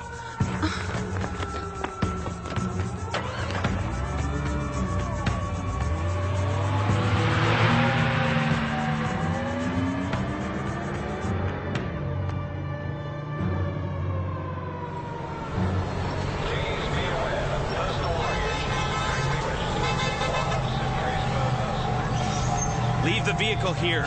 What's going on, Sergeant? Settlement number? I don't know. Here, our identity cards. Launch site 7. We ain't launching anywhere. Then you're gonna get left behind. What? War's broken out on Earth. We're evacuating. No! First thing those eastern bastards are gonna do is hit mission control. If we don't launch before they hit us, we're stranded here. But I've got a business! News just in. It's gonna be an off-season. Now grab what you can and get to the rockets. You, get out of the vehicle. Sam. Leave it here. It was the perfect spot. Come on, Sam. Come on. Let's grab our bags. The best chili dogs in the solar system. The perfect spot. Behind the line.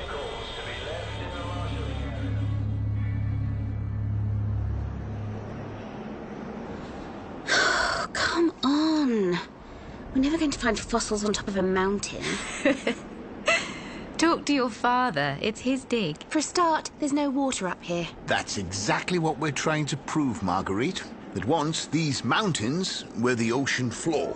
And we really care? Quiet. You hear that? Just another drill. Maybe something's wrong. That's nothing. Oh, what's for lunch? I'm starving. It's just another half hour till we stop. Look, a rocket. And another there. Why are the rockets taking off? Pass me the radio. Earth Settlement 101, this is Hathaway Archaeological Survey. Do you read? Earth Settlement, come in.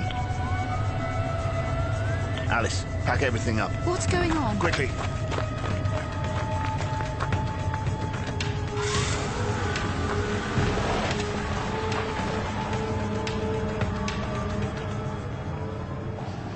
The whole evacuation was a shambles. Strange that no one was court-martialed over that fiasco. Well, they didn't know how long they had. Which is exactly when you stick to protocol. You're in no position to judge. You were away from it all. Yes, thank God. Pluto was so clean, so bleak, so unsullied by human meddling. The sun was just a tiny dot in the sky. You want to find peace? That's the place to go. But you still came back. Well, space debris takes its toll. There's only so many times you can patch a rocket up. Right. But why come via Mars? Still haunted by Spender. Even after all those years. If Mars had been ruined, I owed it to her. To face up to the truth, I had to see it with my own eyes. Old Earth Settlement at 015. Captain, there it is. what's left of it. Oh, it's nothing to get nostalgic about, Thompson. All that effort to get here, all that money, but just abandoned. Oh, if they hadn't pulled out, we wouldn't be flying over a planet now. We'd be flying over one big open mine. Bridge, take us lower, into the valley running north. Copy that. I can think of better ways to waste $1 billion. Just about cover our Pluto expenses. What's in the mountains, anyway? Keep watching. It looks like... Oh, my God. It's a city. Carved into the hillside. It hasn't changed one bit. Not in all this time. Is that where Spender... Yes. I can see a plume of smoke. 198. Smoke? There.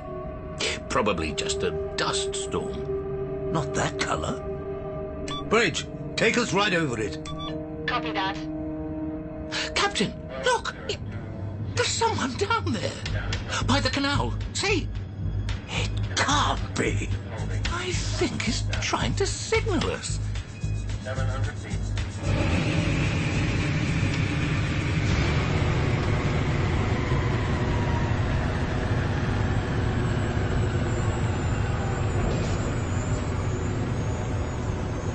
I knew it.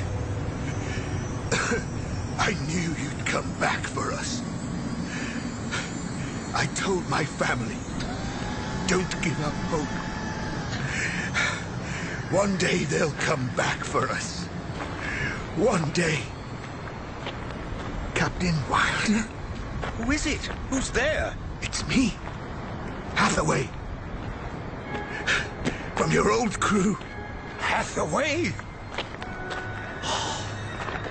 Hathaway! I knew you'd come back. I never give up hope. It's all right. It's okay. What happened to you? I got old. That's all. Get the doctor. No. No. I'll be all right. The waiting, the excitement. They've been waiting so long. How many of you are here? My wife and children. I say children. John's 19 now. Marguerite, 21. What? Come with me now, please. Something wrong? Well, no. He's just confused. Slow down, Hathaway. There's no hurry. The years haven't been kind to me. It's a harsh planet. Don't worry, we're not going anywhere without you.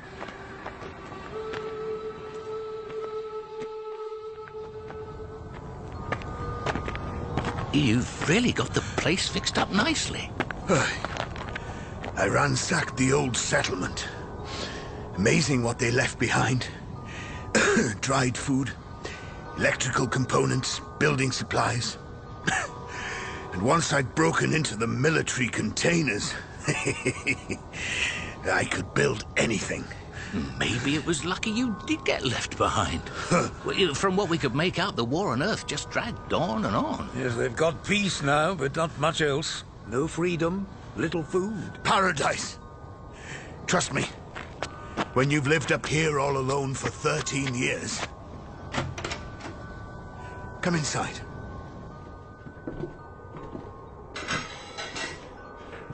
Alice, come see who's here.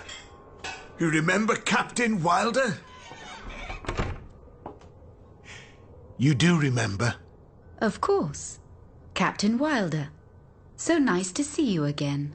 We all had dinner together the night before I left on the survey mission. Yes, I remember now. You look great, Alice. Thank you. Mars must really agree with you. Yes, we're very happy here. This is my daughter, Marguerite. Pleased to meet you. My son, John. Sir. This is Lieutenant Thompson.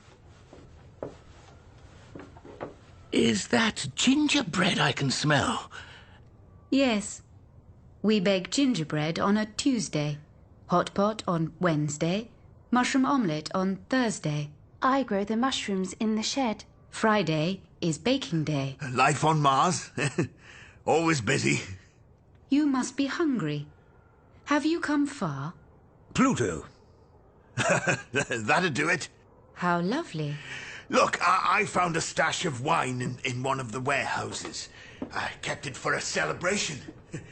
Kids, wash your hands and help serve the tea. Yes, Mother. Yes, Mother. What the hell's going on? I don't know. The isolation must have turned their minds. It's not just their minds. These kids should be in their 30s, not teenagers. And Alice, she's my age, but look at her. She hasn't changed since I last saw her, not a wrinkle. Is it something in the water or the air? So why is Hathaway in such a bad state? Sit down, Captain. Make yourselves at home. I'm going to check something out. I'm coming with you. No, cover for me. Tell them I've gone to get supplies from the rocket.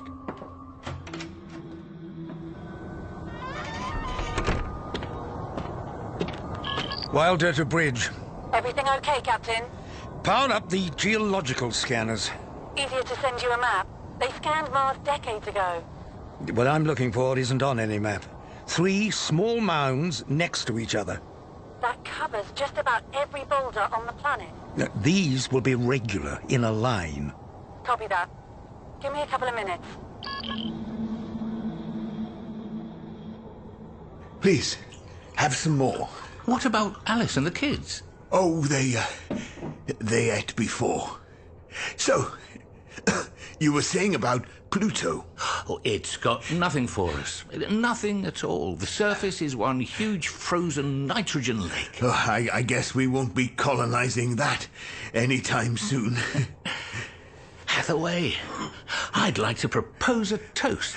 Oh, we don't really do formalities. But this is a special occasion. Not every day you get rescued. Please. Kids, help me clear the table. Yes, Mother. Yes, Mother. Looks like it's just you and me. Yes. So, what do we toast? It would have to be my wife and children. Without them, I couldn't have survived. Up here, all on my own. I'll drink to that. Thompson, would you step outside for a moment? Something wrong? No, just technical stuff, if you'll excuse me. What did you find? 3 graves. The names on the crosses were Alice, Marguerite, and John. Died of an unknown virus 13 years ago. Then who? Who are those people in there? Not who. What? Come on, let's search the outhouses.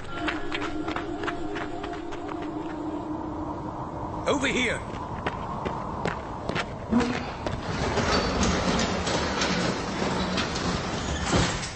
A whole workshop. This is incredible. Last time I saw something like this, it was part of a military droid program. Mechanical joints, hydraulic muscles. No, that's not possible. When his real family died, Hathaway built another one to create the illusion of family. That's insane. Could you face being utterly alone, millions of miles from Earth? Get out! It's okay. You can't be in here! There's no harm done. Get out! Now! It's okay. Calm down now. It's all right. Yeah, I've got you. Some water, quick. Yep. Here, take a few sips. It's all right, Hathaway. Everything's going to be okay. Wilder, I'm here. Say goodbye to Alice and the children for me. I'll go and fetch them. No. They wouldn't understand. I don't want them to understand.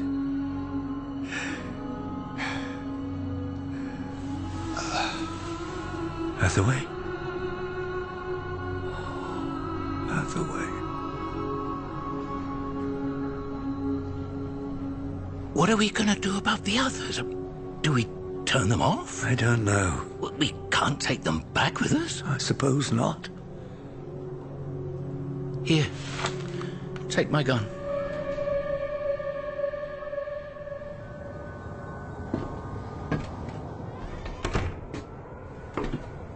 Alice, I'm afraid something's happened. Is it about my husband? It was his heart. Oh, He passed away. I'm so sorry. thank you. How do you feel? He told us it would happen one day, and he didn't want us to cry. He didn't teach us how. He did a fine job on you. Thank you. He'd have liked to hear you say that. He was so proud of us. We'll bury him next to the others. Yes, I think he'd like that. Yes. What about you? What about us? What happens now? We've got plenty to do. Tuesday, we bake gingerbread. Hot pot on Wednesday. Mushroom omelette on Thursday. Friday is baking day. We just left them there. Anything else would have felt like cold-blooded murder. You're talking about robots. They were built to last. 10, 50, 100 years. Why shouldn't they live out their time? They've as much right to life as any of us. But you call that living? Abandoned up there? A better life than you've got down here. Even from 500,000 miles away we could see the destruction. The Earth's atmosphere, black with smoke, like the whole planet's charred. It was a bit melodramatic for a man who's just spent 20 years staring at Pluto. It made Pluto look welcoming, believe me. If you hadn't disobeyed orders, your welcome here would have been a lot warmer. It was worth it. 8 years in jail. For people you never even met. You don't know what it meant to see that rocket burning bright against the sky, escaping from Earth's madness. There, Captain. You can just see the trail. Where the hell are they going? Pluto Survey, this is Mission Control. Do you read? Mission Control, this is Pluto Survey. We have reports of an unauthorized rocket launch coming through your sector. How should I respond? Your orders are to intercept. Ignore them. They're going to want an answer. Pass me the binoculars. It's not military. It looks pretty beaten up. Pluto Survey, your orders are to shoot the rocket down. Do you copy? Mission Control, this is Captain Wilder. We can't see any rocket. Over. We're tracking it. It's in your sector, Wilder. We'll keep our eyes peeled. Well, right on top of them. Turn it off. Captain, it's against standing orders to... I take full responsibility. Now, open ship-to-ship frequencies. This is Captain Wilder of the Pluto Survey rocket. Identify yourself. You need to identify yourself. We've been ordered to intercept. This is the rocket ship Mayflower. We're unarmed. It's just me and 25 kids. What? Say again, Mayflower. We're a civilian rocket. One adult and a class of school children. I think you're a bit off course. There are no schools out here. Not many schools down there either now, Captain. We're a refugee ship. This is insane. Who's in command, Mayflower? Just me. Susan Edwards. Miss Edwards, we're not sure we believe your story. Take a listen for yourselves.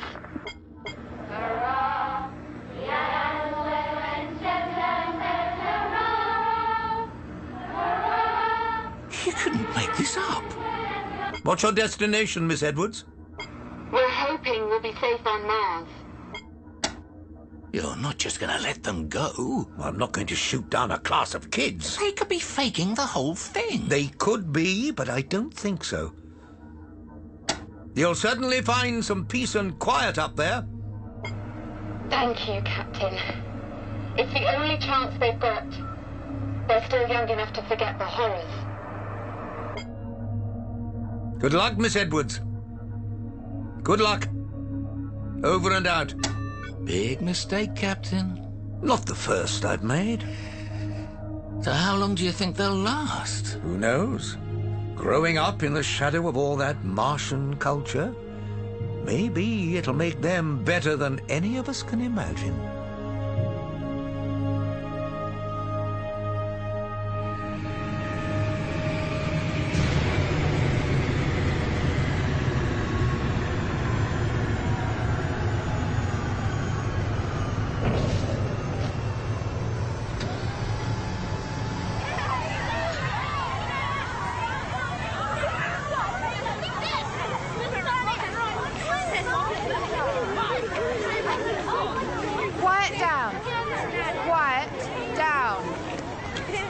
Has everyone got their water bottles? Yes, miss. We're going on an expedition. Yay! There's a lake up in the mountains. We're going to get some water, and if we're really lucky, we'll see some Martians. But all the Martians are dead, miss. Actually, Robert, they're not. I'm going to show you some real, live Martians. Now form a crocodile and follow me. The animal plenty, 2 by 2, hurrah, hurrah. The animal plenty, 2 by 2, hurrah, hurrah. The animal plenty, 2 by 2, the elephant and the kangaroo. They all went to the yard for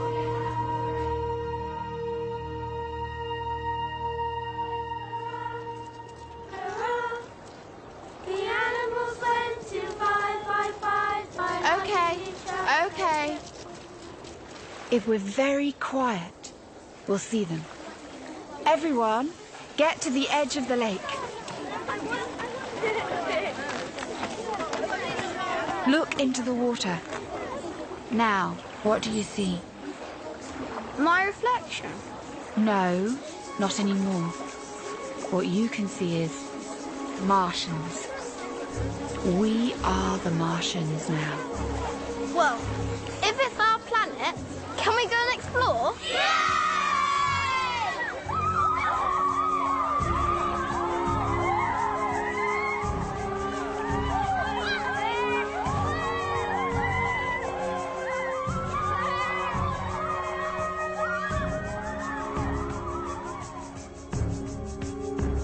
In Ray Bradbury's The Martian Chronicles, dramatised by Richard Curti and Bev Doyle, Captain Wilder was Derek Jacobi, Spender, Hayley Atwell, the lawyer, Anna Madeley, Hathaway, Mark Lewis Jones, and Parkhill, John Altman. Evie was Zoe Tapper, Thompson, Dean Harris, Young Wilder, Ryan Sewell, Pluto Survey Officer, Rachel Naylor, Soldier, Jacob James, Prison Officer, Robert Locke, Miss Edwards, Melissa Aston Munslow, Robert, Owen Sewell, and the Mayflower Rocket Kids by children from Polehampton Junior School. Other parts were played by members of the cast. Original music was composed by Imran Ahmad. Sound design and post-production was by Alastair Locke.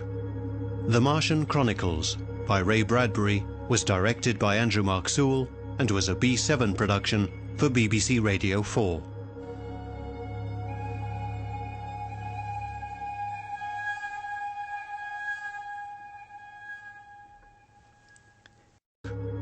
The Martian Chronicles by Ray Bradbury was directed by Andrew Mark Sewell and was a B7 production for BBC Radio 4.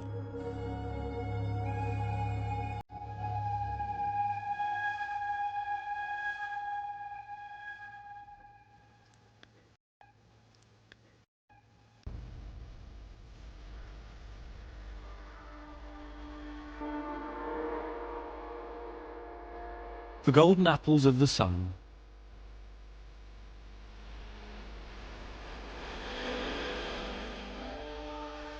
Stories by Ray Bradbury.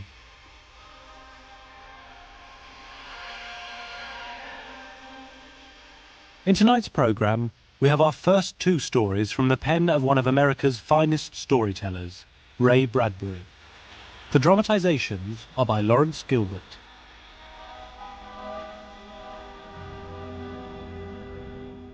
We begin with the story which is itself called The Golden Apples of the Sun.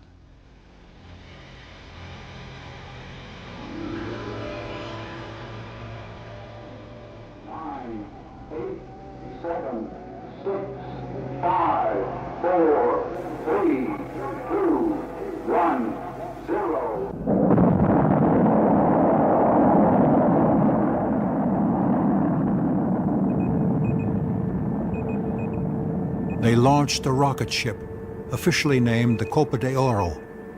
But some, knowing what its mission was, called it the Prometheus, after one who, a long time ago, stole fire from the gods and brought it to mankind. The gods punished him for this deed. Others, remembering what had happened to the hero of another ancient Greek legend, secretly dubbed it the Icarus. For the mission of this spaceship was a voyage to the sun. Steady as she goes, Mr. Breton. South. South, sir? Yes, south.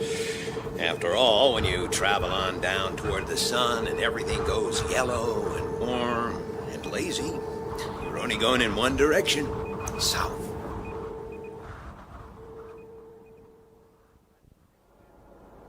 That's what the old man told me, south, he says. I said, excuse me, sir, but there's no such thing as south here in outer space.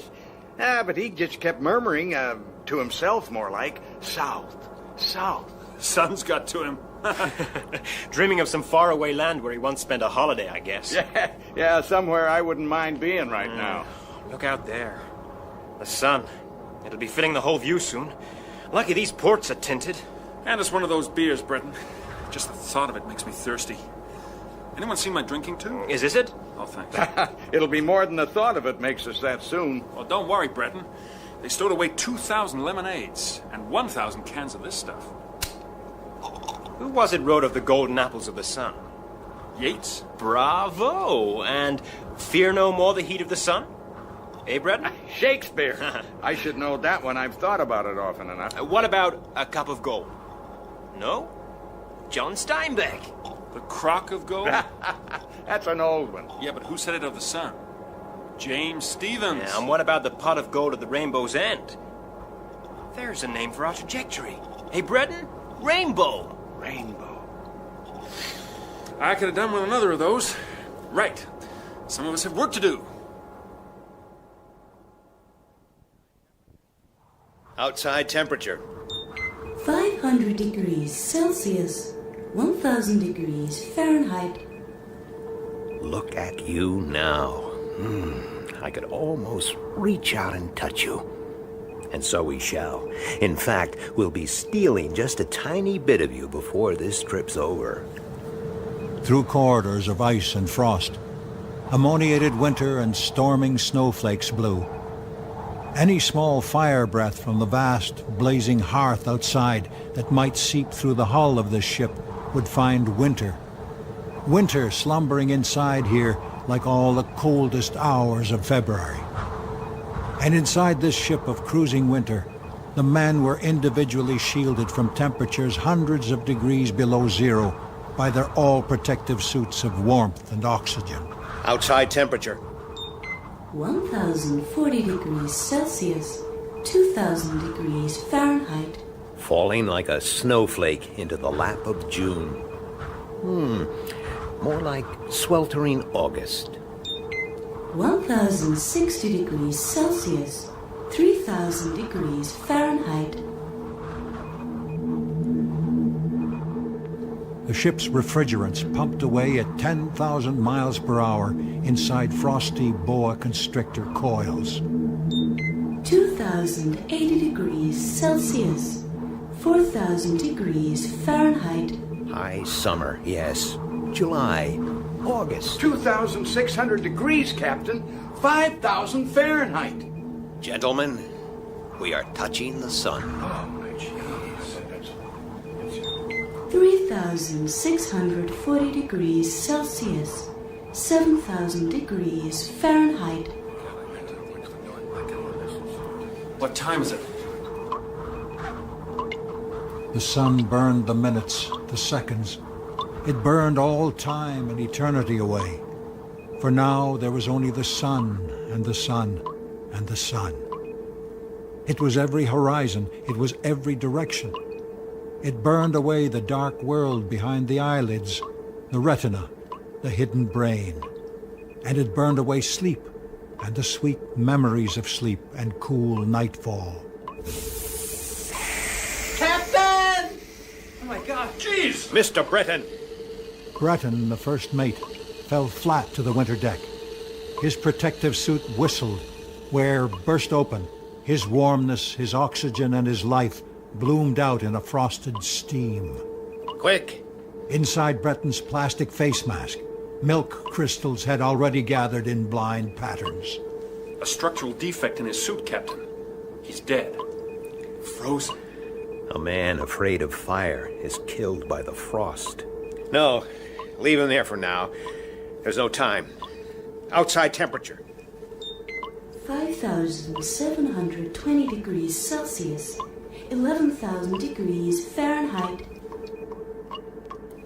Captain, look! That icicle up in the ceiling! It's melting! Auxiliary pump's broken, sir. Refrigeration. We're losing our ice. Can't you see the trouble? Don't just stand there like idiots. We haven't the time. The men rushed about. The captain bent down in the warm rain, cursing, felt his hands run over the cold machine, and while he worked, he saw a future which was removed from them by a merest breath. He saw the skin peel from the rocket ship, and men running, mouths shrieking, soundless. Space was a black mossed well where life drowned its roars and terrors. You could scream a big scream, but space snuffed it out before it was half up your throat. Damned pump! Try the feed line. He stabbed the auxiliary pump with a screwdriver. He shuddered at the thought of annihilation. We're used to more leisurely dying, measured in minutes and hours. Even 20 seconds now would be a slow death compared to this hungry thing waiting to eat us. Captain, do we pull out or stay? It's time to get the cup ready. Take over the pump. The captain turned from the faulty pump and put his hand to the working mechanism of the huge cup. He shoved his fingers into the robot glove. A twitch of his hand moved a gigantic hand with gigantic metal fingers from out of the bowels of the ship.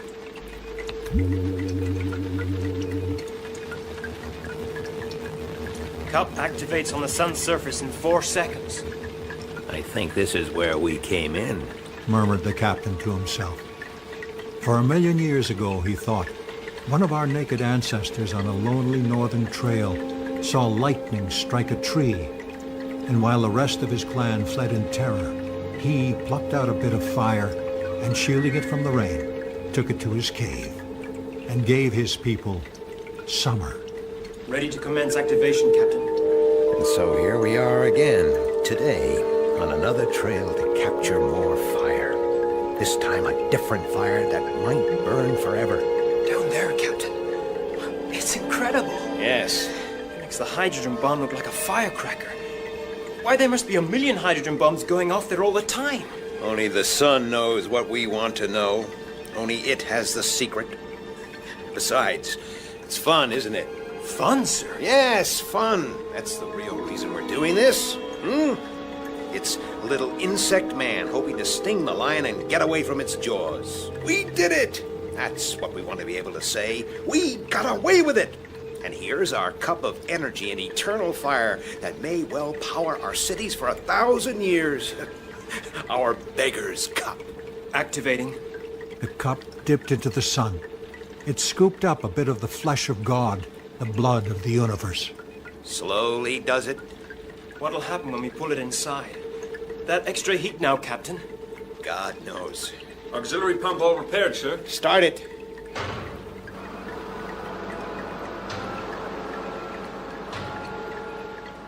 Close the lid of the cup now. And back inside with it. Slow. Slow. Slow. The hands sank with oiled silence into the ship's body. The refrigeration system kicked. Ammoniated fluids banged the walls like blood in the head of a shrieking idiot. Will the system take it, sir? Quiet. They waited.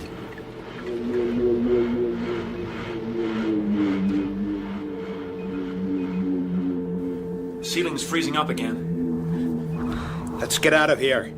They were all thinking now. Pull away, and away from the fire and the flame, the heat and the melting, the yellow and the white. Go on out now to cool and dark. In 20 hours, perhaps, they would deactivate some refrigerators and let winter die. Indeed, they would have to, since they were returning to the cold night of space. We're going home. The captain sat for a long while beside Breton's body covered in snow. He remembered a poem he had written many years before. Sometimes I see the sun, a burning tree, its golden fruit swung bright in airless air, its apples wormed with man and gravity, their worship breathing from them everywhere, as man sees sun as burning tree. Well, where do we go now, eh? When you've gone a long, long way down to the sun and touched it and streaked away from it, where are you going then? When you go away from the heat and the noonday light and the laziness, where do you go? Dunno, Captain. Dunno, sir. There's only one direction in space from here on out. North! You go north!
And now the second of our stories.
Almost time!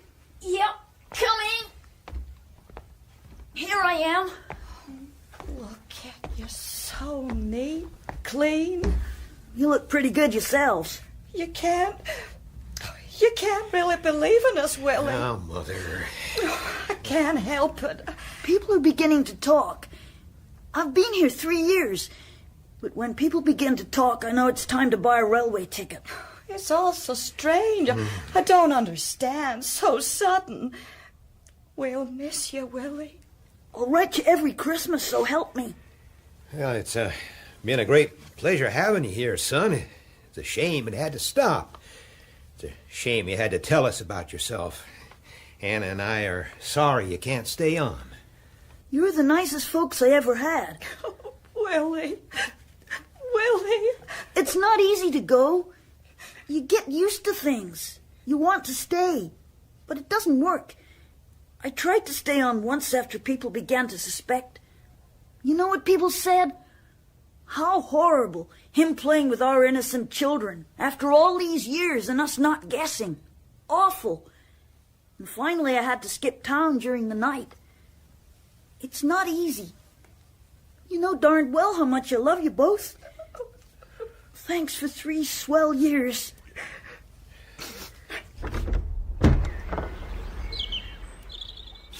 Where do you think you'll be heading, Willie?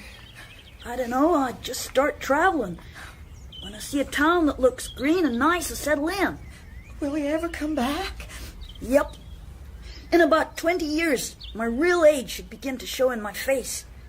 When it does, I'm sure gonna make a grand tour of all the mothers and fathers I ever had. Don't you worry. Well, how many folks you stayed with, Willie? How many adoptions? Well, I guess it's about 5 towns and 5 couples. Yeah, maybe over 20 years gone by since I started my tour. Well, Mother, we can't holler. Better to have had a son 36 months and none at all. Well, goodbye. I won't look back.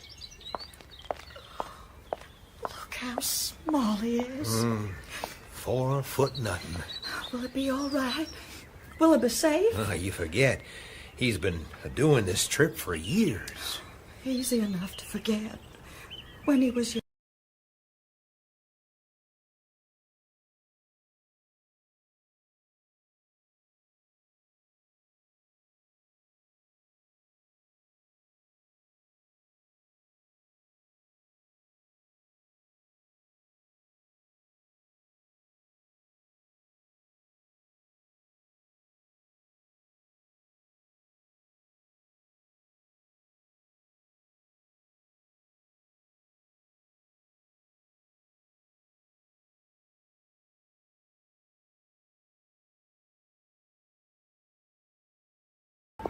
The ball the neighborhood boys were playing with landed on the grass near where Willie was walking. As he stopped and picked it up, Willie thought of the last 3 years and the 5 years before that, and so on down the line, to the year when he was really 11 and 12 and 14. What's wrong with Willie, Mrs.? Mrs. B, is Willie late a-growing? Willie, is that cigars I smell on your breath? And then he thought of his mother, the look on her face on his 21st birthday. The boys walked over to him. In a moment, he could feel them blot out the sun. They were older, standing around him. Where are you going with that case, Willie? In the matter of baseball with the neighborhood kids, it had started 4 months ago. Choose up sides. Who wants Willie? "Ah, Willie's too little. We don't play with kids," they said. And then 4 months ago, there were the other voices. Voices beginning the old refrain all over again. Better feed that boy some vitamins, Anna.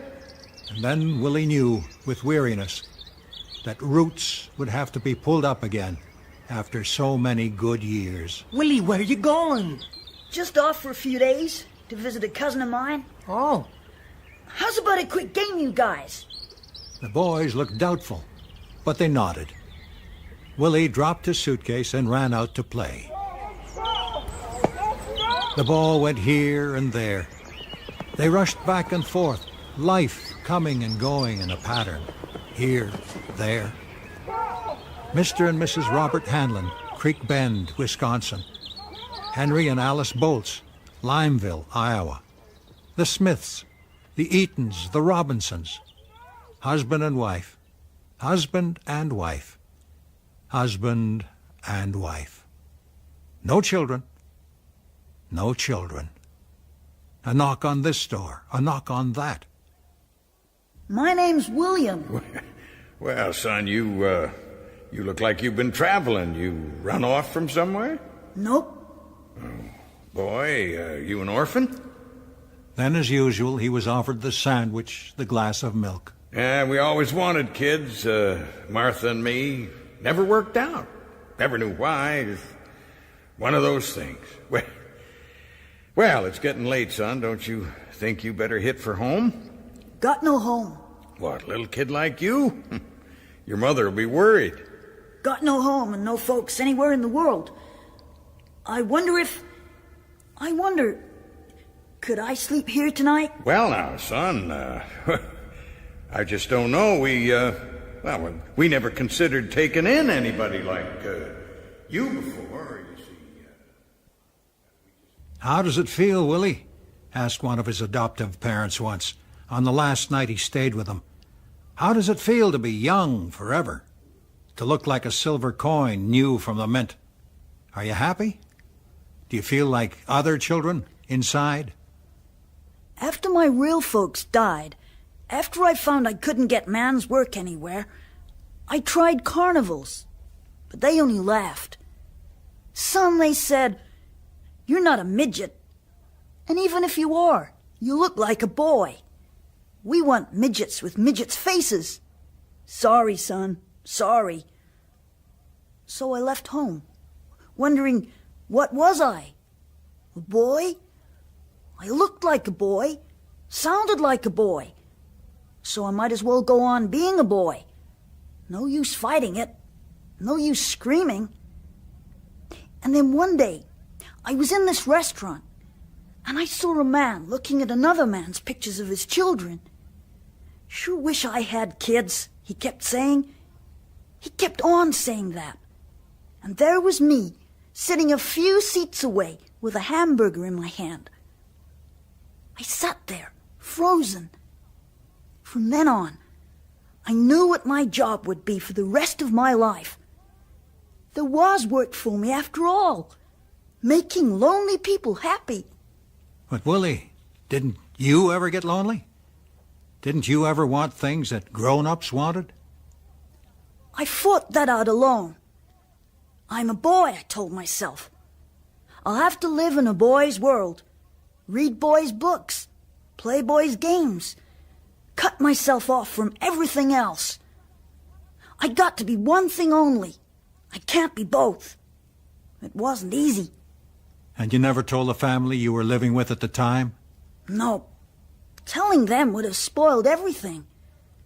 I said I was a runaway. I let them check through the police. And when there was no record, I let them put in to adopt me. But then, after 3 years or 5 years, they guessed. Someone always spotted something funny about me. It always had to end. Has it been fun being a child for over 40 years? It's a living, as they say. And when you make other people happy, you're almost happy too. I got my job to do, and I do it. Thus, once, had Willie unburdened himself to one of those he was about to leave. I gotta be going now, fellas. Okay? Goodbye, then. Oh, you don't have to be shaking hands. And as if you're going to Timbuktu or someplace. No, that's right. So long, Willie. See you next week. Yeah, so long. And he was walking off with his suitcase again, looking at the trees, going away from the boys and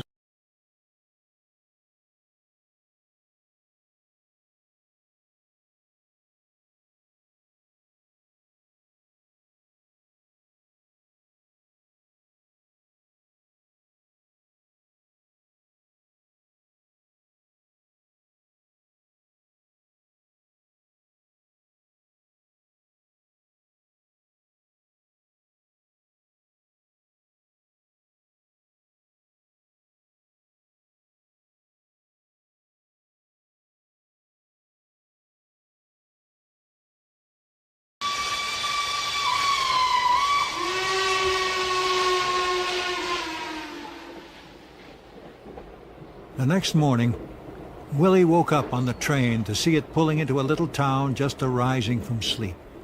It was still dark. The lights of the town were beginning to come on.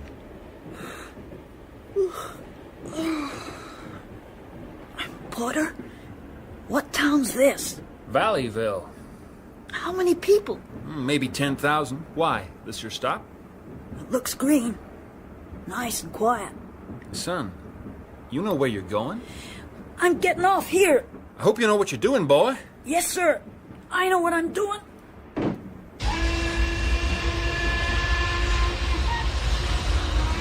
What was that? Wish me luck. Best of luck, son. Best of luck, boy. He watched the silvery train until it was completely out of sight.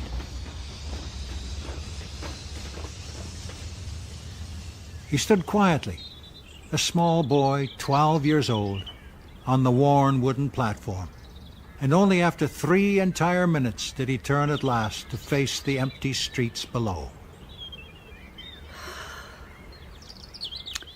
Let's see who we can find, then. And as the sun was rising, Willie began to walk very fast.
The Golden Apples of the Sun. In this second programme of the series, we present 2 more stories from the pen of one of America's finest storytellers, Ray Bradbury. The dramatisations are by Lawrence Gilbert, and we begin with the story called The Flying Machine.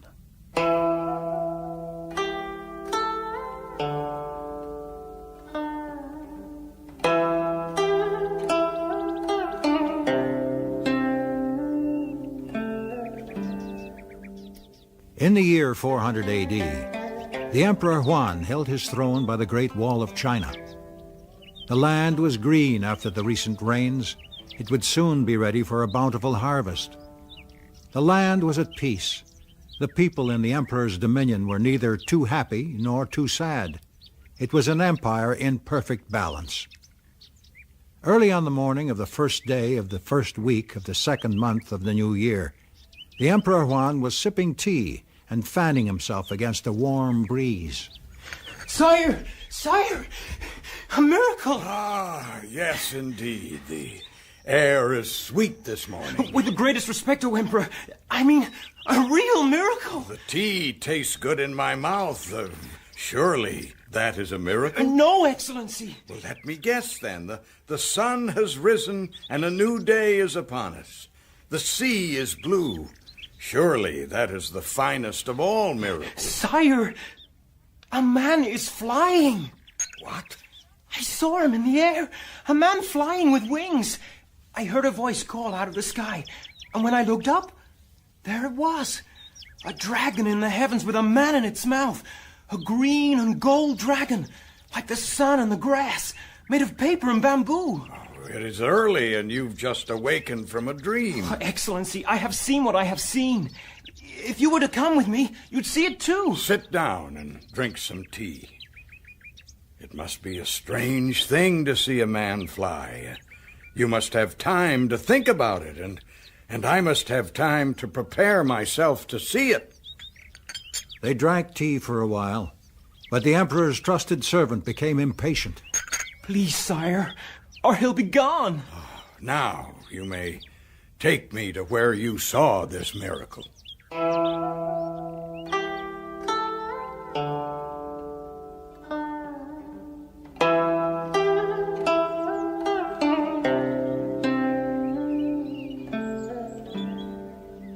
There! Look! I fly! I fly! See! I fly! Yes. Yes! But the Emperor turned his gaze away from the flying man. He looked instead at the great wall of China now rising out of the mist in the distant green hills. The wall, that splendid snake of stones which writhed with majesty across the entire land. That wonderful wall which had protected them from enemy hordes since time immemorial, and preserved peace for years without number. Tell me, has anyone else seen this flying man? What, sire? No. It's so early in the morning, I think I must be the only one. Call him down to me. Ho! You! Come down! Come down at once! The Emperor wishes to see you! The Emperor quickly looked in all directions as the flying man descended. He saw a farmer out early in his fields watching the sky, and he noted where the man stood. Hail, oh Emperor! What have you done? I have flown in the sky, Your Excellency. What have you done? I've just told Your Majesty. You've told me nothing at all. Is it not beautiful, sire? Yes, too beautiful. It's the only one in the world. The only one in the world? I swear it, Excellency. Who else knows of it? No one. Not even my wife. She'd think I was mad. I let her believe I was making a kite. When it was finished, I went out in the night and walked to the cliffs. When the sun rose, I gathered my courage, sire, and leapt from the cliff top. I flew. But no, my wife knows nothing about it. It's well for her, then. Come back with me to the palace garden.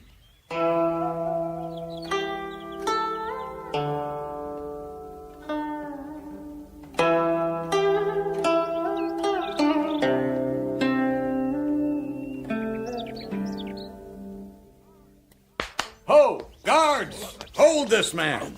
What? Call the executioner. But what have I done, sire? Here is a man who has made a certain machine, and yet he asks us what he has done. He doesn't know himself. No. It's only necessary, it seems, that he create without knowing why he has done so, or what the thing will do. The executioner came running with a sharp silver axe. He stood and bowed. His naked, large, muscled arms were ready. His face was covered with a white mask which showed no emotion. One moment. Look, all of you, at this. Here on the table, a machine I have invented. Yes, I have invented this machine, a little miniature garden of metal and jewels. Set it in motion, and can you see and hear how the birds sing out of the tiny metal trees? But not only that. Wolves walked through miniature forests.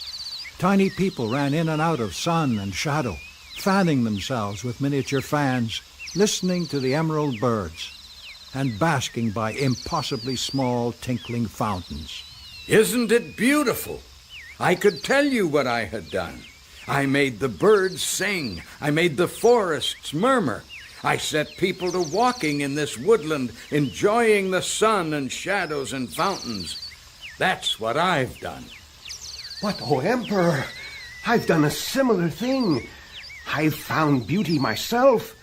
I've flown on the morning wind.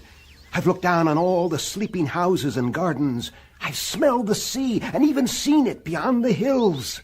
I've soared like a bird. Oh, I cannot say how beautiful it is up there in the sky, and how free one feels. That is beautiful too, sire. Yes, I know you speak the truth. I felt my heart move with you in the air, and I wondered, what's it like? How does it feel? How do the distant pools look from so high? And my houses and my servants, are they like tiny ants? Then spare me. But, alas, there are times when one must lose a little beauty if one is to keep what little beauty one already has. I don't fear you, but another man. What other man? Some other man who, seeing you, will build a thing of bright papers and bamboo. But he will have an evil face and an evil heart, and the beauty will be gone. It is this man I fear. For who is to say that someday just such a man, in just such an apparatus of paper and reed, might not fly in the sky and drop huge stones on the Great Wall of China? Off with his head. No! No! No! Mercy, Emperor! No! The executioner whirled his silver axe. The command was carried out. Burn the kite and the inventor's body and bury their ashes together in an unmarked grave. And as for you... Yes, O Emperor. Hold your tongue. It was all a dream, a most sorrowful and most beautiful dream that you had. And that farmer in the distant field who also saw, tell him it would pay him also to consider it only a vision. If ever the word passes around, you and the farmer will die within the hour. You are most merciful, O Emperor. No, not merciful. Not merciful. I am very much bewildered and afraid. But what is the life of one man against those of 1,000,000 others? I must hold on to that thought and take comfort from it. The Emperor wound up his machine, then looked across the land at the Great Wall, the peaceful town, the green fields, the rivers and streams, and then back again at his tiny garden.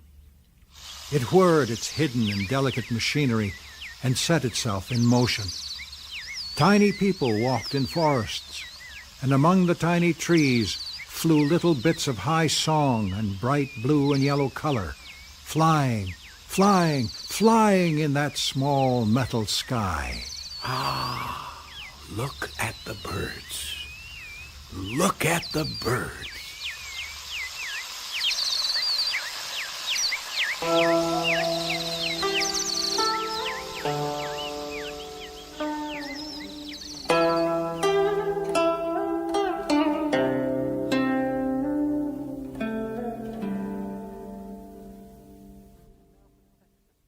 And now for the second of tonight's stories by Ray Bradbury.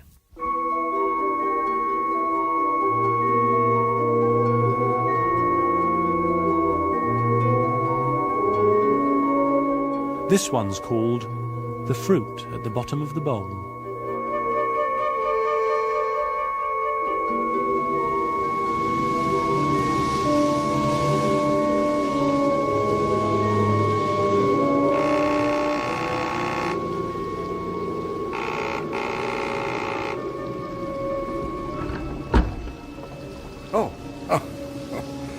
It's you, Acton.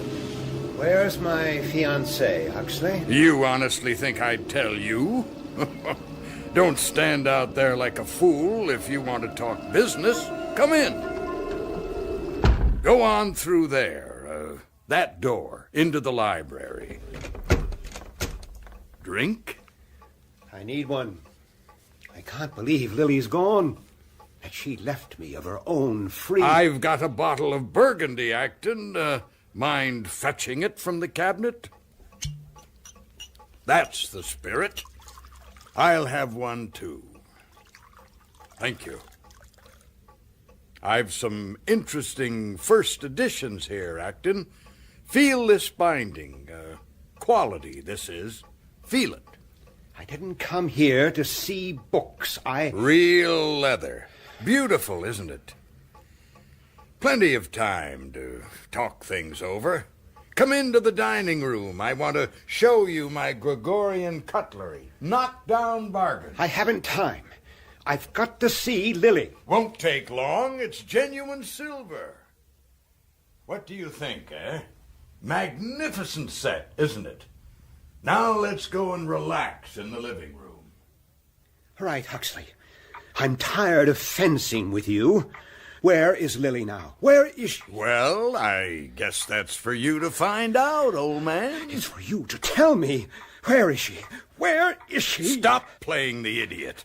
Can't you see it's all over between you two? Take your hands off me. Acton! I had enough. No. You. Good. Oh.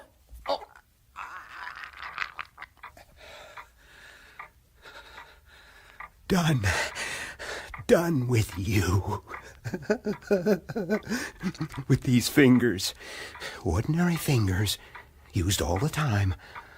On the typewriter. Frying ham and eggs for breakfast. I never thought of myself as a sculptor, but I've molded you, haven't I, Huxley? Molded the life out of you. Look at your hands. They beg and plead now, don't they? Instead of demanding, grabbing. Yes. Well, it's done. Can't change it back. Anyone hear us? No? No banging at the front door? No one shouting outside? No. All to the good. Clock! Midnight. I've got to get out of here. Walk, run, get a taxi, get a train. Just get the hell out of here. Wait. Something. Why am I looking at my hands? No, it's the fingers. The tips. The tips of the fingers I killed him with. Only the tips. All that amazing energy in the tips. Handkerchief. Clean him up a little. Wipe round his throat. His face. Doesn't do to leave traces. The floor. They'll see scuff marks. Wipe around. There's some more. 2 feet all around him. No. Make it 3. That's enough. No more. 3 feet around the body's enough, for God's sake. You can see your face on that floor now. Anything else? Go on through there. That door, into the library. The door? I touched the library door handle. There's a bottle of Burgundy, Acton. Mind fetching it from the cabinet? Yes, I fetched it. Touched it. What was I thinking of? Bottle. Glasses. Done. Cork? Are there ever fingerprints on cork? I've some interesting first editions here, Acton. Feel this binding. Oh, quality this is. Feel it. The books. His books. Which ones? What do you think, huh? Magnificent set, isn't it? The cutlery. God, they're everywhere. The fingerprints are everywhere. Mind getting the Burgundy? Now, William Acton, get hold of yourself. You'll just make more fingerprints. Gloves. Why didn't I wear any gloves? It was cold enough for gloves. before you polish anything else, find yourself some gloves. Gloves.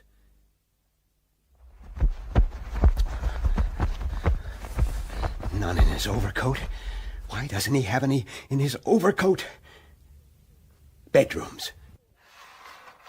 Must have been through 70 or 80 drawers.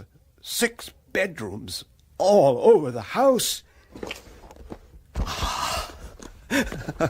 Bottom of the 85th drawer. Soft, gray, impregnable, perfect. Perfect fit. Oh, you can do anything now, can't you, you handsome son of a gun? Of course, he fell down on the floor on purpose. Plenty of surface there for fingerprints while I was dealing with him. I never wiped it enough before. Better get back downstairs. Every inch of it. Every measly inch. Some polish afterward. Oh, he's bound to have some floor polish somewhere. Under the kitchen sink, maybe. Oh, that's miles better. I can really see my face in it now. Oh, what's this? Table leg. I didn't think of that. Did I grab a table leg in the struggle? Well, do it. And up, up, up. The surface. All over the surface. Silver bowl. Wax fruit. How pretentious. Wipe the bowl. Fruit. Just the fruit at the top. I didn't touch the fruit underneath. I couldn't have. Picture on the wall above the table. Picture frame. I didn't touch that. I couldn't have. Doors. Which doorknobs did I touch? Library, dining room, bedroom doors before I found the gloves. I can't remember. I can't remember. Doors. Done the doors. That chair you're sitting in, Acton, old Louis XIV piece. Feel that material. I didn't come to talk furniture, Huxley. I came about Lily. Oh, come off it. You're not that serious about her. She doesn't love you, you know. You and your money and your goddamned furniture. Oh, it's nice furniture. Acton, old bean, be a good guest and have a feel of the material, the upholstery. Fingerprints can be found on fabric. Huxley, did you guess I was going to kill you? Did your subconscious suspect just as my subconscious suspected? And did your subconscious tell you to make me run about the house handling, touching, fondling books, dishes, doors, chairs? Were you that clever? Were you that mean? I'll dry wash the chairs, then I'd better dry wash you. And your shoes. I'd better polish your shoes. I might have touched them at one time or another. That fruit bowl. The wax fruit. I'm not sure. That's better. It was best to do the fruit at the bottom of the bowl as well, just in case. And while I'm at it, I will have a proper go at that picture frame. Take your hands off me! Acton! I haven't enough! No! You...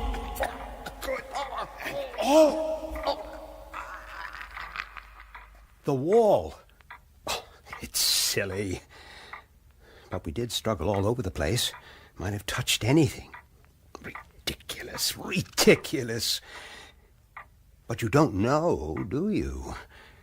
That mark on the wall. It wasn't there before. Was it? I'll just wipe it off.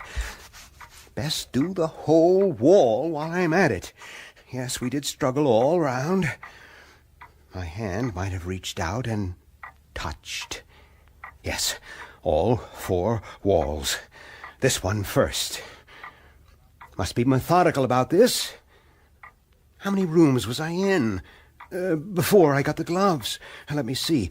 Altogether, we were in the hall, the library, the dining room, the living room, and afterwards, I was in the bedrooms opening drawers. Well, time to get down to it then. What time is it? 1:05. I've been doing this an hour. Hey, in there! I know you're in there, Huxley. Open up, damn it! Hey, this is Billy Boy. Drunk as an owl, Huxley, old pal. Drunk as 2 owls. Go away. Hey, Huxley! You're in there. I hear you breathing. Oh, hell. Show me the way to go home. I'm tired and I want to go to bed.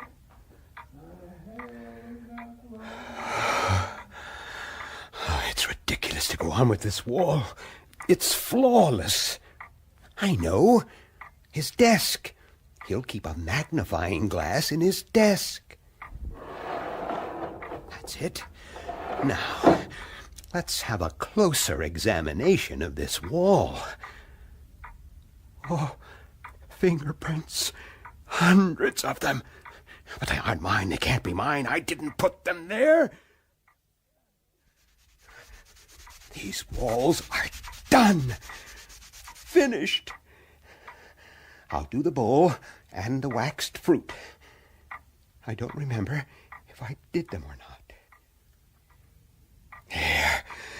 That takes care of them at last. Come into the dining room. I want to show you my Gregorian cutlery. Knockdown bargain. I'll have to do the whole lot. Knives, forks.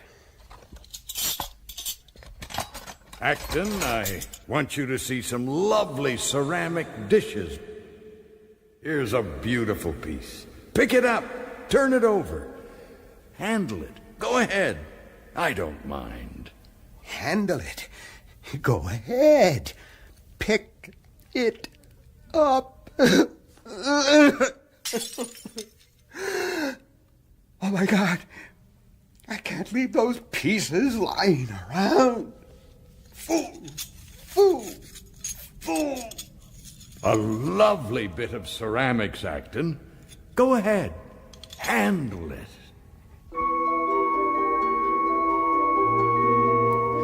Must wipe over the table napkins, the table linen, chairs and table, doorknobs again, and window panes and ledges and curtains.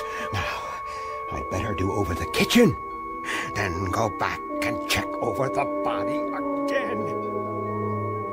Floor, the body, roll the body over, polish underneath. Now, do the chandelier. Get a chair, climb up, that's it. Done that. Now the upper walls. To cover the walls right up to the ceiling. Now, the fruit in the bowl. Wash the body and the doorknobs and the silverware. Now, polish the banister. You forgot the banister. Follow the banister upstairs. 3 o'clock. I'll never do it. There are 12 rooms downstairs and 8 rooms upstairs.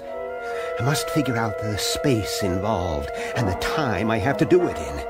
And so far, I've counted 100 chairs, 6 sofas, 27 tables, 6 radios. Got to do them. Got to get them clean. Under, on top, and behind. God! The dust behind this old radio hasn't been cleaned for years. If I leave one little print, it'll reproduce and make 1,000,000 more. 4 o'clock. Got to finish. Got to get it all done. Upstairs now, at last. Swab and rub clean. Bedroom by bedroom. Closet by closet.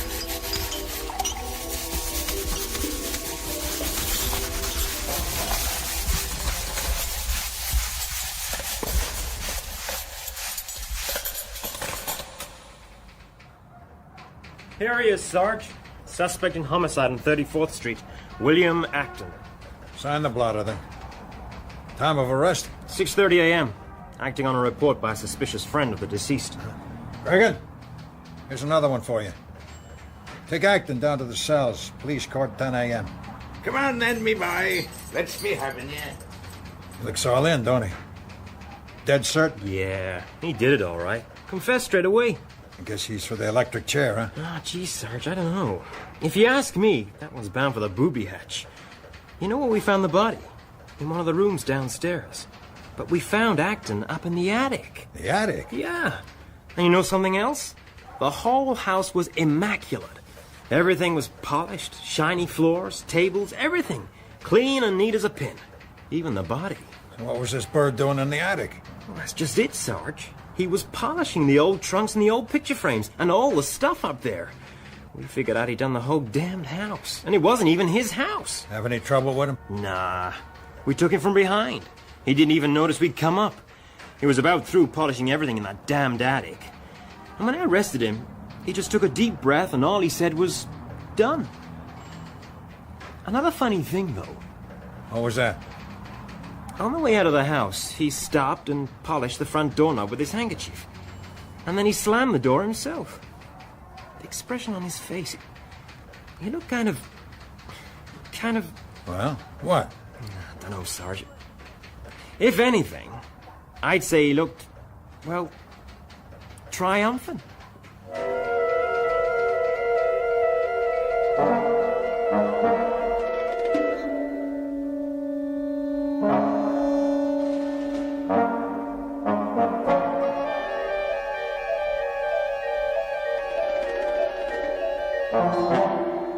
In those two stories by Ray Bradbury, you heard Paul Maxwell, Don Fellows, Ed Bishop, and Paul Downing. The stories were dramatised by Lawrence Gilbert and directed by Peter Hutchings.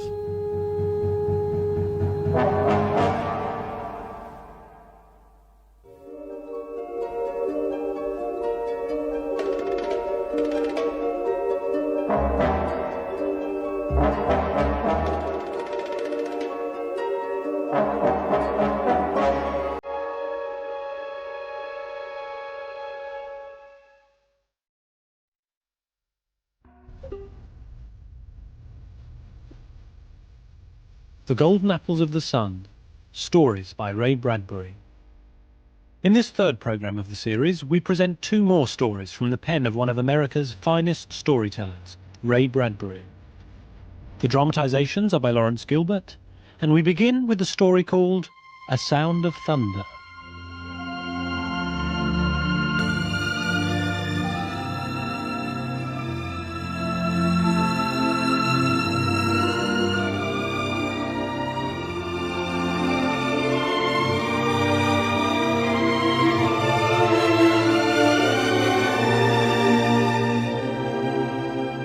Scifi Incorporated. Safaris to any year in the past.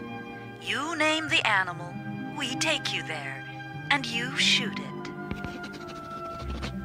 There you are. $25,000. That's right, isn't it? Thank you, Mr. Eccles. Yes, that takes care of everything. Now, if you'd sign this release, absolving the company from any responsibility for your person.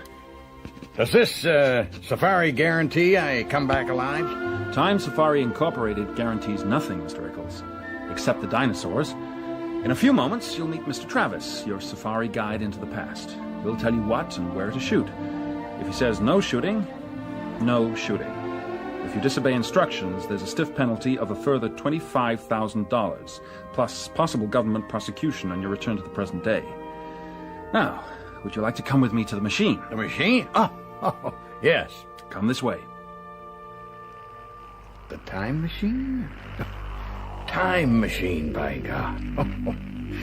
Look at the, engine, I suppose you'd call it. It's sort of pulsating in different colors, orange, silver, but now blue. Oh, that's a bit warm in here, isn't it? It's like a bonfire, Mr. Eccles. A fire that burns up time, the hours, the calendars. A touch of the hand on the button, and this burning instantly reverses itself. Ah, like it says in your advertisement. Roses sweeten in the air, white hair turns black, wrinkles vanish, everything flies back to seed. Suns rise in the western skies and set in the east. Hey, I like that one. You know something? Yes, Mr. Eccles. Makes you think, doesn't it? I mean, well, yesterday, for example, we had a national election. Now, if it had gone badly, I might be here trying to run away from the result. Thank God Keith won. I think he could be the greatest president the United States will ever have had. Well, I can say now I'm inclined to agree with you. Oh, you better believe it. If Deutscher had got in, we'd be heading for a dictatorship. People called us up, during the election. Said if Deutscher became president, they wanted to go and live in 1492. Only half joking, I think. But of course, it's not our business to conduct escapes, but to form safaris. Now that big game hunting's forbidden in the present, we obviously fill a role. Anyway, Keith's president now, so the only thing you have to worry about is... shooting my dinosaur. Tyrannosaurus Rex. Thunder lizard, damnedest monster that ever existed. You realize what signing the release form means, don't you? Anything happens to you, we're not responsible. Oh, what are you trying to do, frighten me? Well, frankly, yes, Mr. Eccles. We don't want anyone going who'll panic at the first shot. 6 safari leaders were killed last year, and a dozen hunters. We're here to give you the biggest thrill of a lifetime, taking you back 65 million years to bag the biggest game of all. But I have to repeat to you that the risks are great. There's still time to tear up your check. Well? No, by God, I'm going. Where's my gun? Where's this Travis fellow? Mr. Travis and the weaponry are inside. I'm opening the door now. Would you like to go into the machine? Right. My name's Travis. I'm your safari leader. This is my assistant, Mr. Lesperance. And our hunting gentlemen today are Mr. Billings, Mr. Kramer, and Mr. Eccles. Hi there. Yeah. Okay, buckle yourselves in and read the instructions in your kit as we go. Can these guns hit a dinosaur cold? Well, some dinosaurs have 2 brains, one in the head, another far down the spinal column. We stay away from those. That's stretching luck. With the others, put your first 2 shots into the eyes if you can to blind them before going for the brain. Here we go then. Oxygen masks, everyone. AD 2055. AD 2019. AD 1991. AD 1957. AD 1932. This is it, gentlemen. Christ isn't born yet. Moses hasn't gone to the mountain to talk with God. This is the jungle of 64,002,055 years before President Keith. And there before you is the path. It's laid by time safaris for your use. It floats 6 inches above the earth, being made of anti-gravity alloy. Its purpose is to keep you from touching this world of the past in any way. I'm repeating deliberately what you read in your kits. Don't touch so much as 1 leaf of fern or tree. Stay on the path. Don't go off it. I repeat, don't go off it. Well, what's the reason for all this? We're shooting dinosaurs, aren't we?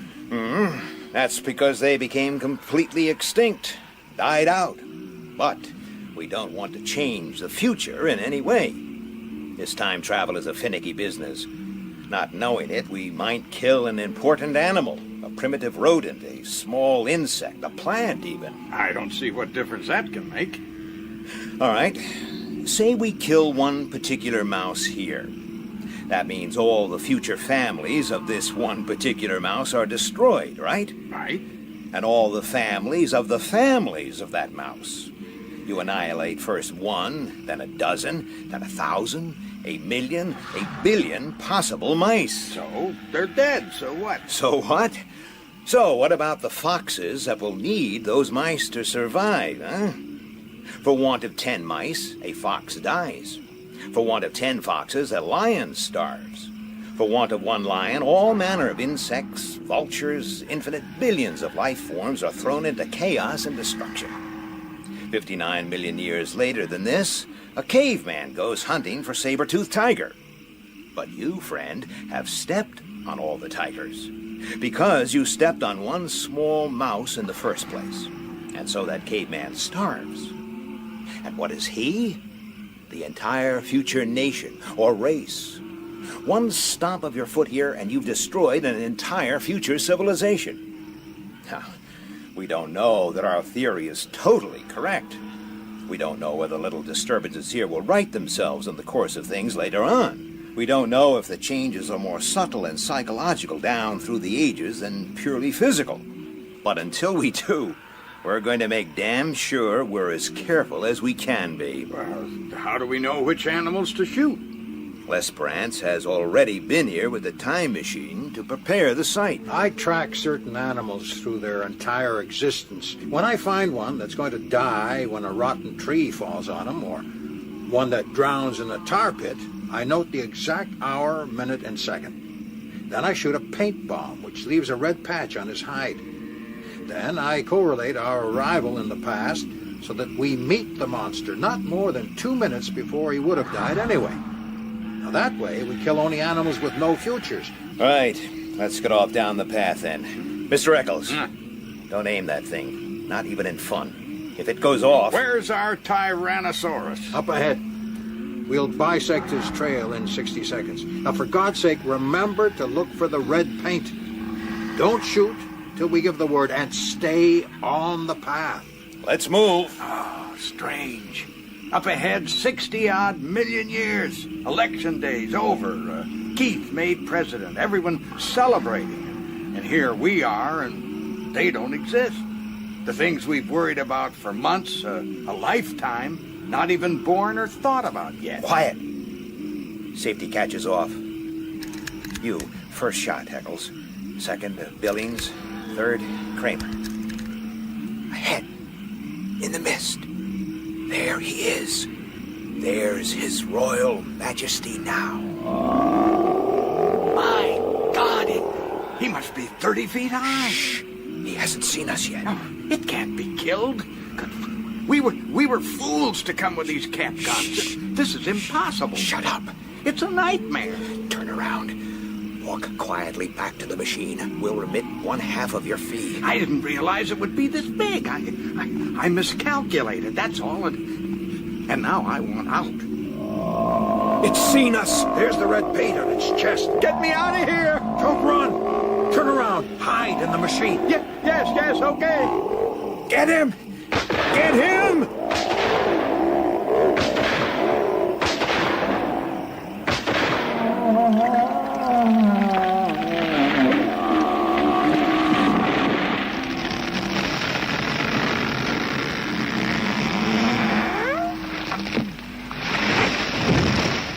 There, right on time.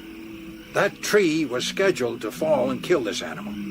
That body has to stay where it would have died originally.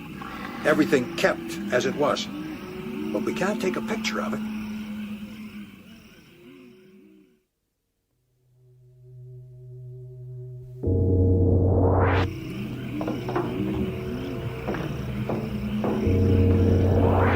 I'm sorry I let you guys down back there. Get up. Go out on that path alone. You're not coming back on the machine. We're leaving you here. Wait! Stay out of this, Lesperance. This son of a bitch nearly killed us. But it isn't that so much. It's his shoes. Look at his shoes. He ran off the path. My God, that ruins us. God knows what he's done to time, to history. Now, take it easy. All he did was kick up some dirt. How do we know? How do we know anything? It's all a damned mystery. Get out there, Eccles. I'll pay anything. $500,000. Huh? All right. I'll tell you what. You go out there. Stick your arms up to your elbows down the monster's throat. Then you can come back with us. That's unreasonable. You yellow bastard, the monster's dead, isn't he? But the bullets can't be left behind. They don't belong in the past. They might change something. Now, Here's my knife. Dig them out. Move!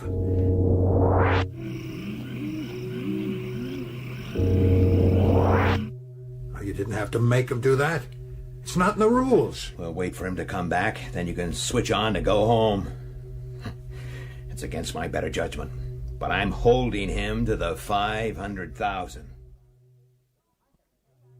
Don't look at me. I haven't done anything. Who can tell? Just ran off the path, that's all. A little mud on my shoes. I'm warning you, Eccles. I might kill you yet. AD 1991, AD 2019, AD 2055. Get out. You go ahead of me, Eccles. Everything all right here? Fine. Welcome home. Okay, Eccles. Forget about our little deal, huh? Just get out of here and never come back. You heard me? What are you staring at? Nothing. It's all the same as before, and yet, well, I don't know, something different. Time Safari Incorporated. Safaris to any year in the past. You name the animal, we take you there, and you shoot it. No, it can't be. Not a little thing like a piece of dirt. This piece of mud on my shoe, Wait a minute, what's this, buried in the mud? It's a butterfly. Well, not a little thing like that. Not a butterfly. Listen, who won the presidential election yesterday? You joking? You know damn well. Deutscher, of course. Who else? Not that weakling Keith. We got an Iron Man now. A man who'll sort out all the traitors of our country, by God. No. Can't we take it back? Can't we make it alive again? Can't we start over? Can't we?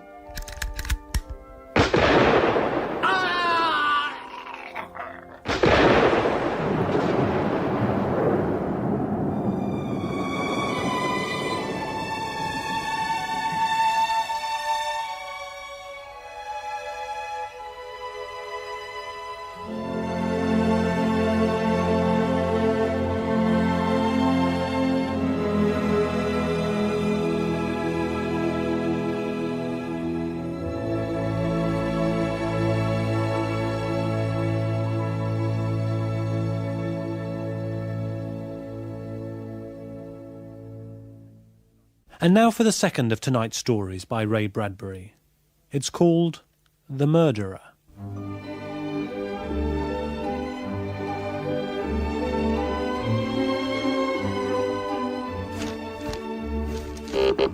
Hi, Dad. Hello, Lee. What can I do for you? Sorry about calling you up at the office. Just to remind you not to forget about my allowance this week. Yes, son, yes. I'm busy. I didn't want you to forget, Dad. I hope you're not forgetting about your homework. I don't see much evidence of it there. I'll hold it up, Dad. Okay? See? Yes, right. Bye, son. Bye, Dad. Miss Harcourt? Miss Harcourt! Could you remove your headset, please? What? Oh, sorry. I was listening to Rachmaninoff. I don't like the Merry Widow so much. I was just going to say that all these papers seem to be in order. Get them off to the public prosecutor's office right away, will you? Yes, Doctor. Prisoner Brock delivered to interview room 9. I'll be off to deal with him then, Miss Harcourt. I should be back before lunch. What? Oh, yes, Doctor.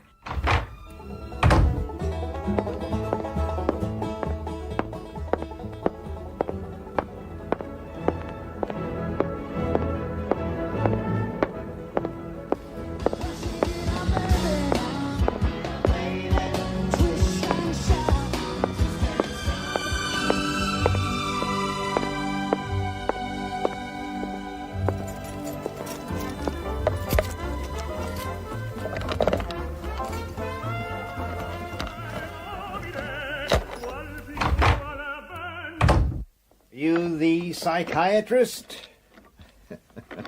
Go away, Doctor. I'm here to help you.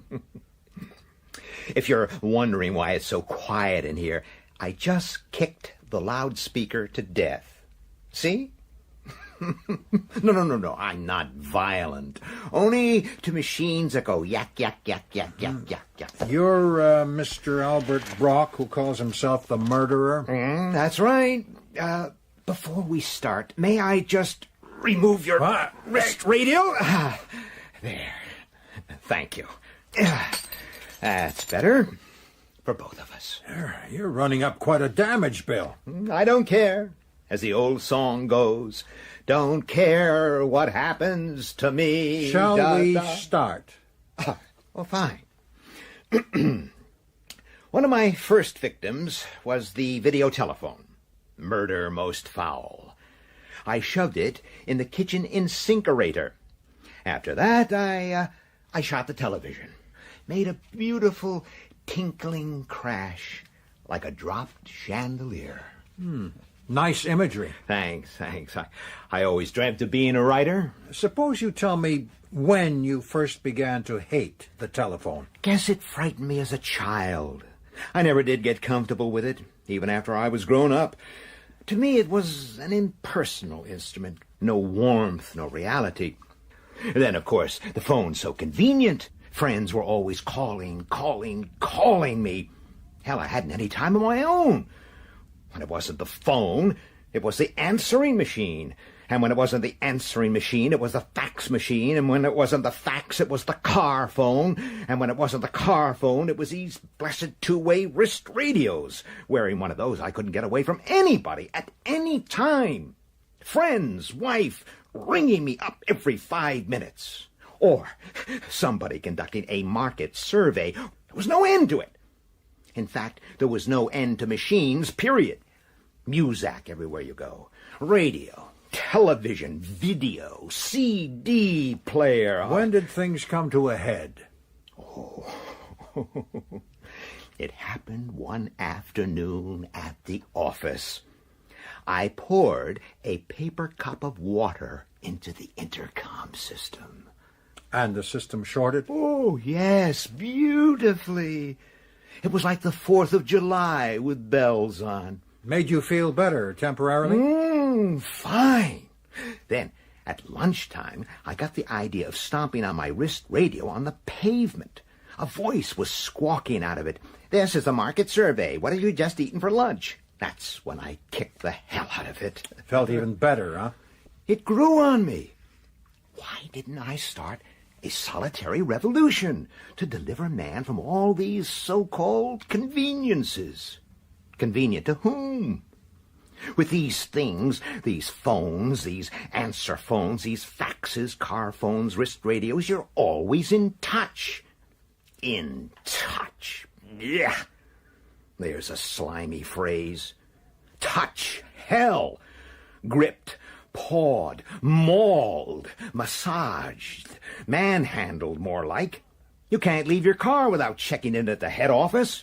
Have stopped to use men's toilet and filling station. Okay, Brock, make it snappy. Brock, what took you so long? Sorry, sir. Watch it next time, Brock. Yes, sir. So do you know what I did, Doctor? I bought a quart of ice cream and spooned it into the car phone. Any particular reason for spooning ice cream into the car phone? No, not really. It was a hot day. And what happened next? Silence happened next. Oh, God, it was beautiful. I just rode around feeling the silence. It's like a warm, soft kind of cloth, a bolt of the nicest, softest flannel. I had a whole hour of it. I just sat in my car, smiling, feeling wrapped up in that warm flannel. Go on. Well, then I got the idea of the portable diathermy machine. I rented one and took it on the bus going home from work that night.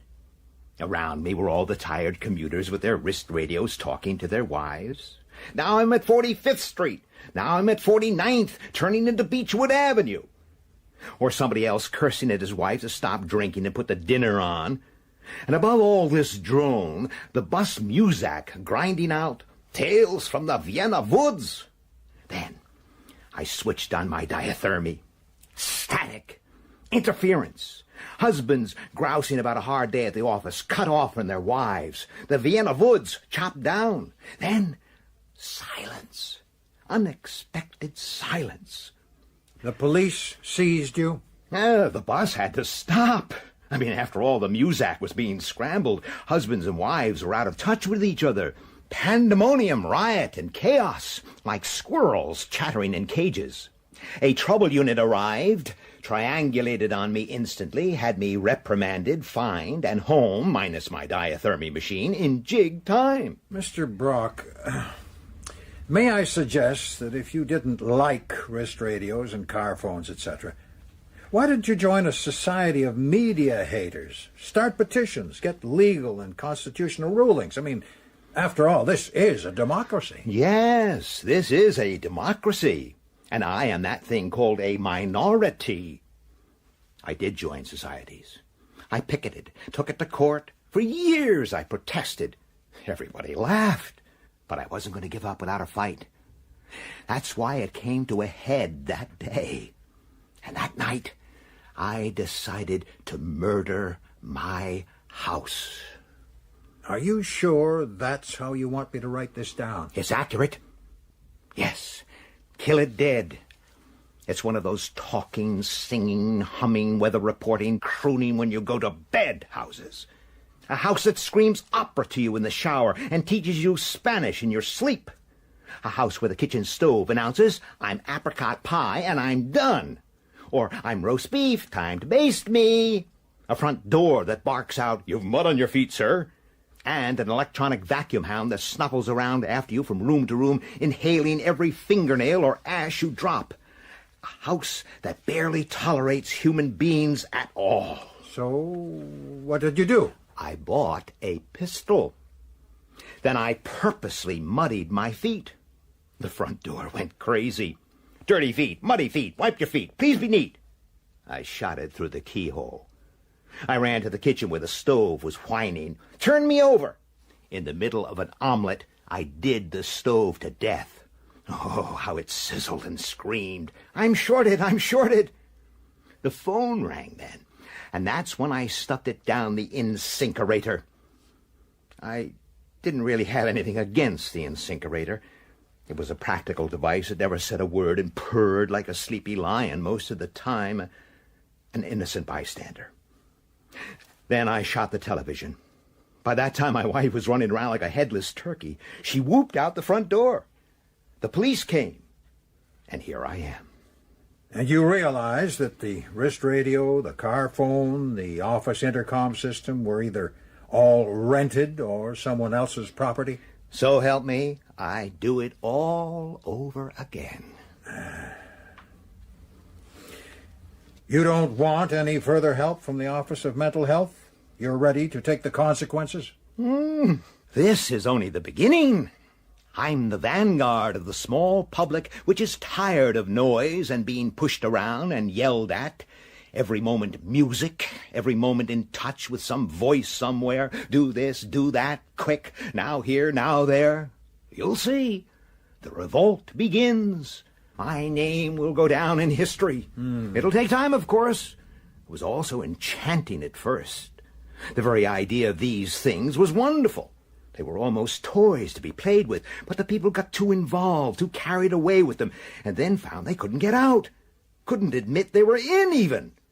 But the seed had been sown. I got worldwide coverage on TV and radio, but there's an irony for you. 1 billion people know about me now. Oh, check your financial columns. Watch for a sudden rise in share prices for ice cream companies. I see. Don't worry about me, Doc. I'm just going to sit around here for a long time, stuffing that nice bolt of flannel in both ears. Mm-hmm.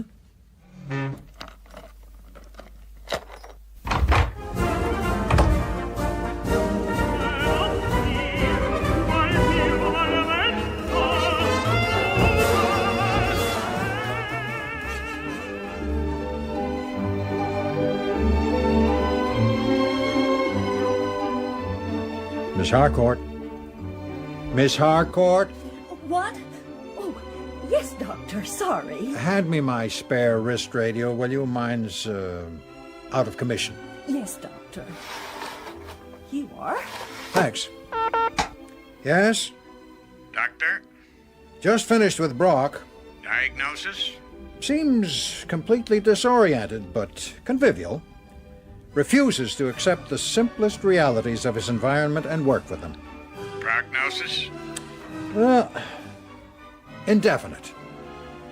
Left him enjoying a piece of invisible material. He goes forward to prosecution then? Nothing more I can do. Thank you, Doctor. Dad? Yes, Lee? Mother wants to know what time you'll be home for dinner. Usual time.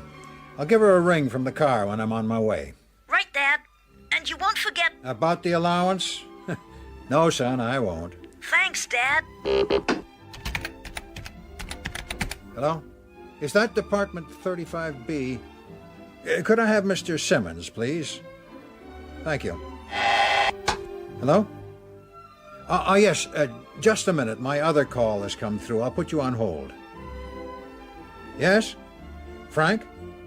Yes, I wanted to have a word about, just a minute, Frank. I've got another call. I'll put you on hold. Doctor?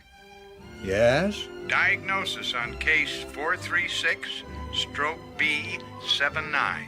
I'll just get my secretary to punch it up. Miss Harcourt. Miss Harcourt? What? Oh, sorry, Doctor. Would you punch up case 436/B79 on VDU?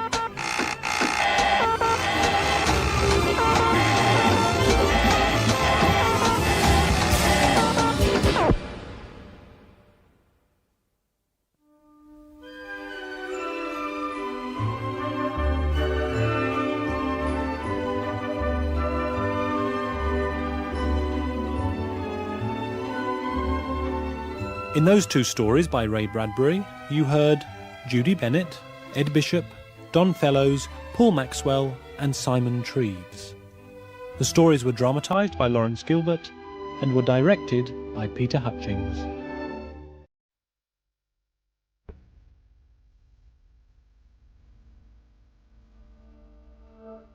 The Golden Apples of the Sun.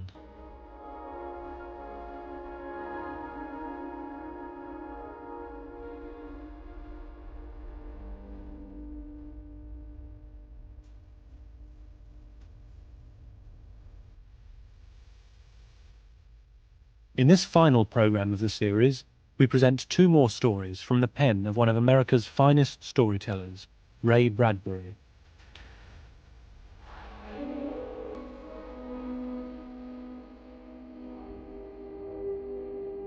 The dramatisations are by Lawrence Gilbert, and we begin with the story called The April Witch.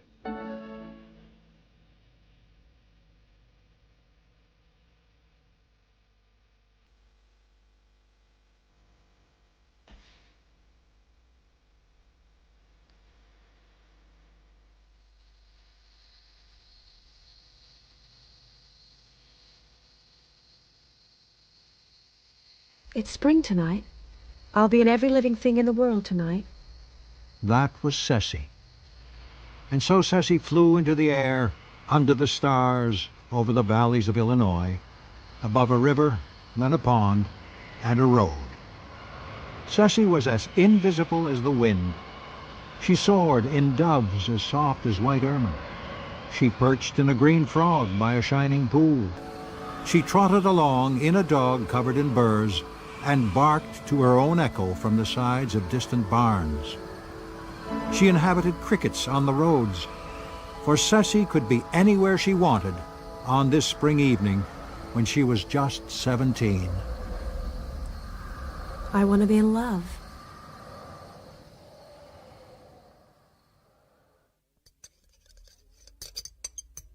I want to be in love. What? What's this the girl's saying, Mother? It was bound to come to her sooner or later, Harold. Yes, you're right. You must have patience, my dear. But, Mother, it's what I feel. Ceci, you must always remember that you are remarkable. our whole family is. That's why we can't mix with ordinary folk. We'd lose our magical powers if we did. You wouldn't want to lose your ability to travel by magic, would you, Ceci? Just be careful, my girl. Please, be careful.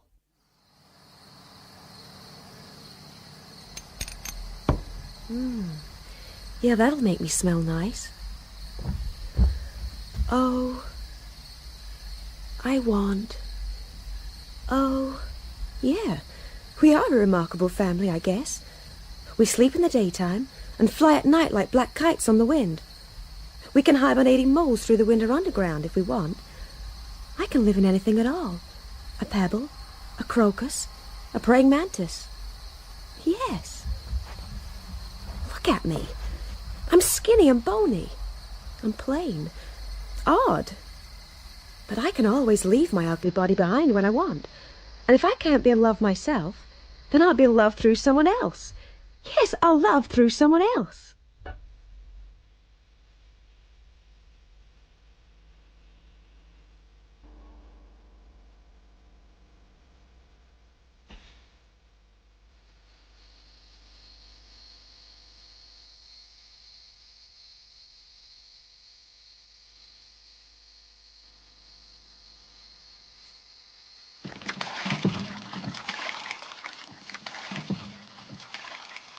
Outside a farmhouse, a girl is drawing water from a deep stone well.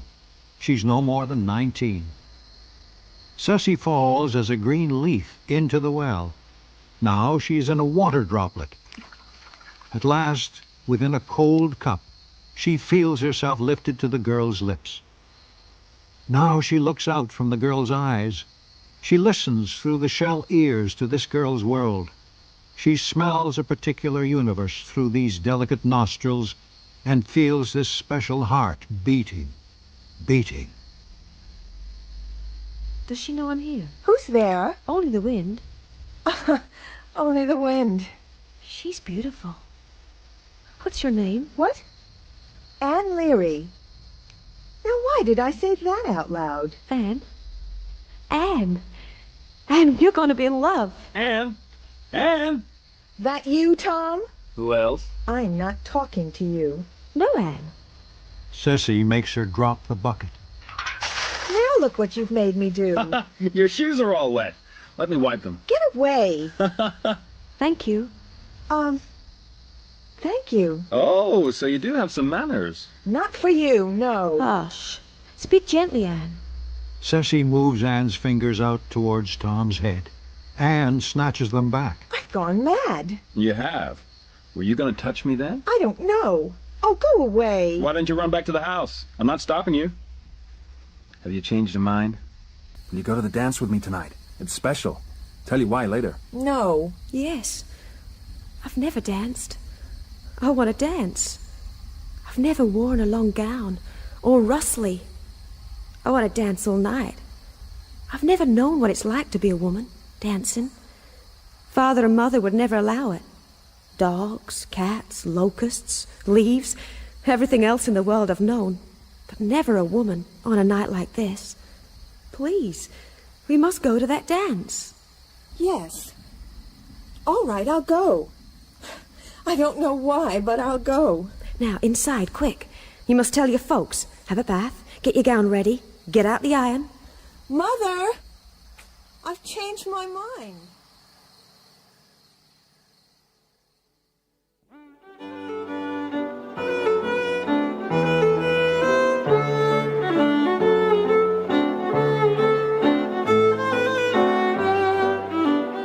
A room full of softly dancing pigeons ruffling their quiet trailing feathers. A room full of peacocks. A room full of rainbow lights. And in the center of it, round and round and round, dances Anne Leary. It's a lovely evening. It's a lovely evening. Funny how at the last minute you didn't want to come, and then came along anyway. You're odd. Yeah, I'm odd. You're not the same.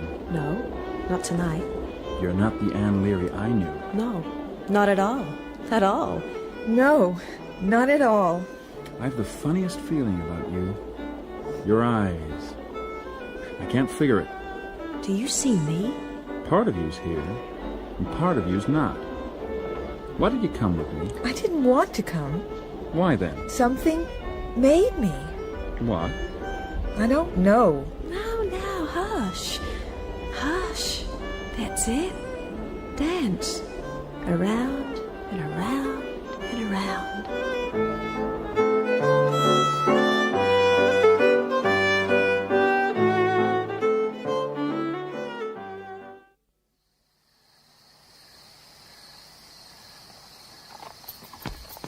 Anne, I used to love you, you know that? I know. But you've always been fickle, and I didn't want to be hurt. It's just as well. We're very young. No, I mean to say, I'm sorry. No, I mean to say, I'm sorry. What do you mean? I don't know. But I know. You're tall, and you're the finest-looking man in the whole world. This is an evening I'll always remember, being with you. She puts out the alien cold hand to find his reluctant hand and warm it, and hold it very tight. But tonight, you're here, you're there. 1 minute one way, the next minute another. I wanted to take you to the dance tonight, for old time's sake. I meant nothing by it when I first asked you. And then, when we were standing at the well, I knew something had changed, really changed about you. You were different, softer, the way you looked, something about your voice. And I know I'm in love with you again. No, with me. With me. And I'm afraid of being in love with you. You'll hurt me again. I might. No. I'd love you with all my heart. Anne, say it to him. Say it for me. Say you'll love him with all your heart. I'm going away. I got a job 100 miles from here. Will you miss me? Yes. Yes. May I kiss you goodbye then? Yes. Yes. Anne, move your arms. Hold him. I do love you, Tom. I'm here. It's me you saw in her eyes, not her. And I love you even if she never will. I don't know what's happening. For a moment there... Yes? For a moment I thought... Never mind. Shall I take you home? Please. Yep, boy.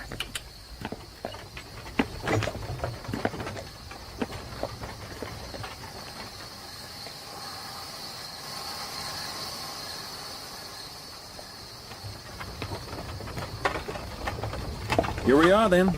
Whoa! Tom? What? If you're ever in years to come at any time in Greentown, Illinois, a few miles from here, will you do me a favor? Perhaps. Will you do me the favor of stopping and seeing a friend of mine? Perhaps. She's a good friend. I've told her about you. I'll give you her address. Just a moment. I've got a pencil and a bit of paper here.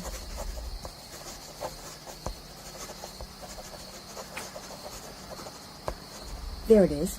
Can you read it? Yeah. Sissy Elliott, 12 Willow Street, Greentown, Illinois. Will you visit her someday? Someday. Promise? Oh, what has this to do with us? What do I want with names and papers? Oh, please promise. Promise. All right. Now, let me be. I'm tired. I can't stay. I have to go home. I'm weakening. I can't stay out more than a few hours traveling. But before I go... This is me kissing you, Tom. Good night, Anne. Yeah. Good night, Anne. I'm leaving you too.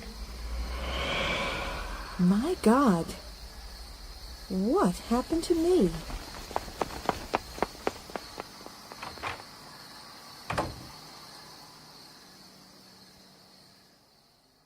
Sissy lingered for a while. In the eyes of a night bird, she looked down from a tall, moon-haunted elm tree and saw the light go out in 2 farmhouses, one here, one a mile away. She thought of herself and her family, and her strange power, and the fact that no one in the family could ever marry any one of the people in this vast world out here beyond the hills. Tom? Have you still got the paper, Tom? Will you come by some day, some year, some time to see me? Will you know me then? will you look in my face and remember then where it was you saw me last? And know that you love me as I love you, with all of my heart, for all time. Tom. Tom was asleep in his bed. In one carefully upflung hand upon the white pillow, by his head, was a small piece of paper with writing on it. Tom? Tom? Slowly, a fraction of an inch at a time, his fingers closed down upon and held it tightly. And he did not even stir or notice when a blackbird faintly, wondrously, beat softly for a moment against the window pane, then, fluttering quietly, stopped and flew away towards the east, over the sleeping earth.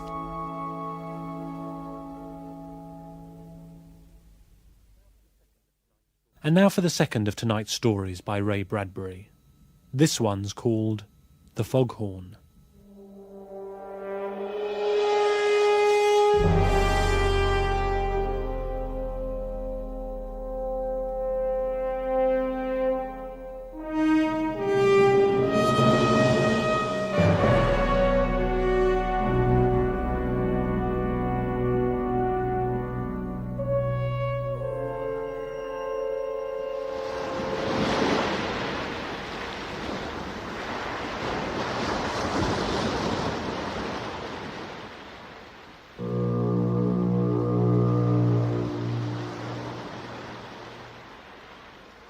It was 7:15 on a cold November evening.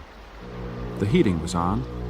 The light at the top of the lighthouse was switching its tail in 200 directions. The foghorn bumbled in the throat of the tower. There wasn't a town for 100 miles down the coast, just a road which came lonely through dead country to the sea with a few cars on it, and then a stretch of 2 miles of cold water out to our rock, and rare few ships. Out there, in the cold water, far from land, MacDonald and I waited every night for the coming of the fog, and if the ships didn't see our light, there was always our voice.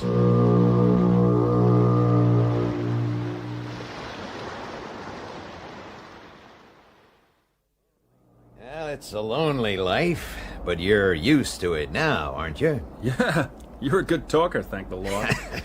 Well, it's your turn on land, Marjani, to dance the ladies and drink the gin. MacDon, what do you think about when I leave you out here alone? Well, I think about the mysteries of the sea. Yes. You know, one night years ago, I was here alone when all the fish of the sea surfaced out there. Something made them swim in and lie in the bay, staring up at this lighthouse with their funny eyes. Turned me cold. And about midnight, they slipped away. 1,000,000 of them gone, just like that. I think maybe in some strange sort of way they came to worship. Yes, why not? This tower, 70 feet above the water, with a god-like light in its head and a monster voice. Why not?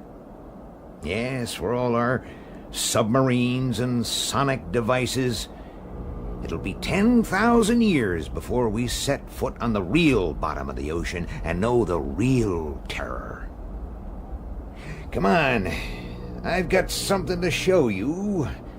Let's go up top. We climbed up the 80 steps to the top of the lighthouse. In the room housing the great, slowly turning beacon, MacDon switched off the room lights so there'd be no reflection on the plate glass all around us. Sounds like an animal, don't it? A big, lonely animal crying in the night, calling out into the deeps. I'm here, I'm here. And the deeps do answer. Oh, yes, they do. Johnny, you've been here 3 months, so I'd better prepare you. Prepare me? For what? About this time of year, November, something comes to visit the lighthouse. The shoals of fish, like you said? No, something else. If my calendar's right, and it's been happening 3 years running now, this'll be the first time anybody's been with me here to verify it. Tonight. You see, the Foghorn calls it, and it comes. But what is it? Shh. There. Something was swimming towards the lighthouse tower.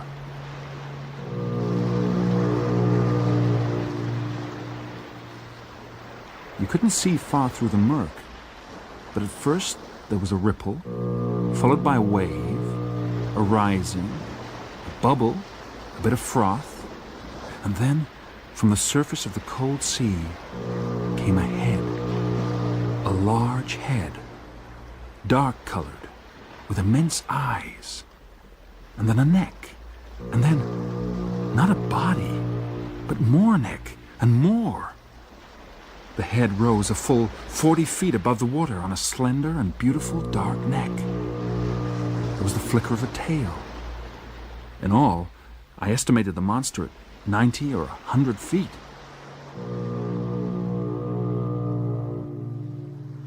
And there were just the two of us, alone in the high tower. Steady, boy, steady. It's impossible. No, Johnny. We're impossible. It's like it always was 10 million years ago. It hasn't changed. It's us and the land that have changed and become impossible.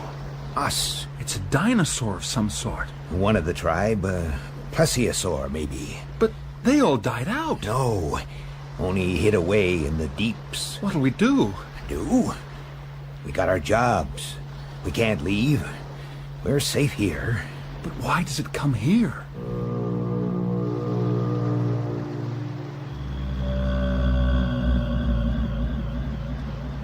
Now, do you see why it comes here? Yes. All year long, Johnny. That poor monster there, lying far out, 1,000 miles at sea, and 20 miles deep, maybe, biding its time. Maybe it's 1,000,000 years old, this one creature. Think of it. Waiting 1,000,000 years. Maybe it's the last of its kind. I sort of think that's true.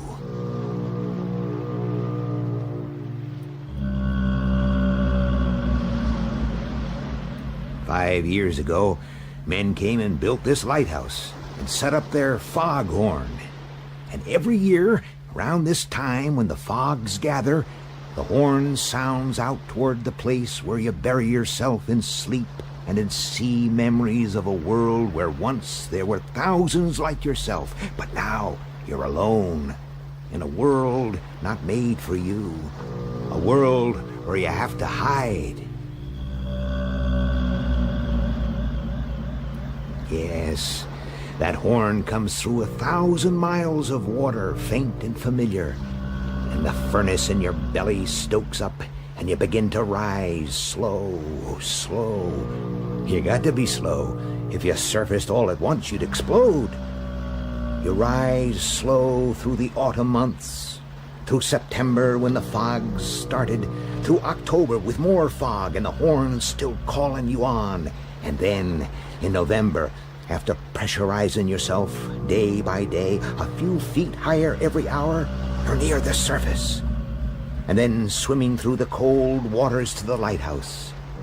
And here's the lighthouse calling you with a long neck like your neck sticking way up out of the water, and a body like your body, and most important of all, a voice like your voice. Last year, that creature swam round and round, round and round all night, not coming too near. Puzzled, I'd say, afraid, maybe, and a bit angry after coming all this way. But next day, the fog lifted unexpectedly, and the sun came out, and the monster swam off away from the heat and the silence and didn't come back.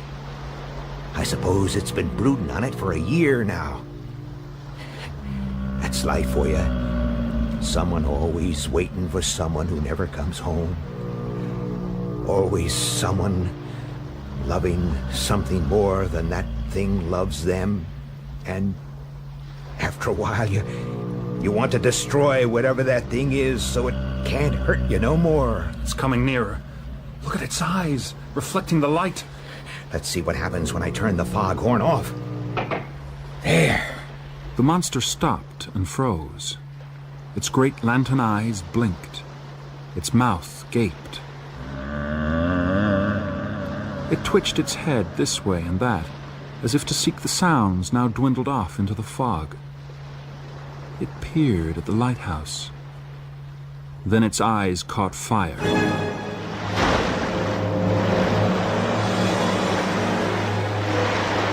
It reared up, thrashed the water, and pushed at the tower, its eyes filled with angry torment.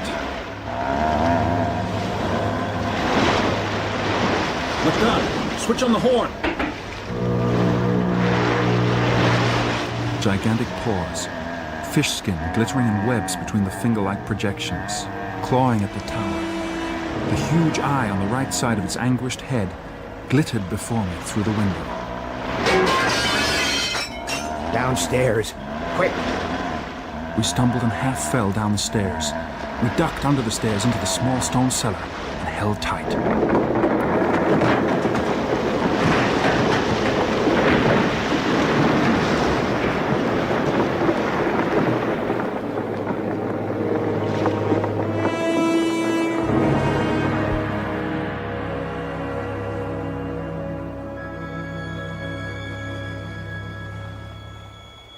Then it was over.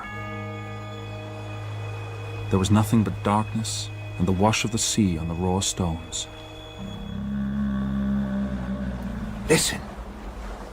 It was the sound of lament, of bewilderment, of the loneliness of the great monster folded over and upon us, above us, so that the sickening reek of its body filled the air of our cellar, ourselves a stone's thickness away from it. The tower was gone. The light was gone. The thing that had called to it across 1,000,000 years was gone. And the monster was opening its mouth and sending out great sounds, the sounds of a foghorn, again and again. And ships far at sea, not finding the light, not seeing anything, but passing and hearing the call, must have thought, there it is, the lonely sound, the lonesome bay horn. All's well. We've rounded the cape. And so it went on for the rest of that night.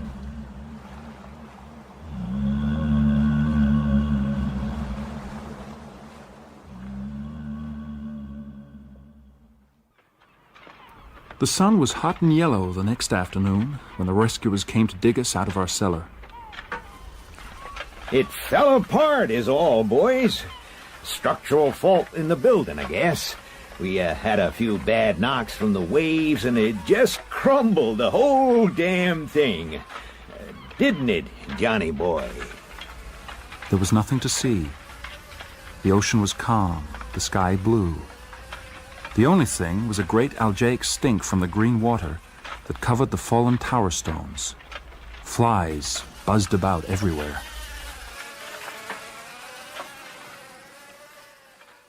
The next year, they built a new lighthouse. But by that time, I had a job in the little town, and a wife, and a good small, warm house. As for MacDunn, he was master of the new lighthouse, built to his own specifications, out of steel-reinforced concrete. Just in case, he said. The new lighthouse was ready in November. I drove down alone one evening and parked my car and looked out at the fog rolling in from the sea. MacDunn came from his new lighthouse and joined me. Together, we listened. And the monster? No, it's not come back. It's gone away. It's gone back to the deeps. It's learned you can't love anything too much in this world. It's gone into the deepest deeps to wait another 1,000,000 years. Ah, the poor thing, waiting out there and waiting out there while man comes and goes on this pitiful little planet he's remade. Waiting and waiting. I couldn't see the lighthouse, or even the light. I could only hear the horn. The horn. The horn. It sounded like a monster calling.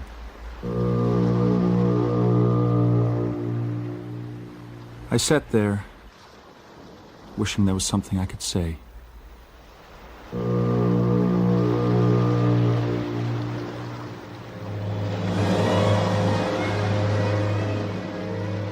In those two stories by Ray Bradbury, you heard Fern Arfin, Ed Bishop, Lindsay Coulson, Paul Maxwell and Simon Treves.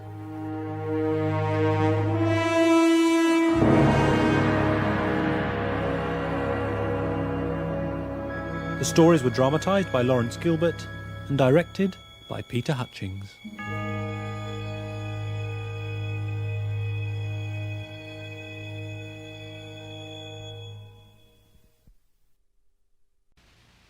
This is Norman Corwin. It is my privilege to have directed the broadcast you are about to hear, the first of a new series of programs based on the works of the distinguished Ray Bradbury.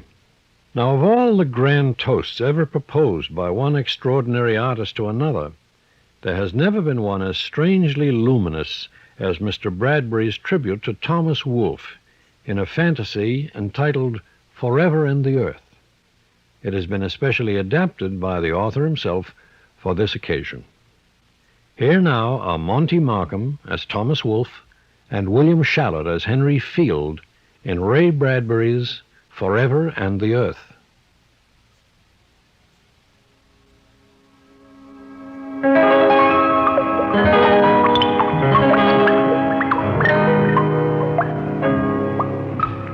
After 70 years of writing short stories and novels and poems that never sold, I, Henry William Field, arose one night and burned 10 million of my words, opened a basement furnace door, and tossed them, shoved them, threw them in. There! No, yes, there. Fool! Burn it all! Burn everything!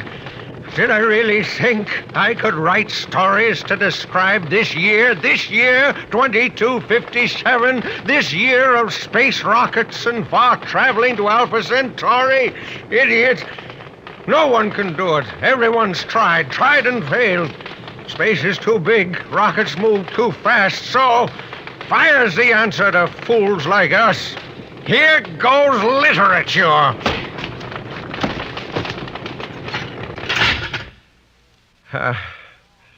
Now what, you decrepit old rich man fool?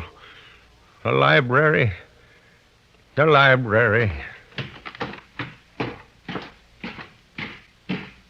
And sleepless, that's where I went to move among thousands of ancient books, most of them untouched in 100 years. What shall I read late in life, late at night? I'll just reach out and take any book. Here, what's this? Lord, it's 300 years old, pages like old moth wings. Wolfe, Thomas Wolfe, Look Homeward Angel. Well, let's give it a try. Yes. Oh, yes, that's it, yes. Good Lord, indeed, yes. I turned to the multiphone televex machine where I could call my people at any time. Bolton, Tiffany, you both on the circuit? I want you to get over here right away. Yes, I know it's 5 in the morning, but get over here quickly. Oh, God, quickly.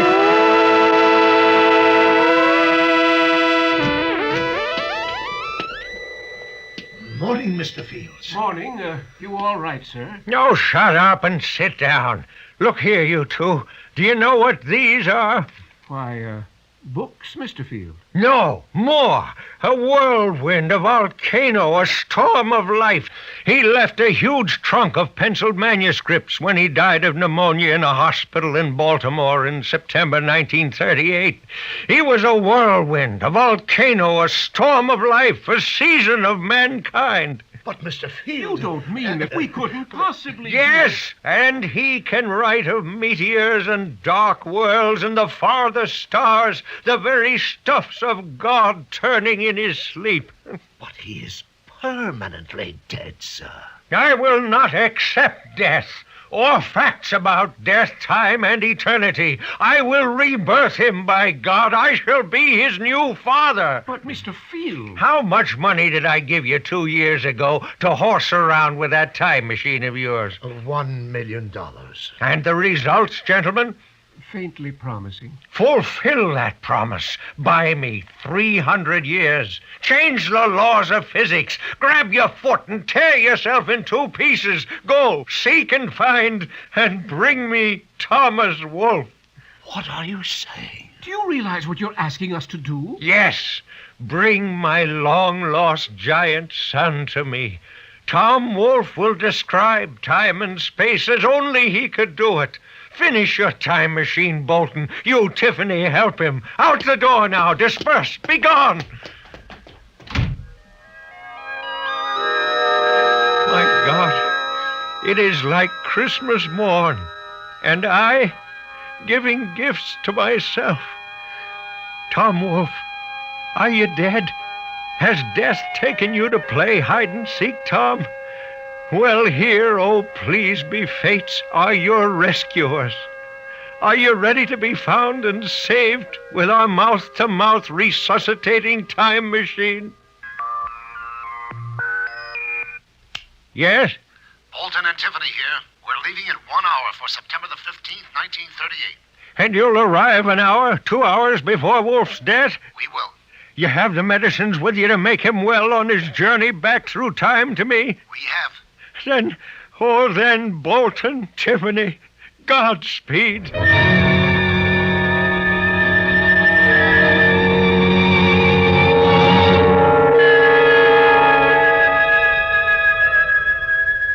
Tom, in your sleep, listen.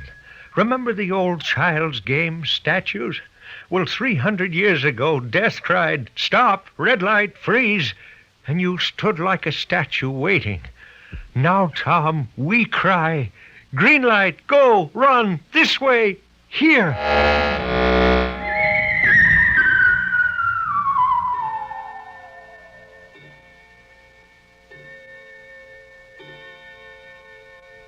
Damn, why don't they come? You don't suppose Tom didn't want to come, held back, stayed put. He wouldn't do that. Tom, you listen to me now. You can go home again. You can, to write that great and final and wondrous big book you always promised. The space age waits for you, Tom. What's that? Footsteps. Bolton. And someone else. Bigger, heavier. Oh, yes, yes. This way. Here. I have my eyes shut. I don't dare see. Is that you, Bolton? It's me. Someone with you? Someone. I can tell by your breathing. Thomas Wolfe, long lost and now found. Is that you? What the hell goes on here? Open your eyes. Yes, it's you. God! You're big, taller than I thought, better than I dreamed. There was a funeral here a moment ago, wasn't there?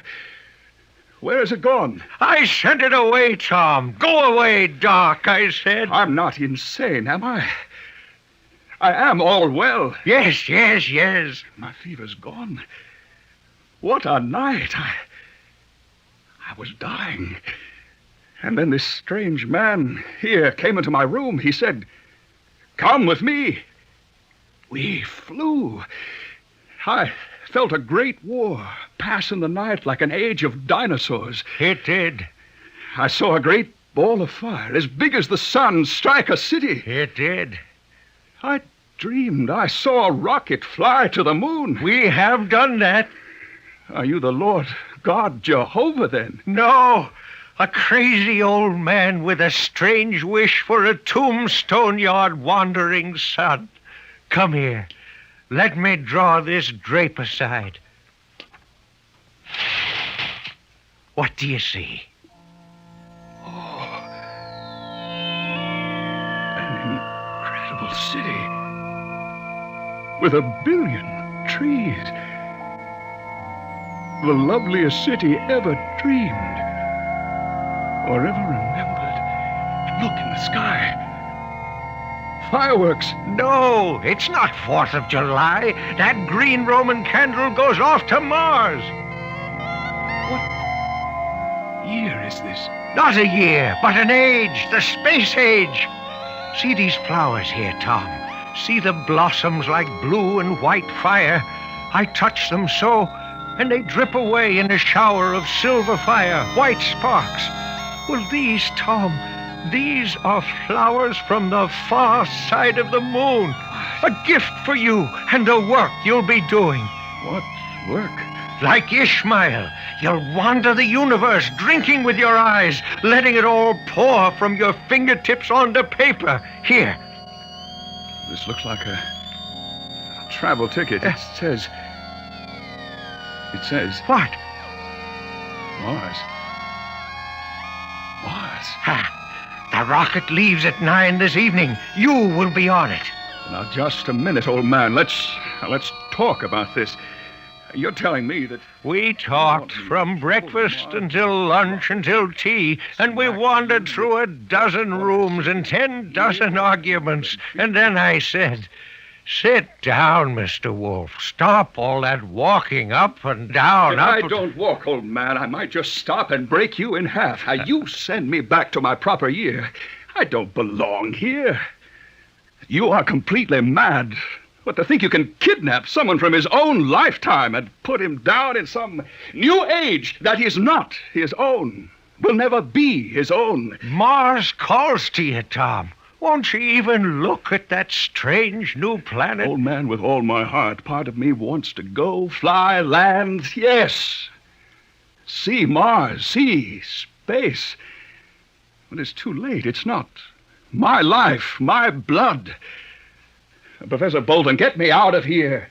Tom, you forced me to do what I did not want to do. Here, let me run a very old film for you.